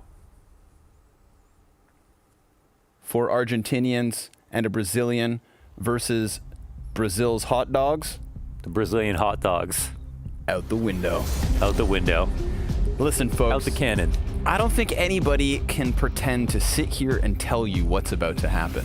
I don't think anybody could have sat there and pretended to tell you what was expected. But now, with the gloves off and the stakes at an all-time high for a team like Isurus, we thought, oh yeah, it's gonna suck to come to Europe and play one best of 3. Oh, they'll enjoy the experience, maybe have some good food. Folks, they are 1 map away from knocking Furia out of the event. And so far at this B site, we got a couple kills picked up for Isurus. Johnny Boy's gonna come up. They can't even leave. They're not allowed to leave. They have to stay up here. Don't tell me he gets the knife. He falls from grace into his arms, only to get knifed. The man who Zeused them in the last map to help them win an eco. Johnny Boy, 3K on the exit. Oh, look, once you start falling, there's nowhere to go. The reverse bouncer, he keeps him in. Come to me, he says. You're kidding. This guy's in the flow state. Dude, Johnny He's in the Boy, Matrix. He's Zeusing him. He's knifing him. You know what's crazy too? He's taking both pills. He's got an op. Johnny Boy has an op, and Dekov just got a hell of a dunk onto the head of Vinny. So round 2 underway. He bought an op. Of course he did. It's Johnny. They didn't plant. What do you want? $500? Why are you doing this to them, Johnny? You already beat them on Mirage. Yeah. Oh, but an art. Oh, please. Oh, wait. No! Oh, no! Yeah, bro. Really? Oh, no. You wanted a piece of that? Oh, I desperately want to take this game seriously. I just don't understand what is happening. So we just gotta let's let them feel each other out. Let's see what they want to do. Art was feeling inspired, but Art, you're no Johnny. Okay, this is where the op gets scared, okay? He's going up against the pistol. Yeah, sure. It's really like, oh, frick. I had a lot of fun on that pistol round, but now it's a 2-on-1, and I have to hit this op shot or I'm dead. Yeah, because if Henny wins this round and steals your AWP away... Even if he goes for the other guy who's low and wins and plants... Uh-oh. Okay. AWP retake? Well... Oh, my God. He's going to B. I bet Henny clear. I bet you anything Henny clears this. Oh, wait a sec. Oh, what? He saw him, right? No. Oh, my God. Was that not envisioned? Oh, no, he's deep in. Okay, sorry. X-Ray had me fooled for a second. And he's going to go clear out all the corners he can, but Kai has waited long enough. He hears that bomb being planted. He gets recalled into the action. Oh, my God. This is where... Yeah, and now the op. It's all fun and games until you've got a retake with the op. He's dropping it for another gun. Yeah. He won't even be able to go back and get it, I don't think. This is so awkward. Uh-oh. And this is It's a literal pistol duel. Now, Henny doesn't have any armor. He's just going to have to hit the Juan banger, and he misses a couple of shots. Johnny's dropped to 35. Now it's an MP9 on top of it. I mean, Johnny has to just get that crisp headshot, and he gets killed. Henny wants his op, but he's not going to find it. That is not good.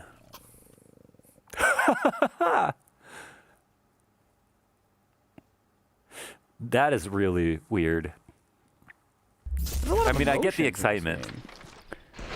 Yeah, knife me, little rat. Oh my God.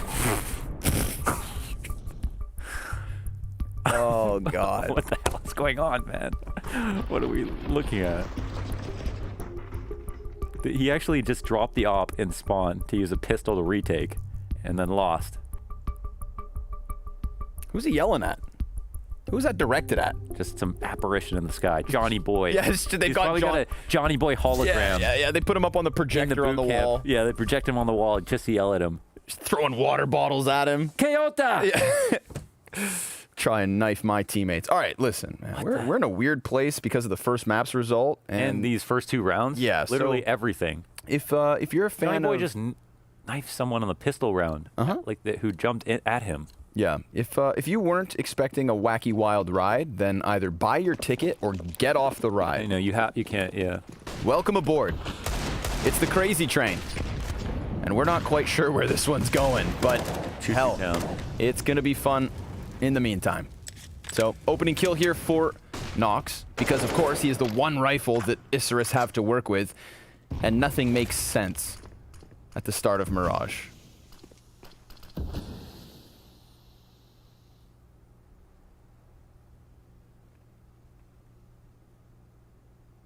This game of Counter-Strike makes me feel like I'm on drugs. Seriously. And I don't think I am. The Danish water. Wait. They're rotating into Johnny Boy sitting up top here. They're going... Whoa, whoa, whoa, whoa. Oh.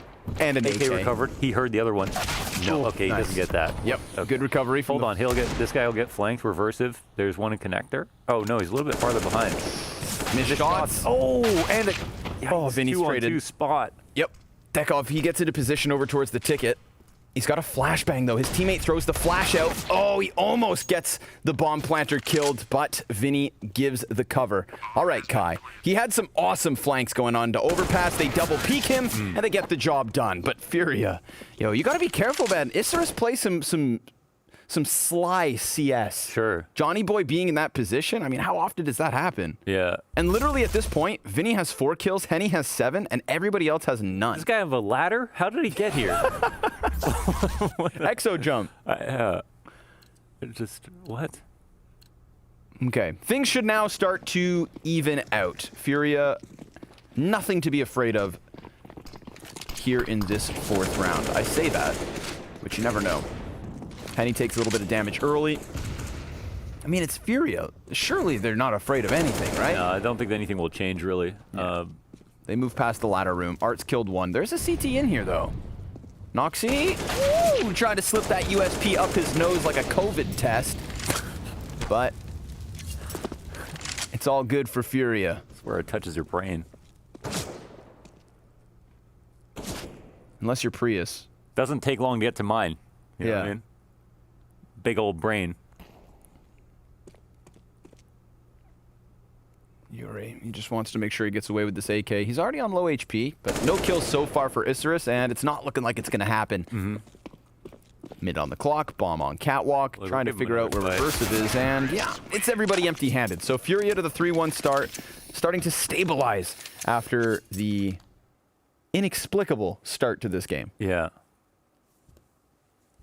They converted. I think Isurus have won 3 pistol rounds. They did that weird conversion there, but I think they won both pistol rounds in the first map, right? Maybe. Yeah, they definitely won the second one. Don't know.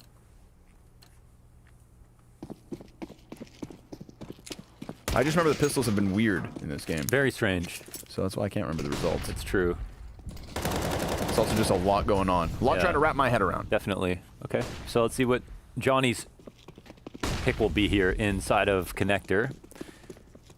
He's pretty much fully smoked out, doubled up with a teammate, slightly falling back. Caserado waiting for this moment to try to peek up and at him. And Art any window antics. They dropped the bomb all the way back top mid. Just cooling here. See if the CTs are in any tricky positions. And nobody's pushed off Cat quite yet. But Johnny Boy, he'll find a frag. That's on Art in connector as well. Late peek out window. Versa does some damage, but doesn't get the kill. Vinny trades for another. Oh my god, he cannot be refrag. Kai will get it eventually. 2-on-3 spot now. All the action unfolding. Kai making way too much noise, though. Yuri's so posted up on him, ready to go. They know that Johnny was once here. Because the bomb's still at the top of middle, there's a very real possibility they just completely dodge him and head to the opposite side of the map, which would leave Yuri in a playmaker's position. Unless Henny takes catwalk. And Johnny, he can kind of feel this. Okay, should get shot on the side. Oh my god! He's going to miss his first shot, and then the ramp player peeks him. He was worried about the Palace, but Caserado had also changed positions as Henny came over. A 4th round for Furia's T-side. So far, so good. They took some weird pathing, I think, because they figured Johnny would try to rotate, maybe back through CT. Try to double read the situation. but Johnny either turned his brain off or was 5-head and didn't move. And now purchasing anything? No, doesn't look like it. Slight upgrade to the pistols, couple of deagles here. Nothing too serious. Wow, the whole pirouette here. Entry from Caserado, fallback grenade. All the trades come down. Looks like a quick, clean anti-eco. Oh, hey. Yuri flies towards the window as Johnny Boy comes out of it. So Southern America, the kills come to you. Furia on fire. Feels like we're starting to get back into a more normal world. Yeah. And Inferno's a map that Furia would like usually love to pick normally, whereas a Mirage is a map they'll usually end up on, but have started picking recently. So we'll see what that means for Isurus.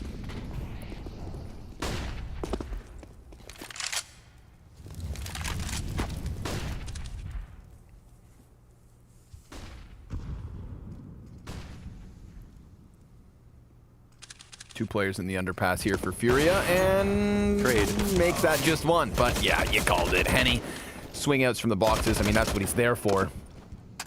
4v4. That was low actually HP on Art. Yeah, that was actually kind of crazy for him to do that.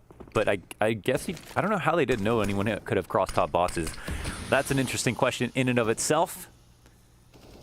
Dekov is close A ramp. He's got a teammate watching connector. Strong spot to fight Palace. They are crouched up. He looked like he was about to swing on it. Instead, turns his attention towards Palace. This is the play to make. He's going to get the free information on map control. He can sit in here if they do come back towards A. And it's suddenly a very scary round here for Furia. You lose Palace control, it's really the CT's round to lose, especially on even numbers. So we'll see what happens if they all decide to come up A ramp. Smokes over the top of it. Johnny doesn't have to worry about Palace at all when he holds this angle. Just focus forward. But he is worried about connector. And, oh, he's in an awkward spot. Vinny's going to take his head clean off. Now it's about timing here from Dekov. One player's already crossed to the site. He gets spotted by the player on Tetris. Caserado alleviating the pressure, and Furia taking back what should have been a round for Isurus, you'd think. That would have been a tumble-on round if Johnny Boy hit his shot. There's no way they would have focused in on Palace, and he probably would have been able to peek out, get another kill. So basically a critical miss from Johnny Boy. The setup was actually amazing for them. Kai will grab one, but it's 6-1 for Furia as they remain on fire. Is that Isurus Shark? Yeah. Shark versus Panther. That feels like something I'd search on YouTube. It's definitely an unfair fight depending on the what terrain. medium? Yeah. Where would they fight? What is scarier? An underwater panther? Like a wet floor, maybe? Or a shark with legs? A shark with underwater panther. Oh, I don't know. Shark has 4 legs, just to be clear. Shark with 2 legs. Like a standing shark. Standing up. Stomping at the sky. Straight at the ceiling. No, I'm talking Constantly like getting vertigo. Yeah. Looks like a mascot. Not like a dog-sized shark with running 4 around, legs. wobbling, falling over the place. Like a giraffe-sized shark with 4 legs. Giraffe. How come Henny's camera is the only one that ever falls over? Art's fallen over. Remember at the fall series? I don't. Why do you think they call it the fall series? Art was smashing his desk, and the webcam was falling off every single time. It was a big part of the show, to be honest. We talked about it a lot. You were there. It was last week. 3 weeks ago. Yeah, it was like a month ago. I've been here for a while. Where am I? Furia on fire. 6-1. And still some guns. 6 in a row, may I add. You may. Johnny Boy to the top rope. And Art hopes to overwhelm him. Knocks. Ooh, he gets rocked by Vinny, but that one gets traded. Good job, Kai. And Johnny Boy, well, he just needs a sliver of your torso to take you out of a round. In doing so, it's a 4 versus 3, but Henny honing in on the catwalk player. Good trade frag. He was given that chance. Yeah, Nobody was watching from connector. Nobody was holding inside of the windowsill. I think someone did spot it, but they didn't shoot him or didn't call it. Unlucky. Okay. Now, Kai, he's already out on this backside, as is his other teammate. Ooh, but Yuri with a headshot, looking for another one, gets the challenge given to him. There's a minute here. There is no panic for Furia. They can wait out the smokes. And so far, so good. Yuri lands another one. It is just Dekov. He's already out from the door. He's been dinked as well. Dropped to 77 HP, and he is done. Furia 7 rounds in a row. Yeah, you make a really great point there, of course. They can stop, wait, see if the CTs make a mistake. And for the CTs, I think they're happy to come out and try to take those fights if the bomb's not going to get planted. But Yuri was very sharp here to get these couple of kills. Only headshots for Mr. Yuri. And a quick start to the first half. Hey, whatever happens, the legendary first map for Isurus, and still another chance to win the series on Inferno, even if this doesn't work out. So far, it's definitely looking like Furia are in full control, more like themselves, a bit more comfortable. But what a pistol, huh? Yeah. You can tell Isurus, no longer living the glorious moment that was that overpass stomp. Compare the energy you're seeing on the player cams. This is that classic trap we talk about, right? Everybody's more excited when they're winning than going too low. Yeah, Johnny Boy is standing up. You gotta be focused. Double underhanded arm pumps. Yeah. I'm sure it was loud in there. And it's not now. But understandably, they've got some work set out here on Mirage if they're going to 2-0 the series.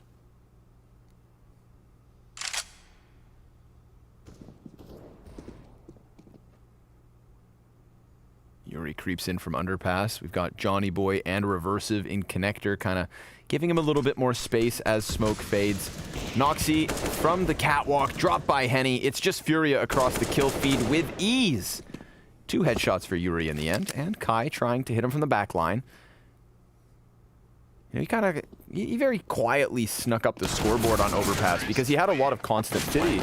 Yeah, he was really swarming them, he finished off the game coming up from connector, and I feel like a lot of his moments, if ever we saw him on the scoreboard, it was generally because of these sneaky mid-round moments, and a map like Mirage just does not offer you that compared to the likes of Overpass. It's a much bigger map. Yeah, now he's been relegated from one of the most fun, sneaky, ratty type gameplay styles into holding B-site Mirage. Yeah, it's basically oppression. Yeah, teams are going B so much more often, but it's only sometimes. It feels like some teams, it's just their full plan is to go B on the T side almost every single round, but I don't know if Furia are going to employ that strategy. They have cut a couple of rounds coming out here in the halls. Johnny Boy in a spot where he shouldn't be able to get an opportunity, but we'll see if they overface on him. They might read that the op is somewhere in mid. They're getting quite close. So you see the X-ray creep onto his scope, just the outside of it. Smoke will lure him forward.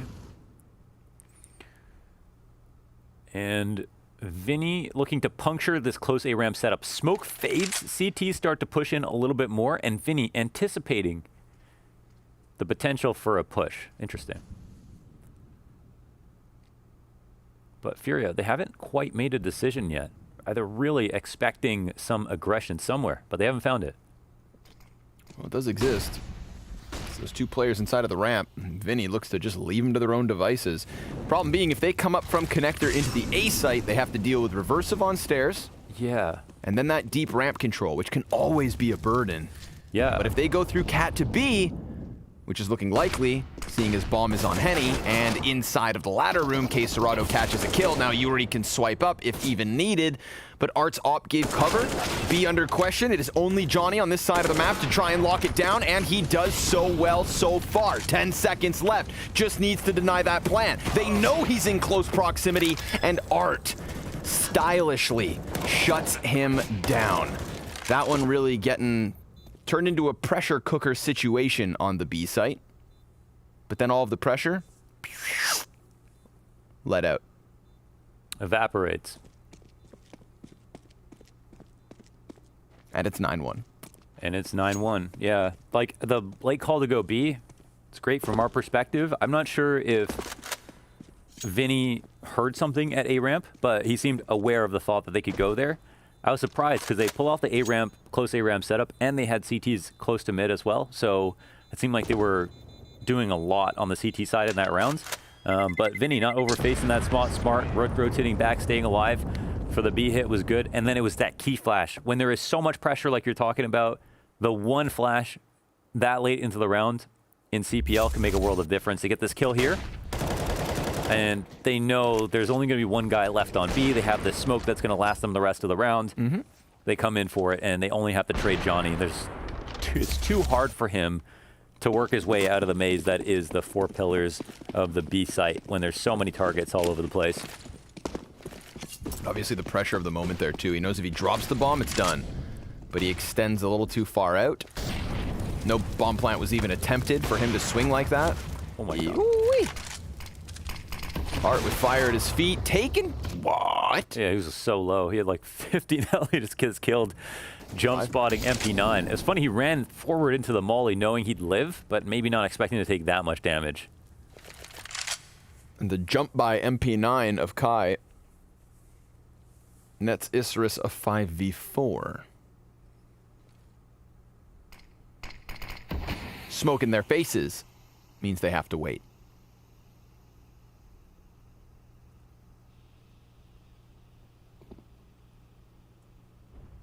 They'll go and try to get the information A. It won't be known. And Furia will wait out the smoke. Let's see what kind of angles they clear here. Boost inside the site. Interesting spot. Unless they cheat one over, you'd expect it's... Well, I don't know. I wonder if they'll clear this. Maybe a weird spot to expect someone on a full rifle. Okay, Serato's the first man in. Ooh, hey there. Finds Kai committed to the corner. 30 seconds to spare because they waited out that smoke, because they waited in the apps, and Kai's just hoping someone lends him a helping hand. Vinny and Henny and Yuri, each with a kill apiece. And that just oh my... what? Hello? He like came out and then went back in and then came out of the smoke again, and Vinny will grab the last 2 players. Another strange round, but one where Furia win again. Again, the only round that we've seen Isurus win so far is the pistol. And it has been quite a few B hits now for Furia. Like, early on, pretending that they're going to mess with the A site, but then coming back. I feel like Johnny Boy's, like, he's missing some easy shots. I would agree with you. Yeah. I would even say that that was kind of the case on the start of Overpass. Yeah. So... I feel like he like wants to be in the combat op zone, but right now maybe not like quite feeling it, or a bit inconsistent. Like he hit a crazy one, missed an easy one. It's not exactly where you want him to be. Yeah, well, great with a Zeus and a knife though. I think Isurus are experiencing the dopamine crash of such a crazy first map into the 10-1.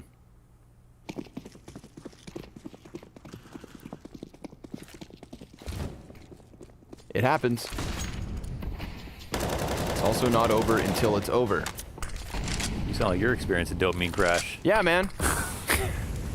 We had that Overpass map, and then we had this pistol round, and like, you know what I mean? It's like if this was an 11-1, yeah. I feel like it wouldn't be as bad as the fact that the pistol made me think this was all going to be crazy. Yeah. Oh, it's nice, man. Zeus. Yeah. And now it's just back to the cold reality. Right. Of Furia winning 10-1. David Attenborough. The world is being ruined by plastic. I shouldn't laugh at that. That's true. Yeah. All right. Shouldn't laugh at the situation. Isurus, they are not enjoying themselves. Art, however, is. A little bit of revenge is what I think Furia are tasting at the moment. And hold on. It's not over just yet, Henny. He's going to alleviate a little bit of pressure, but it is still that even 3v3. K Serato wrapping around the arch. It's the pistol of Henny to catch the kill. But Reversive, he's on a big flank. Oh, but he's all alone and called out. It is Furia leading by 10. And how many plants are we looking at? Because I feel like a lot of these rounds, they haven't even had to put the bomb down. 2 rounds won by way of bomb detonation. Okay, so probably just a few more plants outside of that, but most of the time, Furia, they get on the site at B, they chill, the CTs come flooding in trying to get the kills, and basically that's where Furia are doing even better. Like, they're so happy to see those fights pouring in. They usually have a good crossfire. Yuri sharp on the site. Everybody's hitting shots, and they're looking just fine. And again, we go map to map, and it feels like people's aims just change so much. Johnny Boy. 15-1. Yuri? Henny. Henny, okay. Vinny? Yep. Yuri. What? No, Henny. Okay.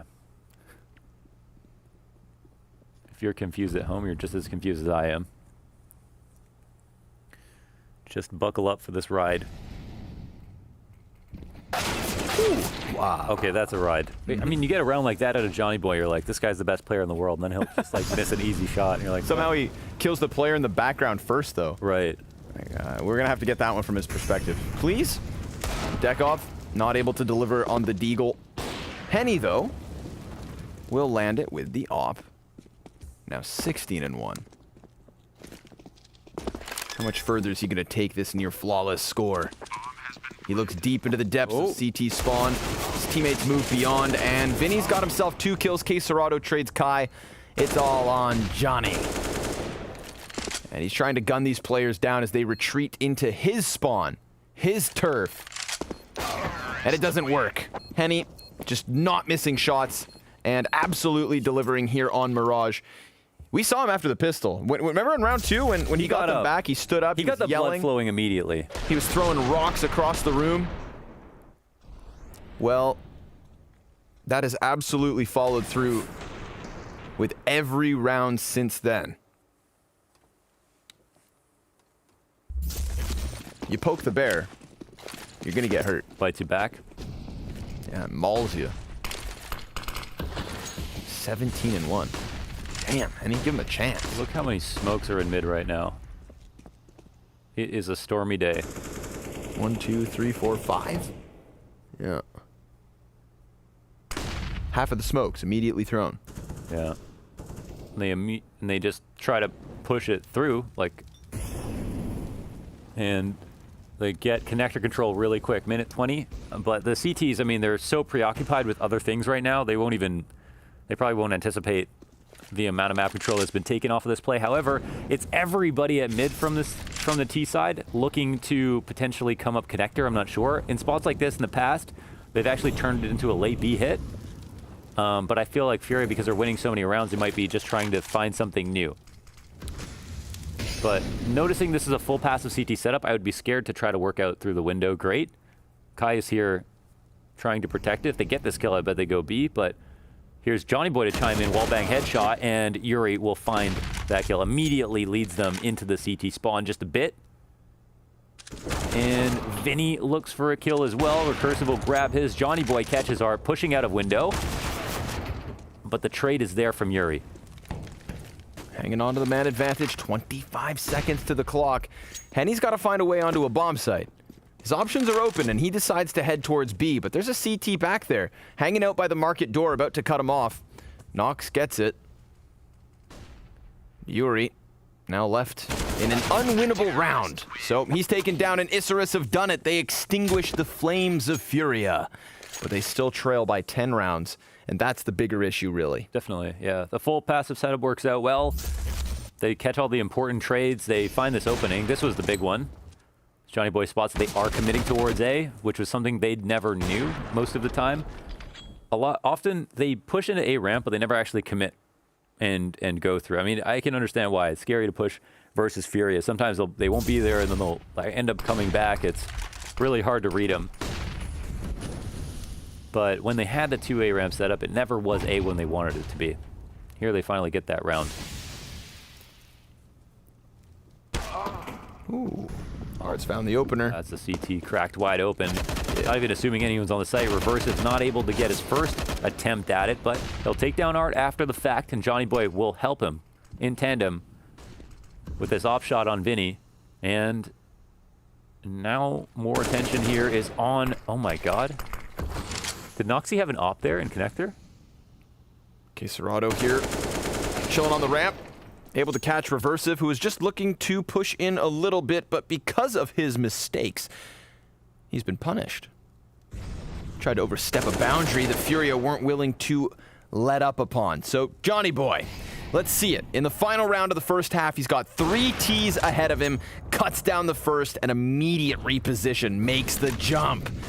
Now he's going to drop into the angle, a slight gap to work with, but they're going to go ahead and plant that bomb on default. He's going to use the chance to get onto the stairs. We're talking the op of Henny that has been absolutely instrumental to Furia's T side. 17-2 for the moment. Molotov, after the frag grenade, that's going to flush them into the open a little bit. Swaps to the AK, a flash at the right of K Serato, and another one goes up high. Johnny trying to deliver, trying to seal this CT side with a third, and through the box, he'll do so. It's not too much to write home about, but it is enough to give themselves that benefit of the doubt. Join us after the break for the second half of Map 2.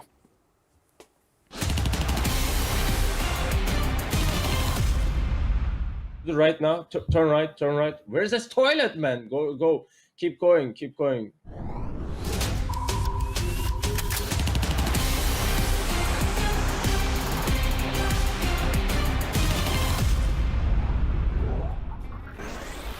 Okay, yeah, open the door, bro. Press A, turn your back, left side, left side, left side. Yeah, open it. Yeah, go out. You have a car in front of you, bro. But where she need to go? Go straight. Can you jump? I can, okay. Okay, now you can go. So there's a box, you need to jump on it. Okay, go back a bit. Press S button, yeah, go back a bit. Come right a bit. Yeah, keep going to the right now. Left. Keep going left and watch above a bit. You're just watching down like a silver guy in matchmaking, bro. Yeah, go to the right now. Turn right, turn right. Where's this toilet, man? Go. Keep going, keep going. Okay. I'm jumping. No, we lost. Time is over. We lost. W and jump? Yeah. No. Okay. Stop. Oh my god, you fall down again. W jump, please. W now. Press W. Wait. How you can press W and go to the left and fall down? Yeah. Keep going like this. WA. Yeah. Just run now. Run? Yeah, run. Okay. You are in mid ramp. Go. Keep going. Jump now. Press W now. Yeah, keep pressing. You're gonna enter. Yeah, you are in. You can close the door now. Yeah. And you close it. Did he need to go out or not? Okay. Turn left, right. Go W. Crouch. Yeah, keep going. To the left now. Yeah, crouch and press A. Just A button and go towards left. Yeah, perfect. Everything is good. Now stop. Stop. Oh my god, you fall down on the mid thing. Okay, turn your back. W jump. Press W and jump. Perfect. Just keep going with W. Yeah, just close the door now. You turn your back and close. Other side. Yeah, wait. Other side. Yeah, wait. Stop. Here, press A. Hold down. You crosshair down. Down. Yeah, now A. Okay, it's closed.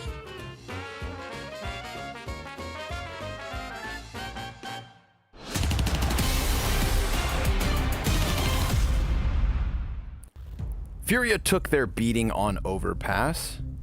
Took a second, rethought the process, stepped into Mirage, and then dished it back the other direction, man. 12-3 half after the T side of Mirage. Henny was fired up. You know what? You already got knifed, and then Henny drops a 17-3 half like it's nobody's business. Man, I don't know what's going on with Henny. I really hope it works out in the end, but he is such a key piece of Furia. Just so impressed. One of the best roster moves of all time in Counter-Strike, I'd say. And he just constantly proves his value. Here is another example of that.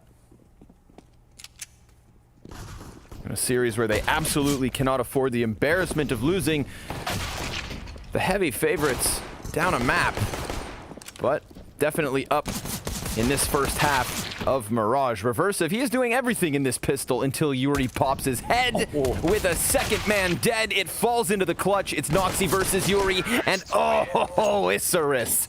They may have a second chance. Well played. Nice clutch there by Noxy, and they'll take that all day. We'll see what they can do now on this T side to go in, but a couple of clean taps by Yuri, one of the most consistent performers in South America, North America, and the world, really. Stats-wise, green in pretty much every category, always showing up as well. He's looking good these days. Yeah.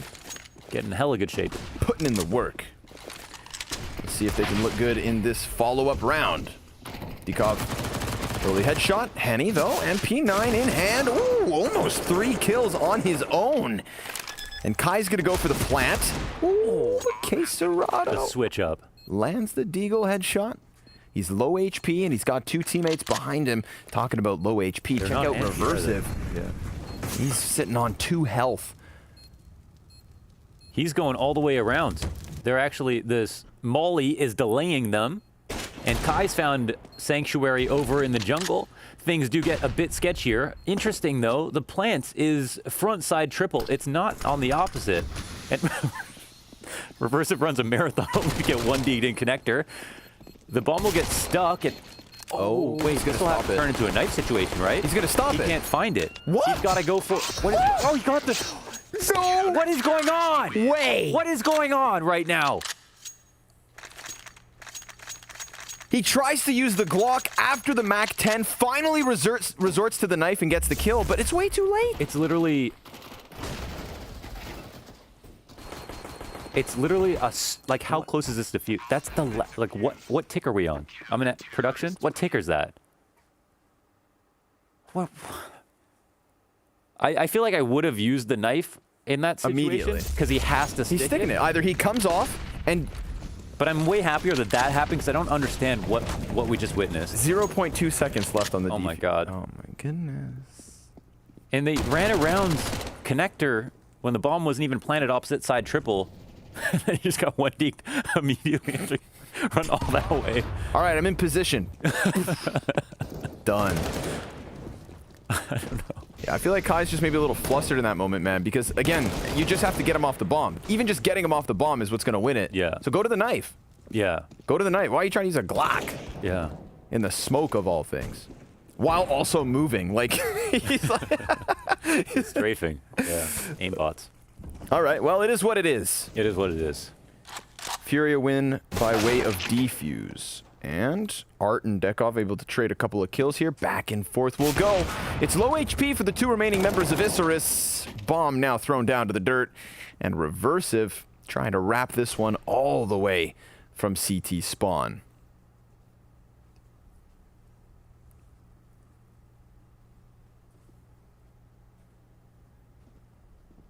He'll take his time, and he can. Hey, they're spinning in circles. Maybe there's a timing. He's going to swing for it. Okay. They know where he's at. He's going to extend upwards. Ooh, an AWP. Maybe he can knock him down. Grab the bomb, run B. That would be the ultimate move here.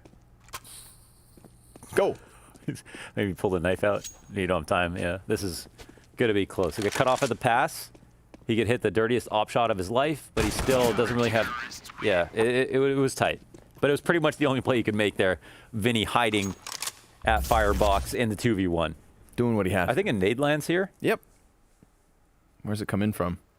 Probably the ceiling in this game. Okay. Wow. It's thrown into the wall. And Isurus obviously going to try and force back. With the little that they can, there's a Galil, an Ump,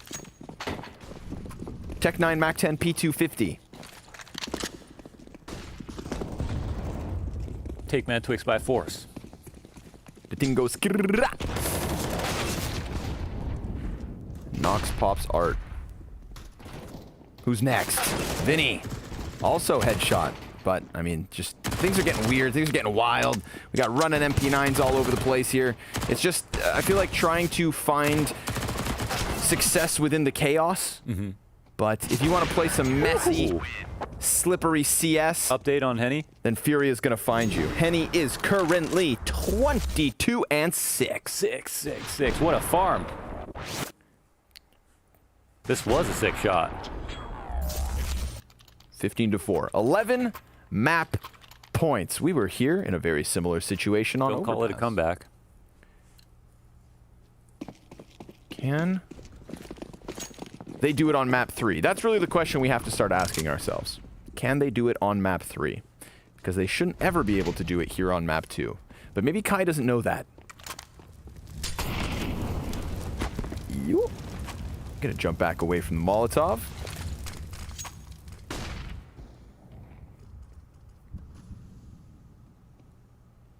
I think he got spotted. We saw... Yeah, I think he got spotted by the player backside, but didn't notice himself. So reversible die on that lurk, aggressively into the B halls. 3 players to follow behind him, actually 4. They'll group up for one last chance to stay alive in this match. Maybe at least get some dignity rounds here. This has been all Furia all day long. Smoke plumes in their face. Will they come up close to it? Like moths to a flame. And maybe think about exploding behind it. This is a question. I've got a couple in the back here to potentially throw some supporting utility. And Johnny Boy somehow will get a trade from Underpass. Caserado through the smoke. Vinny's got all the bullets left in his mag, and it's everybody getting melted like butter. Yeah, Johnny Boy spread across the apartments alongside all his teammates. To nobody's surprise, from the get-go here on Mirage, it was looking like Furia. Yeah, okay, a little bit of the zaniness from map 1 leaked into the pistol round. But again, you pissed off Henny. You saw it. That fire, that tenacity, well, it net him a hell of a performance on this second map. He does finish 22 and 6, and he's got 3 players behind him in Vinny, Yuri, and Caserado. So Furia just looking very good on Mirage, bringing us back into the normal world. But what happens next on Inferno? Do we meet somewhere in the middle? We can all only hope. Join our analysts after the break, and we'll see you guys soon for map 3.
Furia bounce back. That is the story of the second map. It's Mirage, and they looked much more like the Furia we know and love. And I think even though the antics at the beginning made me very scared, you know, trying to go for that knife, they did manage to hold strong, and they kept themselves at least well composed. They didn't allow the emotions to get the better of them. No, they stayed focused, even though I agree with you. I feel like we flirted with a breaking point very early in the game. It was like this, like, yes, ooh. Indeed. We were really walking on a thin line here. When Art tries to go for that knife, I don't really understand. I think the game changed right here. I believe that was what was needed for the Furia universe and the Furia fans out there. We see Henny struggling a little bit at the beginning, a sign of the struggles of the first map, then picking up that MP9, will go for the duel, finally able to catch him.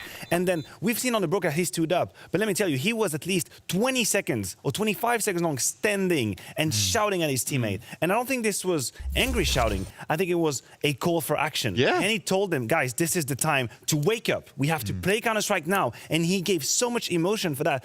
Like, I was kind of inspired by that. Granted, Furia should not be in that situation. We should not be celebrating here what Furia is doing. This is not what we're doing. But I appreciated the reaction coming out of Henny and what he tried to do. And I think that comes into the fact we've touched on, right? Gary is not there. He's very vocal. He's very into the player side of things. So maybe Henny just realized, wait a second, what just happened on Overpass was not acceptable. I've woken up into this round. Let me wake the rest of them up. Yeah, it was good to see some emotion. It was good to see someone igniting the team and getting them fired up, because I 100% agree with Maniac. That was definitely needed for Furia in this game. They were not looking good in the beginning. We were flirting with the point of a complete breakdown, I feel, and then Henny stepped it up. And Henny, you know, not only in that round, but throughout the entire game, had a great game. You know, he was all over the place.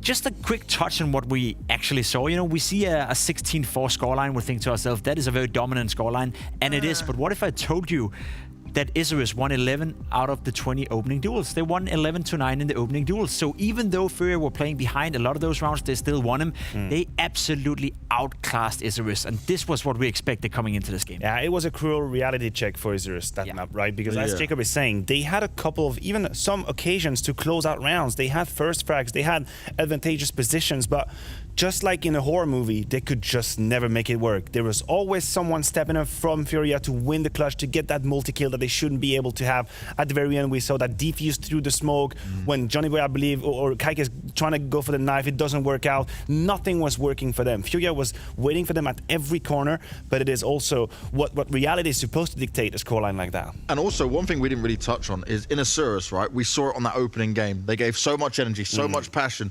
For a team like them, in a game that's as high pressure as this, that is a new feeling, most likely, right? You can spend a hell of a lot of energy out on a game like that. Yeah, and then you go into map number 2, and it actually starts out fine. You lose that one-on-one against Henny, and maybe that was the breaking point for them, you know. And that's something we talk about with the professionals, right? We talk about it when we watch G2, we watch Astralis, Navi for that matter. That those guys, they've tried it so many times in their careers, you know. They've been in a situation where they lost a couple of rounds they shouldn't be losing, but they find a way to reset themselves. Whereas, as you said, for Isurus, this is the first time they're in such a high-pressure situation. So early on, it may seem a bit prematurely, but they could have been breaking down just by that run round, and we didn't see the same type of energy from that moment and onwards. Now we go on to Inferno, though, and this is what we say is a great deciding map for many teams in here, but it is where I have a lot of positive memories around what Furia can do, and this is a Furia who's back in the driving seat. You can be pretty scared if you're Isurus right now. Yeah, Inferno is definitely a map that is pretty good for Furia, it's safe to say, and a man like Henny, obviously, is going to be the one that we have to talk about again. He was the reason why Mirage went this far, and on Inferno, he's going to be key as well. Just look at some of the numbers he was pulling at 22 and 6. That was massive, almost 4 KD. We talk about ADR and the fact that you play AWP, right? He has no issues with that. Just 100 ADR. That is not a Jame AWP ADR. That is a Henny right there. But to focus on Inferno, as you're saying, Furia on Inferno with the momentum now, and I feel like with some confidence being found after that Mirage victory 16-4, that could be just an absolute meltdown for the poor guys of Isurus, right? We know Furia has a very, I want to say, messy, fighty-oriented approach on Banana. You will see them fighting again and again and again, never accepting to let it go. And if Isurus are not able to connect right on and to impose some respect in the duels, it could be very complicated. Yeah, I'm glad you mentioned that, right? Because when it does come to that Banana play, how many times have we seen Furia? They fight for it. Even when it's not working out for them, they'll still stick around. They'll still throw more bodies at it. So that's one thing I want to look at Isurus. If they've really been doing their homework, getting that prep ready. How are you going to try and negate that? And even if you know it's going to be tough to deal with, I think a lot of teams know exactly how Furia is playing, and that was one of the vocal points about Furia, that teams have read them, that teams knew exactly what was waiting them, but Art always finds a way to be aggressive.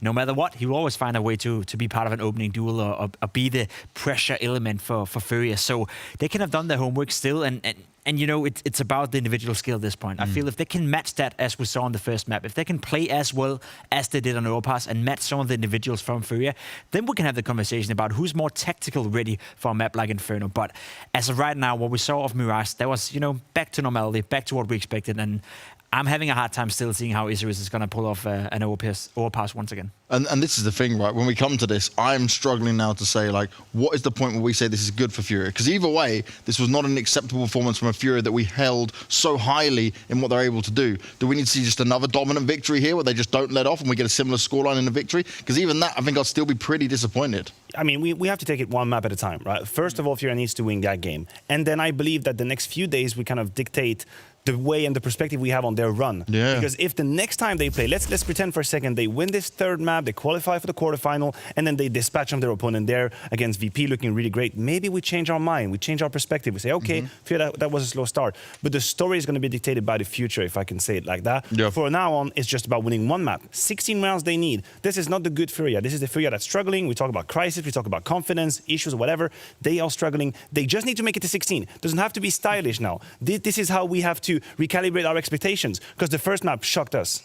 You're being nice though, right? You're saying I just have to get to 16. I still want more Pimp. I still want to see that harsh scoreline. I want to see a dominant Furia. Well, let me be harsh then. No matter how Furia is going to win this game, unless it's going to be a 16-0 blowout where all of the players are just going to show something we've never seen before, pull off a Saivu moment, that's not going to be, you know, good enough for Furia. They already lost it on map 1, you know. All the respect to Isurus, they played well, they did some absolutely insane clutches, and again, you know, that Glock round comes into to haunt Furia for a long, long time, but Furia, they can redeem themselves when they go on to win this game and play Virtus Pro, because we saw Virtus Pro earlier today and they were not looking too scary. So even a Furia that is struggling, they should be able to put up a good fight and potentially win against Virtus Pro. So not before we see them face Virtus Pro am I going to buy into that project. They have to get to 16 sure to move on in the tournament, and they will, I'm sure, but they cannot redeem themselves before they play Virtus Pro. Well, we look forward to seeing if they even get that far. We're moving into a break. We're going to the deciding map of Inferno. It's Furia taking on Isurus, and there is a lot on the line for both sides. Elimination awaits one of them, and the other one marches forward, but could it be forward into death?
Overpass was exciting because it felt shocking to see Isurus take down Furia in such a manner. Mirage completely just upturned the narrative because Furia turned up the dial. God damn, Henny. Just completely destroying them. And you saw him all, you saw him popping off in that second round. He very clearly wants to fight. He is not going down with a whimper. So now that we get on to Inferno, I think for everybody's sakes, for the Isurus fans, for the Furia fans, for anybody in between, this map, hopefully, is just a close one. I want to see good Counter-Strike. I want to see great individuals on both sides. A blowout in this third one, I think, would disappoint from what was primed to be a really exciting series. Yeah, I agree. Whether or not we'll get a close one, it's hard to say. It feels like it's almost up to Furia if they're going to leave those gaps, because they know how to play Inferno at the highest level, and Isurus have to show us if they can keep up. But it's a very complicated map where you can get caught off guard or eat a lot of grenades or catch a lot of timings if you don't have those reps in. We don't really know how well prepared Isurus are to play Inferno versus Furia. It's a huge question mark for Furia as well. And I think as Maniac brought up in the green room that, like, Henny was standing up for a long time. Just like really after the second round, I believe it was, the pistol round, the second round that he converted, he was on his feet yelling. And I think it felt like he was just trying to imbue his team with some energy to wake them up again, because it was such a strange first map. It was honestly a very embarrassing map, I feel like, for Furia. And, after pulling that clutch together, the 1v2, just try to get their minds right. And we don't know why their minds aren't right, but it's good to see that he did that and then had an outstanding performance, and the whole team looked more cohesive. Yep. And I mean, we can't be just armchair analyst, but I mean, this right here, right? It looks to me like he's yelling at his teammates. Yeah. Because I remember seeing this happen. I was like, who is he yelling at? Because it's energizing. And it wasn't at the camera until the end. So it's not as if he's talking smack to his opponents through the camera. It's not like he's trying to hype up the fans to remind them. That very much looked like a let's wake up now type moment, because you are dead on, bro. That was an embarrassing first map for Furia. And even the first round of Mirage was embarrassing. Johnny Boy knifing them. And even at the start of that second round, before he gets his clutch, Henny has to watch Art go for a knife and fail. Like, you're going to lose that first map and then have the gall to try some of these riskier plays. Like, I mean, I kind of feel like that's just who they are. So I wasn't like as weirded out by that. It was funny to see him miss it. That was the funny part. But in a round like that, where you might, like, you're not expecting to convert it in the first place. Yeah. You might just try to make some money. Right. But at the same time, I'm sure I don't know who's responsible when it comes to the, lack of energy or who's out of focus. But for whoever it was, it feels like that all changed very quickly. Sure. Goes for it and misses. Henny may be reminding them, this matters. It hurts if everything falls around them. So let's see if they can lay down the hurt instead. Furia absolutely proving that they're no chumps after that Overpass map. Mirage was a complete and total turnaround, and that leaves us with more questions than answers as we buckle in for Inferno. So welcome, one and all, to the third and decider map. There is no lower bracket here for the Blast Fall Showdown. There is no second chances. This map decides who goes on to play Virtus Pro and who goes home. Inferno or Vinferno? That is the question. First man up to bat. Over in Coffins. Boost will come in at the same time with a push, and it's just clean headshots all around. Oh, man. And he's so comfortable up there, he doesn't even worry about it. They run over towards Emo. Clean headshots all around. Ooh, squeaky. I really tried to drag that out, because I thought, okay, I'll hit the last one right before the reload. Yeah. Well, across the team, the headshots did come in clean. Yeah, Serato at the start. Henny got one. He was just leaving kills for his teammates. Yeah. We don't need to watch that. Of course, everybody now. Yeah. Starting to feel a bit more of a vibe, okay? Furia definitely on the rebound after Overpass. For sure. Everybody's laughing again. We get that pizzazz. Yeah, there's always that moment where you're like, oh, it's happening again. We're falling apart again because of these last, couple series. But that can all go away. It's a good confidence match. You know, it's not even that uncommon for some teams to just practice versus worst teams right before a really big match just to get the confidence up. It can be really just a very shallow thing, you know, that you just need to feel good. Yeah, got to destroy some noobs. Just destroy some noobs, farm some confidence, get it back, get yourselves in a position where you're making jokes and stuff like that, and feeling the game. Up on Art immediately here for round 3. First buy is in from Isurus, and it's AKs across the board. Tons of utility. Let's just see what's in store for us. You know, Isurus, it's now their time to prove, as Furia did coming from map 1 to map 2, that they're not just going to, you know, fall out with a whimper. Reversive opens up with a headshot, tries to give chase to Yuri, who had just retrieved the AWP, and, well, he can use it. Slaps back the man who struck blood first. Johnny Boy taking the place of his fallen comrade. Yuri flirting with the idea of a mid-peak here, but he's got to be cautious. And he also has to remember that he's got teammates in position to lend a helping hand. Henny swinging off of the arch as Yuri connected another op shot and looks for yet another. But it's K Serrato to close this one. Furia standing tall with 4 members alive at the end. Let's take another look at Yuri. I'm loving Henny right now. Like, going back to this cam, he's always got something new. It's like a bit more relaxed. He's like Baby Driver. Pulls up, swerves, turns around. Instant kill here, punches the shoulder peak. The Yuri we love to see. I love how confident this read is as well. Is that what I tell you? Stay focused. It feels like it's more mellow but happy now. A bit more. Isurus will call attack timeout. And yeah, there it's just pretty much a default loss. They take a big risk running through the smoke. They almost get the timing with Yuri. That's one of those moments where you could potentially tilt the hell out of your opponent if you do get that kill. Op goes down, top mid, first player, turns into an A hit. But they don't find that opportunity. And now Furia are going to be very on guard for those gimmicks if they ever come in. The half buy is out. Oh, almost not even. Staying above 2K, not upgrading half armor. Just pulling out some Tech 9s and moving up towards A through alt.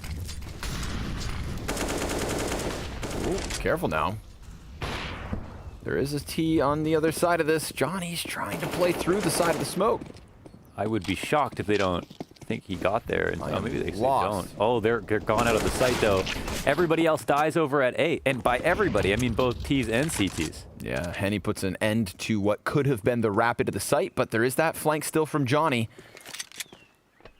He's trying to give chase. He doesn't want to lose that timing where suddenly Furia are going to second guess their flank and turn around, and he has managed to get into position in time. Ooh, and now he sees 2, but he shoots off the player in the back first, and he spins in the air and manages to survive on 1/5 his health. That's unfortunate for Johnny. The player in the back was never going to turn, but just as he was lining up the first shot, the man right in front of him did do the 180. Oh, not impossible, though. Big respect for the patience, nonetheless. Yeah. It was a good effort. And hey, there's still hope. Mm-hmm. But Noxie's going to be walking into that. Oh, no, the op turns around because they're thinking maybe there's a second player at B, and this CT's in the open. Oh, now we're down to the 1 versus 1. 30 seconds, and Henny hits the leg shot, but it's not enough. 10 HP, the USP makes the difference, and that 4-0 start for Furia looks good. Let's get the Henny cam. Anything? He's cooling. He's already got people amped up. I feel like he's been such a leader emotionally, just from what we've seen. Reading into the cams here. Like, it's also the reason they win again in this kind of sketchy eco situation. A nice attempt on the play by Johnny. Crazy. I feel like he'd have some good emotes for the stream. So expressive. I love Johnny. He rides the highs. He rides the lows. Flashes all over the place here towards the top of mid. This is Isurus with a full buy, just definitely cranking up the tempo here. They don't check the corner immediately, but Reversive will trade it. We've got CT starting to question at the base of Banana. Henny's just in mid-transition, trying to run into the site. Oh man, close quarters offing a near collateral, but he flicks up into the balcony. Can't quite nail that third player. It's Johnny Boy on the site, and he is in the 1v3. He's already got the bomb. He puts down a smoke at his feet, and he moves past this. That could catch them off guard. He runs through Library, and Vinny strikes him down. Furia on fire. They play the buddy system. I'd love to see those Henny kills again, because that was pretty sick. Man, one of my favorite maps, I feel like. Matches, maybe. I feel like so invested in this Henny thing that's going on right now. I'm loving this. The energy, the shots that he's hitting. He's doing awesome. Johnny Boy tries to make another one of his crafty plays. It almost works out really well. You know, you wouldn't expect two people to be wrapping Arch, to come back to the A site. So for him to try to duck out made a lot of sense. But Isurus, they don't appear to have such a deep game plan on Inferno. They're really just kind of running up both on Banana and at top mid. And here, an opportunity to get a kill. They take a long time to get that first frag. Henny will have to try to hit a shot, and he cannot do it. A great bait here by Dekov. Okay, Serrato is going to have a player up close. Johnny Boy laying down the smoke. Somehow Kai has slipped into Library behind Yuri. He never saw that one coming, which means now CT spawn is compromised on top of this deep coughing control. Poor K Serrato. It's a good thing he's in a church because he is praying to stay alive here. Do they want to attack him? It looks like they'll come in for a duel. How many does he get? 2. I'm thinking 2 as well. There's the first. And almost a second. Yeah. Little HP there for both Dekov and Johnny, but they get through, and Isurus stamping out the flames as fast as they had hit the scoreboard. Furia going to stagnate at 5. And curiously enough, even despite 5 round wins in a row, check out this buy from Furia. Interesting, because we have the Henny 1v1 situation, I think, and then we have the Vinny 1v1 situation as well. So a couple of these rounds are quite close after some kills go down. Feels like right away, Furia take control of things. Isurus find some interesting positions to get trades from, and then Furia win all the close situations, but yeah, with lots of casualties.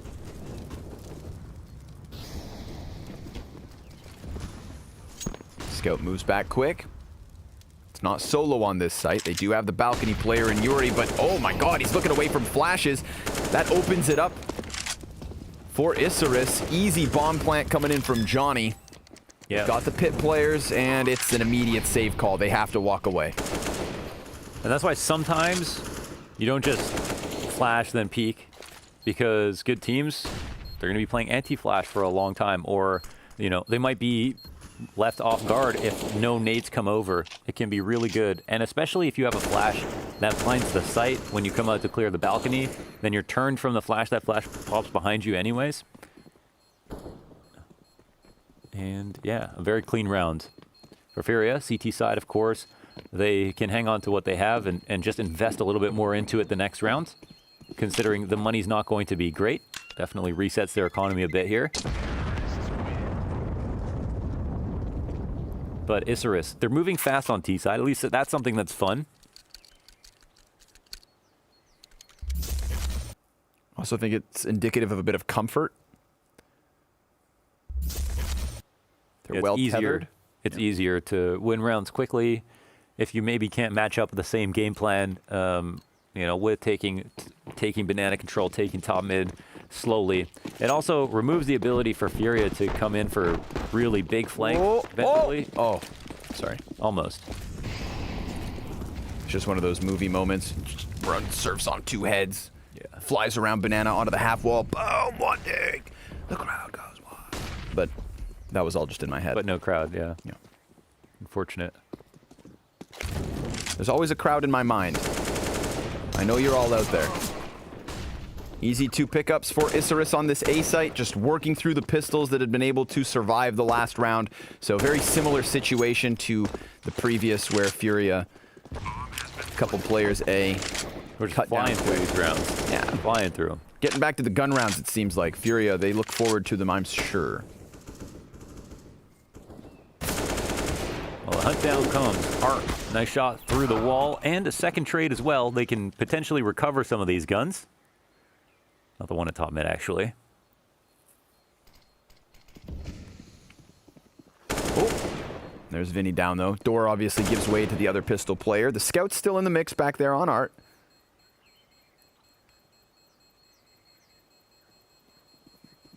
Definitely want to keep 3 members up for Isurus, and they will.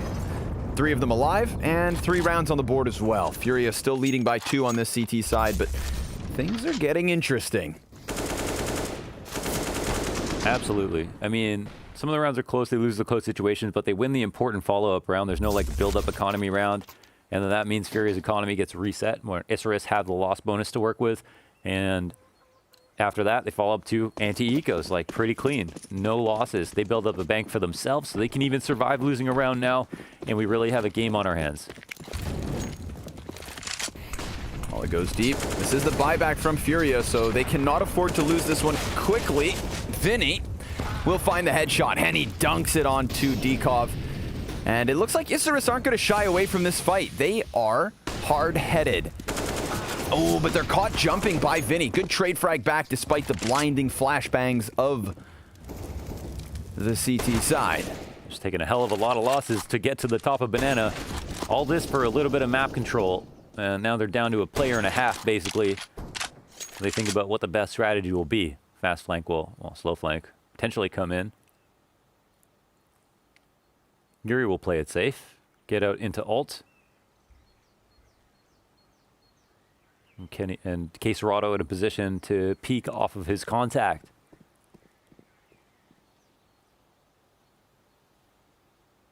It's kind of a pull the pin play here. Isurus knows that they've gone and looked for something. What can they do about it is the question. Go back to B, it seems. They'll take back the real estate they had to begin with. And ever since they've been here the last time, Furia just comfortable sitting 2 inside of sight. To 25 seconds, we start to see Caserado rotate over, and they're met by a Molotov. Hence their comfort, hence their patience. The longer the clock goes down, the better they feel about it. But Kai lands a headshot and a second. Oh. And now things get interesting. 10 seconds on the clock. Oh. Bomb stopped. And suddenly that's going to be desperation sinking in. He needs to commit to the plant.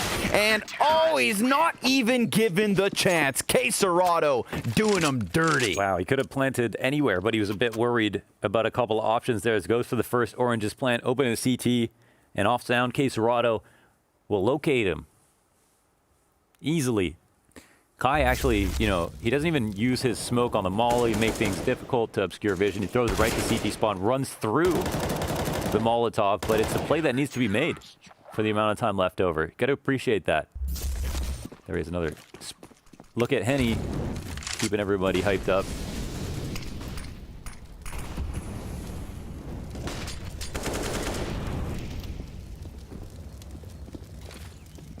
Ooh, double nades. No damage. Whoa. Jump spots it, sees a couple more players. Molotovs exchanged. Check out this, Reversive. He's been given a lot of room on Arch. Wow, are they going to go take it towards A, though, is the question. They're actually, yeah, I like that. Instead of going through spawn, they could, but the setup's in trouble. Oh, Caserado, long distance spray does so much damage, too. No trade comes back, but it does leave Yuri alone in pit with his position spotted, and he'll eventually get taken down. Kai coming to the call. He's absolutely delivering. Now tops the scoreboard for the boys on Isurus. Vinny gets this one back into the 3 versus 3. All right, all right. These are the good moments. Nice 3v3 post-plant retake attempt. Utility on one side. Just the smoke for Vinny. He announces himself. He wants to find that perfect lineup. He could technically block off vision from this pit player, but he's trying to play the gap as Art comes in with a quick headshot. Johnny Boy's just playing behind the plant box. Kai can only get the one. It's into the clutch, 11 HP, and oh, he gets stomped on. Yeah. Art to the top rope, just enough time for the defuse to come through. He says, you're not playing time versus me. Coming up and over. Oh my God. He doesn't even have it. Oh no. Time is of the essence. He sips his little tea. Sip of tea. Twirls the mustache. Well then. Wow, those one bullet headshot into the graveyard. Oh, all 3 kills in the post plant. Interesting. Jesus, I thought he was actually good. Wow, I didn't even realize. Well, listen, this is a success story for Isurus because they take the round and also put the economy of Furia into an awkward spot. That could actually be huge. Yeah, but at the same time, similarly to... Wait, hold on. Oh, he can't get away. Yuri gets called out. Yo, now we've got a half. Yeah, they're going B as well. So it's a great call. They've attracted all the attention of the CTs, only to mow them down over on the A site. But the whole while, B is in jeopardy. Oh God, this is awkward. He'll eventually die. Mag 7 from a distance. Oh, M4 for K-Serato, Mag 7 on Art, Mag 10 on Vinny. I mean, you think they have to save this. Dude, Furia are falling victim to the economy. Yeah, this is becoming a real game. Remember, we had Henny in the 1v1. Mm-hmm. We had Vinny in the 1vx. Mm-hmm. Both of those rounds, remember, they win 5 in a row, they lose 1, instant save. Lets Isurus get the ball rolling. They win another round. They lose the follow-up because we just saw what happened over towards that A site with the bomb popping off. They lose all of their players. The economy is bottomed out. And yet again, we're here in this awkward position. Isurus, they're playing the numbers game and they're closing the gap. It is now 6-5. This T side is delivering. Yeah, I'm a bit surprised because, like, I'm not super impressed with the game plan right now. It's a lot of jumping through the smoke at mid. Like, the long and short of it is they've come through mid, exploited arch, or just jumped through mid with a flash a number of times. Early on, it wasn't working.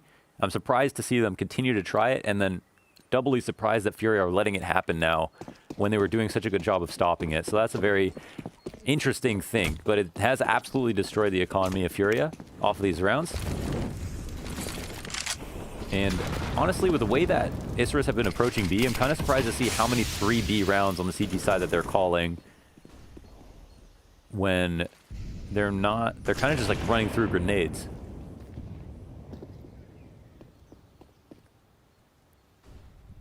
Ooh. Shotgun up close from Art. Yeah, it just falls off. Like, Get off my porch. Yeah.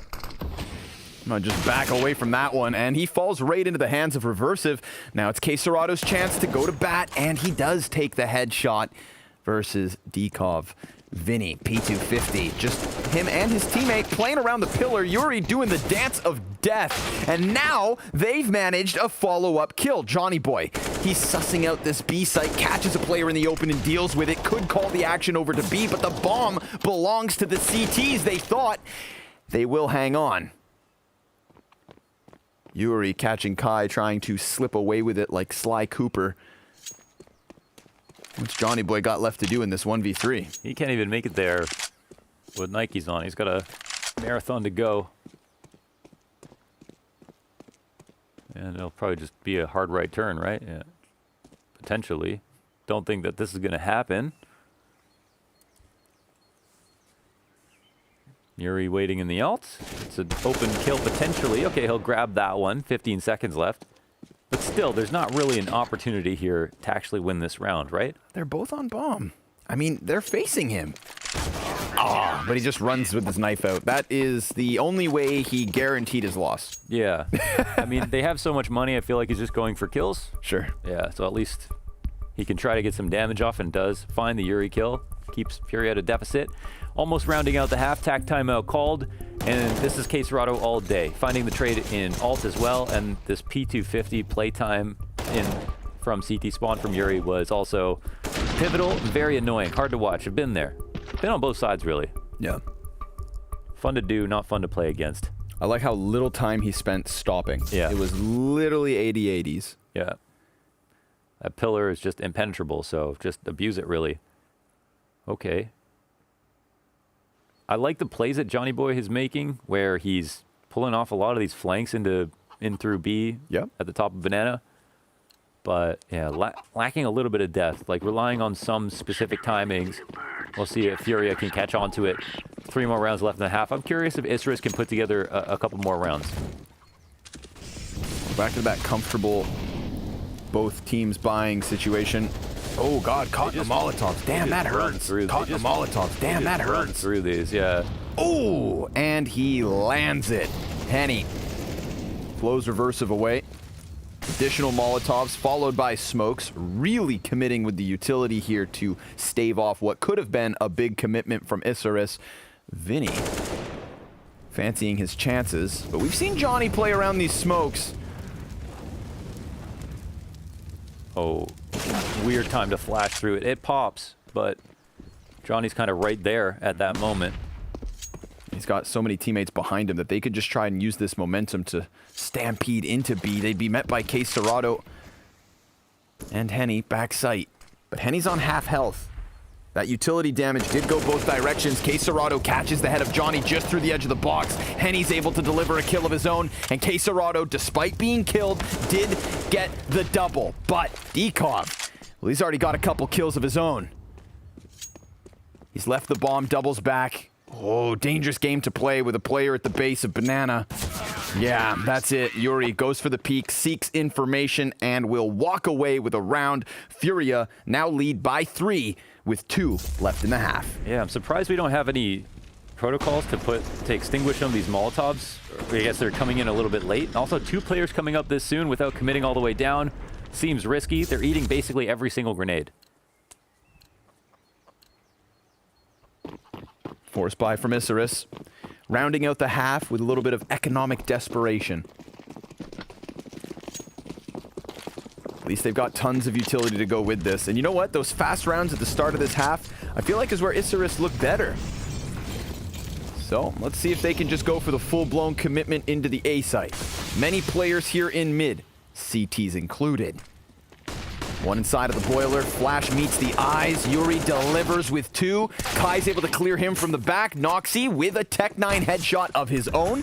And we're in the 3v3 with retrieved M4. But Henny delivering on the op, looking for that follow-up frag. He gets baited into the open, and Noxy drops him. Art very quickly coming in from the back, meets by the Molotov, and dies within it, as Isurus will steal their 6th round despite the lesser weapons. That was a pretty sick round from the perspective of like these crazy pistol shots being hit. Actually, Furia, they adjust their setup at mid a little bit, so they've past couple rounds they've had a player in boiler, and then K Serrato's kind of hanging out our side. So they're covering 2 things. They're supposed to be watching the ability to pop through the smoke, and Yuri does get his opening kill. K Serrato is right there as well, but they just get destroyed by these pistols, even though the read is right. I mean, the setup is actually proper to cover everything, but I'm pretty shocked that Isurus could get away with that again. And you know what? They're just going to try something similar. Smash into the B site, perhaps. They are met by pistols. Deagle's doing damage. K Serrato falling back into the oranges, baiting them into the open, and giving his team a 4v2 turn 4v1. Yeah, it worked last round at the A site. Yo, it's a plant. It is a plant. Of that much, you are right. But it's going to feel like a very slim silver lining. 10 health, 4 enemies ahead. Regardless of the 8-7 or the 9-6. Oh, man. He's not going to win this round from Halls, is he? I mean, he's probably, yeah. Ooh, he's been spotted. Mini pit is the spot. See if he can do it. Standing in the open and tapped down by the Deagle through the wall. So yes, 9-6 is where we end this half. Furia beginning the CT side with 5 in a row, but then right in that middle segment, 5 of the 6 back from Isurus, and then a little back and forth affair just to leave us asking questions.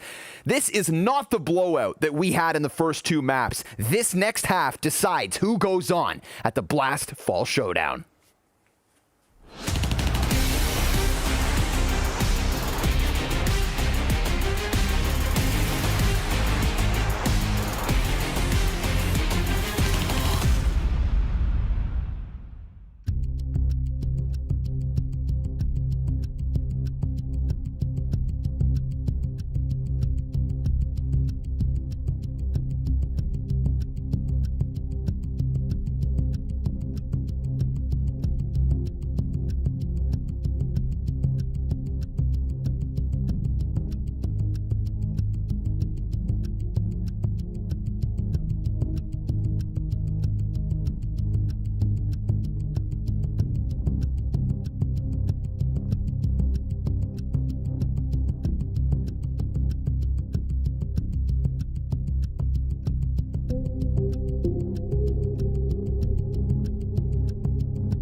I'm not saying it was sexy CS, but it does still leave us with a 9-6 half, and this pistol round already well underway. So keep your eyes glued to the screens. These South Americans are delivering, and somebody is getting eliminated. Somebody continues on. Ooh. And Recursive once again on roller skates, flying across the screen. He's stuck here, but he's still in an impenetrable position behind the sandbags. However, he'll swing out, get traded. Bomb is close to enemy territory. And oh my god, a CT just pushed through the smoke. Not only does he push through, he gets the kill. Noxy, he's on the other side of the bomb. What is happening? They're continuing to push through. 2-on-2 situation. Flank comes out. Perfect timing here from Johnny Boy. Oh, he's foaming at the mouth. Can he get the kill? He can't. Oh, Yuri. God. He's only got to get one bullet in. They both have the same task. Oh my god. Okay, I lied. It's 2 bullets. 9 HP left over. That's what makes the difference in this pistol. Dude, what a back and forth. Johnny Boy comes running down from mid with his Build-A-Gun CZ. Yeah.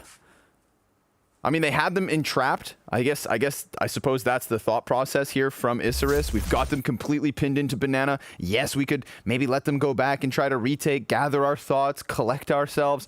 But, nah, they know what they wanted. And they went for it. Now, Furia, what's the result? After losing the pistol with no bomb plant, they go all in on Art.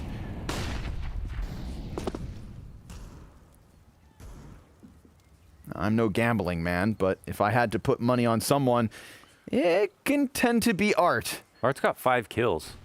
I take that back. I don't know why he does. Dude, and that's, holy cow. Think about that. Art's got 5 kills. Check out the rest of the team. I know, right? It's 17, 15, 14, 11. And surely someone else should have this AK, right? But I guess they're basing this round on the space that he creates. Yeah. Which could be big. He is crafty when it comes to finding those entries. If I wasn't in the server myself, I would assume that was a HUD bug. Definitely. But it is the truth. You swap over to T side, it's like completely different level of value from Art in terms of opening kills and entry percentage, entry attempt percentage. They kept him in the package for the CT side so that when they opened it, he'd still be mint in box. Now, they're looking for that pristine Art T-play. We'll see. We'll see. Also, at the same time, his teammates capable on lesser pistols. There's 4 MP9s and an M4 for Isurus. 1 incendiary for them to try and stop what will be this commitment. But no utilities actually thrown out at the B site, so it's just a matter of kills. Let's see who can actually manage. With the smoke in their faces, they can't see exactly which places these CTs sit within, but who needs to see them? K Serrato drops one through that smoke. Art will get 2 kills off of the AK. Kai comes running in from Banana just to get shut down. Furia need not the pistol because they win the follow-up on Art. That's some real Furia magic there with the smoke down on the site. They shoot through it, kill the guy second oranges with a deagle spam. Get the guy at quad, I think, from the left side as well. I don't even know how they pull all these kills off. But these are the Furia rounds we're more used to seeing. Kind of crazy. I like the CT setup in this position. And the rotations, well, they were almost there. It's going to leave Isurus battered and bruised. Furia hit double digits first. Noxy on a scout. Trying to tag whatever he can, but they dodge the threat for now.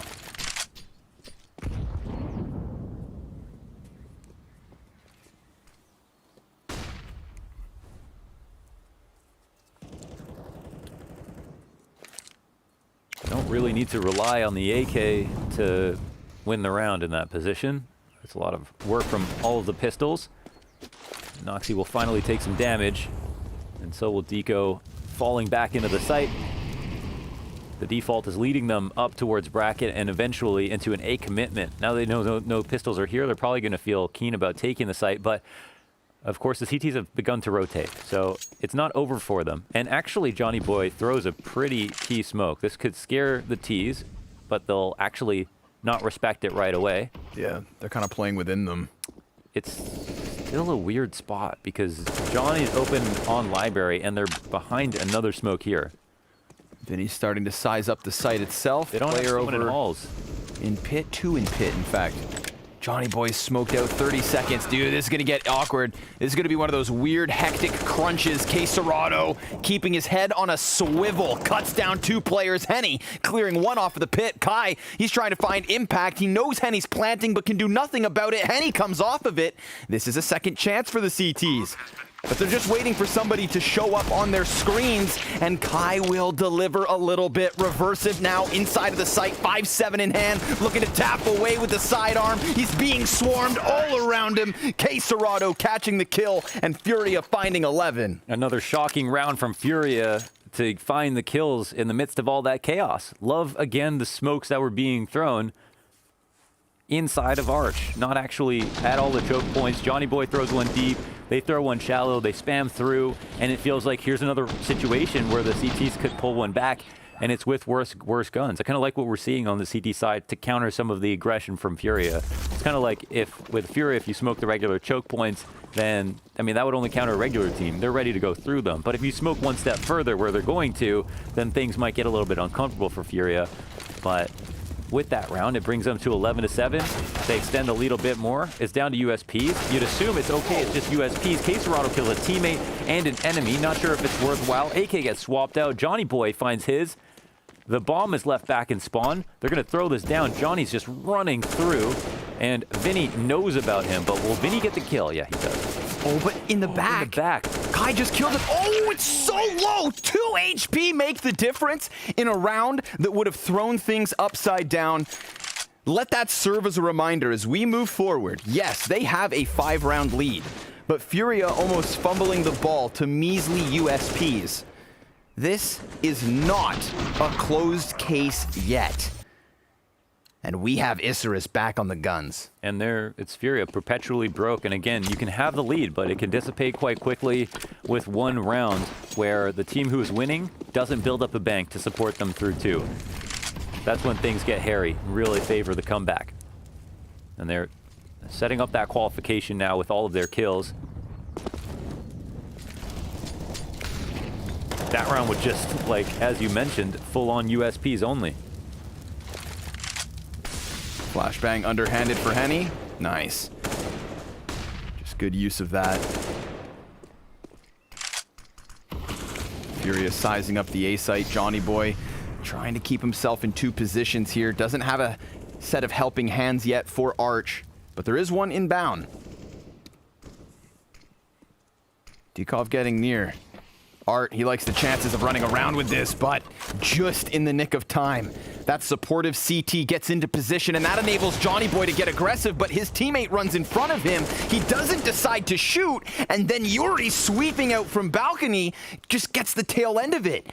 Is that a fatal mistake? Yeah, it's a real awkward situation where his teammate can't get a kill. He's probably dead to the guy peeking out halls after the fact. Yeah. Yeah, and in my mind, it's like, which of you want to peek? Someone needs to watch that apps. Sure, yeah. Hey, I assume they were going to reclaim mid. If they weren't going to see anybody, they take the trades, and then they watch it afterwards. But they don't do either. It's very awkward. Oh. That could be a crucial error as we move forward here. Furia on the cusp of doubling the round count of Isurus. And all of a sudden, that overpass scoreline seems so far gone. This will finally be a round where Furia can build up a bank too. So even if we had a couple more kills there at mid, even if they had lost at that spot, then they would keep Furia in a situation where, you know, Isurus could come back and have 2 free eco rounds to follow up after 1 rifle win. But that's not going to be the case anymore. 3rd timeout called here for Isurus. So we are getting to the waning few moments of their attempted upset here versus Furia.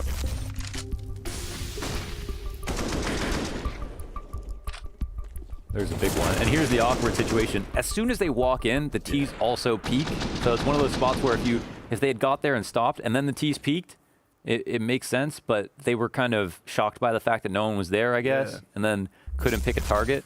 And you could even see Yuri, after he gets that kill, he is so highly anticipating somebody over towards Arch peeking from library or something, which in my mind would have explained why they'd take a risk of not watching balcony with the short players, but there was nobody there. Dekov, he got his kill from Arch, and then I believe doubled back through CT. So, you know, hindsight 2020. Scoreline 13-7. And economy busted for Isurus. 2 M4s in the mix here for the 21st round. That's where the experience can kind of take over. Again, some questions about Isurus off that first half, but they still managed to win some rounds. Some magic about them right now, where they're still like hitting shots despite the game plan not looking that deep. Inferno will come through with a trade. There's still 2 players back here. They won't have many grades to counter these. Molotovs coming their way. And already eyes down on the rotator. Smart from Vinny. Yuri will also hear somebody. But when will the hunter become the hunted? He's coming down and might get shot on the side. Will actually make it out to Banana. And it's kind of a reset of the situation. He's not going to spot anybody there. He's going to know now they're behind. Yeah, and then Vinny had been left inside of construction, so these CTs are now split. Dekov does actually find the kill versus Art, but then Vinny's from the site still gets him. This has been... I don't know. I mean, technically he's still in it now. Oh, Noxy and Yuri have just been chasing one another. Yeah, it's like a cat and a mouse for like 30 seconds. You see Yuri run down to Banana thinking his teammates have been flanked. Like, wait, he's not here? Doubles back, catches him in the apps. It's just Noxy playing hard to get. Vinny looking for an ace. Yeah, good on him in the meantime, right? Playing around from church. Dealing with the Banana player so that they could recall the bomb back into the B site with confidence, my friends. Confidence from Furia. Definitely starting to run away with this T side. I mean, ever since the pistol. When else did we say that? It's just like the second half of Mirage. Ever since the pistol. That force buy win. Now 5 in a row. So Furia on fire. 2 rounds away from securing a best of 3 versus VP to try and run it back. From 16 teams at this showdown, we boil it down to 2. Some of our analysts expecting Furia to be amidst them. We'll see. They were tested here tonight, at least on that first map. More a mental test than anything else to bounce back in the series. And it's not over just yet. Isurus full buy, op on the CT side. Let's see what Johnny can deliver. 3 of these players already on the Banana. We've got Molotovs and tons of utility being exchanged again. There's a boost back on logs, and it works out wonderfully. They did the exact same thing as last round. They didn't see anybody last round, so they tried it over again. That's a very nice grenade in response, but the kill's even nicer here for Furia, and they'll push him back 1 step further into the site. Disrespected by Reversive, who, I'm not sure, I think he recovers an extra smoke to use, which is nice.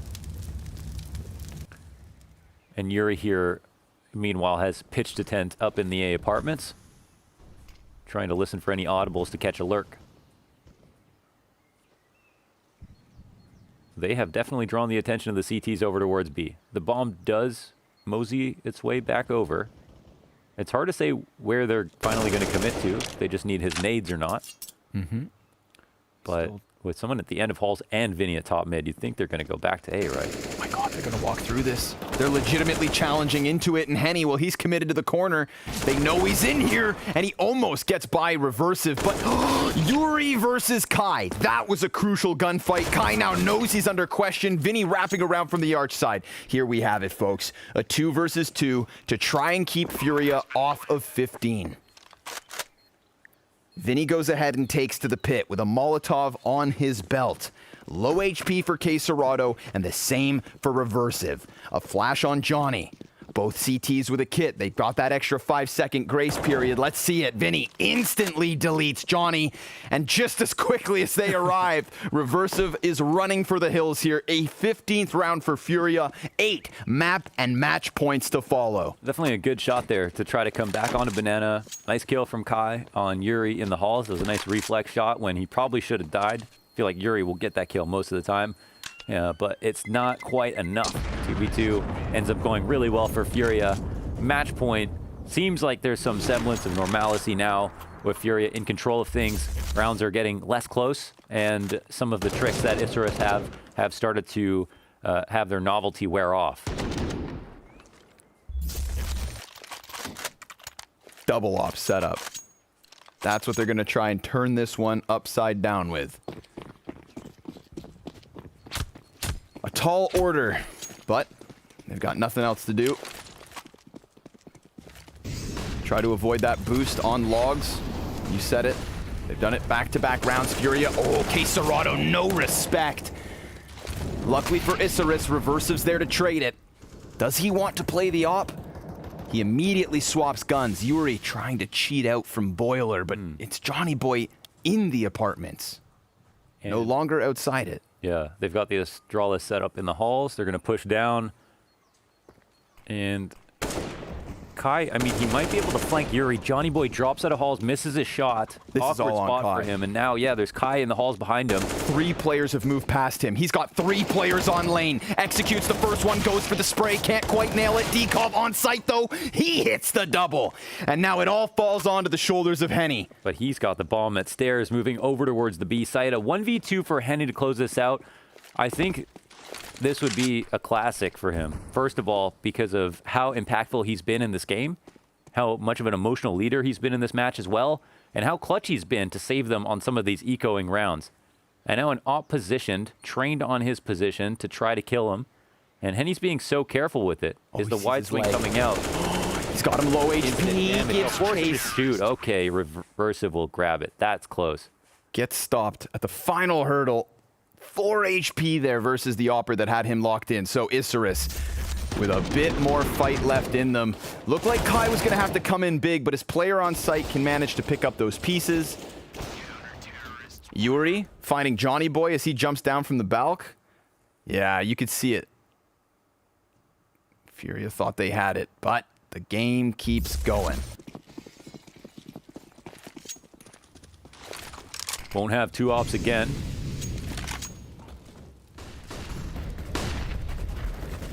Same smokes, relatively similar setup. Not expelling quite as many grenades. Actually comes in late, so it draws knocks forward. These are some of the tricks to get some utility damage in. Again, just Banana alone is so difficult versus teams with more reps than you.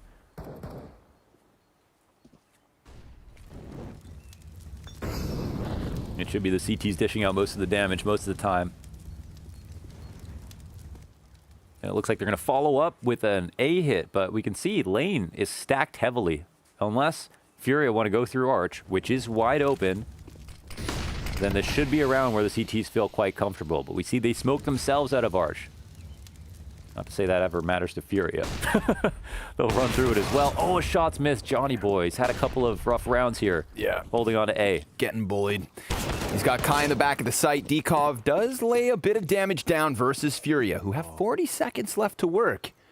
Yuri's hoping maybe he can skewer one off of the site. Oh, look at their claws in deep now. But he's got a chance, but Nox is going to take that one right back into his own control. Yeah. Quesarado leading the charge for the bomb carrier. A smoke indicating on the cross that Furia want this B site, and they should be able to take it unless a flash comes over the top. And yeah, no, not even needed. Just a dry peek out to deal with Art. That slows down the bomb a bit, but Henny's still in position to grab it. 10 seconds left, and he wants a kill before he comes in for the plant. Now somebody better cover that smoke. Dekov kills him through it. That's gonna get the hands of Quesarado busy. 4 seconds to spare, and despair instead across the Furia camp because time expires with 1 HP. God damn, that was good clock down CS from Isurus. It looked like they were throwing a series of risks in, but the spam down, the calculated pushes through the smoke just enough to delay, and it really forces the hand of Furia. You can see how frustrating that was, walking up from second oranges, eating bullets, just trying to get the bomb down, and Dekov doing a great job of putting all this damage down range, not allowing them to put the plant in. Yeah, he's low. It's a sketchy round, but it's surprising that Isurus are able to even win that when Furia did such a good job early on. Oh my god, they're getting go for the rush. They're going to try to fight off the top of Banana. They know what they want, and it seems they're going to take it. 3 immediate kills. This is Isurus looking at a 10th. They refuse to go down without a fight. It was 6 in a row from Furia on this T side. 5 at the start of their CT half. So, strong starts is what Furia have used to their advantage on both C and T side. This one obviously just washed away by the sheer aggression off the top of Banana. 5 map points, match points, with Furia back on pistols. Like you said, they've got nothing else to do. This is a potential chance for a comeback for Isurus. As I say, the odds are still slim. I don't really feel like Furia have faltered that much. Apart from these past couple of rounds, look solid in the half so far. It'll take everything, really. It'll take some ingenuity, the confidence, the calmness. But we've seen them do some ridiculous stuff already, so who are we to write them off?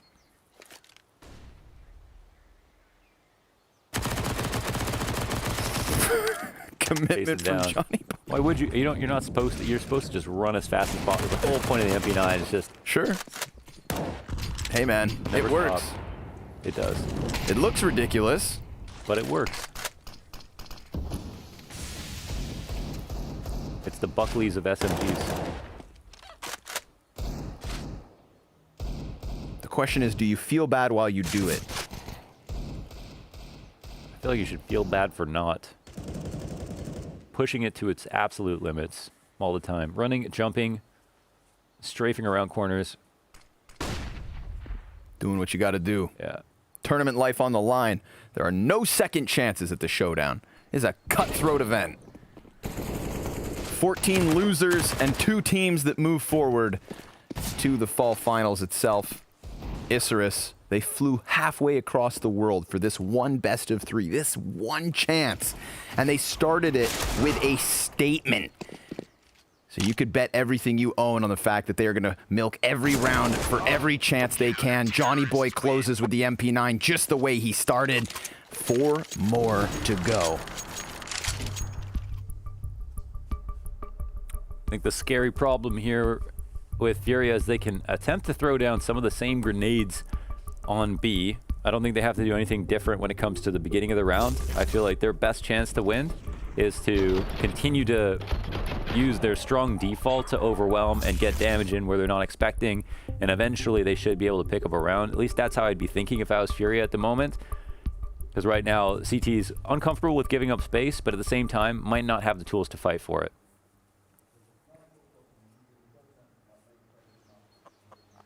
Don't appear to be perfectly prepared.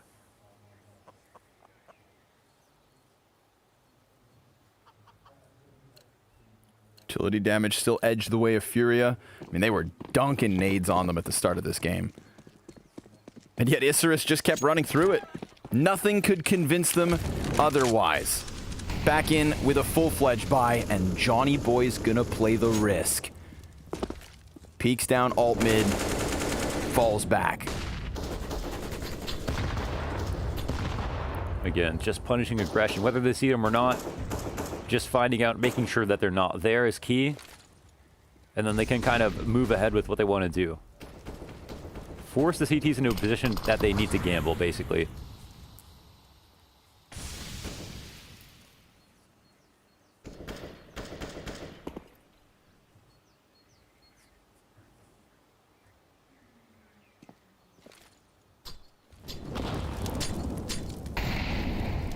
Ooh. A little bit of chip damage. Yeah. Sometimes if you don't take top bracket, you're taking something else, you can leave the option that you might come back and take it, which it's harmful for the CTs because then they get scared about the thought of of rotating too early, as if bracket hasn't been taken yet. So that in itself can be a play. Oh, a very nice grenade to land at the feet of Caserado. And I think, oh no, that's a risk. But Johnny Boy, he'll find the trade through the wall. Vinny tries to give chase there. Johnny Boy's going to be met by a smoke, and he almost nails another shot right through it. Yuri's able to cross into the pit. 25 seconds. They know there's a player backside. They hone in on him. Johnny Boy with a crucial couple of kills. Now that bomb's being planted on the front site, and he's put Isurus in a frightful position as they need to continue these kills to come in. Henny looking to deny them. Already adds 1 to the tally. Vinny's looking to lend a helping hand over the top of it. Henny is absolutely delivering, but Kai's able to answer. Vinny flushed into the open, turns his head, taps away, and Johnny well, he keeps this going. Wow, that comes hella close. The one taps to try to take down the Opera. Johnny has to fall back on his pistol, I believe, and then grabs the defuse.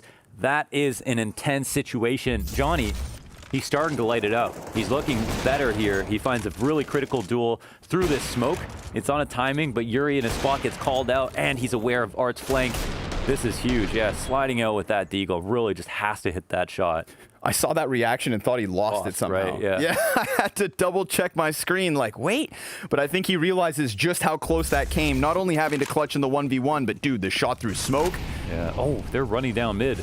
Okay, I mean, this is huge. I like the change of call. This is really awkward now that he's been spotted. That nade could be enormous. Oh, Yuri takes a hell of a lot of damage. He's getting his money's worth with this push. Oh my God, they push through all as well. And everybody's just falling apart. Furia, they've only got one player left. Henny, he's left confused. That is a total slaughter. As Isurus are on fire, they run rampant down mid. I mean, to tag up the player hiding behind the box, you said it yourself, what an awkward spot. But he lays the smoke onto the tippity top of T-ramp.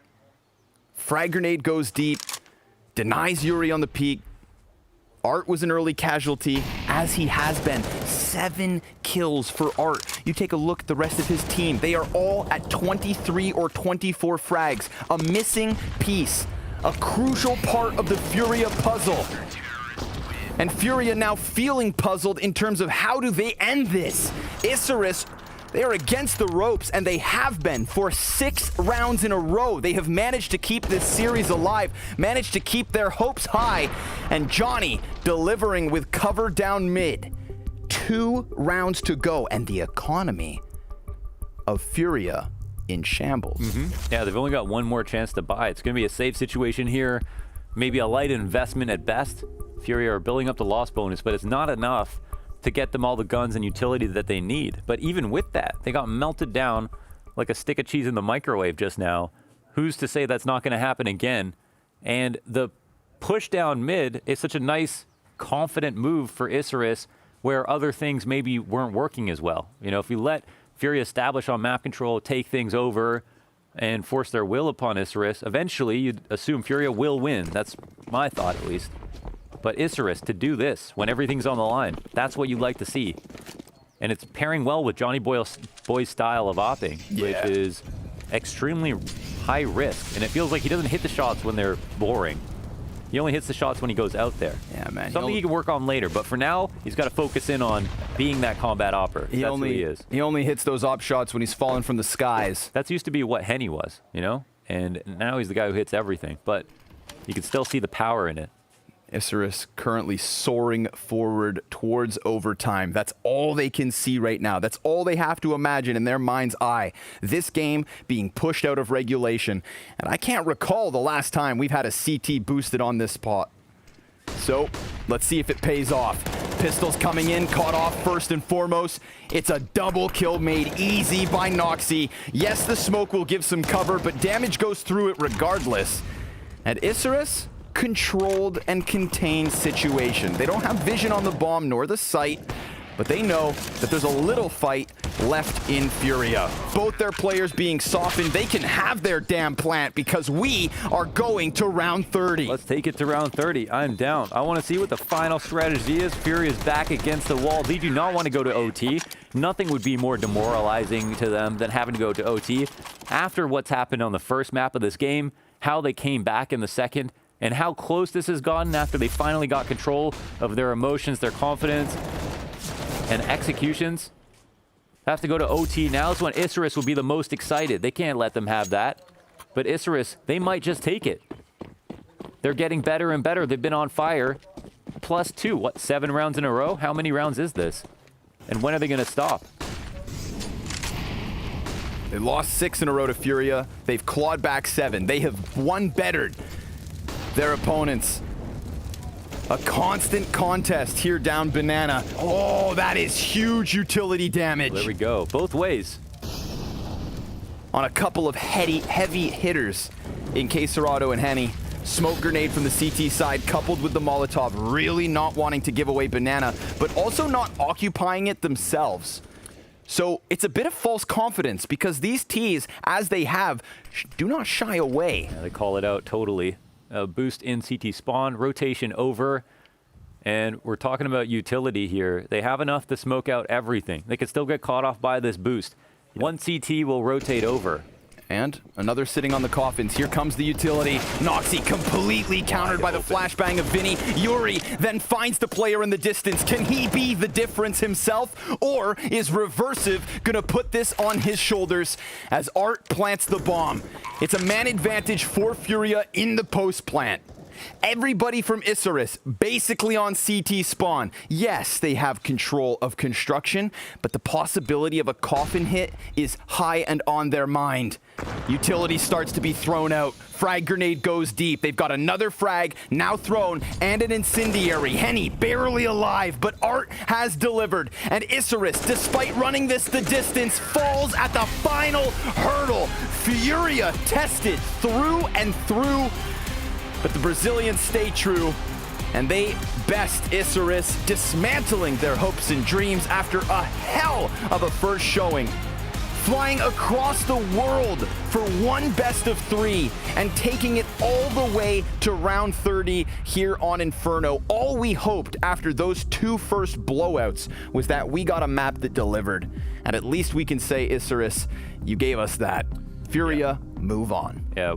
Respect to Isurus. An amazing performance. So many doubts in those first couple of maps for different reasons. How weird it was at first, how much control Furia had, but on Inferno they showed their best self. They showed resilience. They showed that they weren't scared to take confidence peaks. And for Furia, this is just one rung on the ladder. They've got a long way to climb. But for Isurus, at least they've made a name for themselves a little bit more here at Blast Showdown. Back to the analyst desk.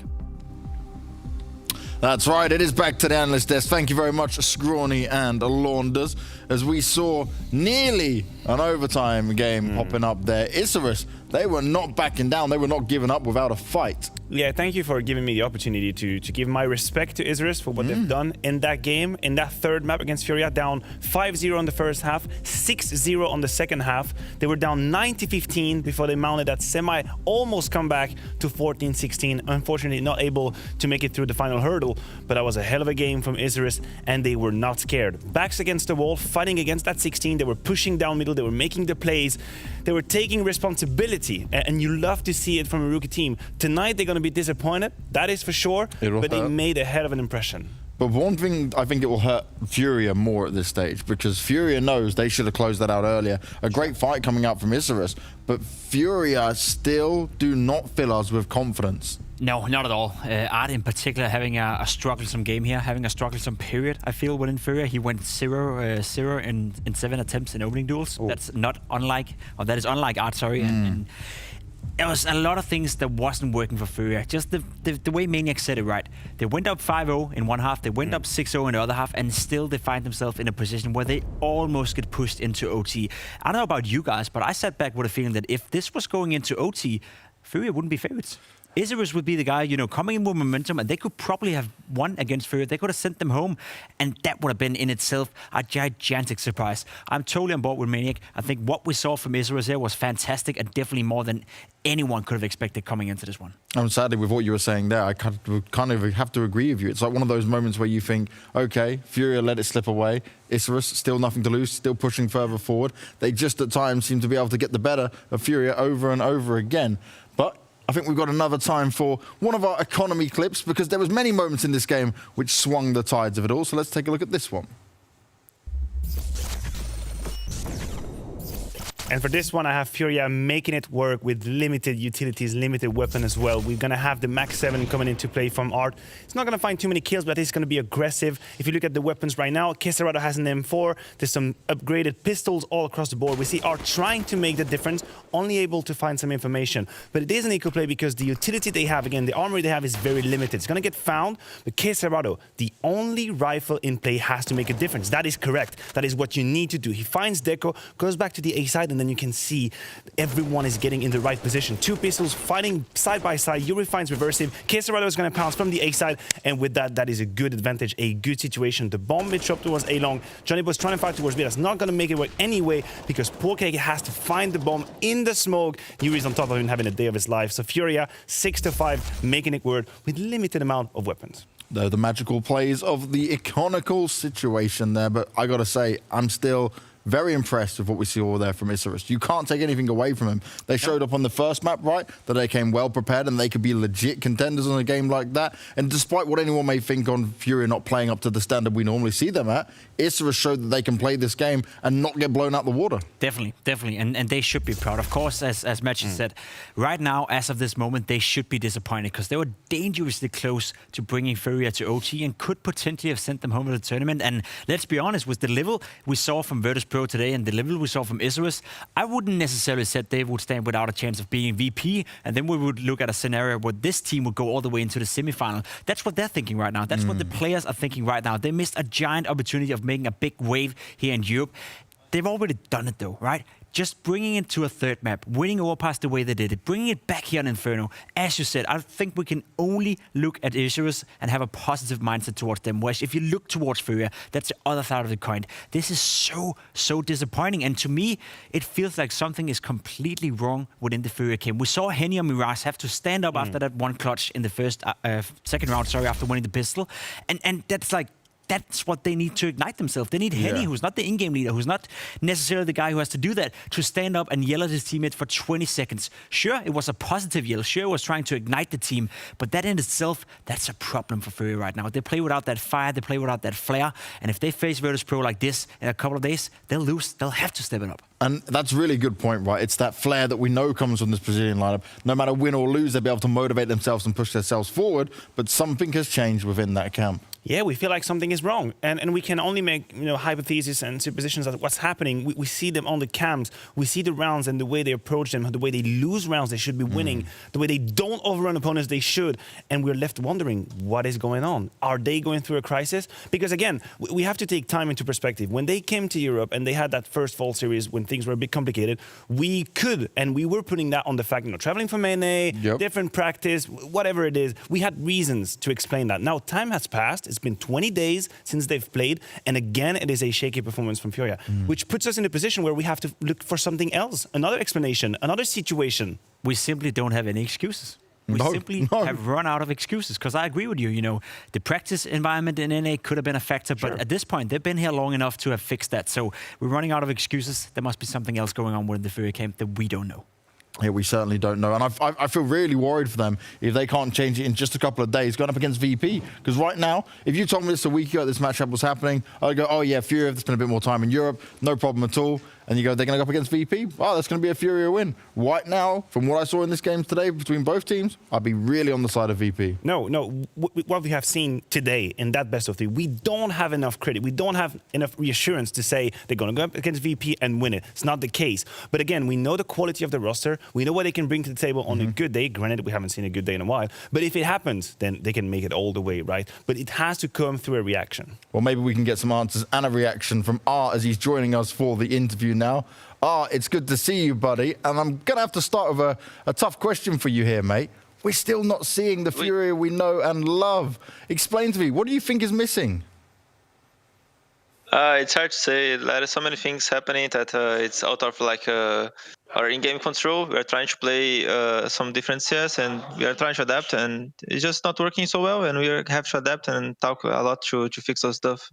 And is part of that to do with maybe not having Gary behind you? Because one thing I'm not seeing when we're looking at the cameras, right, and the player shots is you guys being as animated and showing that emotion, that passion, that fire you guys are known for.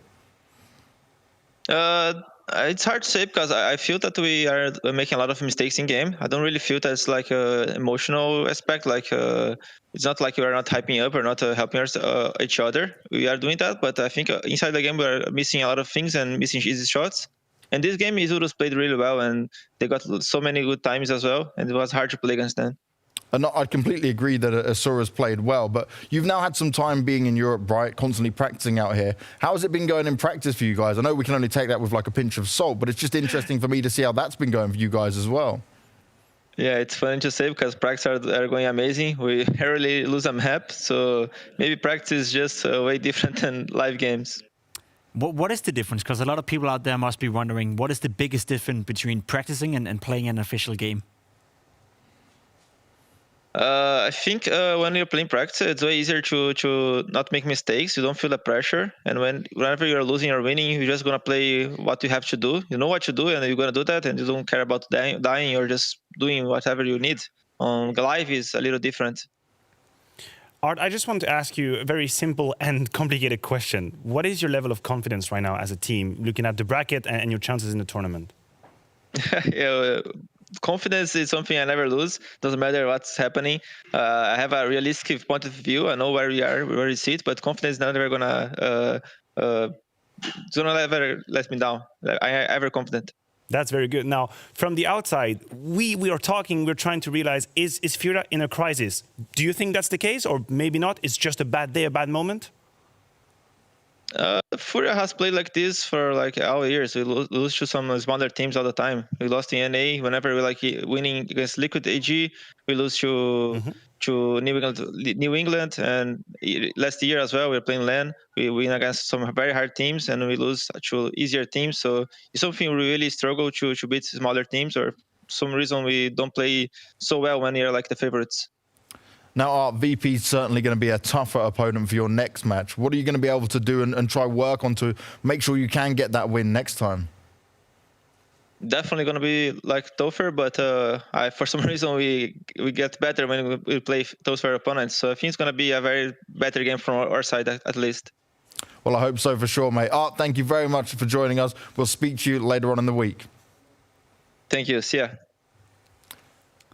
Kind of the answers we can get a little bit of a feel from, right? He doesn't seem to bother, but like you said at the beginning, more of the outside of the game than in the game. I was just about to say, did we say that there's some stuff going on outside the server, right? Yeah, I wasn't sure what he meant, if it was outside. I'm sure we can go back and rewind and watch that again. But it seemed to me like, and he said it himself, that he's not going to lose confidence, but it's not the same Art on the server, nor off the server that we normally see. He's more, of a poised guy. He comes out with confidence and a big smile all of a sudden. We're missing that from Art, and we're missing a lot of that, as I said before, a lot of that body language from Furia right now. So this is the thing, right? I've done so many interviews with Art, and every single time it smiles, high bangs, high desk, like all this positive, all that kind of emotion. And the first answer he gave me when we hit him with that heavy one was that it was outside of the game straight away, right? Now, I don't think that's being away from home, because those guys were used to it. They went over, right? They've been in that situation for a long time. They're used to traveling. I don't think that it is right now what's going on inside the server in terms of ability of players. So maybe that just leads the rumors to be true. It might be. Look, the tone of the interview matches the situation. Yeah. It would be disingenuous of him to show him smiling, being happy. This was not a smiley-worthy situation and performance from Furia. I've said it. They only need 16 to make it to the next step. They've done it. Okay, right. They've got to 16. They are going to play against VP. Again, the storyline could evolve throughout the days. If they beat VP, they go on to be one step away from qualifying. We can change our story. But tonight, as a professional, you cannot show up here and be all smiley about what happened. They needed to make easy way of Isurus. It was not the case at all. They just made it to 16. And maybe on a bad day, that's all we can hope for. Maybe that is all we can hope for. But what we can hope for now is more great Counter-Strike coming up tomorrow. We're done and dusted here today for Blast Showdown. But right now, you've seen the games that went ahead. We've watched Furia and Virtus.pro march on forward, but both only just, very close games that came of it. It was only Complexity that came out and really stepped it up above and beyond. Yeah, I think they were looking very solid today. They were looking like a hardcore team to beat, and especially considering that they're facing the winner of NIP and Cloud9. That's not going to be an easy matchup at all for Complexity, either of those teams. And I don't know why you're smiling, Manic, but I have an idea. I was ready to throw me under the bus. I was so ready for it. You want to see Cloud9 so bad. You know what, buddy? You got to see them tomorrow, because they're taking on NIP in the second game, followed up by, of course, FaZe taking on MIBR. And then we got Mousesports Godsend starting out the day games. I don't know about you, but these 3 matchups, they have all potential to be really, really cool. Yeah, they certainly do, right? You just mentioned it. Mousesports Godsend to start on off with. It depends on what Mousesports we're going to get, and it's a very new, different Godsend without their usual in-game leader that comes into play. Then we get the Maniac special, the NIP versus Cloud9, where he seems that Cloud9 are going to win this matchup. Where is that coming from? Where is that coming from? The Maniac special. You don't want to know what it is, the Maniac special. Anyways, moving on. The FaZe MRVR 1 is going to be the main car. It's going to be a bank car. Under that sweater. What was that? You probably have a C9 jersey under that sweater. Who knows? Maybe I do, but I cannot show it here right now because we're going to get... Well, you could. I'm not going to do it. I'm going to keep my shirt on. Let's keep it family friendly. Definitely keep your shirt on. Absolutely. I don't need to see any more skin from you guys, definitely, right? We see enough of that on Pimp's Instagram. Right. What do you do on your Instagram? Why is that? Oh my God. No idea what he's talking about, but do make sure to follow me.